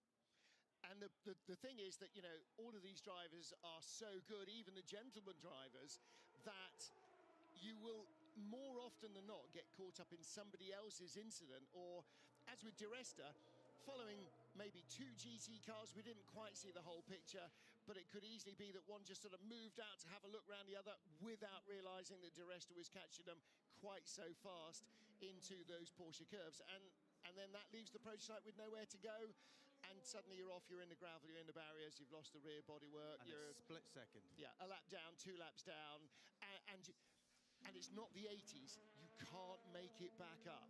You can't expect that other cars will have gearbox problems and engine problems and overheat and start breaking things. They don't break. They just don't break. Having said that, we've got 7 retirements in LMGT3, which is an astonishingly high number. I mean, the reliability over the last 3 or 4 seasons in all classes has been remarkably high. We just saw the 92 car in from the lead in LMGT3, the first form Manthey Porsche, and here is the second place car. This is a big, big struggle. They've got a hand around each other's throat and they're trying to reach around for the killer blow, but it's too early. 4 hours, 20 minutes. Little top up there with a pressurized container into the fuel system, because these cars do get through a bit of fuel, a bit of oil rather. So Alessio Rivera back underway. Mattia Giudi third in the heart of racing, Aston Martin. TF Sports 81 Corvette, Rui Andrade in 4th place. 5th place, Jose Maria Lopez in the remaining healthy Codis ASP Lexus. That's car number 87. And in 6th place, the interloper, the 90 Manthey Porsche of Klaus Bachler. And that means actually that in terms of championship points, the 33 TF Sport Corvette, which was last early on Saturday, is now up to 7th place with 1 car in front of it invisible for points. So that is quite some recovery. Into action springs the Iron Lynx team. And this is one of their initially 3 Mercedes. This is 61, Aussie Martin Berry at the wheel.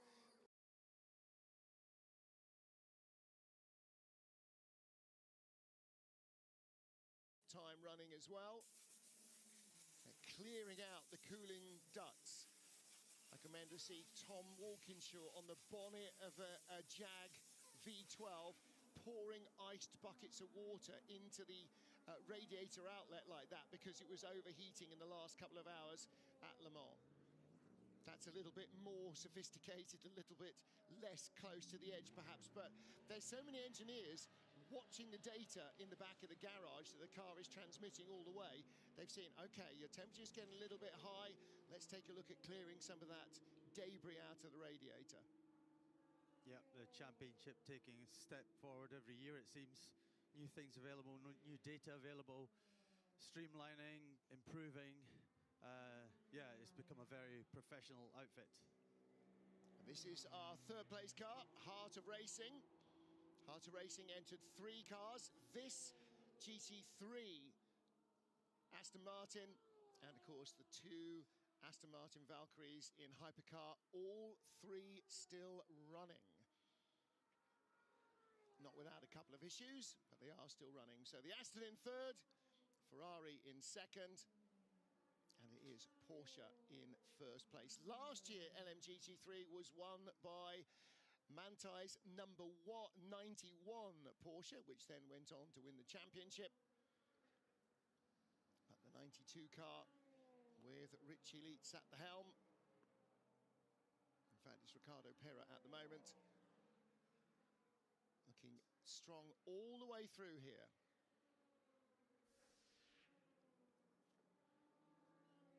So LMGT3, 5 different brands in the top 5.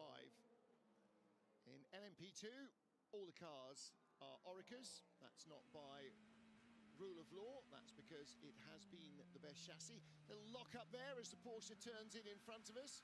We're riding with Robin Freins, chasing Mathieu Jaminet in the number 5 Porsche Penske Motorsport car.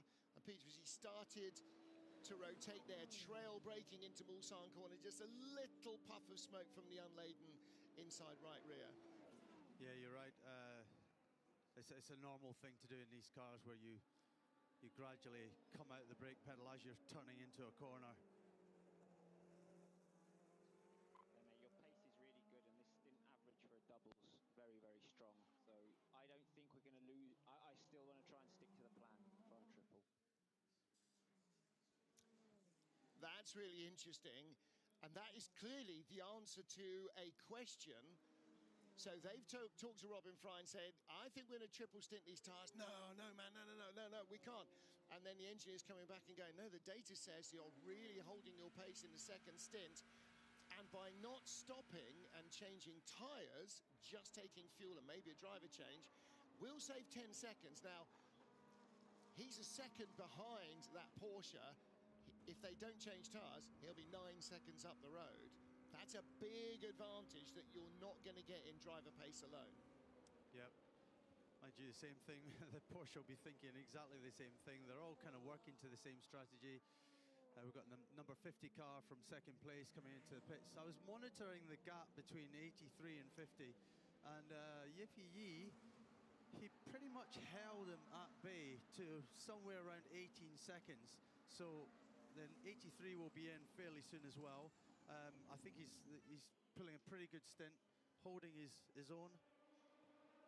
Yeah, and he has again been an absolute standout in that yellow Ferrari. Again, you can see the Ferrari team here, all the mechanics in red overalls, but the lollipop man, the one who steps out in the pit lane to signal where the pit is, bright yellow overalls. Not just because they're groovy, but because it makes him so much easier to spot for the driver coming down the pit road. Fuel, and you can clean the windscreen, give the driver a new drinks bottle, other safety elements. Michelin engineer can walk around, look at the tyres, but once the fuel hose goes off, only 4 men allowed to work on the car, and that will be for this full tyre change. A little update from the pit lane, and 59 McLaren driven by Grégoire Saucy, the Swiss driver, the gold driver there. They have an issue, and they're fixing an alternator problem, and they believe they should be back out pretty quickly. We spoke to James Cottingham earlier on, and they had a smooth ride, but in the end it's not so flawless, but they should be out shortly. That's what happened.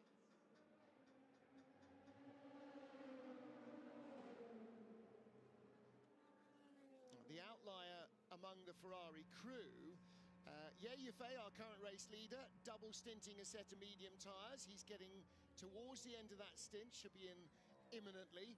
Number 50 Ferrari has just stopped after double stinting a set of mediums. He's taken on 4 new mediums. But out of step with them is the 51 Ferrari that had to take emergency fuel and is now therefore had to refuel again properly, but they didn't change tyres. They stopped a little after their 2 rivals, but they went for 3 used mediums and only a new medium on the left rear. Now the left rear is significant here, Peter, because as here at the Porsche curbs, predominantly you're turning right around this track, and so the weight is on the left-hand side of the car, and particularly the one that suffers is the driven wheel, the left rear. So he took 3 old tyres at 51 for Alessandro Pierguidi and only 1 new tyre. So they're still building up, or maybe recovering a deficit of tyres from earlier in the race, but building up to have a bit of a tyre advantage as we get later into this race, as we approach the 4-hour to go mark. Yeah, it's kind of remarkable they've still got some scrubbed tyres to use. Well, it may be a set that maybe was double stinted earlier, and they're going, okay, well, yeah, we've triple stinted a lot. They go back behind the garage, they're shaved to get all the muck and so off, so you get a perfectly pristine looking tread, but it's just a little thinner than previously. Stop and go penalty for car number 193, and that is Ziggo Sport. Ziggo Sport Ferrari. So the Ziggo Sport Tempesta Ferrari, Chris Frogger at the wheel of the car at the moment. That's for technical infringement. Now, they were reported for maximum power, which means they basically had a power spike, too many curb strikes, and they have overpowered the car. Well, they have overridden the torque sensors that have been reading too high. And so with the hybrid system, with using electrical energy right on top to replace the sort of peak power of the internal combustion engine, you can modulate that much more speedily than with a pure internal combustion engine as in LMG T3. So no new tyres for 83. Okay, so Ye is going to triple stint these, and that's a decision not made across the board. You do that, you do that, you do that. This car operated separately. Okay, allez, so seeing the degradation, we will change our mind and change the plan. In 2 laps, we box for driver and tire change. We have 2 laps to give everything before we change tire. Okay, so they were looking at triple stinting these tyres, which were worn when they went on, apart from that fresh left rear. And again, okay, no, you're not gaining time from that. And in fact, looking at his lap times, he's not that far off. 3:28.3, fastest car on the last lap. Hurst team Jota's Alex Lynn, 3:27.7. So he's not far away. Kevin Escht, 3:29.6, now up to second place. So the Ferrari's still quick, but again, 51 is the championship leader, so they are looking at trying to take points away from their sister car. And their engineer for the 51 car is party to that team thinking. We want to win if we can, so we want to give ourselves the best chance to be in that position. Does this move, well, we'll see from Ye's stint now in 83, because of his 2 competitors have both taken tyres. He hasn't. He's on a triple, and if his tyres are lasting well enough for that triple, he's saved that 10 seconds extra in the pit stop. It should vault him even further away from them. And they'll have fresher tyres closer to the finish. Maybe only 12 laps closer to the finish, but still one more stint closer to the finish. And if he can keep the speed up, and also if he can continue with 13-lap stints, then they're sort of starting to hedge all their bets in one go. And that 83 car has been remarkably good right from the start of the race of getting long stints, 13 laps rather than 12, while also keeping their speed up. They've been in the lead group. And we've seen this often with Toyota. Crew of 7 have been overall, usually over the last 3, 4, 5, 6 seasons, quicker, but the number 8 team have often been able to eke out an extra lap in a stint here or there that's given them a, quote, speed advantage. Whoa! Lock up, you saw the exact moment he touched the brake pedal there. Little puff of smoke came off the left front corner, and through the gravel has gone the number 8. It was more than a puff of smoke. Was that a breakage? To me, it looked like a wheel nut coming off. Ryo Hirakawa through the pits. Well, he has just left the pits. I think you're right. He's lost a wheel. Oh. Well, it's currently still there. The front left, no front left. That is a long way back. You're right. Good eyes. I saw the puff of smoke coming out of the top of the wheel arch. I didn't see anything fly off the car, but you can see, although the wheel is still on, it's been held in by the safety retaining device, there is no wheel nut. So if he turns hard right, he'll lose that wheel. Front left puncture, it looks like. Front left puncture, Joe. It's a complete puncture, so you need to bring it back slowly. Well, let's hold back on.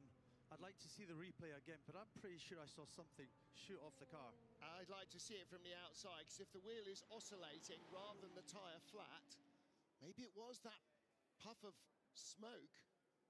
Well, they're pressurising another Michelin medium tyre. Certainly sitting low, but the wheel doesn't look like it's properly on, does it?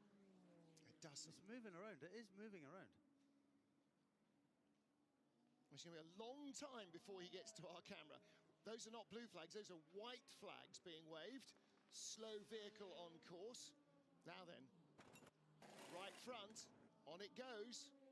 Wheel nut is there. Changing from softs to mediums. Yes. Yeah, we're not going to get the chance to look at the left front. So we need to watch it come back out of the pits and see that clip again. Yeah, we need to see that incident at the Dunlop curve. It's leaving lines on the road, and that is definitely the sign of a punctured tyre, isn't it? Let's take a look again as he comes out of the pits on your left-hand side, the black Toyota, Ryo Hirakawa.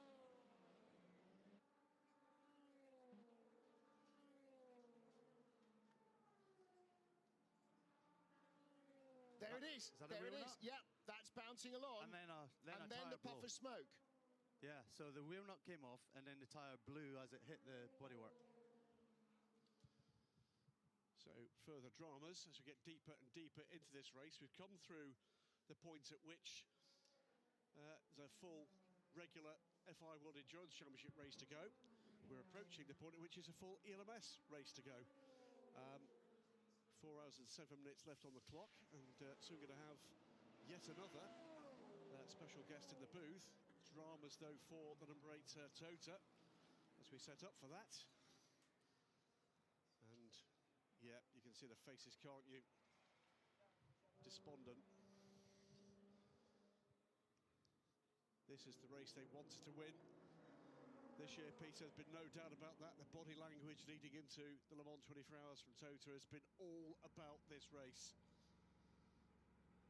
And how many times have we seen getting deep and deeper into the Le Mans 24 Hours, a leading runner hit drama?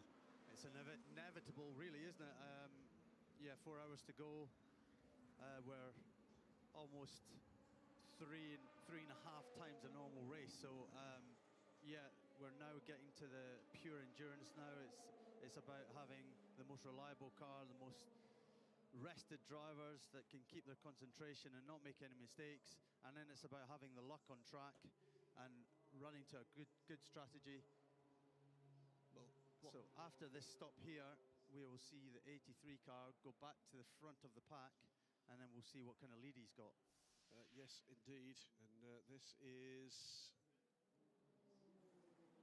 Was this the previous spin? It must be the previous spin. This is the stop after the emergency pit stop, the full course yellow called for the debris caused by the incident for the Lexus. Emergency service was required, and then he has to pit again as soon as the pit is open. That's what he did. There was an error, and that cost them time and the lead of the hunt. It was held there briefly as well with the passing Proton, but that saved them an unsafe release. Ping. It's a time right now for cool heads. What this race has taken away, it could well give back. We've seen that time and time again as well. So Collado is now taking the wheel of the number 51 car on the outlap. Number 2 comes the number 6 Porsche and the 15 and the 20 BMW. The gap between the 83 car to the 50 now, first to second, is now 36 seconds, and that's due to the 50 and the 51 both taking new tyres and the 83 not. Well, there's going to be further dramas. This is, we say it all the time, it's not done. We say very often on the ELMS commentary, anything can and usually does happen the last 25 minutes, and with 3.5 hours from that point at this stage, here is the stricken number 8. Just getting to Mulsanne corner, so he's literally halfway back. All right, the wheel's completely gone now. And hearing from in-car radio that there's water temperature alarm. Their shot at this race is gone. It's a matter of now whether or not they can bring this car home. In fact, is that a replay? Because we're seeing the stop sign. There's the wheel nut, I think, in the gravel trap at the first turn. Watch again. This is the car being released. See what we can see from this.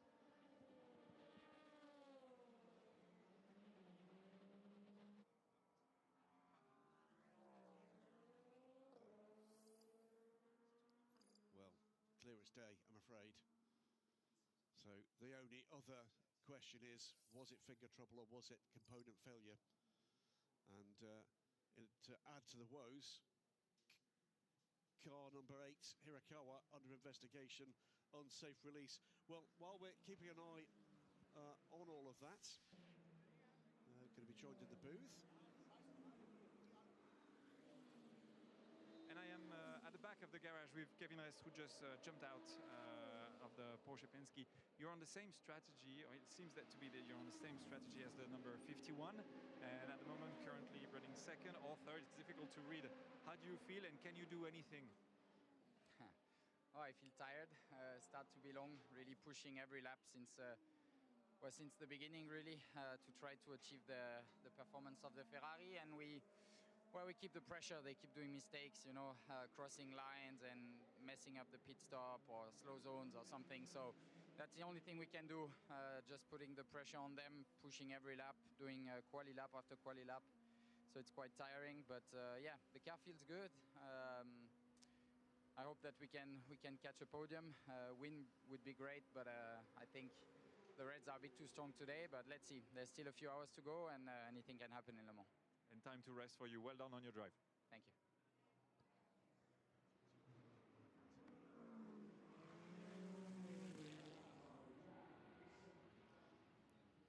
It's not gone quite the way you'd like it to. You'd always want to come back with another win. We could talk about last year's race. We could talk about that, but we've already done that. But you're a team that knows how to win. How much effort, how much preparation with the logistics, with the car prep, with all of it goes in back at home in Yorkshire, in the UK, and here on site? Yeah, well, I mean, you start a year in advance. I think as we're leaving the venue tonight, you know, there's plans in place and hotels and accommodation already being booked for next year. You know, the detailed planning starts probably 6 months in, but there's an element of, you know, certainly on the P2 side, you don't know whether you're in the race until you've been told you're in the race, and it's a little bit different on WEC. Obviously, Le Mans full point scoring round of the WEC, that's a little bit more predictable, but yeah, it's huge preparation. I mean, massive, and the event gets bigger and bigger. From the point where Zaki yourself put together United operation, the GT team that seemed like a bit of fun at the time, albeit done hugely professionally, boy has this grown. Your headquarters is incredibly impressive. You've got cars competing in the IMSA WeatherTech Sports Car Championship, in the European Le Mans Series. We've seen you in the Asia Le Mans Series, and of course in the FI World Endurance Championship. That growth, the effort that must have taken for you, and I know a trusted band of friends and colleagues around you, how tough has that been? Well, I think if we'd have thought it through to start with and tried to have that as an ambition and objective, we'd have probably not done it, you know. But thankfully there've been big steps, but incremental natural steps from, you know, going in British GT and doing a European Championship after that, and LMP3 to LMP2 to WEC, and then obviously on to Le Mans. So they feel like natural steps, but you're right. You fast forward to where we are today, it's titles in LMP3, titles in LMP2, titles in Asia, titles in Europe, titles in the WC, and wins here at Le Mans. We're now going to talk about what you hope comes next. It's been a long journey to get there, but the great news we received on Friday was that some of the additional details for McLaren's forthcoming hypercar program, as the number 8 car does make its way back onto pit lane, losing that left rear wheel, and all sorts of further dramas. We watched that car coming to a halt. Just remind you, we're talking to co-team owner of United Autosports, Richard Dean, with 4 cars in this race, 2 LMP2 and 2 LMGT3. A couple of thoughts before we get into the McLaren thing about these kind of moments. What does this do to a team? Well, I mean, you know, Toyota is as strong as an operation as you could possibly get in motorsport, especially in this race, and it just shows, doesn't it, what can happen despite the preparation. So, yeah, you know, I mean, you have to just double down, and these guys are well prepared. I'm sure they're going to turn this car around as quickly as anybody can. Yeah. McLaren then, coming in 2027. It's been long awaited. Yeah. Massive kudos to Zak Brown, who's pulled this effort together. He told us years ago, and then again and again, there were various waypoints that had to be followed to put this thing together, and one of the biggest ones was he wanted to turn around the fortunes of the McLaren F1 team. That seems to be going pretty well. He's done that, hasn't he? It's hugely impressive. Puts a little bit of pressure on us because he wants us to emulate the success there, quite rightly so, and come back here and win. As here we are on the anniversary of the win in 1995, and those are all the ambitions that he set. And, yeah, we've got to achieve them. Plenty of the other, we call them LMP2 super teams, and your crew is certainly one of those.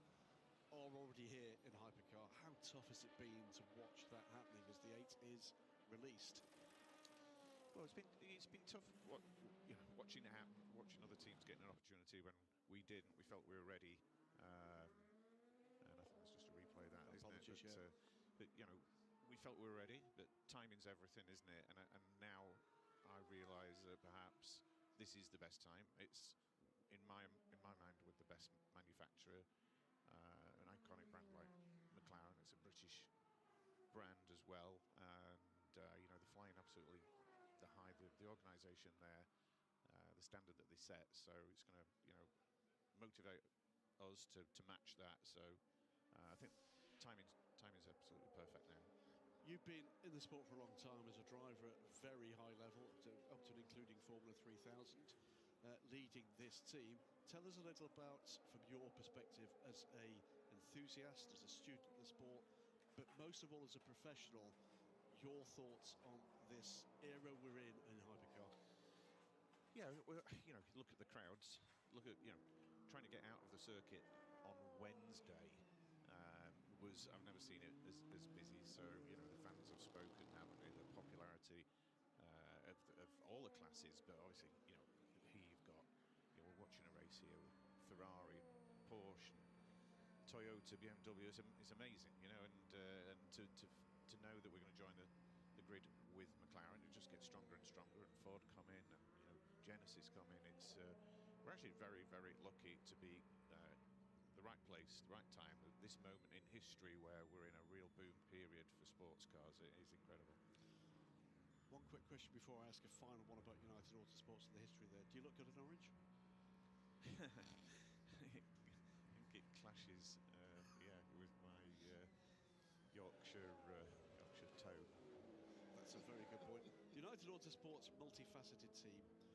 This is going to be a huge step up in terms of some of the challenges that you're going to be faced in terms of the logistics, which you're well equipped for, the technical side of things. What's going to have to give? Are we going to see a different look in United Autosports? Or are we going to see a retention of some of the multifaceted programs that you've got?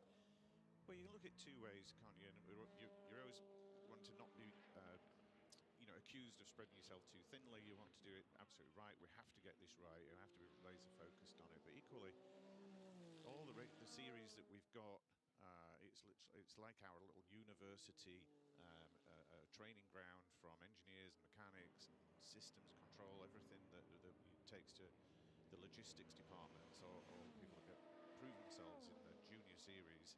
We can pull them through, give them the opportunity, and we've got first-hand view of those top performers and star performance there. So we've got to find that balance.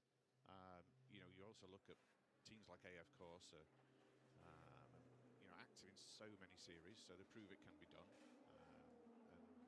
We've got to find the right balance to what we might call our customer racing, our racing series in IMSA, ELMS, like you say, and not take our eye off the ball with the challenge that we've got, which is a big one, to run at the front against these quality teams here.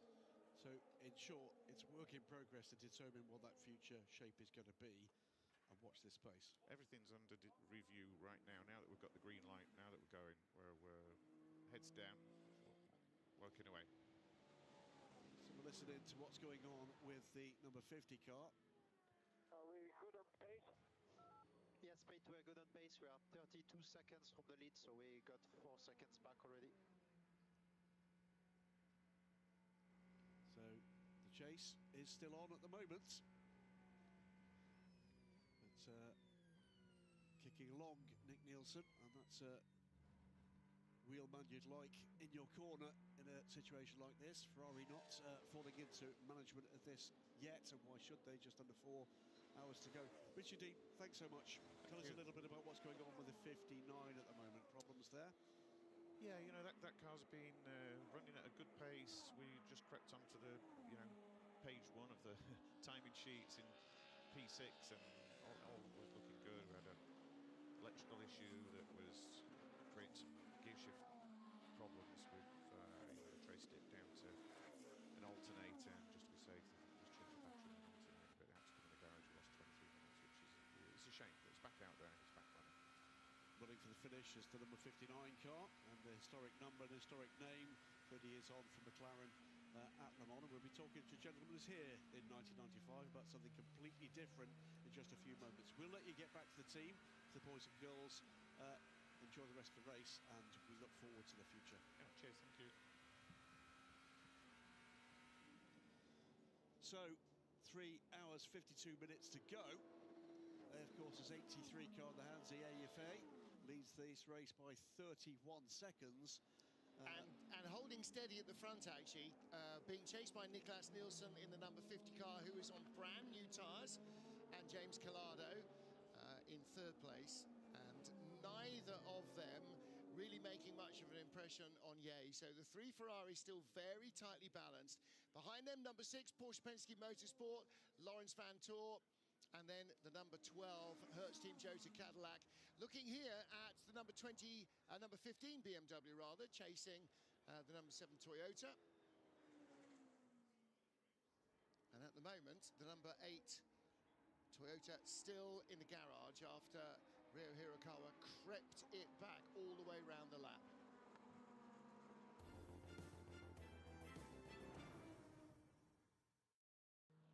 Early Sunday morning and game over at Le Mans for the number 311 Whelen Cadillac of Frederick Vesti, stopping outside the first corner with a major mechanical issue. Just before 9 AM, the number 36 Alpine of Jules Gounon, 13th in Hypercar, beached in the gravel at Mulsanne corner. A full course yellow, the result, and the team disappointed as they lose more ground. The Alpine locking up at the last moment and spinning into the gravel. It did return to the track, but valuable time lost. In the 83 yellow Ferrari, Robert Kubica was asked by his team to let Antonio Giovinazzi pass in the 51, the red car. Kubica not happy. He felt he had pace to hold off his rival.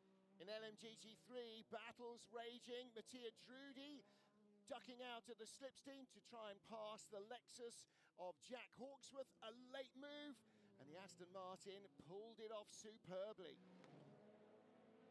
Drudi coming back though, using better momentum down to the second chicane. The battle for fourth raging on.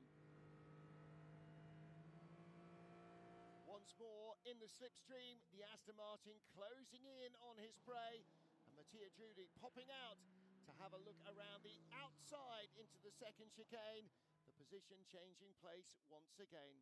With 6 hours left to race, the top 3 in LMGT3, 81 TF Sports Corvette, the 21 Vista A, of course, a Ferrari, and the 92 Manthey First Form Porsche leading in the class. Ferrari dominating in Hypercar, Antonio Giovinazzi in 51 ahead of Robert Kubica, the yellow 83, and last year's winners, Antonio Fuoco aboard car number 50. LMP2 led by Inter Europol from VDS Panis Racing and EDEX Sport. That battle continues to be a tight one. And then drama for Alessandro Pierguidi, forced to stop under full course yellow, had to come back in the next lap for a fuel stop, rushing into the pit lane, spinning the car and losing more time, stuck in the gravel. Europol competitions, Orica from the lead in LMP2. It's been a bit of a topsy-turvy day, but they've been right there almost throughout. Don't think I've seen them lower than 5th all day, and for the most part, no lower than 3rd, as the work still goes on the stricken number 8, and that is the side that we saw in trouble. And what's been happening over the last 2 or 3 hours is that when the number 43 stops, it no longer loses the lead to the VDS Panis car, which was happening. So that offset has stopped. Louis Delatraz bails out. Dame Cameron jumps into Aobai TF's car. This is 3rd, but leading in the Pro-Am class. So on target for an overall podium potentially. In fact, they're not, they're 4th, but leading in Pro-Am. So they've had a strong run so far in Spike, the Purple Dragon.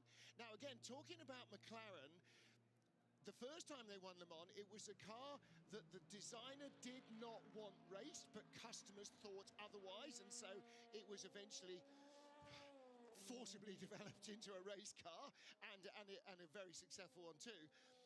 But I mean, we are looking at Toyota, at Ferrari, at Porsche, at, you know, GM, and you've got a tiny little boutique manufacturer like McLaren. Yes, they're one of the you know, Goliaths of Formula One, but that's a small business as well in terms of volume. To come in against big budget manufacturers is going to be an enormous undertaking. But motor racing is a place where you can do those things. You can build a brand, you can build all sorts of opportunities to tell your story, and you've given me that slightly hospital pass and an opportune moment, because this race has got a fantastic history of raising awareness of things, of issues, of things that groups of like-minded people think we should be more aware of and we should know more about. And again with United Autosports, and actually delighted the 59 car is back out on track, because that 59 car carries a very different livery. If you're trackside here, you've been watching our pictures, you'll have seen a very different colour scheme to the 59. Joined in the booth by Ian Benningfield, who's the head of fundraising at the Meningitis Research Foundation. This is the meningitis flag, Ian. Tell us a little bit about the flag, the colours, what it represents, and what it is that you guys are here, and the message that you've got. Sure. So, meningitis is a huge global health issue, and Meningitis Research Foundation, we're the world's leading meningitis charity, but we can't defeat this disease on our own. And the meningitis flag is a symbol of that movement, to get other charities, patient groups, families affected, all behind it in one go. So it's a really simple message of protect. We want to stop people getting this disease in the first place. We want to support those people who've been affected, and of course we want to defeat it once and for all. So it's a mixture of awareness and research, and the thing that anybody that is dealing with a trial, a tribulation, a challenge knows that what you actually need is a support network that understands and can actually spread that message. Absolutely. So you brought this campaign here to the 24 Hours of Le Mans. There are 350,000 people trackside right now. There are millions watching and listening around the world. Tell us a bit about the scale, the scope and scale of this deadly challenge. Yeah, so there's about 2.3 million cases of meningitis a year. Every 15 seconds around the world, someone's dying from this disease. It's a disease that can kill in just 24 hours. So it really ties in with the speed of Le Mans, the concept of the 24-hour race.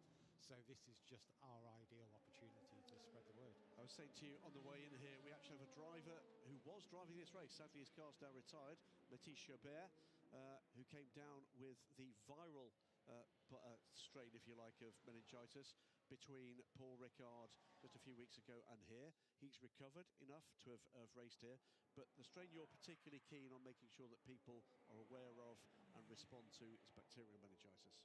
Yeah, so viral is serious. It affects many, many people around the world, but the bacterial form of disease is the one that is particularly deadly, particularly fast-acting, and sadly leaves a lot of people who do survive in really nasty, lifelong after effects. So, in your own words, what are you asking people to do today that are engaged by that message? Two things. We want to flood social media with pictures of the 59 car. If you can use the hashtag defeat meningitis, it's on the rear wing, it's on the doors, it's on the windscreen if you forget about that. And please do go to our website, meningitis.org, to learn more about the disease, learn about the symptoms, and learn about the fight to defeat it. Ian, thanks for bringing the message here. We wish you the best of luck, and if it helps just one family, one person, it's time well spent here at the 24 Hours of Le Mans. Thanks so much to you and to United Autosports. My pleasure. And also reminds me, just to reiterate, we were joined by Sir Chris Hoy earlier on in the week after he qualified for the Dark Horse Mustang Challenge, and he is covering the livery on his car this weekend of his Tour de Four charity bike ride race, which will be in Glasgow later in the summer, looking to raise £1 million for cancer research charities. Now, with a little bit more on the number 8 Toyota down in the pit lane, probably feeling rather warm, I guess, by now, so we'll get that whinge out of the way. First is Shay Adams. Shay, what's it like down there? Martin, I'm never going to whinge about being too warm. Miami girl, remember, after all. And, well, you guys were... Bob. Oh, keep talking. We're losing you, but tell us about the number 8 Toyota. We do have an update update from this garage, as the sound in the background is of the mechanics having completed the work on the number 8 finally. It is on the pit apron and going back out on the track imminently. The work that had to be done on this car, the least of their worries was the fact that the wheel nut that went errant, actually it took what they needed to then screw on another wheel hub to the wheel. They weren't concerned about that because the drive shaft was actually pulled out, so they had to do an entirely new left front suspension cluster, as it were. So that was the bigger issue. As I said, they have just now completed their work. They have lost a ton of laps, well and truly out of contention, well out of the points. But for Toyota, this is about pride and about making it to the finish with both cars, and that's what they're aiming to do. Yeah, thank you, Shay. And that's exactly right now. Okay, we've got no chance, but I tell you what, this damn thing's going to finish whether it wants to or not. Ryo Hirakawa, the unfortunate driver who was in the car.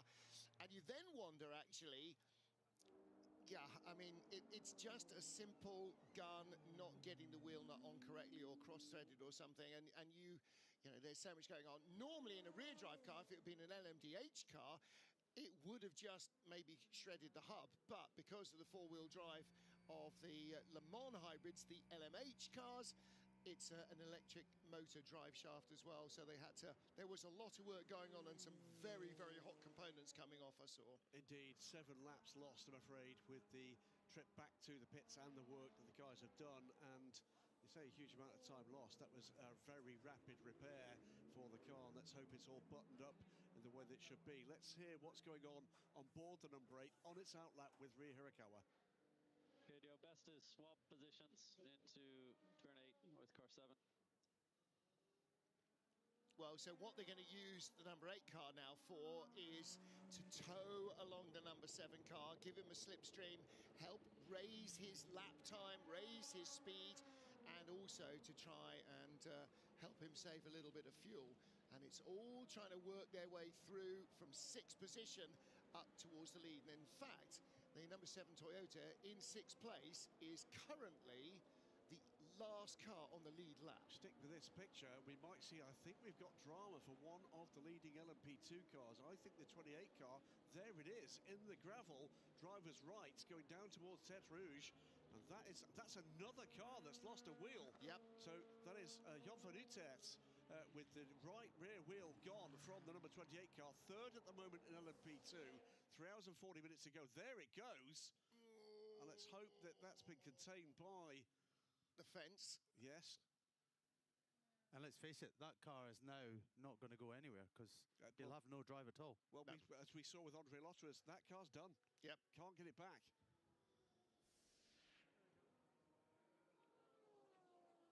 That is a massive moment.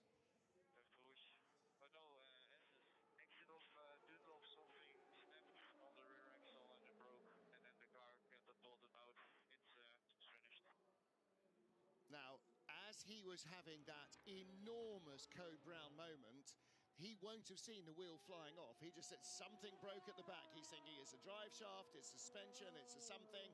It's thrown me off. It wasn't me. You saw Nick Manassian there, you know, a guy we've known for years, the team boss, heartbroken. Both his cars out, having thrown off a wheel.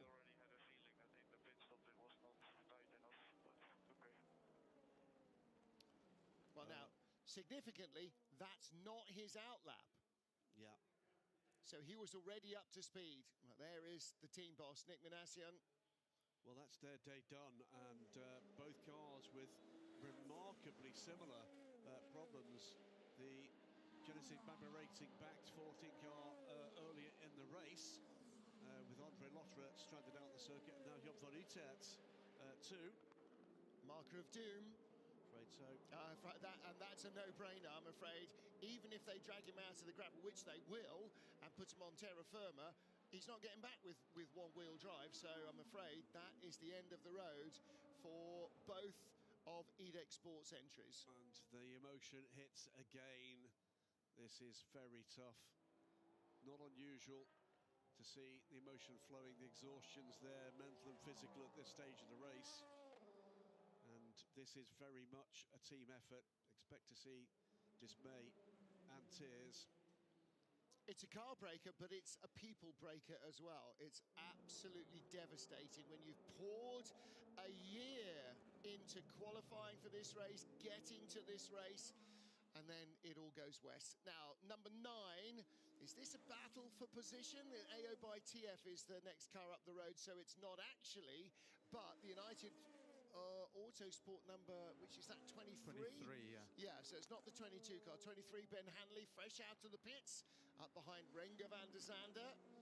Now, there's two guys who have got good pace, and you can see what the nut has done as it's come loose. It's just machined off the end of the hub. It sheared it, hasn't it? Yeah. It's rotten luck for EDIC Sport, rotten luck for Jan van Utet, and there you go.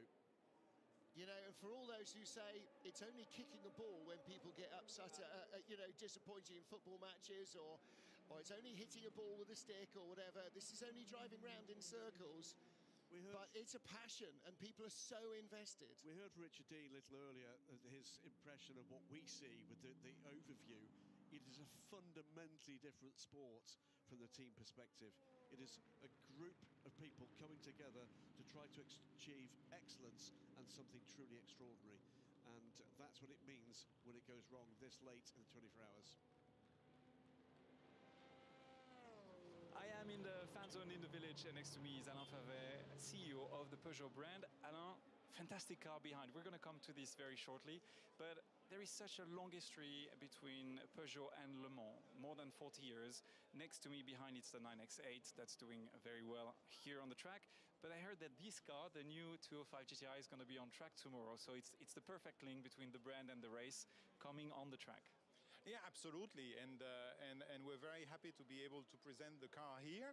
The new 208 GTI will be on the track tomorrow, and it was born in motorsport because it's a Peugeot motorsport team who actually is in charge of developing that car.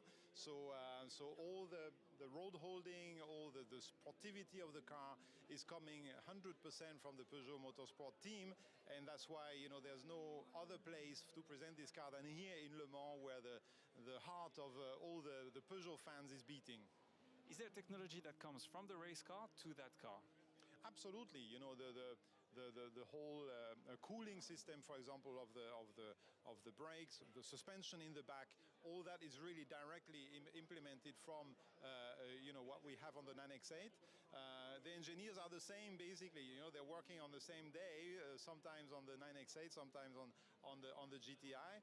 And of course, what we have as well in the car is the sporty feeling that you get, you know, in a GTI. So I think it's a very good success that they've done, a very good job they've done in developing this car. So tomorrow that car, just before the race, will be on the track. But I also heard that there were some 205 that will be invited. Yeah, we invited, you know, we actually invited 205 GTI owners to join us for the celebration of the arrival of the new car. We've been a bit overwhelmed by, you know, the response, because there are many GTI owners in France. So there is a few hundreds that are here, and a few of them will have the chance to be with us on the track tomorrow for a hot lap, and that obviously not hundreds of them, but a few will have this opportunity. We're very much looking forward to that. And we're happy to see the GTI logo around, and we can't wait to see all the cars tomorrow on track. Thank you so much. Thank you. Thank you. Can tell you though, the catch fencing did catch the wheel. You're allowed to be emotional, it matters. Well, of all the people now who are feeling the pain, the man on the right rear wheel, or on the rear wheel gun, he's the man who's feeling the pain. That was me. I did that. There you go. Well done, Job. But again, we've seen it time and time again with you know, a mechanic who's where a wheel comes off a car. He's like, you know, that was me. That was literally my job, to keep the driver safe. It does happen, and it's not about why it happened or how it happened or who done it. It's about how do we make it better next time and next time and next time. And that's everything about sport. It's everything about motor racing. It's everything about human existence. How do we make it better? How can we help each other be better? Top three in, second, third and fourth in. 83, Yefei, first to go. He came in from second. Nick Nielsen, the 50 car, came in from third, and you just saw the number 6 Porsche of Lawrence Van Toor coming in from 4th place. So the leader remains out there, James Collado. Tyres for the 83 car. Wait to see what happens here for the number 6 Porsche and for the number 50 Ferrari. And of course, the reason that the 51 car is out of sync is because when the last full course yellow came out, he was coming into the pits for fuel and could not go round. So he had to take emergency fuel, had to come back in the next lap to fill up again, but also spun the car on the pit entry road. So we haven't actually seen that there's been either no further work or a penalty coming in for crossing the white line. We said at the time, Peter Dumbreck, he spun, he's stuck in the gravel. It would be pretty harsh to penalise him. It's a different thing when you're coming into the pits and you make a late call and you bump over the curb or whatever, but to actually just lose it on the way in is a different story. Yeah. Very different pit stop times there. We'll catch up with the tyre data as and when it's updated on our box of tricks. Looked to me like the 83 took all 4 tyres, and the 1 minute 25 they took on pit lane seems to equate to that. Nicholas Nielsen, 1 minute and 18. Lawrence Van Toor, 1 minute and 4. I think that's a fuel-only stop for Lawrence. Confirm it was fuel-only for Van Toor. And Kubica back in the 83 car. Okay, watch his hands, because that'll tell us whether he's got cold tyres on or not. What was his first? No, they put tyres on. I saw them put tyres on. Oh, you put tyres on, okay. Yeah. So it has got cold tyres. 50 is confirmed with a pit stop fuel only. So pit stop fuel only for Nicholas Nielsen took 14 seconds longer than a pit stop, which you presume was fuel only for the number 6 car. 118 against 104, yes. Why would they short fuel the Porsche? Well, they wouldn't. Was it? Well, you wouldn't intentionally. It was not a full stint. They used because the slow zone's out. Yeah, they probably used the slow zone. Yeah. Which now Maxi push, mate. Maxi full course yellow coming. Full course yellow coming in about 45 seconds. That's because we've got not only the 28 car under recovery, or now has been recovered, but now we've got debris on track and Marshall's post 33 to be cleared. And that is the fast left in the Porsche curves. So also, Laurent Van Toor on the 6 car, I think the Porsche crew pretty much knew we were going to get a full course yellow. And while it was just yellow, they decided, let's make this stop, because otherwise we're going to have to do a splash and dash. Yeah, they came in after, 9 laps, and the full course yellow will close pit entry. They wouldn't have needed to come in now, but there's no guarantee that full course yellow, the pits will open in the 3 laps they needed. So I think you're possibly right there, anticipating that and getting him in and giving him a full tank of fuel. So what's going to happen now is the number 51 car is going to have to pit and possibly take fuel, depends on how long this full course yellow is. For a second time now, he's completed 10 laps. Of course, under full course yellow, he will probably do 3 laps on the fuel that might have done 2 at racing speed. He's got, I think, how many laps on this stint? He's 10. Right, so he's got a little bit of time. The incident down at with the Ed Export car is pretty much done. It's a debris clearance thing. This might be quite, and indeed as I say it, full course yellow will end in 30 seconds. Okay. So he's okay. He's not going to have to, I don't think, come and do yet another emergency stop. It's Paul Lafargue. No, he absolutely won't, Andre Lotter.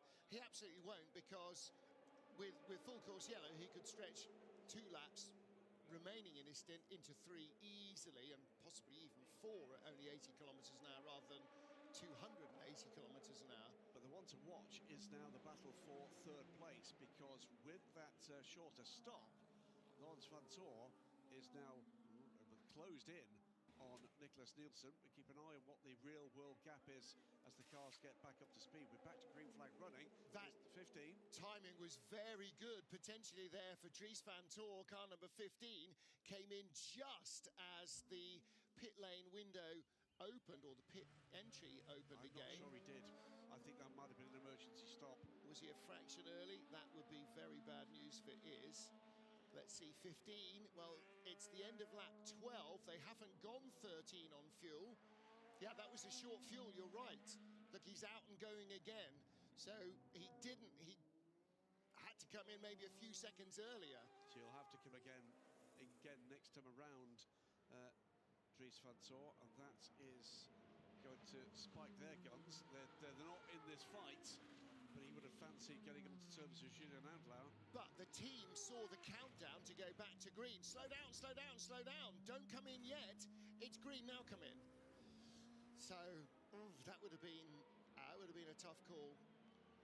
And those are the, you know, if you make a pit lane call like that, instantly snap decision, then you can win or lose your race. Focusing now on this third place battle, Laurens van Toor is trying to get the power down in the 6 car to get onto terms with Nick Nielsen, who, as we went back to green, under 3 seconds the gap. Now we've got a chase, 3.5 hours to go. Trying to put the Ferraris under pressure, and the remaining bullets in the gun for Porsche Penske Motorsport is the number 6 car, the car that started at the back of the hypercar grid, remember. And Laurens van Toor, it is, that is trying to close this gap. I wonder with 3 hours and 26 minutes, so driver change into the 83 car, Robert Kubica in the car now. I wonder whether they'll leave him in. Well, he can do the 4 hours in 6. He will cycle into the lead. You want a cool head. When Collado comes into the pits. And we saw earlier on how quick he was. This is a pure sprint race now. Well, it's always been a sprint race, but it's even more of a sprint race. So 3.5 hours. It's now more double yellows. Marshall's post 24 this time. And removed. So someone's had a bit of a wayward moment. Yeah, that's on the run down to Indianapolis, so maybe somebody has just had a little contact. They are in sync with us, so it's directly for the position, the Porsche number 6 behind us. No further action, by the way, on carbon brake for their unsafe release. That would be where they lost the wheel nuts. Yeah. So no further dramas. They've had quite enough, I think. 19th place and 7 laps off now. Well, clearly not willful or intentional in any way, shape or form. This will be helping Laurens van Toor. Bit of a hold up there for the 50 car behind the number 90 Montai Porsche. That car, by the way, running in 6th place in the LMGT3 class. It is led by the sister car, the 92 Montai First Form car, with still a very big lead. They gap the field and have not been caught for hour after hour. 2.3 seconds ahead of Laurens van Toor. Nick Nielsen 2.4 seconds ahead at the last sector. So that gap actually grew a fraction despite Nielsen getting held up behind the Hart Racing liveried Porsche. Dries van Toor, as we said he would have to, he's pitted again this time around, and we expect the 51 car in very shortly too. Yep. This is the battle though for third. Still 2.5 seconds the gap. They cross the line, pretty much identical. So Laurens van Toor holding Nick Nielsen. Oh, that's a massive disparity of lap time. Nick Nielsen, 3 minutes 29.800. Laurens van Toor, 3:29.820. He'll be disappointed. 2 full hundredths of a second between them. He'll be disappointed with dropping those 2 hundredths. Over 13 kilometres of public road and traffic. It's insanity that they're so close. And it didn't show in qualifying, but since the start of the race, Peter, it's just felt like this is Porsche versus Ferrari. Yeah. I mean, it seems a long time ago. Was it Nasser driving away in the lead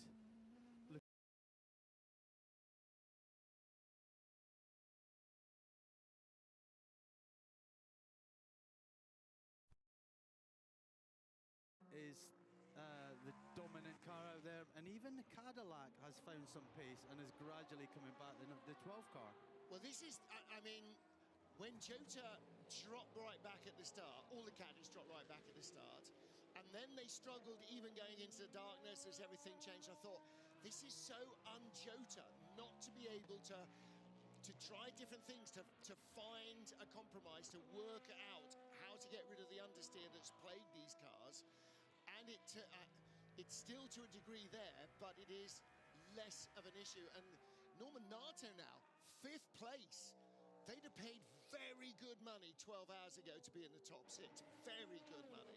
Jota, 13 podium finishes at Le Mans, including the winners they've had in P2 in 12 participations or 12 events. They want to extend that number, I'm sure. They're 2 positions away from doing it, but at the moment it looks like it's going to require drama for others to achieve it. And 20 laps ago, a stint ago and a half, Sebastian Bourdais set the fastest race lap of anyone with a 3:26.06. So it's not a slow car, but when it's battling with others, they've got top speed advantage.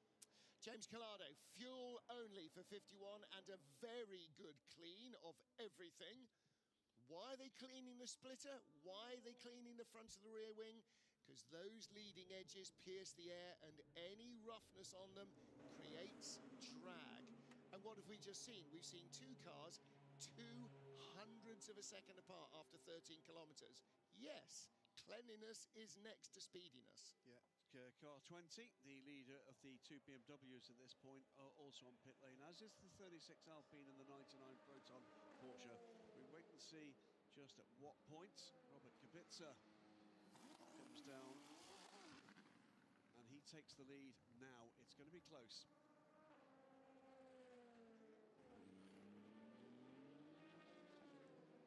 So Kubica cycling back to the top of the pile in the yellow number 83 Ferrari.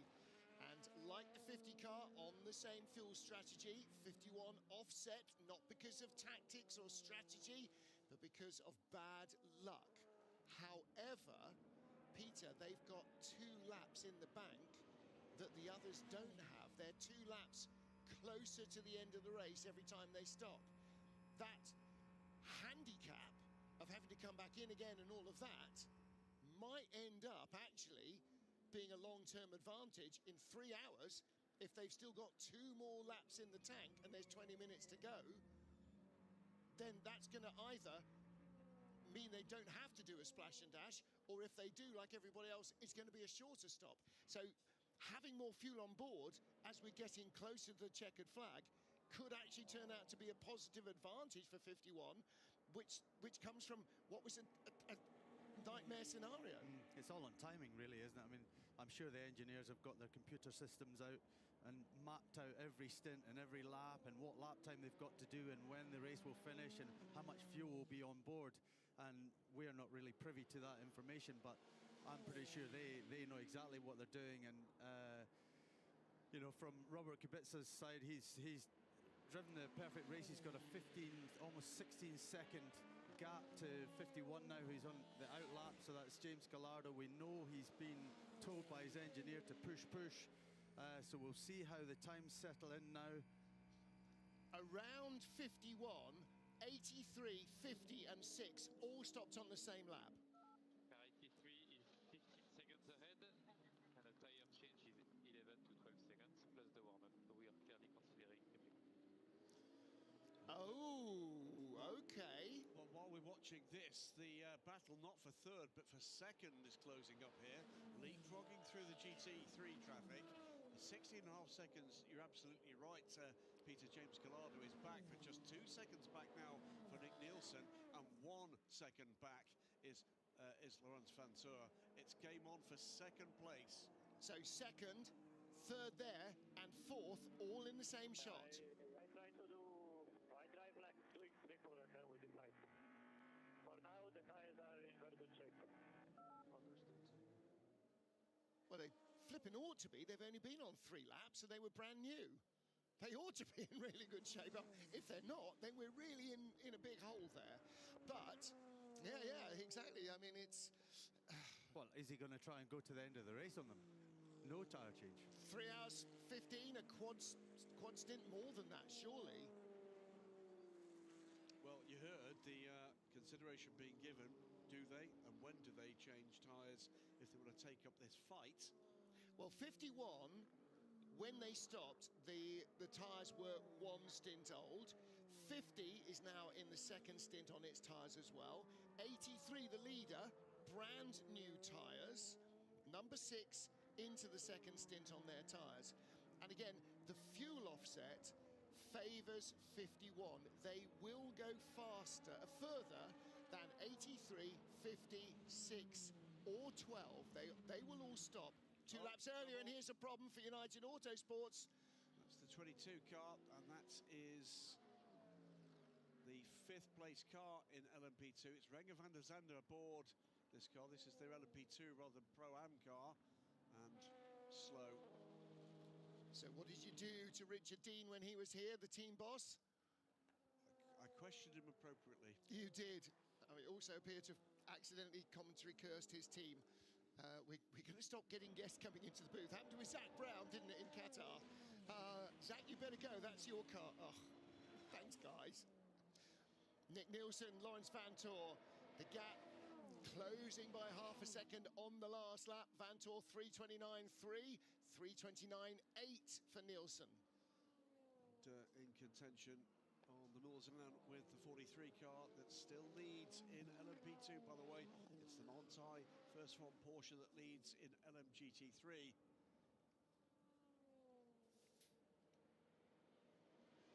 Engine management issues, we're understanding, and on the 80km/h speed limiter, the number 22 United Autosports car, Renger van der Zande from 5th in class.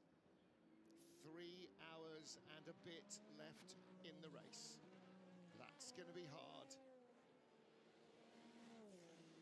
So, you know, Porsche aren't out of this. No, they're not. They're in the fight for a podium at the very least, and well, that decision to pit, Peter, just a little while ago, using the slow zone to assist their avoiding potential splash at the end of the race, oddly has put them into a 3-car battle. Yeah, I mean, it was a possibility that, well, it was always going to happen that we were going to get a full course yellow, because you always have to pull a tractor on to the circuit to lift the car off. But now we've got the Ferraris all moving very close together, and if you're Robert Kubica, you're hoping that these 3 get together and just start fighting it out, and you can drive away. Well, you're certainly hoping, if you're Lawrence Vantor, that these 2 do, and if they are going to pull team orders at this point, they're going to have to do it quickly, because there's not a lot of time to avoid the prospect, the spectre of the Porsche dragging up to the back here. Let's listen to Nick Nielsen. If you have the opportunity, you go. Yeah, there you go. Well, it doesn't sound like they're going to ask James Collado to slow down, but Nick Nielsen's clearly said, I'm quicker, get him to let me by. The engineer's saying, if you have the opportunity pass him, don't expect him to roll over to have his tummy tickled.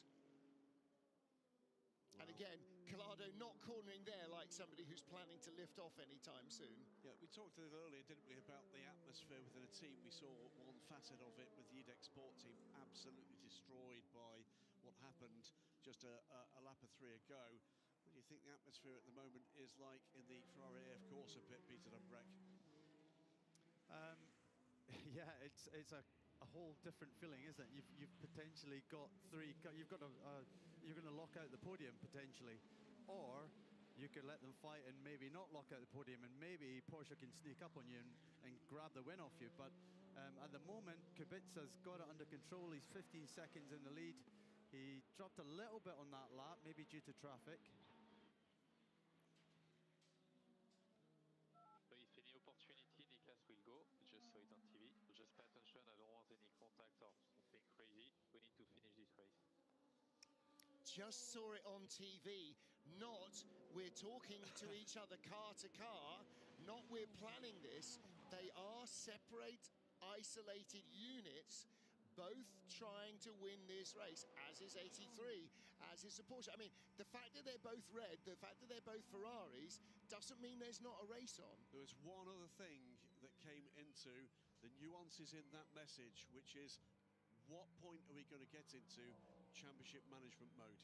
Well, 3 hours out is not the time to put all your eggs in either basket, because who knows what's coming your way. Final 20 minutes, if we're still nose to tail, okay, then what are the nuances of this? 51 can stay ahead of 50 and increase their championship lead, but if they finish behind 50, they still leave here with a championship lead. So that's the balance between the two of them. But Peter, they're racing drivers. What do they want? They want to win Le Mans 24 hours. That's what they want. Yeah, 9 of them, 12 of them in this 4-car battle for podium and or better. And all 4 of those cars separated by under 20 seconds. Lights flashing as the GT car is about to be mugged and was mugged by the 2 of them. We'll wait and see how quick Lance Van Torken gets onto the back of this. He's dropping off this just a little at the moment. Yeah, I wonder if he had a little bit of traffic in the previous chicane, might have just sort of stulted his speed coming in or out. But Collado now with Nielsen really breathing in his aftershave. I mean, he is that close. He's definitely getting the hot air, the wash off the car. Collado just goes onto the racing line. Great defensive driving, Peter. Obviously, these cars are very similar, so it's going to take Collado to make a little bit of a mistake for Nicholas Nielsen to get by. And we saw in the night James Collado chasing the yellow Ferrari as Ferrari chairman John Elkann watches on, chasing down Phil Hansen, and Finn Hansen held him at arm's length until he just outbraked himself a fraction too much. His driver said you were carrying 10 Ks more down into Mulsanne corner than before, and that's why you ran out of road. Just over-driving, just desperately trying to strive and keep the lead. Now, this is second place, but it might end up being much more important than that. Yeah, this is going to split them. Oh, there's the 22 car, and again... in here. Yeah, so the good benefit from the 51 car there. 50 just sneaks through as well. I think advantage taken here by Lance Van Tor. He's made the better fist approaching the traffic. Whether or not he can get by the 2 GTs, he can't before the 4 chicane. All the way through those 4 elements of the double chicane, he's going to be held up. He's going to be, their minimum speed won't be much lower than his, but his approach speed will have been much lower than it should have been. Still just 1.8 seconds, though, the gap between the 3rd place Nicholas Nielsen and the 4th place Porsche of Lance Van Tor. It's still 19 seconds between the top 4. Only 3 of them, if they survive the next 3 hours and 10 minutes, can be on the podium, and only one of those cars can win it all. And basically these 3 in clear air now. There is not a lot of traffic in front of them. They'll catch an LMP2 car as they come onto the Mulsanne. There's another one just approaching the first chicane, just behind the race leader. So the race leader is at the first chicane as these guys steam down the straight towards it. 2nd, 3rd and 4th, all in camera shot. If we scroll forward 3 hours, there's no guarantee this isn't a picture we're going to see again. Well, and who knows whether or not this is for 1st, 2nd, 3rd, 4th, or something rather better. You don't ever know this race has a habit of writing its own final chapters in a remarkable way. I think James Collado just left big black stripes out of that left-hander. Now, 51 won in 23, 54 won last year. And the front are gone. I don't know why and I don't know how, but it's gone. Copy, mate. That means no triple for you? No, I don't think we can do it. I'm having a massive offense here since the beginning. Yeah, copy.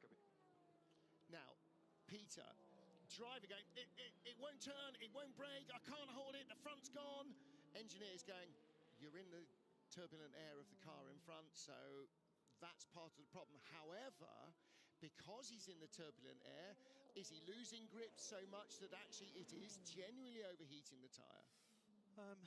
Probably not. I think he knows his car, but yeah, it certainly won't be helping. The fact that look how close he is, and you've got Robert Kubica up front, kind of cruising along, no trouble.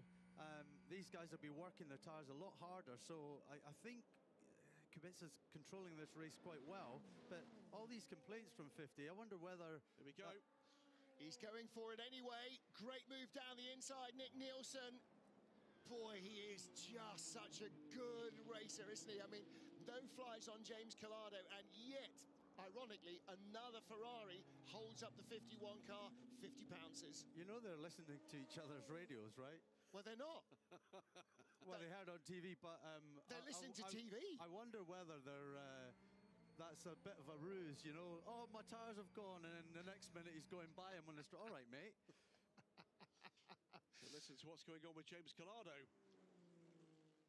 Now you take the tow, and you, thanks to him, we recover to the 83. Well, there we go. And again, that's really good thinking. So what his engineer is saying, stay behind him, get in the slipstream, we'll be quicker together than Kubica is on his own, especially if we're not fighting each other. We'll also be quicker than Lawrence Fantor's Porsche is on his own. So work together. He's got past, done, look to the future. Both these crews know what it takes to win here. It's a very different race for 2025 than we've seen over the last couple of years, and the drama, pretty remarkably, is pretty much about the dynamic between the three Ferrari crews, as well as the 600-pound gorilla in the room that is Lawrence Fantor and his Porsche 963. I've got to say, this could be endlessly fascinating all the way to the end. Are Cadillac, Toyota going to have something to say about this? It seems unlikely on pace, but this has been a race of the unlikely so far. So many penalties incurred by these drivers. And there's another one, just pings up, car number 193, the Ziggo Sport Tempesta Ferrari, picking up a drive-through for slow zone procedures as we see the replay from onboard. First of 50, and then a 51. Peter, he had to use the runoff area or the side of the public road, but he made it through clean. Yeah, as long as you keep two wheels on the track, it's a clean move. And let's face it, the 51's not... Is Charlie here? I've gone to sleep. I am alive. In the pitch, Shay Adam. Shay, you've got an update. You sound it. Greg Van de Zande did make it back in with the car, but the strangest thing of all, they did all the service on the pit apron. All they did was add fuel and look at the bottom, I'm hoping which is actually one will fitting properly blown up. on the rear. But did they bring out a But I'm assuming they... No. All the Ferraris have blown up, but I'm assuming they probably... Good, No, they are strong. 1, 2, 3. Oh, brilliant. That's, yeah, just great.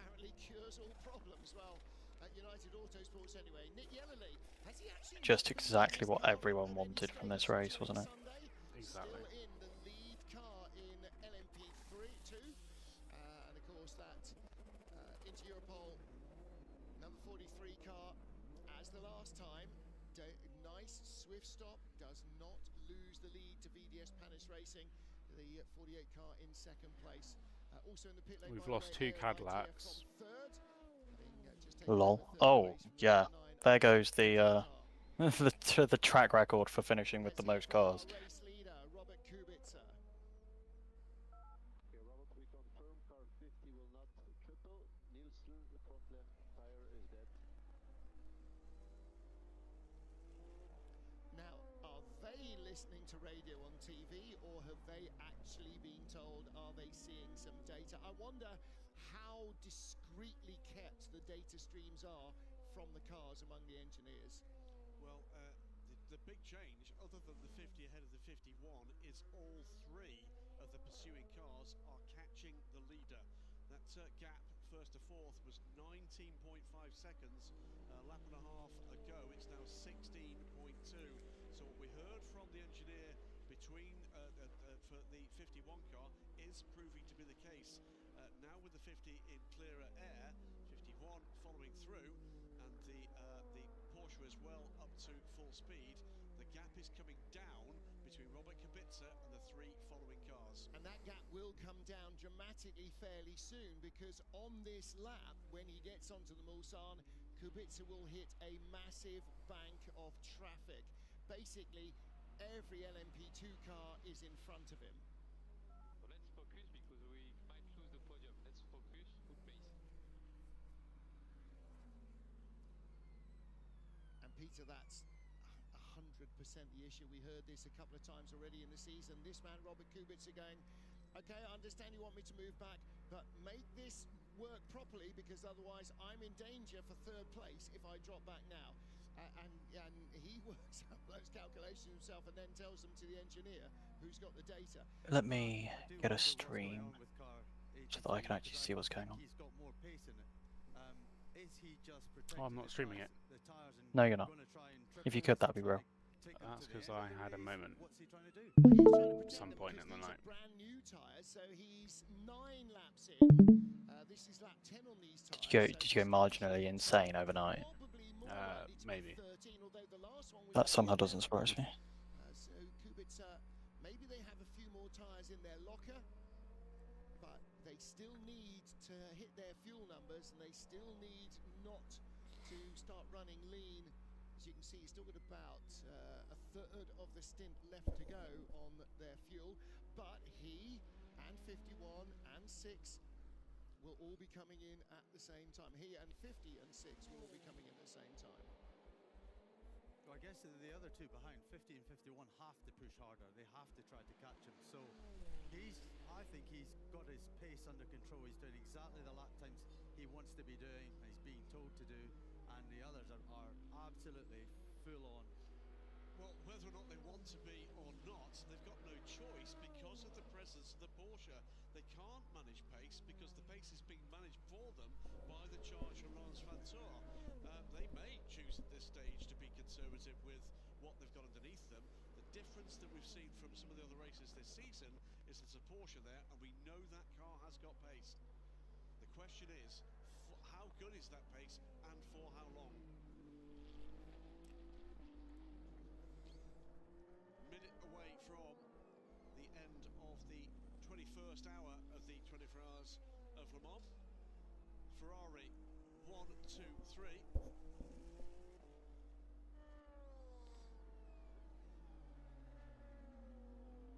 So 3 hours to go. Kubica leads in the 83, the privately entered car. This battle is for second place and to try to get to the back of the 83. 12.3 seconds back from the leading car with 3 hours to go.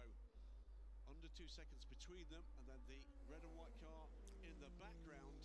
Lance Vantour in the number 6 Porsche Penske Motorsport car.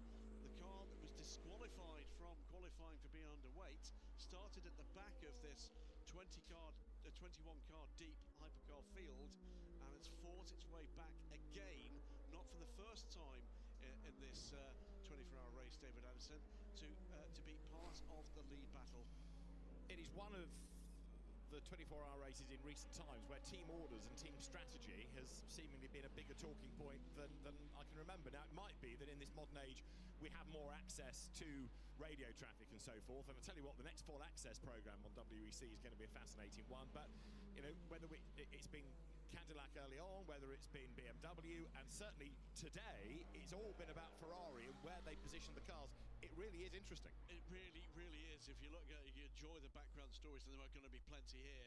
There's going to be intrigue. There's going to be stress galore. There's going to be, we've already seen part of it, the emotion involved with teams that thought they're on the way to, you know, a fantastic result here, and it's gone in a moment. All of that will be seen in the background with full access in just a few weeks' time. We know there's always heartbreak because that is part of any endurance race. It's certainly part of Le Mans, but it's this management of the cars, and as far as Ferrari is concerned, it is that little bit more difficult, as Ant and I were talking about earlier on, because you've got this sort of internecine battle between a works and an almost works car. We likened it to a half-brother that you have to invite at Christmas, but you don't really want him there. You know, the relationship is a strange one between those two elements of the Ferrari stable. It is, and I just wonder how much more stressful that's going to get the deeper we get into this race. There's still 3 hours to go. There's still, as I said a little earlier, chapters to be written here. Yeah. We've seen already mistakes from all of these 4 cars earlier on in this race, and in some cases, multiple mistakes. But the fewer mistakes seem to have come from 83. And yes, that's why it's in the lead, effectively. Yes, indeed. And what they've got is their Iron Man, Robert Kubica, at the wheel of that car. One of the best thinkers aboard a race car that we've seen in the F1 World Endurance Championship in recent seasons. It was Ant Davidson. I know you're crunching data at the moment. Who would your money be on right now if if it was these 4 cars and these 4 drivers to the end. Well, I've just been looking at the tyre usage, so Kubica and also the number 83 car and the number 51 car, as far as I can see, have used 1 fewer sets of tyres than the car 50. 50 has used 11 total sets of tyres this race so far, as opposed to 10 from Kubica's car and Collado. So he has tyres in reserve should he want them. And I'm convinced that, yeah, like Peter was saying, that at the moment Kubica's just driving to a delta, lap time delta on the tyres, and knowing he's going to triple them. Whereas car 50 with Nielsen, he's going through his second stint right now, and so is Collado on that set. So yeah, out of sync at the moment, 83 versus the 2 works Ferraris. Be interesting how it plays out. But pure lap times at the moment, 83 looks like it doesn't quite have the pace, but could just be through traffic. Yes, last lap was well.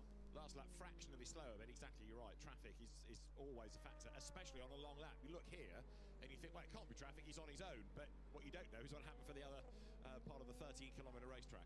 A lot of LMP2 cars just ahead of him at the start of what will be his lap 338. 39 rather, he's just finishing lap 338. So race leaders go by. Robert Kubica's last lap 3:27, so he's now back on a 50-51 style pace, but then straight away gets compromised into the first sequence of corners. But that's the same for everybody. You've got to manage the traffic. Kubica knows that. Comes to the inside for the second element of the S's, gets the job done, gets through. Now he can stretch the car's legs and try and build up a bit of a gap once again. that gap at the line between the top 4, 16.9 seconds, but 13.3 of that is the lead gap. 13.3 seconds. Have any of my picks retired since the 46? I don't think so. Safety car in this Le Mans 24 Hours so far, and Davidson, extraordinary stuff. Let's chat. Yeah, it's been a fast race, isn't it? 38 still running, 50 still running, 22 is still 22 had running. issues, but is still going, I think. Yeah. Yeah, it is. Yeah, it's still running. 25 is still going. 23 is still going.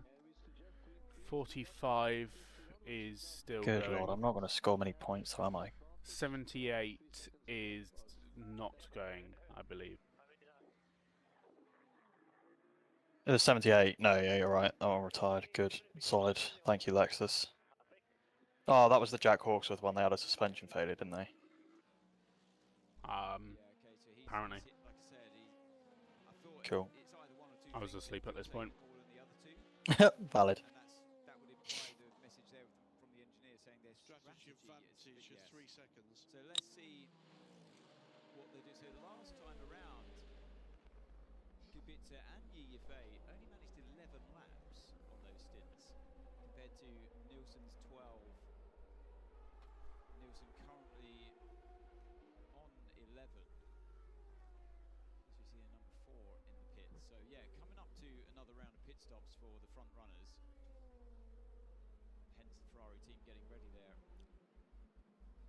So tyres ready for the 50, tyres ready for the 83 as well at the moment. But on top of that, Kubica saying, look, I've just had a really bad run through traffic, and it does happen. We used to joke about it, Wemmy and I, who had the golden stint. Golden stint, who had catching traffic just in straight lines the whole stint, and sometimes it just happens, and vice versa. You sometimes just every high-speed corner you catch a train of GT cars that have LMP2 cars just behind them, and there's nothing you can do about it.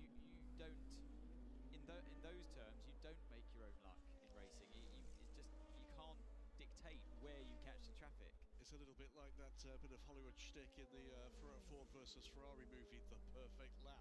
The golden stint. But despite the fact he says he's been struggling in traffic, the gap is not coming down anymore. First to fourth, Nick Nielsen. Stay out, stay out. The margins are tiny here, aren't they? So this could potentially go against him. Watch this. Through the chicane here, he's got the GT's going to clear, but not the LMP2. Oh, and look at that. The GT comes into the pit lane, which then will free up this train of cars in front of him. But that's what you're constantly looking at from inside the car. Where am I going to catch these others? Iron Dames has been clarted multiple times as well. Yeah, that's fine. That's kind of what I was expecting. I hear that Martin Haven at about 2 in the morning started talking about how rude it is that the Iron Dames don't have a British driver on their team. Yeah. Apparently he got quite thoroughly told to shut up by just about everyone, which is, yeah, based. Telling Martin Haven to shut up isn't anything new, mate. Yeah, unfortunately, it also has proven not to be particularly effective. The man is a waffle machine. And not the good waffle Not a type. Belgian waffle machine. Yeah, exactly, yeah, not a Stroop waffle machine. Oh, stop. I'm hungry now. So the gaps between these top four pretty static over the last couple of laps. There's been a bit of ebb and flow. Could be worse, mate. I've had an absolute stinker of a day so far. Oh, great. What's happening? Woke up, turned off my alarm, went straight back to sleep. Woke up an hour later. Brilliant. I'm now 40 minutes late for work. Great. I'm wearing not my usual uniform, I'm wearing a coloured top because I thought we were still doing the campaign thing where we were all allowed to wear coloured tops. Get to work, no we're not. Have to message my girlfriend to bring me one of my actual work tops before we open. Great. And then I'm just dropping stuff on the floor everywhere. Thankfully it was only like shoes and tops and clothes and stuff, not anything that was breakable. But it just feels like everything that could go wrong is going wrong at the moment, which probably means that both the Cadillacs are going to implode at some point before the end of the race, unfortunately. Well, two out of 4 of them have imploded, yes. Well, yeah, but neither of them are ones that we actually care about. I mean, we cared about the Cadillac, the Whelan one. Yeah. We like Whelan. Oh yeah, but they don't matter. No, of course. Is best to stay in this fight. Pit stops due at the end of the lap. Of course, the leader and the second place car will be separated by one pit box when they get there. There is the charging Porsche number 6, Laurens Vanthoor at the wheel of it, having taken over from Kevin Aston, who was such a star, bringing that up from the very back. Come on. Come on, Porsche. Break up the Ferrari top 3, please.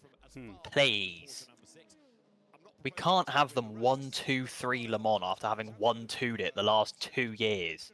Yeah. Tiny little bit at the moment, whether or not that's just him looking after the package he's got underneath him. They take the fight to this traffic ahead, taking a bit of a breather. Whatever they do, they need to put Kevin Aston in that car.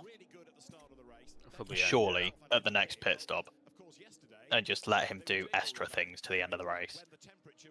No, I agree with that.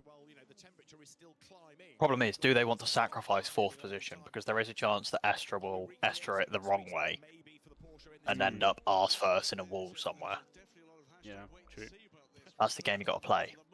The gap that's been coming down is the gap for these 3 to Kubica, who's into pit lane now. And saying that, the 83, the 50, and the 6 now all pit.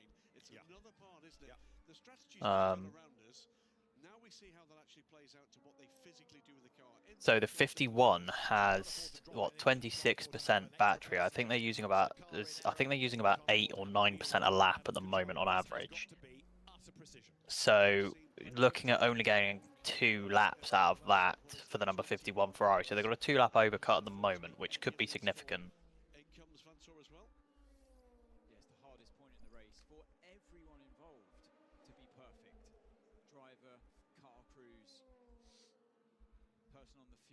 In fact, I would suggest that a 2-lap overcut would be could be very, very important.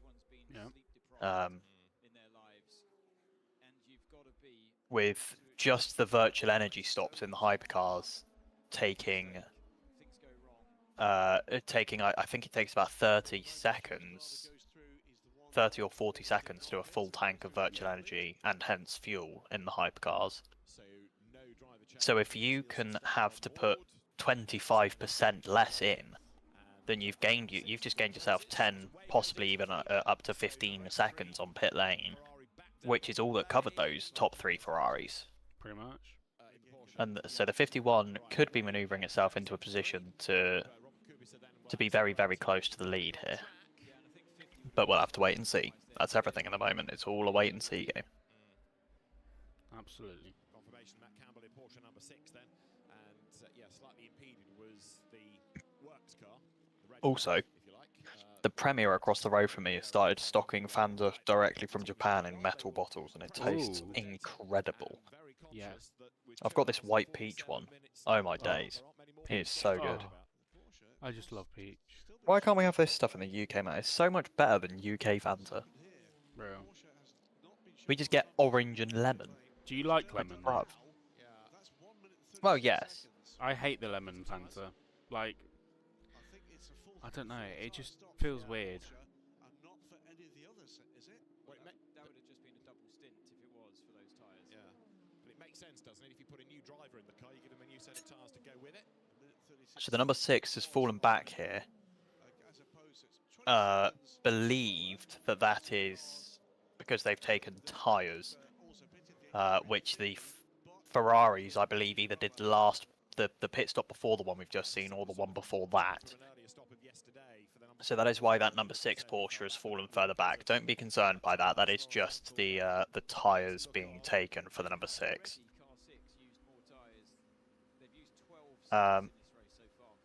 And also, just quickly note, car number 33, currently being driven by Johnny Edgar, who humble brag I'm in a Discord server with.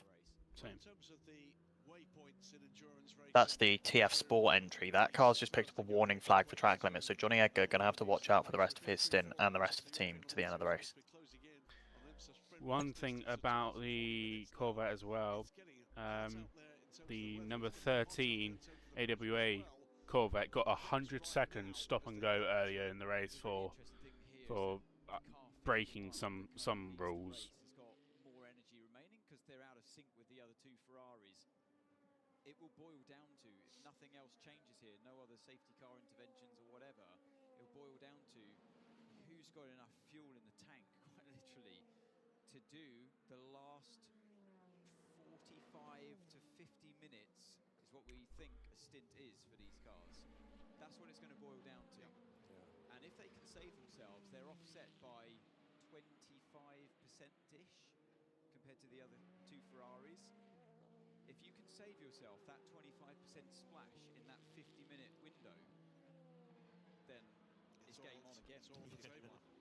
Yeah, commentary. The actual commentator's now picking up on what I was saying about the number 51 car, which is that if they can take down their final stint from 50 minutes to 30 minutes by having that extra 25% of energy, then you'd rather finish the race with more energy than not enough and have to pay again, you know? No, absolutely. My point is more so that that extra 25% means that their pit stop will be shorter, essentially, because they can either come in when everyone else does and just put in less energy and jump them all in the pit lane, or they can come in later and not have to put in as much energy because there's less of the race left to run. I would assume it would be the second one because Ferrari don't massively want to be triple stacking, I don't expect. No. Got one more set of tyres left then to get through to the end. It can be done, of course. They can triple stint these tyres, but this is some of the hardest point of the day to do it with this weather getting hotter all the time. There's not much leeway, is there? That's the problem. Well, I guess the other point here is what's their game plan right now? Is their game plan right now pressure while they've got time to exploit it, or would it be a better strategy to sit back where they are and wait for later and stay closer when the other cars change at the same time? It's a real tricky one to call, isn't it? And the really interesting thing about this is they're all calling it differently. Yeah. Which is always one of the great fascinations of long-distance racing, but particularly now because we're not talking about reliability, are we? We're talking about pace, we're talking about tyre management, we're talking about temperatures. And this is what the WEC has been like all season up until this point. Even more intensified, I think, because of those shorter races and that second layer of the balance of performance that the FIA and the ACO do, respectively, that joint work that they do with the balance of performance. And so that second layer has been stripped away, as we've talked about before for this race. It's more in its purer form. And we're hearing number 6 Porsche had a wheel gun issue, so not only did it have to take on tyres, it lost a fraction of time with a wheel gun issue. That would explain why 136 rather than about the 132. It's 2 hours and 43 minutes to go. It is the 51 Ferrari that leads the race, with James Collado 59 seconds ahead, but will stop, I think, on the next lap to get back onto the fuel strategy. Beyond that, it's the 83 AF Corsa car in the hands of Robert Kubica, the yellow and red car, as opposed to red and yellow car, the privateer car that led the race until pitting last time around. That car holds a 15.7-second lead over Nicholas Nielsen in the number 50 factory Ferrari. So it is a Ferrari 1-2-3, but it isn't done on brand new rubber. 26.7 seconds back. Matt Campbell now aboard the number 6 Porsche Penske Motorsport 963, took over from Lawrence Vanthoor, who pedalled that car back into contention. James Collado's last lap then, a 3:28.7. He's had to sort out a fair chunk of traffic towards the end of one lap and the start of the next. Antonio Giovinazzi looking on and perhaps getting a little bit concerned, because there's absolutely nothing right now being taken for granted. A win nor even a finish in Le Mans. Let's just continue with the top 10 for a moment before we get into all of this. We'll do that in just a moment. Let's listen to what's going on with James Collado. In any case, maximum pace. There's a big group now, and then it's fine. That'll be James talking about the traffic issues he's currently suffering. I don't think Collado needs any encouragement to drive at maximum pace. Absolutely not. Completing the top 10 and some of the stories around, Cadillac Hertz Team Jota's number 12 car sits 5th, but it's got a minute's gap to the leading 4 cars. Nick de Vries in the less delayed of the 2 Toyotas. That's 42 seconds back in the number 7 car. BMW number 20, Sheldon van der Linde, is 31 further seconds back. Then it's the 5 Porsche of Julian Adler, led the race in the early stages. Another 15 seconds back for Julian. And just on pit lane now from 9th, Dries Vanthoor in the 2nd BMW. So both of those cars in the top 9, he came in 8 seconds back from Adler. Rounding out the top 10, it is the 3rd factory Porsche. Nick Tandy is a minute and 41 seconds back, though, from the number 15 BMW.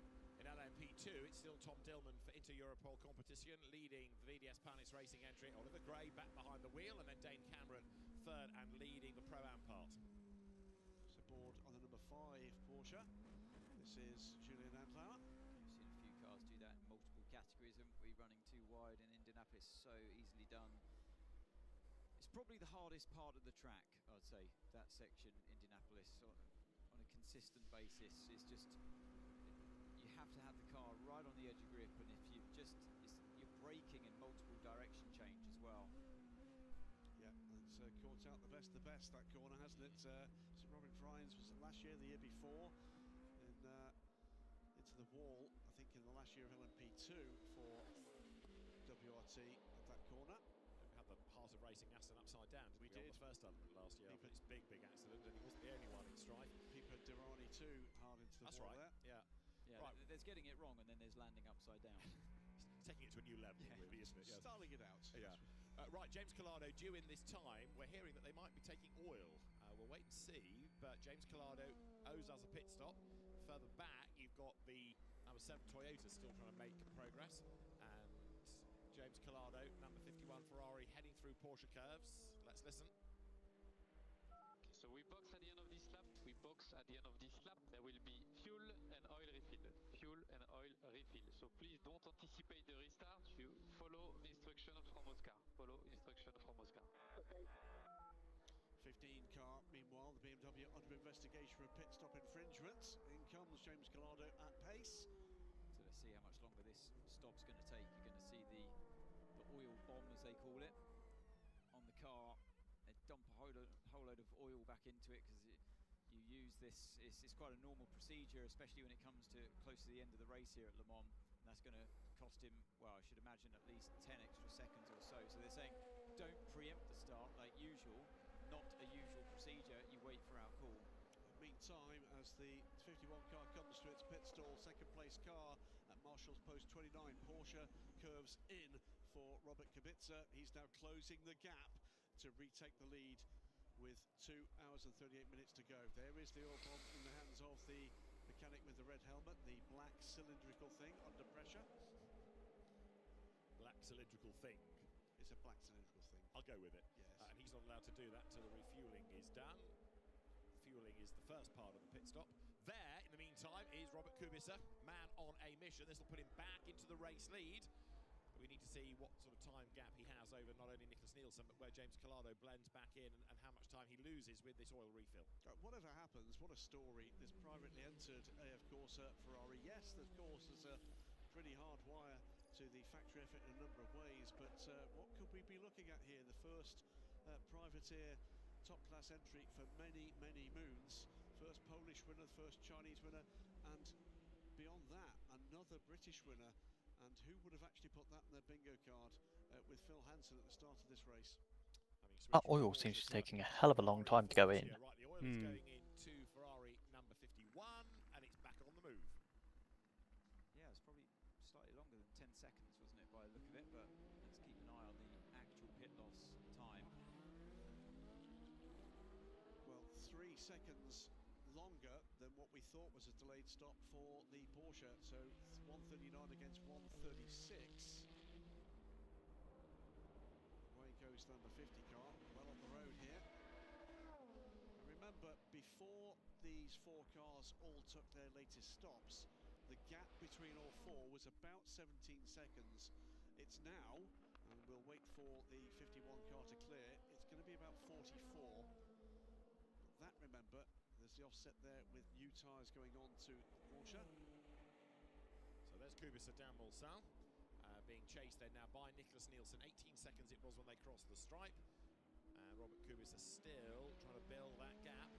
It's been a real seesaw morning now into early afternoon as the battle rages on between the semi-works and the works cars. But Robert Kubica for the moment is in charge. Nicholas Nielsen then in second place. His last lap was a little bit slower as perhaps he got stuck in the traffic. This is Kubica's limited view, looking through all the bugs, and he's coming down towards Mulsanne corner. Hard at work.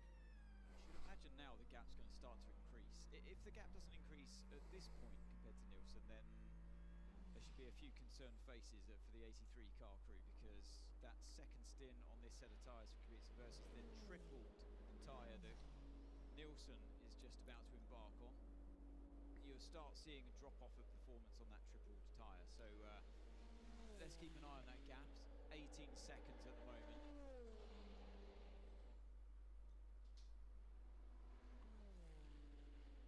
Okay, Robert, I confirm car 51 is also on triple. Car 50 and 51 are on triple stint. So that's the scale, well, that's the challenge, that's the scale of the challenge. Matt Campbell closing in a little on James Collado on his much new rubber. Last time around it was an 8/10 advantage on the last lap, Robert Kubica to Nicholas Nielsen in favour of the yellow car. Kubica just slips through on the inside of the LMGT3 Ferrari.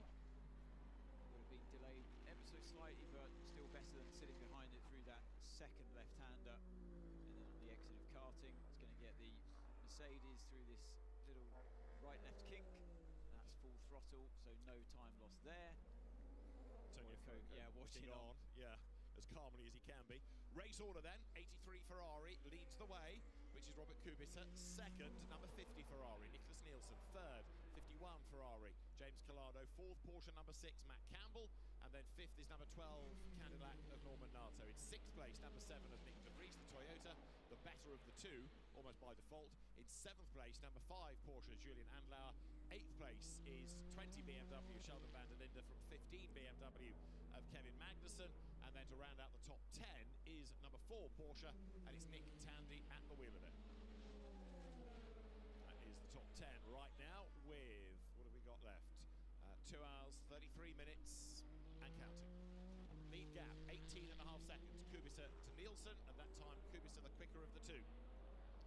Still, by the way, 7 cars on the lead lap for this motor race. The record set last year with 9. The record prior to that was 2. Remarkably close competition in this hypercar class, and it was a very different race, remember, last year with the hugely long safety car. All the more impressive that we've had so much green flag running, and still the cars are this close together. And we have to be on a record for the least number of safety cars since the safety car concept was brought into Le Mans, with just that one. Interesting one to find. Where do you go? Bruh. Completely caught out Kevin Escher. I want the line. Matt Campbell, yeah.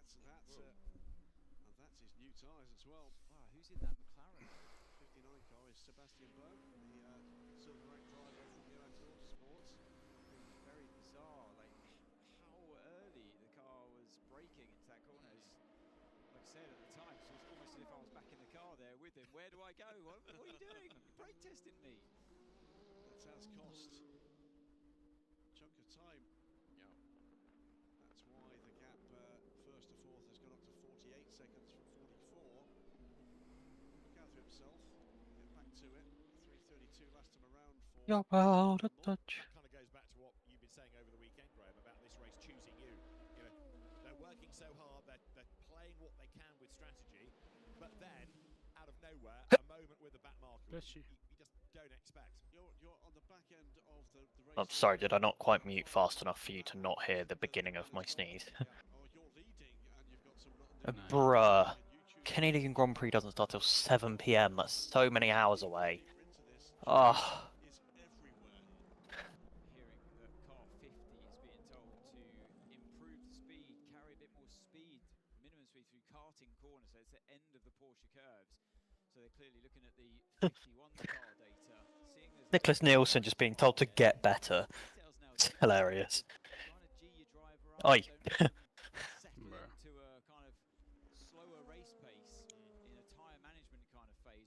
Simply carry more speed, duh. Find the lap time where you need to.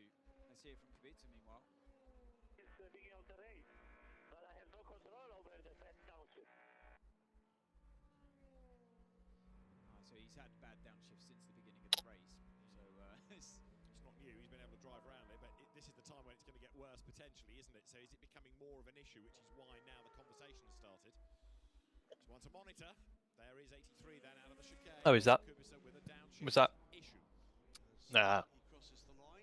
Yeah. For those of you who didn't hear, Robert Kubica reporting that the downshift issue that number 83 Ferrari has been suffering with since the start of the race, which you did hear mentioned in the first couple of hours, has been getting gradually worse.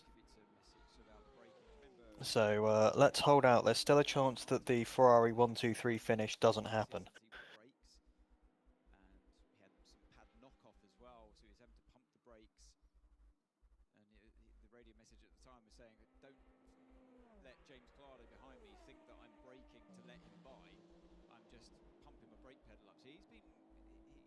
Some kind of brake ignition. I wonder if it's connected to this kind of dodgy downshift that he's been suffering with since the start, but I don't think he's completely cursing out. Nothing to worry about if it's hung on this long, but he's just probably just complaining, sad as I'm still struggling, but it's nothing new.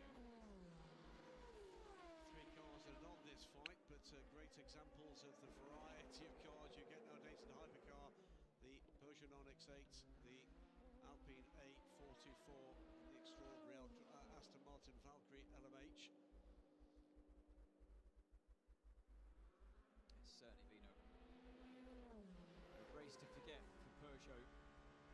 So by my maths, the top 7 are all on the lead lap, right? Only just though. The number 5 is the number 5 is about pretty much 15 seconds from being off the lead lap. Yeah. Based on their performance from Spa, at least. 100%. They came into this race, you know, picking them up really in terms of the pace that they got. They've shown it at times, but they've not been able to maintain it in the way they did in Belgium. And the way that the Alpines were going early on, there's no way they ought to be behind one of the Peugeots. You know, that's a combination of problems. Lots of penalties early in the race for speeding in the pit lane. How many laps are we at? 3, 4, 5. I'm going to do some maths quickly. Leader's currently running an average of about 28.5, which means that they're running at about 208.5 seconds a lap. We've got 2 hours and 27 minutes remaining, which means there's 8,820 seconds left. This reckons we're going to get about another 42, 43 laps in this race. Obviously, we haven't accounted for pit loss time and any green flags we're going to have. I reckon we're going to end up probably about 10 to 15 laps short of the record. Yep. As well in the 94 entry, Olly Atkinson out, and Luc Duval, Stoffel Van Dorn are the other drivers of said car. Divvy it up between them for the remainder of the race. LMP2 still the inter-Europol competition entry of Tom Dillman ahead of Oliver Gray for VDS Panis Racing, and Dane Cameron third and leading Pro-Am in the AO by TF entry. And again, you look at the timing screen in GT3, it's still the Manthey Porsche, it's still Richard Leeds behind the wheel. They put him back in for yet another marathon stint. Second is Simon Mann's Ferrari, number 21, and third is 81, the TF Sport Corvette of Ruin Andrade. So that's the top three out of the LMGT3 class. We lost one of the two Lexus, didn't we, not that long ago. Finguez, it's his car that was pretty good in the early hours of the morning. Yeah, that was an unfortunate crash in Porsche curves, wasn't it?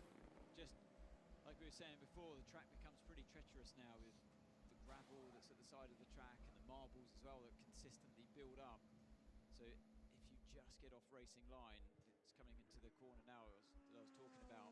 That's where the Lexus, look at the marbles on the outside of the track. If you just get a little bit offline, you'll just be pulled out into the gravel, and that's exactly what happened to him.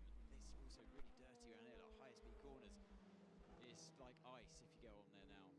Looking at the Toyota there, number 8 going through after its wheel nut and wheel issues from earlier on. That car way back now, 19th in Hypercar, in other words, last and 7 laps behind. And it's going to stay out for another lap as in comes the CLX Pure Racing. LMP2 car 93 is the other Peugeot that's 18th overall. Jean-Eric Verne at the wheel of it. And you look there, Johnny Adam, through a real bug-splattered screen as he comes into the pit lane. Yeah, you can't see much out of that, can you? I mean, it's still important for people to keep obviously pushing and try and make positions for points as well for WEC. You know, it's still over 2 hours to go. Anything can happen, but people will be still mindful. It is still a world championship here, so even if you're fighting for 6th, 7th, 8th in class, then it's still important to gain as many points as possible because it's double points. There's still a lot on offer. Yeah, when you think that Toyota sitting there on 71 points in the championship, and Alpine, for example, are on 34. Not a million miles away, so that's why you look at operationally what Alpine have done here. Yes, they haven't had the fastest car, but they've still allowed BMW, and they haven't had the most clear race, who sit on 64 points to stretch that gap. Jonas, the robot question, would you be fit to do another 3 stints on a new tire? It's 2 hours and a half to go. We don't get the answer, but we understand that the answer was no way. So Robert Kubica, wow, I saw him. Does need to get out of the car at some stage. So I mean, he might say that he's fit to do it, but one of the onboards I saw earlier on, looking back at him, I did think, wow, even his neck is starting to give up through some of the higher speed corners. Don't know whether that's just his driving style, but he certainly wasn't leaning into the corner as much as I think he usually does. So you really start feeling it, don't you, Johnny, at this stage of the race? It's a big ask, isn't it? That's a big job there to do. Oh, I think we're going to get the answer. No way, we cannot win, says Robert Kubica. Kubica are very confused there. Car 15 under investigation, pit stop infringement. We've also had car 37 currently being driven by Malikin. That's picked up a warning flag for track limits. Kubica are there being asked by the Ferrari AF Corsa team if he thought that they could do the rest of the race on these tyres that have already done 3 stints. That's 2.5 hours, which is 3 stints worth of time, pretty much. So that's an insane thing to ask. He's asking him. Essentially, they're asking Robert to stay in the car to the end and sextuple stint the tyres. I don't think anyone's done more than 3 or 4 stints on tyres so far this race. So 6 would be ludicrous, especially as the track gets hotter and the temperature comes up again. So I think the answer from Robert Kubica was truncated. We didn't hear everything that Robert Kubica said. Apparently, on the unfiltered radio, he essentially told the pit wall to go and shove things in dark places. The bit that we heard was he asked why on earth they wouldn't bother just changing the tyres. Because I think he'd quite like to get out of the car at some point. Yeah. Visible, what's invisible. Because every time we make innovation, the tire is always round and black, and we have a lot of innovation inside. So we put our designers to see, can you help us to make it visible? And they come up with this design, and this design reminds the Vision tire from Michelin. By 2050, the ambition of the Michelin group is to have 100% of the tires that produced in the group with 100% of sustainable material. So that's why we are using motorsport as an accelerator of innovation. Like this, we are going to test these tires at the maximum here in Le Mans next year. And like this, we will be able to transfer all this technology into the tires for your car. There's already been quite a bit of testing for 2026 with the hypercars. There was a test at Qatar after that race, a test at Paul Ricard after Spa.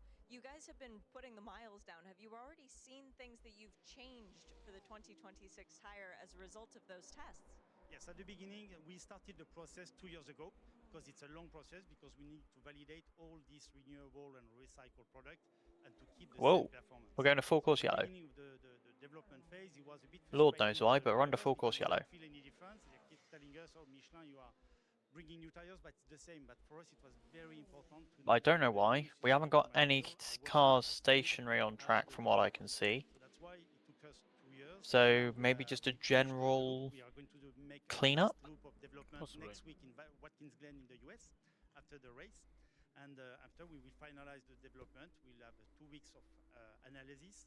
And after, during the August, we will put these tires into industrialization to start to produce and to be ready for the sanction test in Daytona in November. And we will make these tires available for the WEC teams from mid-November also.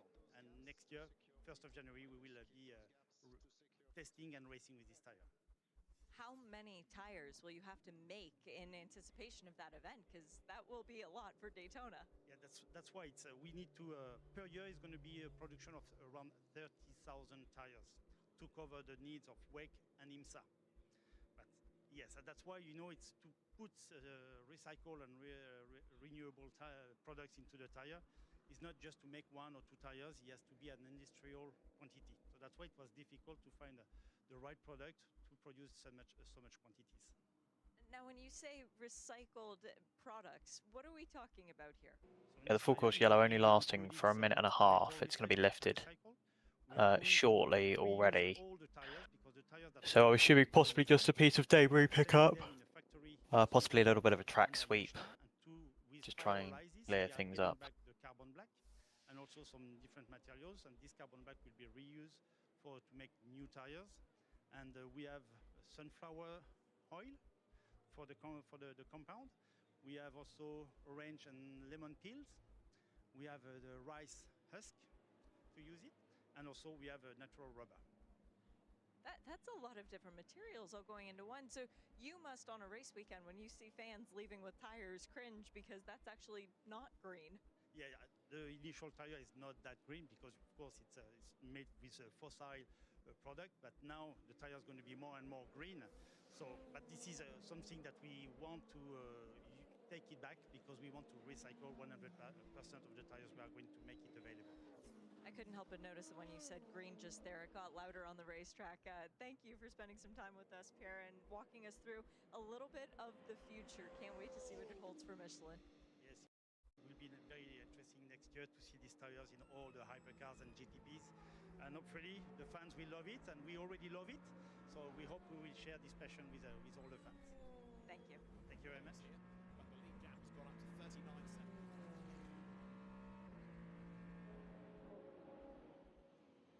Robert Kubica leads 31 seconds at the last timing point over Nicholas Nielsen. James Collado 10 seconds back, then Matt Campbell a further 6 seconds back. But Robert Kubica, he's been asked by the team whether he can stay in the car for another Herculean task to the end, and the answer was no. Yeah, it always takes a little while to calm back down, settle down in the times after a full course yellow. And watching them as you were in 31, it seems to have stabilised around that 31, 30. It's actually gone back up to 32 seconds now. So yeah, Nielsen in trouble here and definitely lost out more in the full course yellow procedure than Kubica did. So I don't know about Kubica's message saying that we can't win this.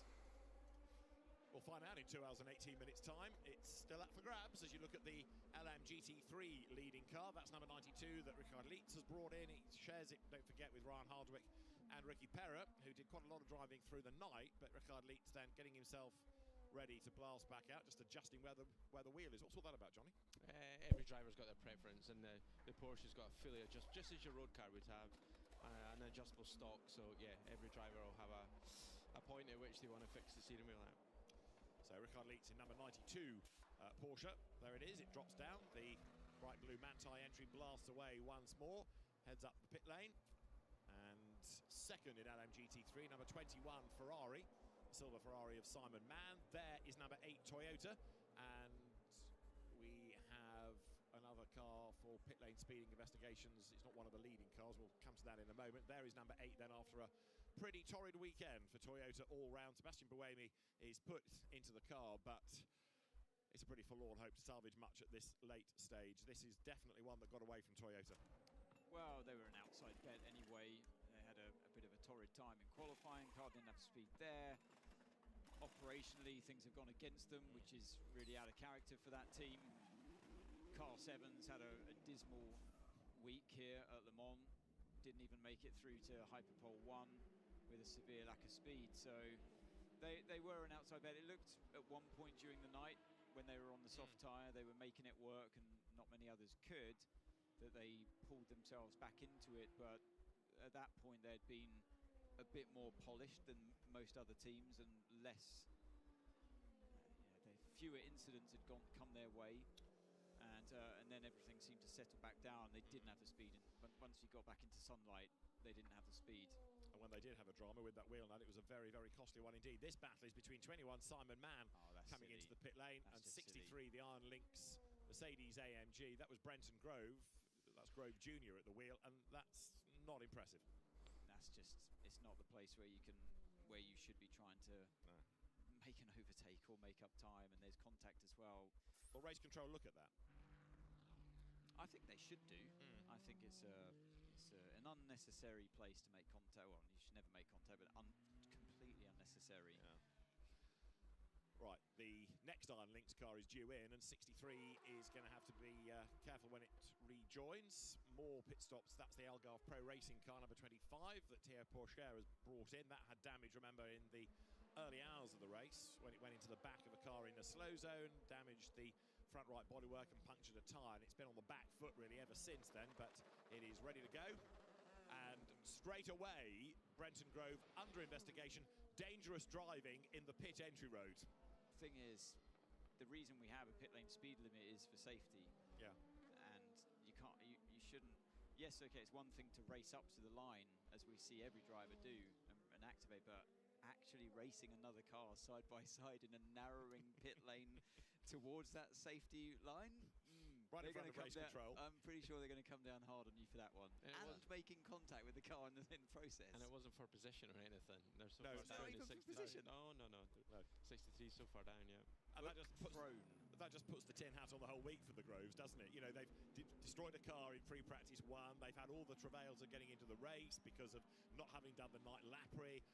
And then this happens. So Brenton Grove surely is going to get a penalty. He's under investigation, and it's rather hard to think of any benefit of doubt he might get. It's one of those things as well, that inside the car, you're tired, you're hot-headed.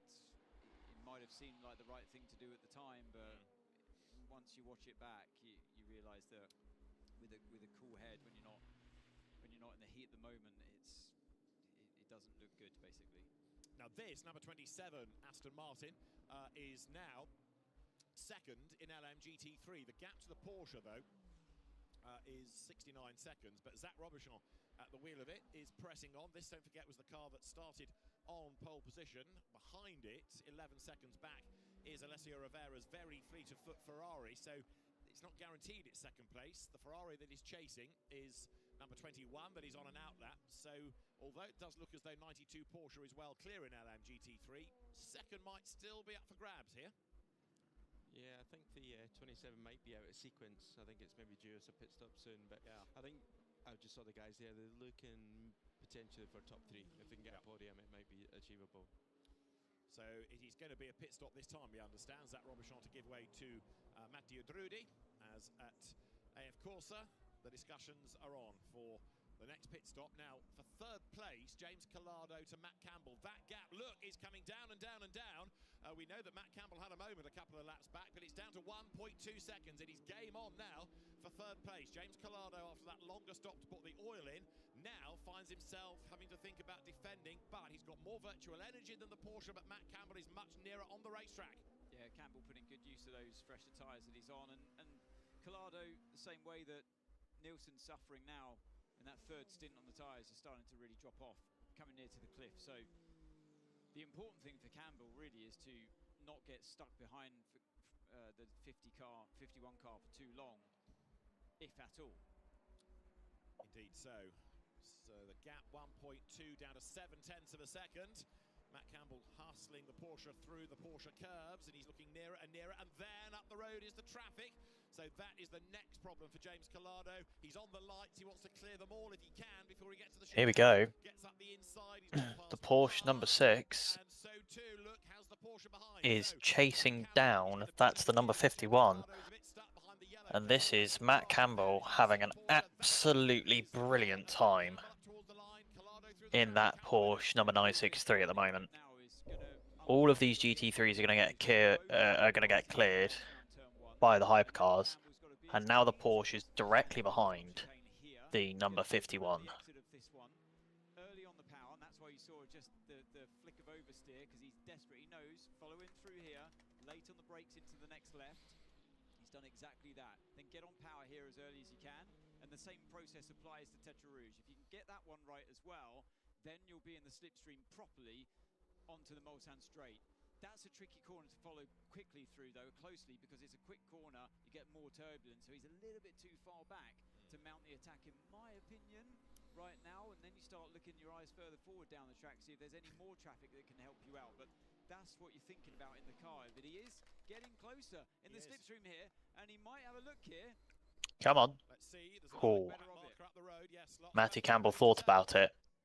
He poked his nose out, realised there was a GT3 car coming up, and I think maybe believes that he can get the better run now. Exactly.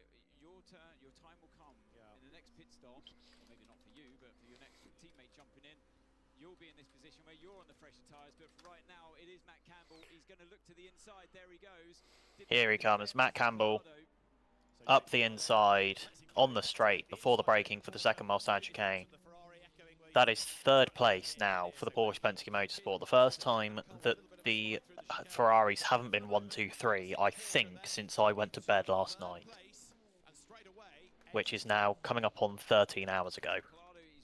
Yep. That is how long the Ferraris have been. Yeah, that is how long the Ferraris have been dominating this race.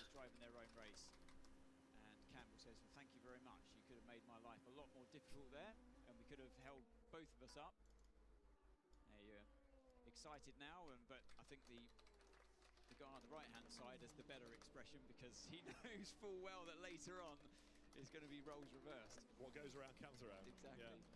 So Porsche for the moment, third, courtesy of Matt Campbell.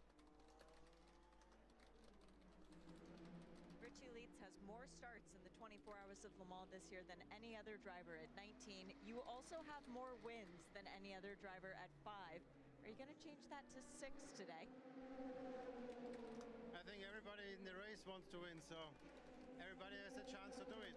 So far we had a good race. We hope for a green race, that there is no safety car. Obviously it looks like we have a better pace over the stint. Not the best pace on a single lap, so I think the only chance we have is going flat out and hope for a green race. And this is what we are doing. The comfort level of this Porsche compared to the other 19 Porsches that you've driven in this track at this race, how does it compare? You mean how comfortable it is? As a racing driver, for you to be able to extract speed out of it, do you feel like it's got everything you need to be able to win? No, the car is really nice prepared, and I mean I've driven here the 997 RSR, the 991 RSR, then the mid-engines 17, RSR 19, and now the GT3 LM. I will be back in just a few seconds. To be honest, it's quite enjoyable to drive. I'm not the biggest fan of the ABS, but in some some moments it's also nice to have it.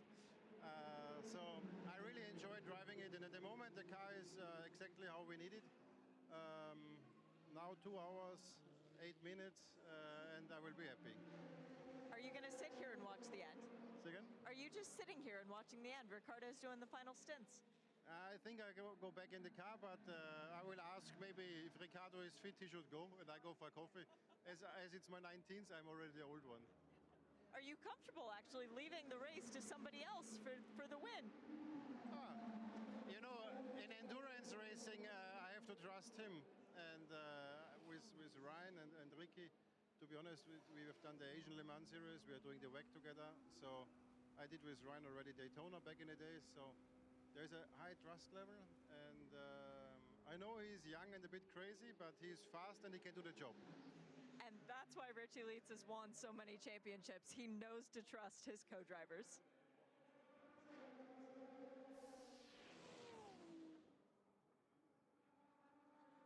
So the race leader is on lap 352. The race leader is Robert Kubica, and Nicholas Nielsen dropping further and further and further back. 43.5 seconds is that margin.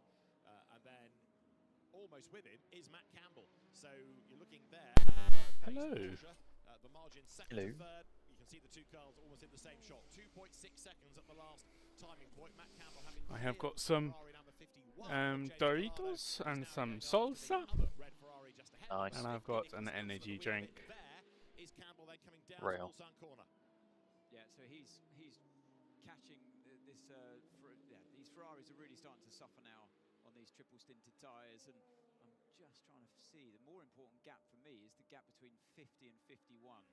And again, that was the message from Colado's engineer.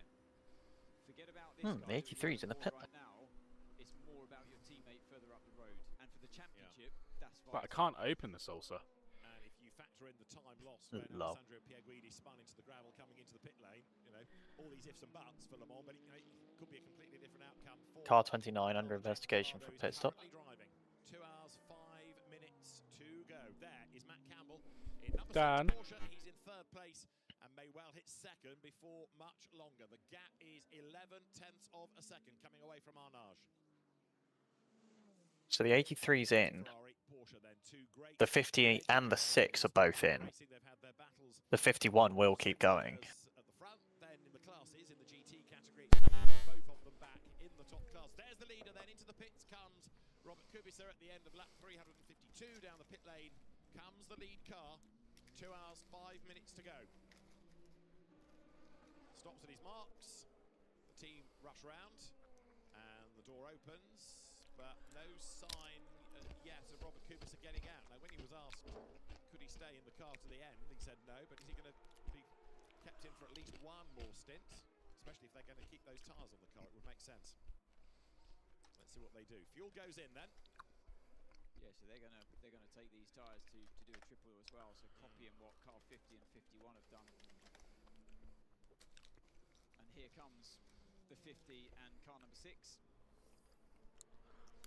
Car number 6 managed, so Matt Campbell managed 12 laps in this stint, and that equals that of Nielsen.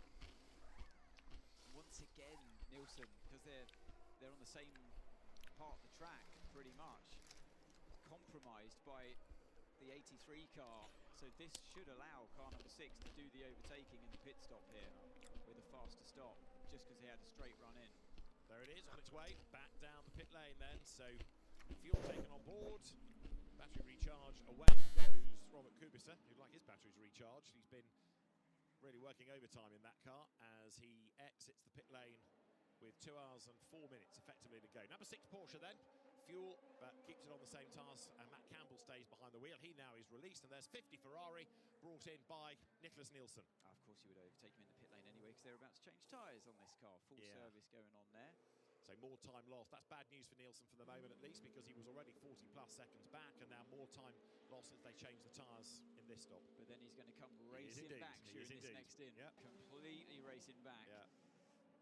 But as we've learned in these conditions, and I think this is what Kubica's played very well in his first stint, when we were questioning why he's not pulling away from the Works team cars on brand new tyres. He's managed his tyres really well, and that's hopefully for his sake will pay dividends in this stint he's just headed out for now. The number 38 Cadillac, the Bamba Bourdais button car, is under investigation for a technical infringement as their drivers walk away through the Porsche box. That's Campbell you're on board with. That can be when you've got the torque spike. Right. With technical infringement, it's either tyre pressures or a torque spike in the torque sensors, which are being monitored real time all the time. Yeah, by the FIA official. So that's going to be looked at against 38. And Robert Kubica is complaining, we understand, about the cockpit temperatures. Let's listen. We do something with this tube from helmet cooling. It's coming next over the headrest. And it's blocking my head. Copy, we'll try to do something, but it's unglued, so not much we can do, but we check. Box, box, box, box. So he's being brought into the pit lane. Something has come loose in the cockpit. That was the previous message for him to come in to do his pit stop. Right. There's a little bit delayed there. So no panic, it's just Kubica on his way in. That's why he gave them the information, just to see if they could do something during the pit stop. And but they've noted anyway that it's come unglued and it's just stopping the hands device. It's pinching the hands device in a way. So not a huge drama. It's just the cooling tube at the top of the helmet there in the Ferrari, the way they run that system is just a little bit uncomfortable for him. Well, that was now in the previous stint, so all is good. Well, move on. He's got to put up with it for a whole other stint, but it sounds like they can't do anything. Yeah, get on with it. It's a driver comfort thing. Fair enough. Right, so panic over, kind of. And for the moment, James Collado leads the race because he hasn't made his next pit stop. Robert Kubica, Matt Campbell, Antonio Fuoco is the order behind him. Fuoco having taken over from Nicholas Nielsen. So over the timing line there goes that Peugeot versus Alpine battle, which is still Stoffel van Dorn versus Fred Makovici now, as we nudge towards just 2 hours of the 24 still to go, as Makovici peers through all the remains of the insects on the windscreen. I suppose, though, you just get conditioned to it, Johnny, don't you? Yeah, and obviously I think we heard earlier there's potential up to 17 tear-offs. That's right. On what some teams are running. So hopefully they've got a couple left and they can, obviously, in the next pit stop. But yeah, it doesn't look great out there. But you do adjust to it. They will be used to that. They've done a few stints now in that situation. And there'll be people asking Johnny, well, you got a windscreen wiper in these cars? It's like you got spray, surely. Like, why don't you just wipe it off? Yeah, it's the worst thing to do because you smear then the bugs. And it makes it 10 times worse than it already is, you know. And it's not just bugs, is it? It's oil. It's oil and grime. It's just, you're better to leave and let the guys either clean or a complete fresh tear-off. So the driver's having to cope with that until their next pit stop, when a clean or a new tear-off situation can be used for them. So James Collado has a pit stop in the race-leading car. So in real terms, Robert Kubica is back in charge by around 20 seconds from Matt Campbell in the number 6 Porsche, and then you've got Antonio Fuoco installed in number 50 Ferrari. Okay, he's got quite a bit of work to do to bring that back into the mix, but we know how good Fuoco is. Fuoco, yeah, he's dynamite, isn't he? When he's on song, he's an absolute joy to watch, and that's very frequently. He doesn't need much in terms of motivation to fire him up, so I look forward to seeing him back behind the wheel. And we watch this Peugeot Alpine battle, so Stoffel van Dorn, during that last pit stop, he took a full set of medium tyres compared to the Alpine. Fred Makovici with his dirty screen, he's on his second stint of those mediums as well. So that's,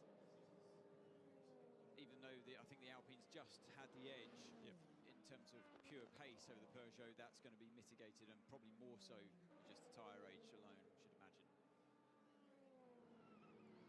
Car 51 heads through the tricky Indianapolis section before Arnage. You could see how low the grip is on traction there, just trying to get the power down coming out of an arch. Yeah, and he'd be longing to come into the pits to do his pit stop there. James Collado right on board with him now. He's on lap 11, so I should imagine just one more round to go. I didn't quite see the energy levels last time we had a look, but I know he's lower than the rest of them because he's that slightly out of sync. And yeah, just look at the shoulder of that right tyre. They really look like they've seen better days. And all the other teams will be learning from this information, won't they, Johnny? They spot what we spot. Yeah, they'll be taking as much info from the TV feeds, and even as we've seen, there's people in the pit lane just looking and seeing what strategy people are playing with tyres, just so they can gather as much information as they can and feed that into the group, whether it's the same team or the manufacturer itself. Car 38 has had a reprimand, so just a slap on the wrist for that technical infringement. Probably tyre pressures, maybe? Probably tyre pressure I'd go for, yeah. If it was torque sensor spike confirmed, usually apparently. Oh, right, okay. Usually if it's a torque spike, they say power infringement or something before they give their what's home. However, there we go. So 51 Ferrari should be a couple of laps after the other two coming into the pit lane. That's where it's sort of been at, unless for some reason they can't quite make 12 laps. But at the moment, what we heard the Ferrari engineers talking about a couple of hours ago is still a worry. There is still a Porsche in the top 3. Now, it's not that they specifically want to look out the podium, but the option to do so is definitely there. It's not going to come easy, though. It is going to be a battle with that number 6 Porsche Penske. Just hearing that the McLaren is been rolled back into the garage, LMGT3 category. It's got an alternator issue, so this late into the race, that could be game over. That is the remaining McLaren. Sebastian Boe brought it in, and that car was running last. It is, in fact, the last car moving.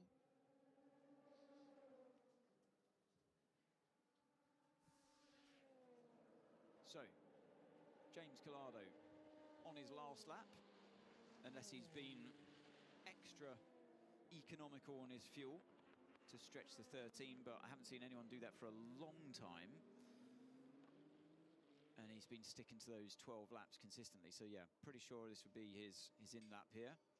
I wonder if it is track temperature related or whether it is just the amount of pressure that the teams are now under, that they're not trying to lift and coast and not trying to fuel save anymore. Yeah, it's probably the lack of lift and coast. I think that was really the only way they were achieving 13 before. Let's hear from Fuoco. You tell until which temperature I can go with the front caliper. So far it's under control up until 200 degrees. We're okay on the caliper, that's fine. Yeah, it gets to this stage in the race, doesn't it, Johnny, where the discs, the pads, they're all getting quite thin, and then the overheating starts to, can rapidly increase. So Fuoco thinking about the long game here, and just, I guess, asking what the push level can be in that regard. Yeah, definitely the pedal feel will be different from when they've had it at the start of the race, and the key thing is maybe to adjust those braking points and maybe not just oversaturate that brake pressure and put any more wear or heat through that element. It's the next driver lined up. Car 51 comes in to the left, to the right. Collado navigates that well. No dramas this time around. Then ending up in the gravel trap. That was a very unwanted moment, but it can happen. I've seen the best drivers in the world get caught out by that tricky right-hand curb. It's heavily serrated, and if you just run slightly too wide around When does the GT3 World Challenge race start this evening? Over the track, doesn't it? And well, I say doesn't it? I don't know if you've ever done that before, I've but had some moments, yeah. Charlie? You try and manoeuvre around it. It's easily done at speed as well, McLaren back on the pit apron. They fitted a new battery. They think they have fixed their charging problem. And driver change. James Collado out of the leading car. And this will be, I think, the final driver change of the race, hour and 53. So 2.5, almost 3 stints for Antonio Giovinazzi to complete. Now, Robert Kubica still in car number 83 in second place. Should come through to cycle through into the lead. Or, no, actually, yes, he should, yeah. He just stopped. They didn't take Kubica out. He's triple stinting his tyres. Antonio Giovinazzi back in the number 51. set going on. A very much needed new set. Which also means that the 51 has had a slightly longer pit stop than the number 50. So the 51 now back further behind the number 50 teammate car than they were before both of those cars made their pit stops.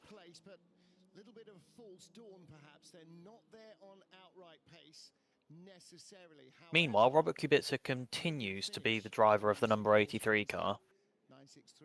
Surely he's done close to 14 hours of this race by himself. I feel like he's been in that 83 car forever. Some fabulous video and photography of pit stops. Look at this. I'm just going to look up for driver stints. I'm pretty sure if the 83 team could, they would just clone Robert Kubica and just have 3 of him. Kubica's done. He's done a lot. And cleanliness is not just about seeing where you're going. That's a big part of it, lights and windscreen and everything. But Anthony, we talked about it. Or at least it feels like he's done a lot. I mean, since 5:45 a.m., he's done 4 hours. The 5:45 our time or 5:45 their time? Our time. Okay. So that's what, 5-7 hours. So he's been driving for over half of the last 7 hours.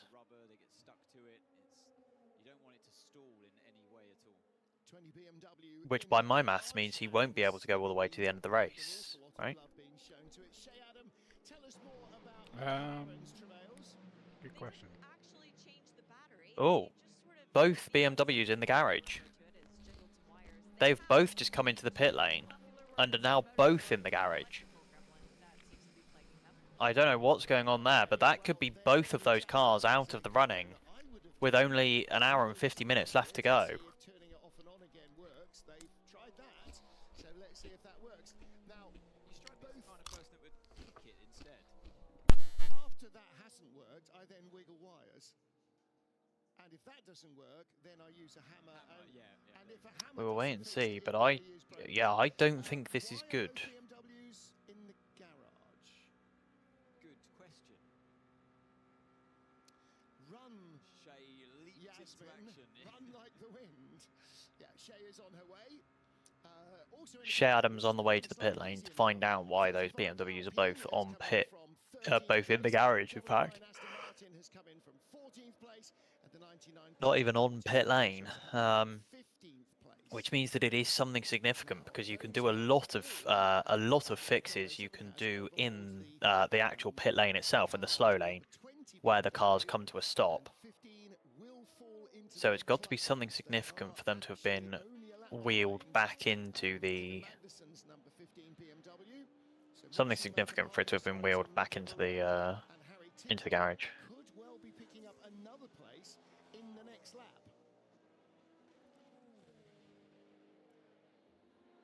Let's have a listen. What's going on with Antonio Giovinazzi, car 51? Okay, so we are P4. The Porsche number 6 P2 must change tire again before the end, and the car 50 will have to do more fuel at the end. So let's optimize everything in the checkered flag. Yeah, good information to pass on to the driver, just get them into the right frame of mind, and also just to give them a broader spectrum of what's going on in the race around them. So they are out of sync fuel-wise.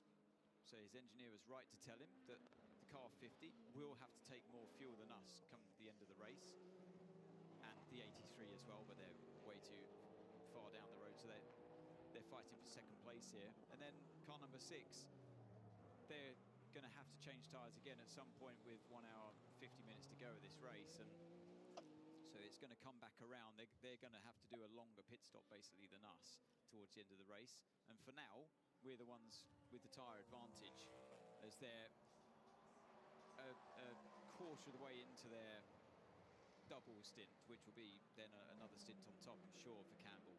And a slight fuel advantage, a 2-lap fuel advantage for 51, and that at some stage is going to pay off. Whoa! That curve again. Yeah, Panis VDS coming in from what is still second place in LMP2, but again crossing the white line. That will be investigated. You're not supposed to cross the white lines on the pit entry road. You're supposed to stay between them. And of course, they're pushing as hard as they can. They're less than 15 seconds, or were less than 15 seconds behind the leader. And is that the leader coming in? We just saw, I don't think so actually, I think it was the other Inter-Europol car. Leader is 43 with the sort of black and yellow nose. There's Toyota number 7. Let's update you on their position. They are in 6th spot. Kamui Kobayashi 1.8 seconds behind the number 12 Cadillac, and that is being driven by Norman Nato. So Caddy that started on pole and Toyota that started way down, the number 7 outside the top 15, have sort of merged together in the middle. Close but no cigar territory there in the top half dozen. But in terms of championship standings and points and so on, both looking for a serious score here, as is the number 6 team that won last year's drivers' title. Yeah, and with the BMW still in the pits, in the garage. I have more. Well, I'm just going to say that the car number 8 is going to displace them at some point as well. Then it's the Aston Martin Valkyries, the Proton competition car of 99. So it's not over in terms of Kobayashi and his car crew being able to score, sorry, not Kobayashi, the number 8 crew being able to score some points here as well. But Kobayashi up in P6 at the moment looks like he's putting some pressure on Norman Nato in the car 12. Well, Dane Cameron in Spike. I have information on BMW, but Shea Adam is down in the pit lane. Let's get it from the horse's mouth. What do you know? Hey, now watch what you call me. The number 15 BMW, they aren't entirely sure what the issue is yet. They're diagnosing. As for the 20, it is a suspected though, not confirmed for the engine issue. Okay, so yeah, I had from the BMW group engine issue for number 20, suspected cooling issue in the hybrid system for number 15, yeah. At least it was the right end of the horse. Anyway, moving on. Yeah, so the BMWs, after what has been a really strong race, where are we now? 2 hours from the end, suddenly cataclysmic, everything's imploded. And that's really tough. I mean, it's tough in the first hour, it's tough in the last hour, but, you know, to come all this way, the upside of which is lots and lots and lots of performance data from the cars. The downside of which is still can't get 24 hours out of it. Yeah, obviously a big improvement from last year pace-wise, but yeah, just a shame for the team to obviously get to this stage and have these, hopefully not too terminal, but yeah, hopefully they can get the cars out and maybe just get to the finish with both cars. Here is the LMP2 leader, Tom Dillman, out after finishing what will be his final stint. It's not going to be Kuba Schmachowski taking the car over, I don't think. So back in Tristan Vautier. I beg your pardon, Nick Yellerly. Getting me star drivers all muddled and befuddled. Cleaning out all of that rubber muck from the tunnels. And get out the way, because we now are going to do our final tyre change. And this is a moment for celebration for the team. When they go back into the garage and flop down into their chairs, they know, stroke hope, that that is their last intervention in the race. Well, yeah, that's it. Then it's their race done. Well, yeah, like you say, they hope that's their race done. They can sit back and watch the drivers do the work and hopefully stay out of trouble so that they don't have to do any more work. The number 20 BMW now the last car on track in the hypercar, and it's not on track at the moment. It is last but in the pit lane. Not sure what the issue is on that car at the moment. Car number 20 currently under investigation for a pit stop that happened about an hour ago, so things only getting worse for the number 20 car as things stand. Sorry, did I say about 20 minutes ago? I meant about an hour ago. I think they've got a suspected engine issue with the number 20. When Kevin Magnussen was driving, he came on the radio, he'd gone off, and he said the engine just stopped dead. And then we suspected possibly that might have locked up the rear end, but of course unless the engine seizes and literally locks, if the ignition just goes off, it still rotates and that doesn't lock up the rear wheels. But was it enough maybe just to unbalance the car? The engineer said, yeah, we saw a lockup, not, yeah, we saw the engine stop. So, not quite sure. Then they had a slew of speeding in the pit lane incidents, and whether they had just misadjusted, miscalibrated their pit entry speed limiter, not sure. I mean, you have lots of practice sessions to do it, but gentlemen, you're both racing drivers. In practice, even if you're doing a long race run, are you really hammering it into the pit lane the way you are when you're battling for position? Yeah, you do try, to be fair. You try and do a race dummy situation, basically. But I can see them 200 meters later without distracting me in the corner. You don't think so? I'm not running the car, but if you see them, fine for me.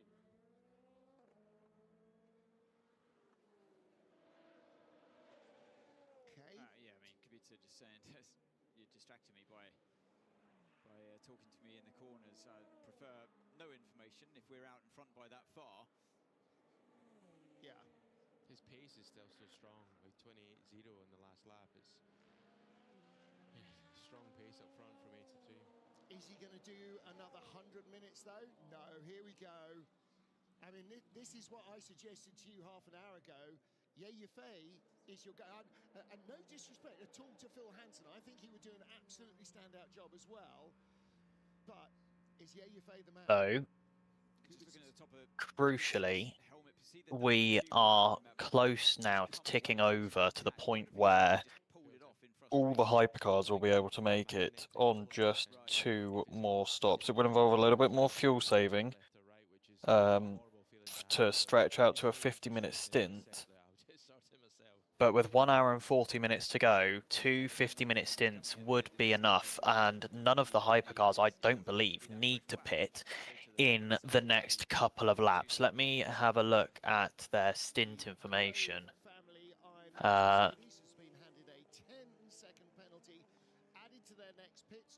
the number 51 car, which is currently running with an energy bonus compared to the other cars, has come into the pit lane 33 times, actually the most of anyone in the top 4. In fact, the most out of any hypercar currently still running, 33 times down pit road. The least amount of times in the top lot at the moment is the number 6, which has only come into the pit lane 29 times. I'm trying to work out how long ago it was that all of these cars last came into the pit lane. So the Nicholas Nielsen number 50, which came in, I think, a lap on the same lap as the number 6. Indeed, it was. Those cars were in at 5 minutes to 1 BST, which means that they've only done 25 minutes of their stints. They've got 15 or 20 minutes left, so it is going to be an easy 2-stop to the exit. And we've now got reports of debris on pit entry. And car 63 has just had a 10 seconds added to the next pit stop for driving standards at the pit entry. That is for an incident where they tried to go side by side with the Ferrari. I'm not sure which Ferrari it was. I think it was probably the Vista AF Corsa number 21 in that silver colour scheme. We've got incredibly good air conditioning. Well, we've got incredibly good air conditioning. I haven't got a shirt and tie on or a jacket. Well, we can always turn it up for you. Yeah, get you wearing your winter jacket if you want. I had a shirt and tie and jacket on opening the show in 35 degrees in Lasada World Rallycross a couple of weekends ago. That only lasted for an opening link. You had your blazer on and everything when you went to Maranello. I did, yeah. Very impressive. I dressed up. I didn't have my Zeppelin pilot helmet on today, my leather flying helmet and goggles. I thought that was perhaps overdoing it. I wasn't expected to have to fly. But yeah, great view of the circuit. And overhead in the Goodyear blimp, not only do you get a great view of the circuit, but you really see how far and wide Le Mans spreads. Not the town itself, but this race. When I first came in the 80s, everything was literally contained within the racetrack itself, with the exception of a media car park on the outside facing the ACO building. Now, although the middle is full, you know, for miles around, everything is full. Anybody with a field, it's full of campers or glamping or hospitality. There are chateaus that you can rent for 100,000 euros for the week, all of that. Yellow flags, double waved yellows at marshal posts number 34 and 35. I would assume that might be a marshal going out to pick up that debris on pit entry. We will wait and see. If it is, then that will be gone pretty quickly. Seriously looking at this, and the thing is, But that double yellow still out. The more manufacturers come in, the more others are really having to look seriously that what are we missing here? What are we missing out on? And it's a wonderful. And the double yellow's been removed. Yeah, I mean, they were just a handful of years ago, and hey, we see the 15 get wheeled back into pit lane here. At least one of the And it would appear that the number 15 BMW is going to be back out on track 20 minutes and 10 seconds in the pit lane. But they are rolling again. They've managed to get that BMW moving. It is currently, let me have a quick look, it's going to be quite far down. It's come out 16th in class, about 2 minutes behind. About 2 minutes behind the 007 Aston Martin.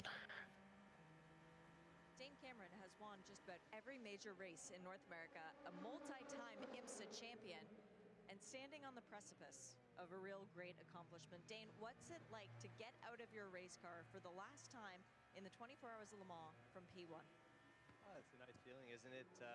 It's nice to know your share is done. Really, really proud of the effort by everybody, AOTF, PJ, Louis. Yeah, it's been a pretty phenomenal day. Still a little ways to go.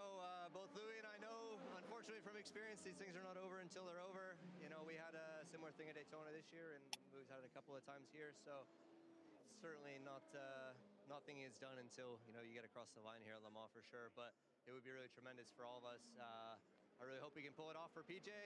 You know, he's been jumped in, you know, head first into the world of motorsport, doing a lot of great things, but has yet to get his own, you know, taste of victory and success, and it would be pretty hard to imagine this being his first kind of pro-level victory. So I really, really hope we can bring that to him in just over an hour and a half. And the fan support for your car. I mean, I know it firsthand getting to represent Spike. It's such a fantastic thing. How much do you want it for all the people at home who are cheering for you? Yeah, absolutely, for sure. And we've seen, you know, Rexy back home has had a lot of great success, and everybody's kind of been waiting for Spike's turn. So what better of a place to get that first victory than such a monument here as Le Mans. So it's not over till it's over, but we've had a really great day. We're in a great position, and yeah, hopefully it can be smooth sailing from here. Everything crossed for you. Yeah, exactly. Thanks very much.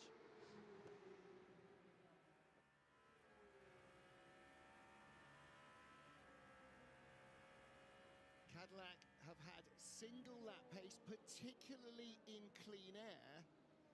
What they lack is the ability to exploit that in traffic. They don't have the best top-end speed, which means they get overtaken in a straight line. They have great grip in the corners, but there aren't enough of them. There are 18 turns, but almost all of them are in one section, and that downforce, which is beneficial everywhere else we go. It'll work wonders for them in Brazil. It'll be great in Texas and in Japan and in Bahrain. This is the one place where it hurts. On top of it as well, I think they had a car that could just switch the tyres on really well in qualifying. With it, no tyre blankets at all, no tyre warmers in the world of endurance racing in this championship. And I just think what we saw on Thursday, always catches me out that day off, in Hyperpole 2, when you have to have the car there for you the first couple of corners at least, when you have no tyre blankets, I think the quality of that car it played to its strengths. It was very strong in Sector 3, wasn't it? I mean, yeah. Alex Lynn's Sector 3 was pretty special, but they did lose a bit in the middle split, which again is down to drag, downforce, or just pure straight line speed, and the deficit looked to be 3 to 4k at that point. And that's the thing, is the straight line performance, if you have that in your armory in an endurance race, it's always there. It's easier. Whether you're in traffic or not, it's that part of the lap time that you make up in the straight line is always there for you. but in a car where it has better cornering speed and high speed, particularly, so what we saw with the Cadillac, you can't utilize that every lap. If you're in traffic, well, that's that part of that advantage gone, which, you know, it has to be. The feeling is when you're in the top category, I reckon, looking towards the end of the race, first of all, I believe everyone will be able to make it on 2 more stops. Most of your laps. It might get a little bit tight, but overall, it will all depend on that final lap. It should be fine. My rough maths says that the 50, the 6, and the 83 are going to pit with about an hour and a quarter, an hour and 17 minutes left on the clock, which is 75 or 77 minutes. Which means that it's 2 37 to 39 minute stints to get to the end of the race. And the minimum stint time that these cars have really been running is about 42 to 43 minutes for 12 laps.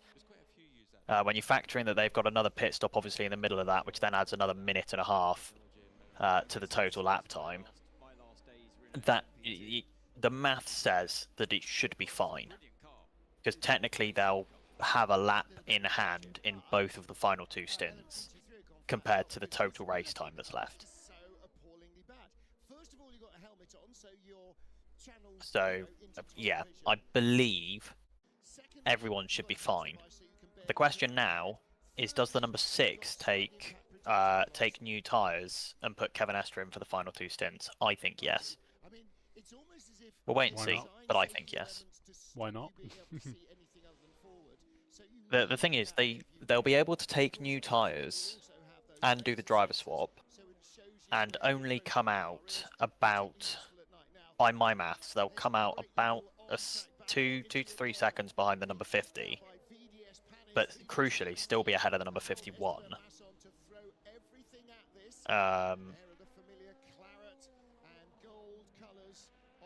So yeah, I think they'll do it. And the other thing that we have to remember is that because the number 50's pit box is directly in front of the number 83's, the number 50 does lose a couple of seconds in the pit stop because they have to go so much slower when coming into their actual pit box to get the car turned in enough to be able to get into it in front of the number 83. Has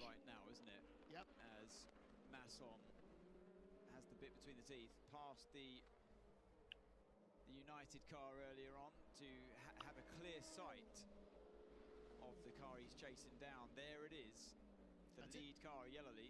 Now, Nick Yellowly is a recognised sports car racing talent at the very top class.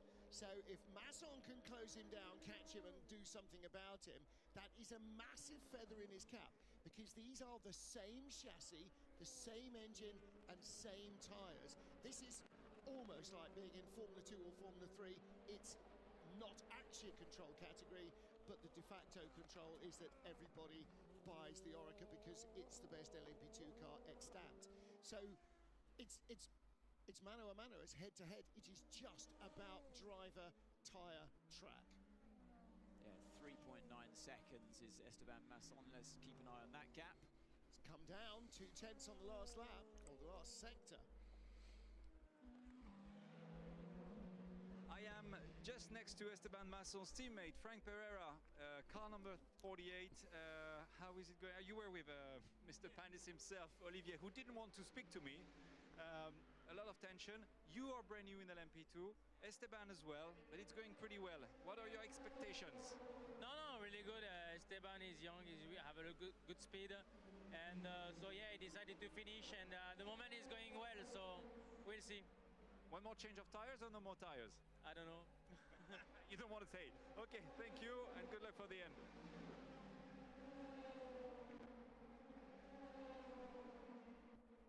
I think for them, yeah, to walk away with again 2 cars that have had issues at the end of the race, it's hard for the team to pick that up, you know. But clearly they've got potential. We've seen that this year. The speed is there, but this weekend they've just been lacking, and unfortunately they've had a little bit of unreliability towards the end of the race, which is going to cost them points in the World Championship as well.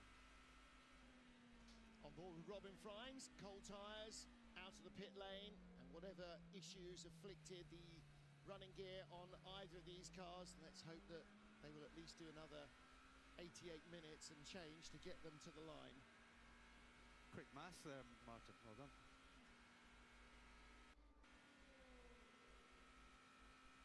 So, Johnny, you've watched the race. I've been away having some lunch. Have you? What's been happening? The 83 car looks strong up front. Yeah, they've got a relatively comfortable gap just now, but I think this will be their last stint with Robert Kubica. So, yeah, it'll be who they put in next. And LMP2 is looking close. There's only 3.5 seconds of a gap between Masson and Nick Yellowy. So, yeah, there's still positions to be fought out in all classes just now. I feel cheated because I haven't seen enough of the safety car. I still can't get my head around the fact we've only had one safety car. If this was the first year that somebody said, would you like to come and be the safety car driver at Le Mans? You'd be so excited, yet so disappointed, wouldn't you? Because you've done hardly anything.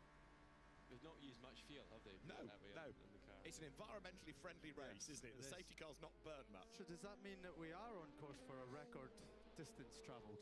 I don't know about distance, but certainly in terms of the fewest number of safety car periods, then it's got to be, since there was a pace car, safety car regulation brought in. But it's still extraordinary. I mean, collectively the pair of you have raced in it so many times, and normally it's interruption, some short, some long, but and no sign of rain. I mean, most years there's at least a little bit of a pitter patter. Oh, Mick. Right on the edge. Which one was that? Mick Schumacher, right, so he's lost out to Stoffel Van Dorner. He's given the place away to the Peugeot in this Inter-France fight that is going on between the two French brands. Mick Schumacher then, another of the 19 former Formula 1 racers that we've got on the grid. We're going to have to start another stream soon. Just forgot about that. 13 Chevrolet being overtaken down at the Mulsanne corner, the most Nah, boo to the YouTube rules. We'll just keep going. This is on board number 36 as Mick Schumacher fights the car out of the chicane. Could have been a lot worse, but he got away with it, even though he lost a place. Yeah, small mistake there, and should have lost a little bit of time, but at least he didn't damage anything, and he can get back going again. And Car 20, which still isn't in the race. Oh, I tell a lie. The number 20 car's back out on track and has been hit with a 10-second stop and go, 10-second time penalty on its next lap. Feels rough, to be honest. Yeah, that's going well. Sebastian Bourdais into the number 38 Cadillac Hertz Team Joe to finish out the race. Those guys just inside the top 10 at the moment. They will do double stint, so we'll have to stay out on the tire we have to cover them.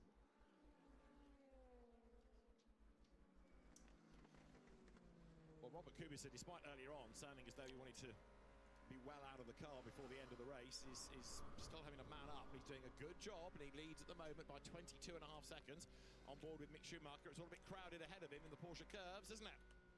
It's a bit messy on that screen as well. And Charlie. Yeah. Just to say, I haven't got any picture. Schumacher then comes under the Anchor. footbridge down towards the chicanes, plural effectively, because you go left and right again, and then up to the line. But this battle is on. Live in sound, not in vision. Grand Prix racers ahead of Mick Schumacher coming up towards the line. Rip. We are going to move to a new stream just for the two Aston Martin Valkyries are still going. All right, they've not been the fastest cars, but this would have been such a useful 24 hours plus to keep YouTube happy. Yes. So we'll be back in just a second time. It's a big box tick